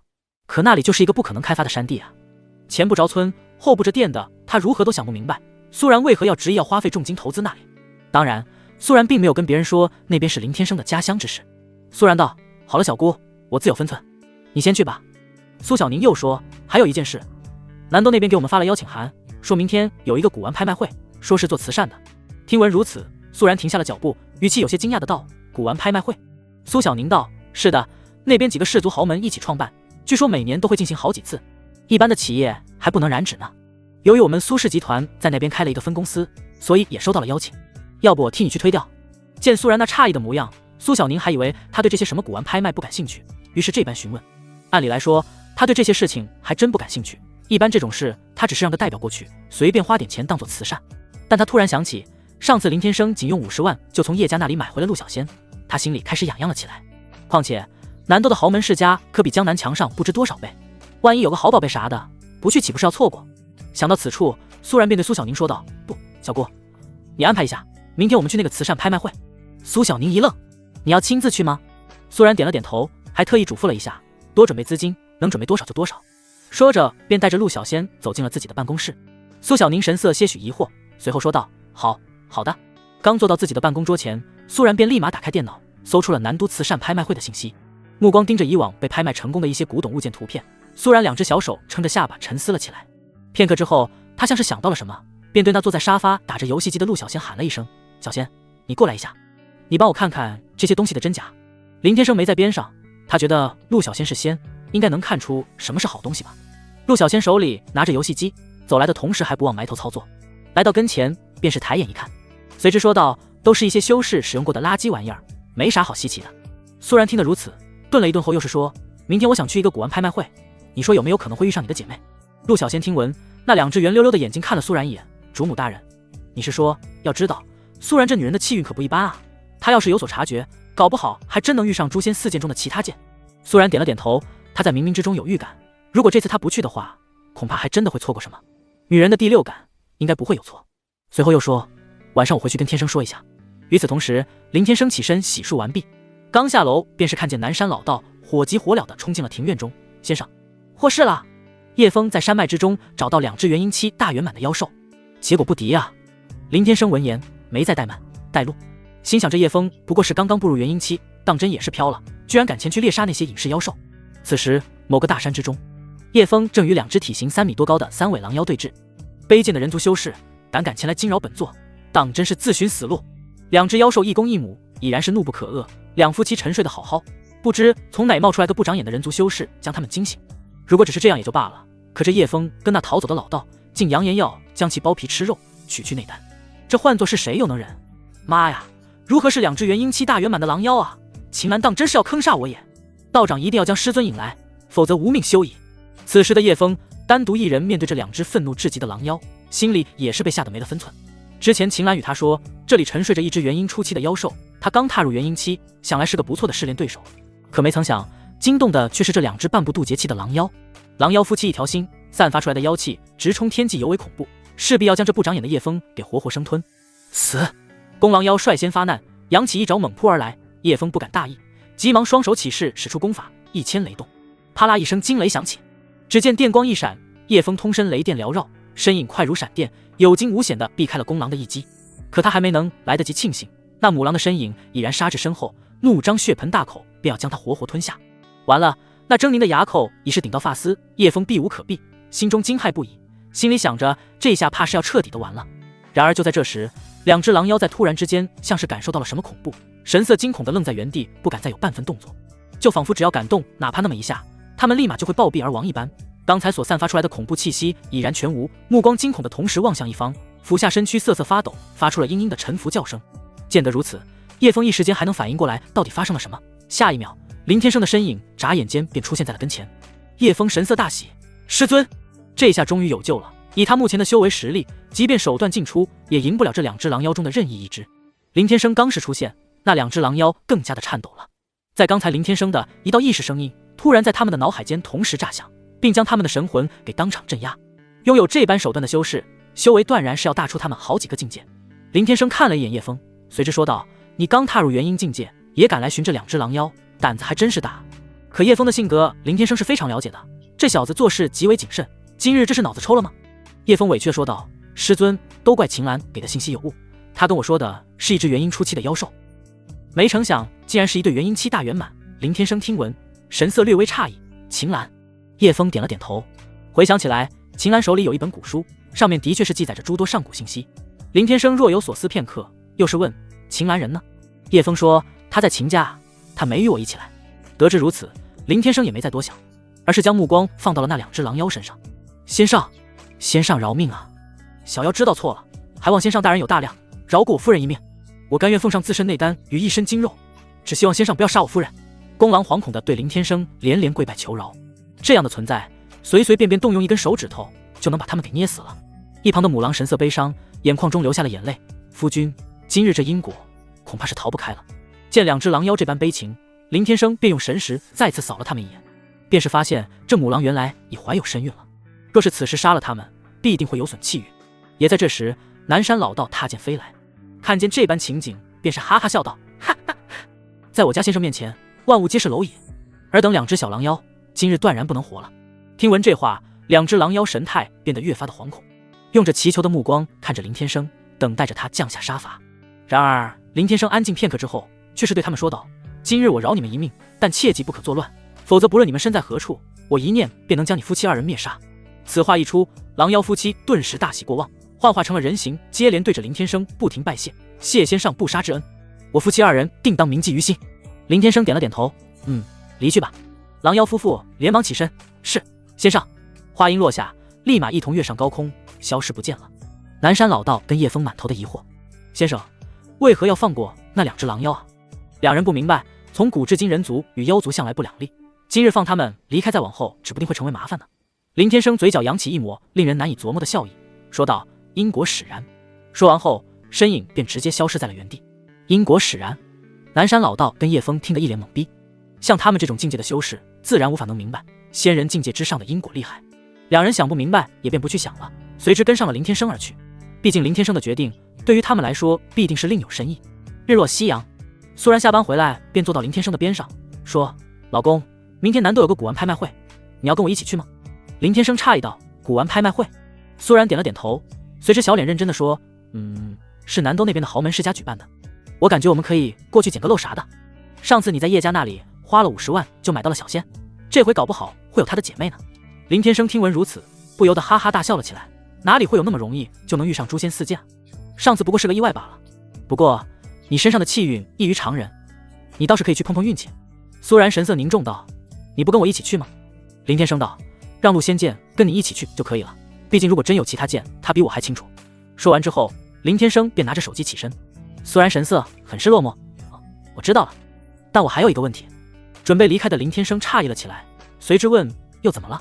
苏然道：“老公，爱我吗？”再次听到这个问题，林天生并没有之前的迟疑，反而是笑着走到他身边。苏然眼眶湿润，双眸闪动地看着他。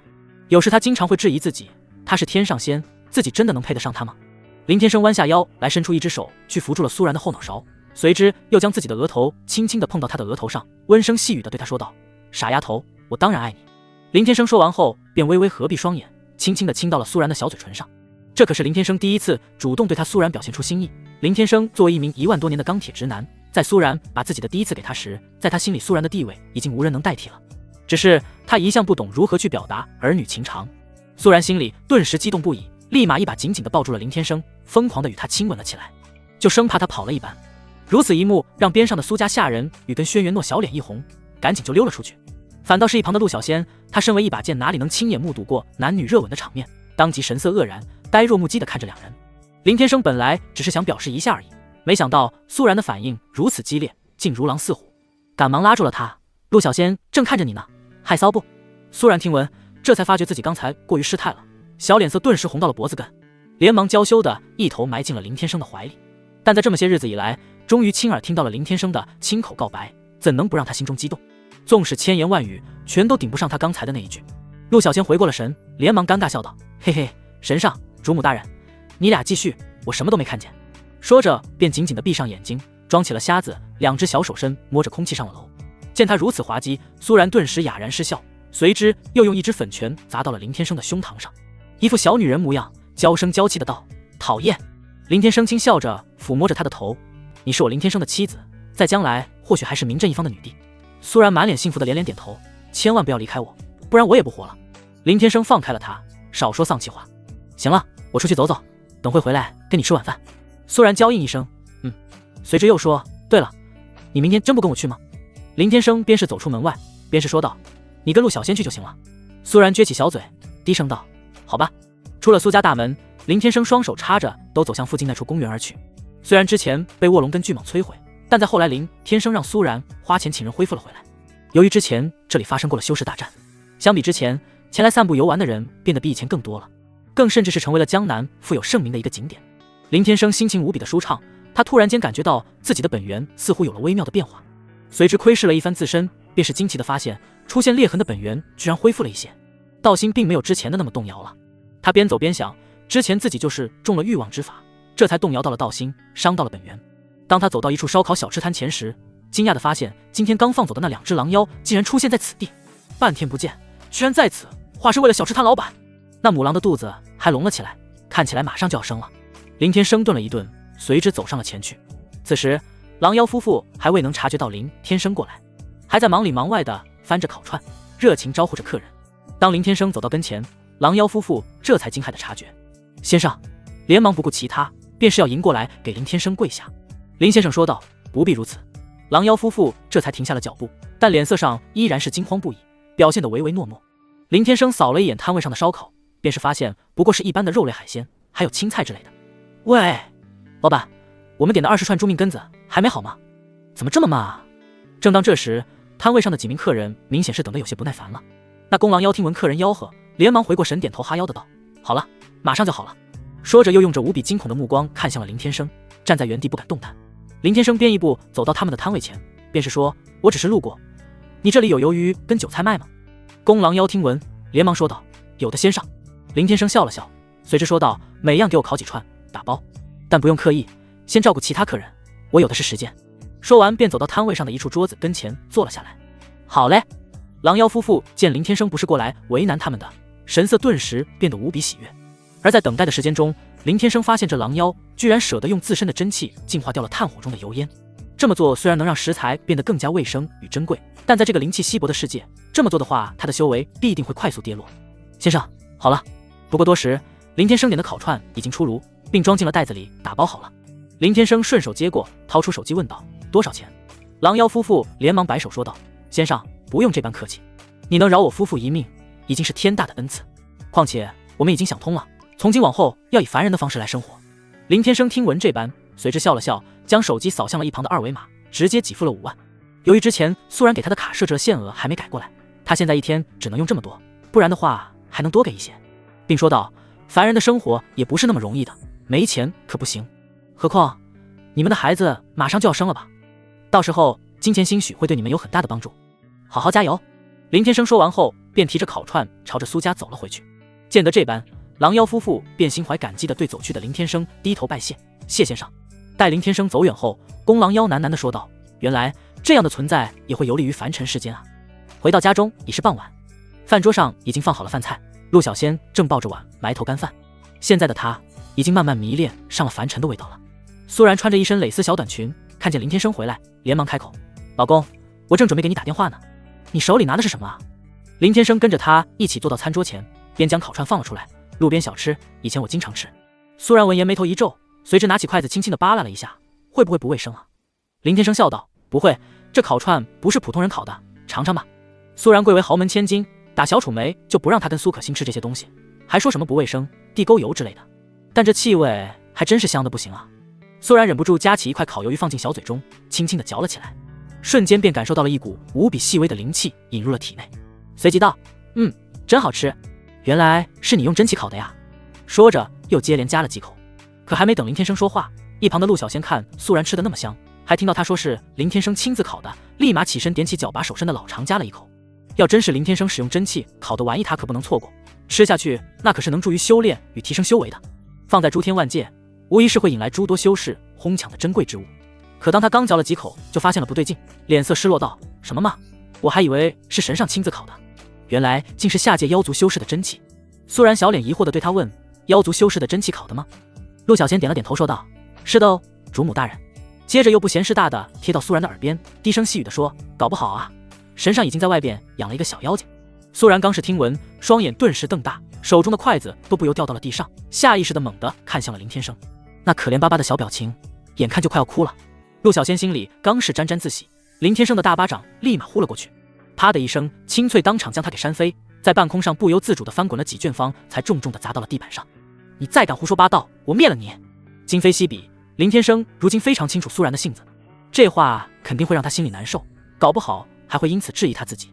如此一幕，全然被一旁的轩辕诺看在眼里，看见那如此恐怖的陆小仙，竟然就这么被林天生一巴掌给打成这么惨，顿时冷汗直流，脸色紧张地站在一旁，瑟瑟发抖，声音颤抖地低声道：“先生，当真是恐怖如斯。”陆小仙小手轻轻抚摸肿起来的半边脸，哭丧道：“我知道错了，神上，下次再也不敢了。我只是想跟主母大人开个玩笑而已。”林天生没好气的道：“什么玩笑都可以跟他开，就这个不行。”陆小仙委屈道：“是。”林天生接着又对一旁傻眼的苏然说道：“你别听他胡说，什么小妖精都不可能，这是一只狼妖烤的串，没有问题，吃就是。”苏然重重的点了点头：“老公，我相信你。”他完全不用担心陆小仙，因为他不到一会的功夫，脸上的肿立马会自己消下去，就是这么神奇，总感觉他怎么打都不会坏一样。晚上回房，林天生虽说修为通天，但身为丈夫，公粮总得是要交的，况且要交的次数还不少。苏然一心想跟林天生要个孩子，只可惜他不知道的是，仙胎哪里有那么容易就能怀上。次日，苏然准备了一番，便带着陆小仙跟苏小宁等人一起前往了南都。董事长，此行不带上那些保安吗？不说林天生了，苏小宁见得苏然只是带着一个陆小仙，先前苏家那些实力强大的修士却是一个没跟来，心里不免有些担忧。南都是一个鱼龙混杂的地方，虽说他也知道陆小仙是一名修士，可光靠他一人，到时候万一有个什么事，怕是镇不住啊。而且苏然这次穿的一身正式西装，并不是前去聚会的低胸长裙，如此一来，多少有些降低他苏氏集团董事长的身份啊。只不过他穿什么都好看。自从跟了林天生，他的气质直接发生了翻天覆地的变化，江南第一冷艳女神已经配不上他，当真是天仙下凡，艳而不俗，美得不可方物。苏然说道：“小姑不需要担心，有小仙在就足够了。别人不清楚，他苏然那可是知道陆小仙在修士中算是什么档次的，他可是能杀死仙的存在，任何冲突有他在边上，他苏然都断然不惧。”陆小仙也是接话道：“安了，若真有哪个不长眼的胆冒犯主母大人，本仙会让他们灰飞烟灭。”听闻这话，苏小宁心中倒是轻松了不少。现如今整个苏氏集团与苏家没苏然可不行啊，哪怕是他苏小宁死了，苏然都不能有事。很快车子停在了一个庄园大门前，苏然几人下车后便走了过去。当然这次主要是进行慈善拍卖，自然就没有那些舞会交流会之类的环节了。请出示邀请函。几人刚走到门前，一名金丹期修士将他们给拦了下来。苏小宁连忙从包里拿出了一张邀请函，笑着说道：“我们是江南苏氏集团总部的。”那名金丹期接过邀请函，打开瞥了一眼，随之又扫了苏然几人一眼，便是发现他们居然全是凡人，就连武者都不是，便是流露出了极大的不屑，说道：“真没想到小小的江南势力也能收到这次的邀请。提醒你们一句，里面不仅有南都的各大势力，还有来自国外的，悠着点别冒犯了人，不然可没人就得了你们。行了，你们进去吧，记住对人一定要对毕恭毕敬。”见这小小的金丹期这么看不起人，陆小仙眉头当即微微一皱，便是立马要他死。可苏然很快就察觉到了他的意图，连忙一把拉住了他的小手：“小仙，算了。”见苏然不想惹事，陆小仙随后也没再多说什么，只是瞪了那人一眼，冷哼一声后便跟着苏然他们走进了拍卖会场。有趣的是，这次参加的势力非常之多，而且还按强弱安排位置。这是你们的位置。一名女工作人员抬手指向了会场最后排的位置，对苏然等人说道。有眼无珠的主办方竟然将苏氏集团给列为了本次拍卖会最弱的存在。苏然顿时就恼了，对那名女工作人员质问道：“离这么远，我们能看得清？”可接下来那女工作人员的一番话，更是让本就不悦的苏然变得更加的愤怒。只听他说：“行了吧，你们这江南小小的势力，能有资格来就不错了。也不瞒你们，由于西都萧家的不幸，本次主办方会邀请你们，也不过是为了凑个数而已。”那女人对苏然三人面露不屑，尤其是打量苏然时那羡慕的小眼神，让人好不自在。女人心中暗惊，这苏然明明不是修士，自己站他跟前竟让他心里感到受挫。不就是肌肤白嫩，身材比自己性感，胸前多几两肉，腰细腿瘦长些而已吗？他自认为这种凡俗妖艳货有什么了不起的，自个那可是聚魂境修士。苏小宁见苏然眉头紧锁，便是要上前理论一番：“你这人怎么这种态度？这般跟我家董事长没有礼貌。我们苏氏集团好歹也是受邀前来，不过是一个慈善拍卖会，有什么了不起？”那女人抱着个双手，嘴角不由歪起了一个极为不屑的角度，上下白了苏然一眼，又是说道：“行了行了，你们若是心中不满可以离开，又没人求着你们留下，不过是凡俗蝼蚁罢了，别以为长得一副天仙模样，就真以为自个不凡。”说着完便扭动着小屁股离开了。陆小仙再也忍不了了，当即暴跳如雷，气煞我也！说完便扬起小手，欲要使出恐怖手段。苏然赶忙将他给拉回了怀里。小仙，先别恼。陆小仙怒道：“主母大人，你快放开本仙，竟敢藐视于你，那就是看不起我。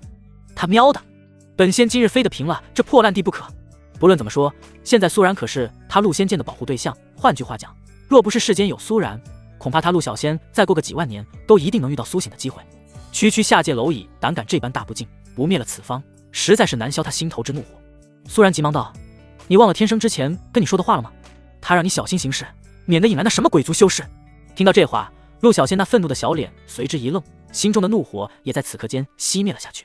但他依然不肯放过离去不远的女人。只见他小手略微一指，便有一道不可察觉的剑气迎击而出。下一刻，那女人神色突然一怔，紧接着瞳孔逐渐涣散，砰的一声，直挺挺地倒在了坚硬的地板上。发生了什么？周围的人群见得如此，皆是迎上前去查看。主办方的几名修士闻讯赶来，结果发现那女人竟然死了，刚修炼稳固的神魂竟是被某个存在抹灭。主办方几名修士神色不由骇然，目光惊恐地扫了会场中的众人一眼。这次前来参加的诸多势力不一般，兴许是这名工作人员无意冒犯了哪位，而周围的人群只是看了一眼热闹，便没再继续在意了。毕竟在座的大多都是修士，早已见惯了生死。苏然神色冷峻地看着几人将那女人抬走，随之也便没有言语。倒是一旁的苏小宁看傻了眼。片刻后，苏然语气平静道：“好了，我们此次不过是来碰碰运气，如果真没有值得出手的至宝，那我们就回去了。”说罢便带着两人坐到了位置上，抱着双臂，翘起二郎腿，安静地等待着拍卖会的开始。此时在会场某个不起眼的角落里，坐着一名掩盖容貌的黑袍人，正用着悄然的目光看向了苏然三人。黑袍人心中显然有些诧异，苏然竟然会出现在这里，但让他更为好奇的是，那林天生居然没有跟着前来。尽管心中疑惑，可接下来也没有去过多在意，而是缓缓收回了目光。苏然在冥冥之中察觉到了某个投来的目光，便是小脸惊诧地看向了远处的角落，可他并没有发现任何的异样，刚才的那一瞬间似乎只是一个错觉。怎么了，主母大人？坐他边上的陆小仙见他神色些许凝重，便好奇地开口询问道。苏然闻言随之收回了目光，说道：“没什么。不过多时。”经台上的主持人一通客套话结束后，拍卖正式开始。第一件拍卖品是一对看起来非常漂亮的耳坠。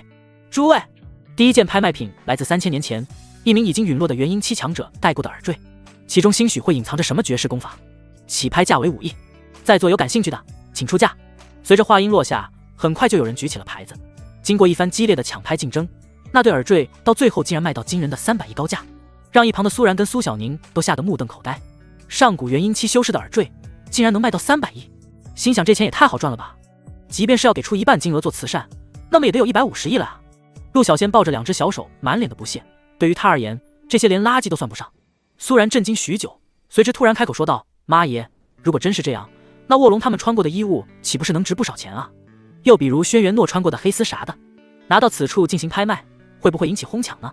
想到此处，苏然又将惊讶的目光投向了边上的陆小仙，心里想着，这货的衣物兴许更是重量级吧。当然，林天生的他肯定不去想，在他苏然眼里，哪怕再值钱他也不能给别人，门都没有。陆小仙察觉到苏然那不对劲的小眼神，不由得心头一紧，两只小手赶忙护在身前，有些惊慌失措地问道：“主母大人，你想要干什么？”苏然顿了一顿，随之嘴角扬起一抹狡诈，说道：“小仙，要不试着拿你的小内内。听闻这话，陆小仙连忙闭起眼睛，小脸通红的连连对苏然摆手：“呀，我不要主母大人，你怎么可以这样？本仙之贴身衣物，如何能让这些下界蝼蚁拿去亵渎？”苏然尴尬一笑：“嘿嘿，我只是说说而已。”陆小仙没好气地说：“你怎地不想着拿神上的东西去卖？他用过的东西，那才叫是真正的珍贵。”苏然脸色一冷，说道：“不要，他的一切只属于我的。”接下来也便没了这个想法。随着时间的推移，拍卖进行得如荼如火，其中并没有能让陆小仙感到兴趣的东西。直到有一块刻着天道二字的铁牌子出现，这才引起了陆小仙的注目，不禁脱口而出：“那玩意儿如何能有天道使一丝的气息存在？”苏然那可人的双眸顿时一亮，连忙问道：“那是至宝吗？”他心里想着，自己这次若是能给林天生带回去一个惊喜，倒也不枉此行。陆小仙目光直勾勾地盯着台上的天道令牌，轻轻地点了点头，但随着又猛地回过神，摇了摇头说道：“说是的话，也不完全。此方天地的天道使应该已陨落，灵气这般稀薄，最多只是值得收藏的物件吧。尤其是对于我们而言，那更是没有多大的用处了。恐怕在神上眼里，就连仙界的一块普通石头都不如。”苏然跟苏小宁听闻如此，脸色上现出茫然，随后又是似懂非懂的点了点头，心中又不免有些失落。如此一来，那就不算的是什么至宝了。主持人道：“这块令牌年代久远，不可追溯，上面刻的天道二字更是尤为不凡。话不多说，起拍价为10个亿。”话音落下，那一直安静坐在角落里的黑袍人终于出手了。只见他举起了牌子，喉咙里似乎卡着一口痰，用着无比嘶哑的声音道出：“15亿。”听到这与众不同的声音，苏然眉头紧锁的朝他投去了一道无比凝重的目光。他心里总觉得这装扮奇怪的人是他所认识的，但一时又无法能察觉出是谁。好，有人出价了，15亿第一次，有没有人出价？主持人手里拿着小锤，声音尤为洪亮。20亿。就在这时，场中开始有人出手抢拍，在座的都不是一般人，底蕴深不见底的大有人在。只要有看上眼的东西，即便是几百亿上千亿都不放在眼里，更别提是这小小的几十亿了。但苏然发现，不管别人出多少价，那黑袍人始终都毫不犹豫地举起牌子还价，心里不由嘀咕：要不自己也出价拍一拍。正当他下定决心准备举起牌子掺和一脚之时，放在双腿上的手机突然间发起了震动。苏然经过神打眼一看，发现屏幕上显示的居然是亲爱的老公。苏然赶紧拿起手机按下接听，低声细语的道：“喂，老公。”手机那头传来了林天生那富有磁性的声音：“别拍，让他。”听闻这话，苏然顿时一惊，难不成林天生也来了？他不是说不来吗？随之神色诧异，抬起头来扫了整个会场一眼，却是没能看到林天生的身影，又是问道：“老公，你在哪呢？”林天生声音有条不紊地说道：“我在会场外面等你，那块牌子让那黑袍人拍走，等会结束了我会跟你说。”苏然心中即便万般疑惑，但还是点了点头应了下来：“好的，老公，我知道了。”说完，两人便挂断了电话。刚放下手机，便是发现上一轮的拍卖竟然结束了。他急忙看向那黑袍人所在的位置，那黑袍人果然消失不见，心底不由着急，拉着一旁的陆小仙问道：“刚才那人呢？”那黑袍人他第一次见就有一种熟悉的感觉，况且还引起了林天生的注意，想来肯定是自己所认识的。陆小仙小脸色很是茫然，疑惑地问道：“主母大人，你问的是什么人？”苏然急得站了起来，扫了一眼并无发现，便是说：“就刚才竞拍那块牌子黑袍人。”苏小宁跟陆小仙听闻，皆是不解地看着他。见苏然东张西望的，苏小宁便是说道：“这回应该是离开了吧？上一轮那牌子的成交价是150亿，那人估计就是冲着那东西来的。”苏然听闻，脸色凝重地坐了下来，心想回去再问一问林天生吧。接下来的几轮竞拍，苏然都是心不在焉的，直到一把通身橙色光泽、样式不凡的大剑抬了上来。那把剑没有任何的气息与灵韵，静静地躺在拍卖台上。那把剑的出现，让一直不以为然的陆小仙双眼逐渐瞪大，而后脸上布满了极大的不可思议，不禁缓缓起身的同时，还使劲地揉了揉自己的双眼，直到完全确定，当即激动的浑身哆嗦，小手拉了一拉边上的苏然，指向了那把橙色大剑，语气低颤道：“主母大人，那是我三姐绝仙剑。”刚听闻这话，没在状态中的苏然神色顿时一惊，立马如同垂死病中惊坐起一般来了精神。他瞪大双眸，顺着陆小仙所指，目不转睛地盯着那大剑，便是严肃问道：“小仙，你真没看走眼？”陆小仙眼眶湿润，哽咽道：“不会有错的，主母大人，我三姐的气息全无，只剩下本体了呀。”就在这时，主持人再次发话了。只见他装模作样地咳嗽了几声，润了润喉咙，便是高声说道：“诸位，今日的重头戏要来喽，可别走了神。”说着又指向了那大剑，又是说这把剑是约翰国的某位修士付出了家族被覆灭、自身重伤的情况下，从约翰国那边偷过来的。传言这把剑可追溯到几千年前，据说当年天显异象，这把剑携带恐怖威能，忽然从天而降，仅是落地便斩断山川，阻断河流，令方圆几千里内生灵涂炭。直至今日，那中心地仍是寸草不生。听到这话，在场的所有人无一不是流露出了极大的震惊之色。这般说来，这把剑恐怕是把远古帝兵啊！什么远古帝兵？从天而降的，那应该是仙器了吧？这把剑我足势在必得。场中一片嘈杂议论，一副要争夺到底的架势。陆小仙急得想立马出手应夺，可突然回想起林天生提起的鬼族一事，又让他变得冷静了下来。想了一想后，便满脸认真地对苏然说道：“主母大人，请务必要将我三姐带回。”苏然脸色一沉，精致的小脸上布满了从未有过的认真。交给我吧，小仙。想到这次好在有备而来，让苏小宁准备了将近1000亿的资金，应该不成问题。可以说是除了给林氏集团准备的500亿外，苏家的全部身家了。主持人大喝一声：“诸位请安静，现在开始起拍，底价为50亿。”话音刚是落下，场内立马有人争先恐后的起了牌子，100亿。苏然脸色冷峻，毫不犹豫的便举起了手中的牌子。他生怕离得太远，主办方看不到，用悦耳的高声喊道：“200亿！”听闻这从最后方传来的动听声音，在场的众人皆是扭过头看去，便是见得坐在最后方的，竟然是3名美若天仙的女人。其中的苏然仅是打眼一看，便是能让人察觉到了她那惊人的气质，而她散发出来的冰冷气息，当真又是一股神圣不可侵犯。只不过多观察一眼，却又未能从3人身上察觉到丝毫的修饰气息，就连明武者都不是。这是哪方势力？竟如此寒酸，竟然派来3个凡人。管他是哪方势力，想来也没什么大的能量。这200亿估摸着已是全族之底蕴了。那小娘皮倒是生得可人，等会拍卖结束，定要前去认识一番。一时间，众人对苏然3人纷纷评头论足。陆小仙语气不悦道：“看什么看？若是没人出价，那件就归我家主母大人了。”场中几人不屑一笑，在座的诸位哪一个又不是有头有脸？若不是看3人有几分姿色，哪能容你这般无礼？区200亿也好意思举牌子？我出250亿，300亿，400亿。竞拍进行的尤为激烈，个个皆是不肯错过此次造化。要知道，光是那把剑的造型就不一般，哪怕是没有任何的气息，可第一眼就能让人印象深刻。况且在此之前，他们这些人当中有很多人早就提前收到了消息，全然是奔着这把剑而来，哪能轻易放过？600亿！苏然脸色上波澜不惊，再次举起了牌子。然而到了这个价位，在场的诸多势力都开始纷纷衡量了。现在天地灵气一年不如一年，在将来不久，留给后人的不论是什么无上法宝，恐怕都不如金钱来的重要，因为在手中也发挥不出太大的威能。而这样的想法，不过是一些底蕴不够深厚之人自个的想法。650亿！一名青年也是没有任何的考虑，非常坚定的再次叫价。完了之后，还不忘扭过头冷冷的看了苏然一眼，随之又回过头对一旁的一名中年人说道：“牛老，去查查他们的底细。”边上的中年人肃穆道：“是，大公子。”说罢便匆匆起身离开了会场。也是在同时，场中很多势力都开始将注意力放到了苏然3人身上。这些势力已经不打算叫拍了，而是默默的看戏。虽然没那么多资金竞拍，但可以在事后做些什么。此时在一旁的苏小宁也是急了，急忙开口劝阻苏然：“董事长，我们集团最近好几个分公司才刚刚起步，到时候还要花费大量资金用于周转。”苏然神色一如既往的冷峻，对苏小宁的劝告不问不顾，当即再次举起了牌子，喊道：“700亿！”这可把一旁的苏小宁都快给急哭，心想：这什么剑啊？如何能让苏然不顾苏家破产也要死磕到底啊？正当全场安静的片刻间，一名白发苍苍的老者突然笑道：“哼，小女娃听老夫一句劝，这里面的水太深，你们把握不住的，不如就此罢手吧。”说完后便举起了牌子，语气十拿九稳的说道：“我南都陈家出750亿，外加上一颗金丹期妖兽内丹。”此话一出，场上立马引起了一大片哗然。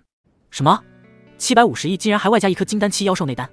金丹期的妖兽内丹何其珍贵，真不愧是南都的本地龙头，底蕴果然不是我等所能抗衡的。这一下，就连刚才的那名青年都不禁看向了那老者。老者与其对视一眼，便是和蔼的呵呵笑道：“北都剑家的大公子，如何呀？念在你家老爷子与老夫1000年交情的份上，不如今日这把剑就让与我陈家如何？”那青年脸笑若不笑的说道：“陈老爷子，您陈家年轻一辈是无人了吗？如何能让您老亲自前来？现在是我们年轻人的时代，今日这柄宝剑，我见无极断然不能让。区一颗金丹期妖兽内丹，也妄想争得今日这宝剑。”说罢便又举起了牌子：“我北都剑家出750亿，外加2颗金丹期妖兽内丹。”剑无极话音刚是落下，在场的所有人无一不是被震撼在了当场。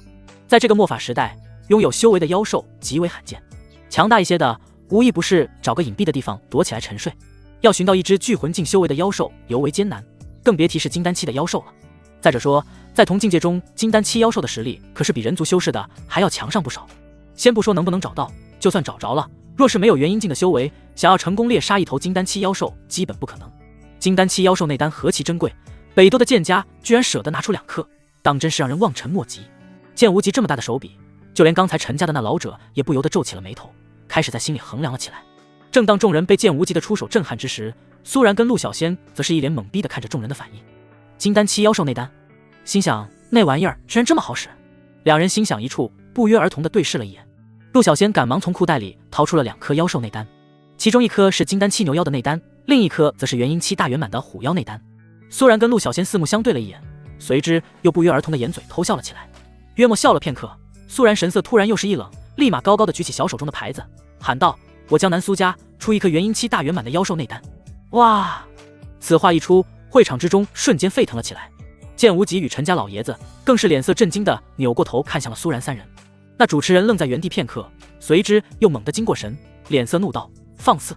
尔等可知元婴期大圆满的妖兽内丹有多么珍贵，居然敢扰乱拍卖会场！来人啊，把这3个胡说八道的妖艳贱货给我插出去！陆小仙愤然起身，小手里紧握着妖兽内丹，怒声道：睁大你们的狗眼瞧清楚了，看看我手中拿的可是真货！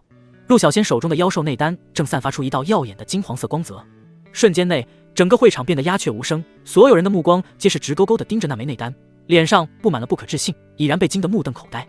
竟然是真的！陈家老爷子那浑浊的双目颤抖不止，纵使是他南都陈家的家底深厚，也拿不出这等级别的妖兽内丹。若是将这颗内丹炼化，修为必定是能提升一个小境界，并稳固上千年，实乃天大的造化呀！元婴期大圆满的妖兽内丹，竟是这般耀眼与夺目，今日能亲眼目睹，是我等之荣幸，人生已然无憾。在场很多修士是在这末法时代修炼上来的，别说是元婴期的妖兽内丹了，就连金丹期的妖兽内丹都没能见过几次，全然像是没见过世面的土袍子一般，吓愣在了当场。可殊不知，这内丹放在陆小仙这里，不过是一些小球玩物，随手便可丢弃。成交！马上成交！主持人再次回过了神，神色激动不已，也不再询问他人是否还要出价，手中的小锤子接连锤下，就生怕苏然跟陆小仙会反悔一般。接下来，在一众诧异的目光下，场内的几名工作人员将绝仙剑给装进了一个外观精致的长盒子里，抬着盒子一路小跑来到了苏然三人的跟前，并递给了他们，笑容谄媚，态度毕恭毕敬的笑道：诸位请拿好。陆小仙满脸得意，随之一只小手接过了剑盒，另一只小手将内丹放到了工作人员的手中。苏然笑说道：早知道这些内丹如此值钱，一开始就拿出来好了，但好在成功买回了你3件，我们走吧。说着便带苏小宁跟陆小仙朝会场出口走去。苏小姐，请稍等一下。正当这时，一名美女带着2名黑衣保镖迎到了苏然人的跟前，直接拦住了他们的去路。苏然眉头一拧，随之上下打量了这女人一眼。她一袭火红色的低胸连衣包臀裙，容颜上等，看起来约莫26、7的年纪，贵妇气质。你是？苏然在脑海中回忆许久，却没有得到有关于眼前这个女人的半点信息。女人微笑着伸出了手，开口说道：我是来自京都李家的3000金李寒衣，我父亲名为李卫，与你家丈夫也有些渊源。听闻如此，苏然这才一副恍然大悟，紧接着跟李寒衣握了握手：李小姐你好。心里却想着，在刚才的时候怎么不过来打招呼，这回自己都快要走了才过来，恐怕也没安啥好心吧。只不过碍于他父亲是龙组织的李卫，苏然明面上还是表现得尤为客气。李寒衣又是笑着说道：刚才实在没能认出你来，还请苏小姐多多包涵啊。苏然微笑道：李小姐言重了，只不过我现在还有事不便多聊，日后有机会我们再好好聚聚。说完后便带着苏小宁跟陆小仙快步离开了。苏小姐，李寒衣还想留下苏然说些什么，可那女人腿忒长，哪怕是穿着细高跟鞋走的那叫一个飞快，性感的小屁股一扭一扭的就走远了。望着苏然三人远离的背影，李寒衣的脸色瞬间沉了下来。在此之前，他父亲就跟他提起过江南的事情，说什么江南的苏家万不能惹，哪怕是沾染一丝都有可能会引来灭门之灾。如今看来所言非虚，他一介凡人如何能拿出一颗元婴期的妖兽内丹？想来这女人背后的根脚与支撑是那从未谋面的林天生，修为必定是尤为强大，正如他父亲所提到的那般。此次他不过是想要通过与苏然与那修为深不可测的林天生结识一番，哪怕是能在暗地里成为他的急性之物，将来也能让李家受益匪浅。但凡实力强大的修士，哪个又没几个女人？只是这苏然竟然这么不给面子，连个名片都不留，当真是不给他李寒衣丝毫的机会啊！心中暗道，他苏然若不是傍上了林天生这种大修士，今日他李寒衣又如何会屈身前来主动与他打招呼？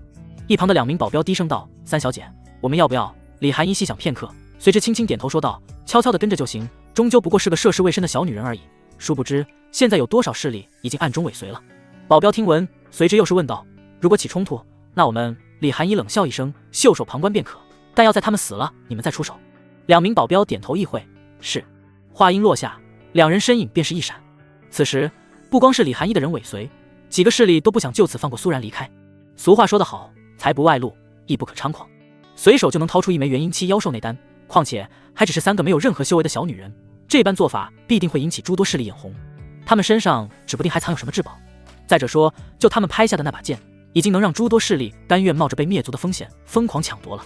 不过是3个凡俗女人而已，即便她们背后有强大支撑，但我们只要做得隐秘一点，也未尝不可。结，从来没遇见过如此人间尤物，今日之艳遇造化，我哥3断然不能错过。尾随苏然而去的可不仅仅是贪图至宝之人，其中还有3个金丹期的采花大盗。牛老办事这般拖拉，还不回来？也罢，我自己先跟着吧。北都剑家的大公子剑无极心有不甘，在那出去打探消息的管家还没回来时，依然不顾后果，暗中跟随了出去。然而苏然并非那种没脑子的女人，她自然早就料到肯定会有人跟着，所以这才赶紧离开，想要去找林天生。他们刚出了会场，便是看见林天生一人安静地坐在不远处的一棵榕树之下。老公！苏然脸色顿时喜悦，踩着细高跟噔噔地小跑了过去。林天生见他们出来，便缓缓起身。跑过来的苏然当场一头扎进了林天生的怀中，将头身埋进他怀里，2只小手紧紧地抱住了他，感觉不管出了天大的事，只要林天生在他边上，那就什么都不用害怕。这种安全感可不是陆小仙等人所能给的。林天生满脸温柔地伸出一只手，轻轻抚摸着他的头，紧接着看了一眼那小跑过来的陆小仙跟苏小宁。当看到陆小仙怀中抱着一个剑盒时，脸色不禁诧异地说道：“还真被你遇到了。”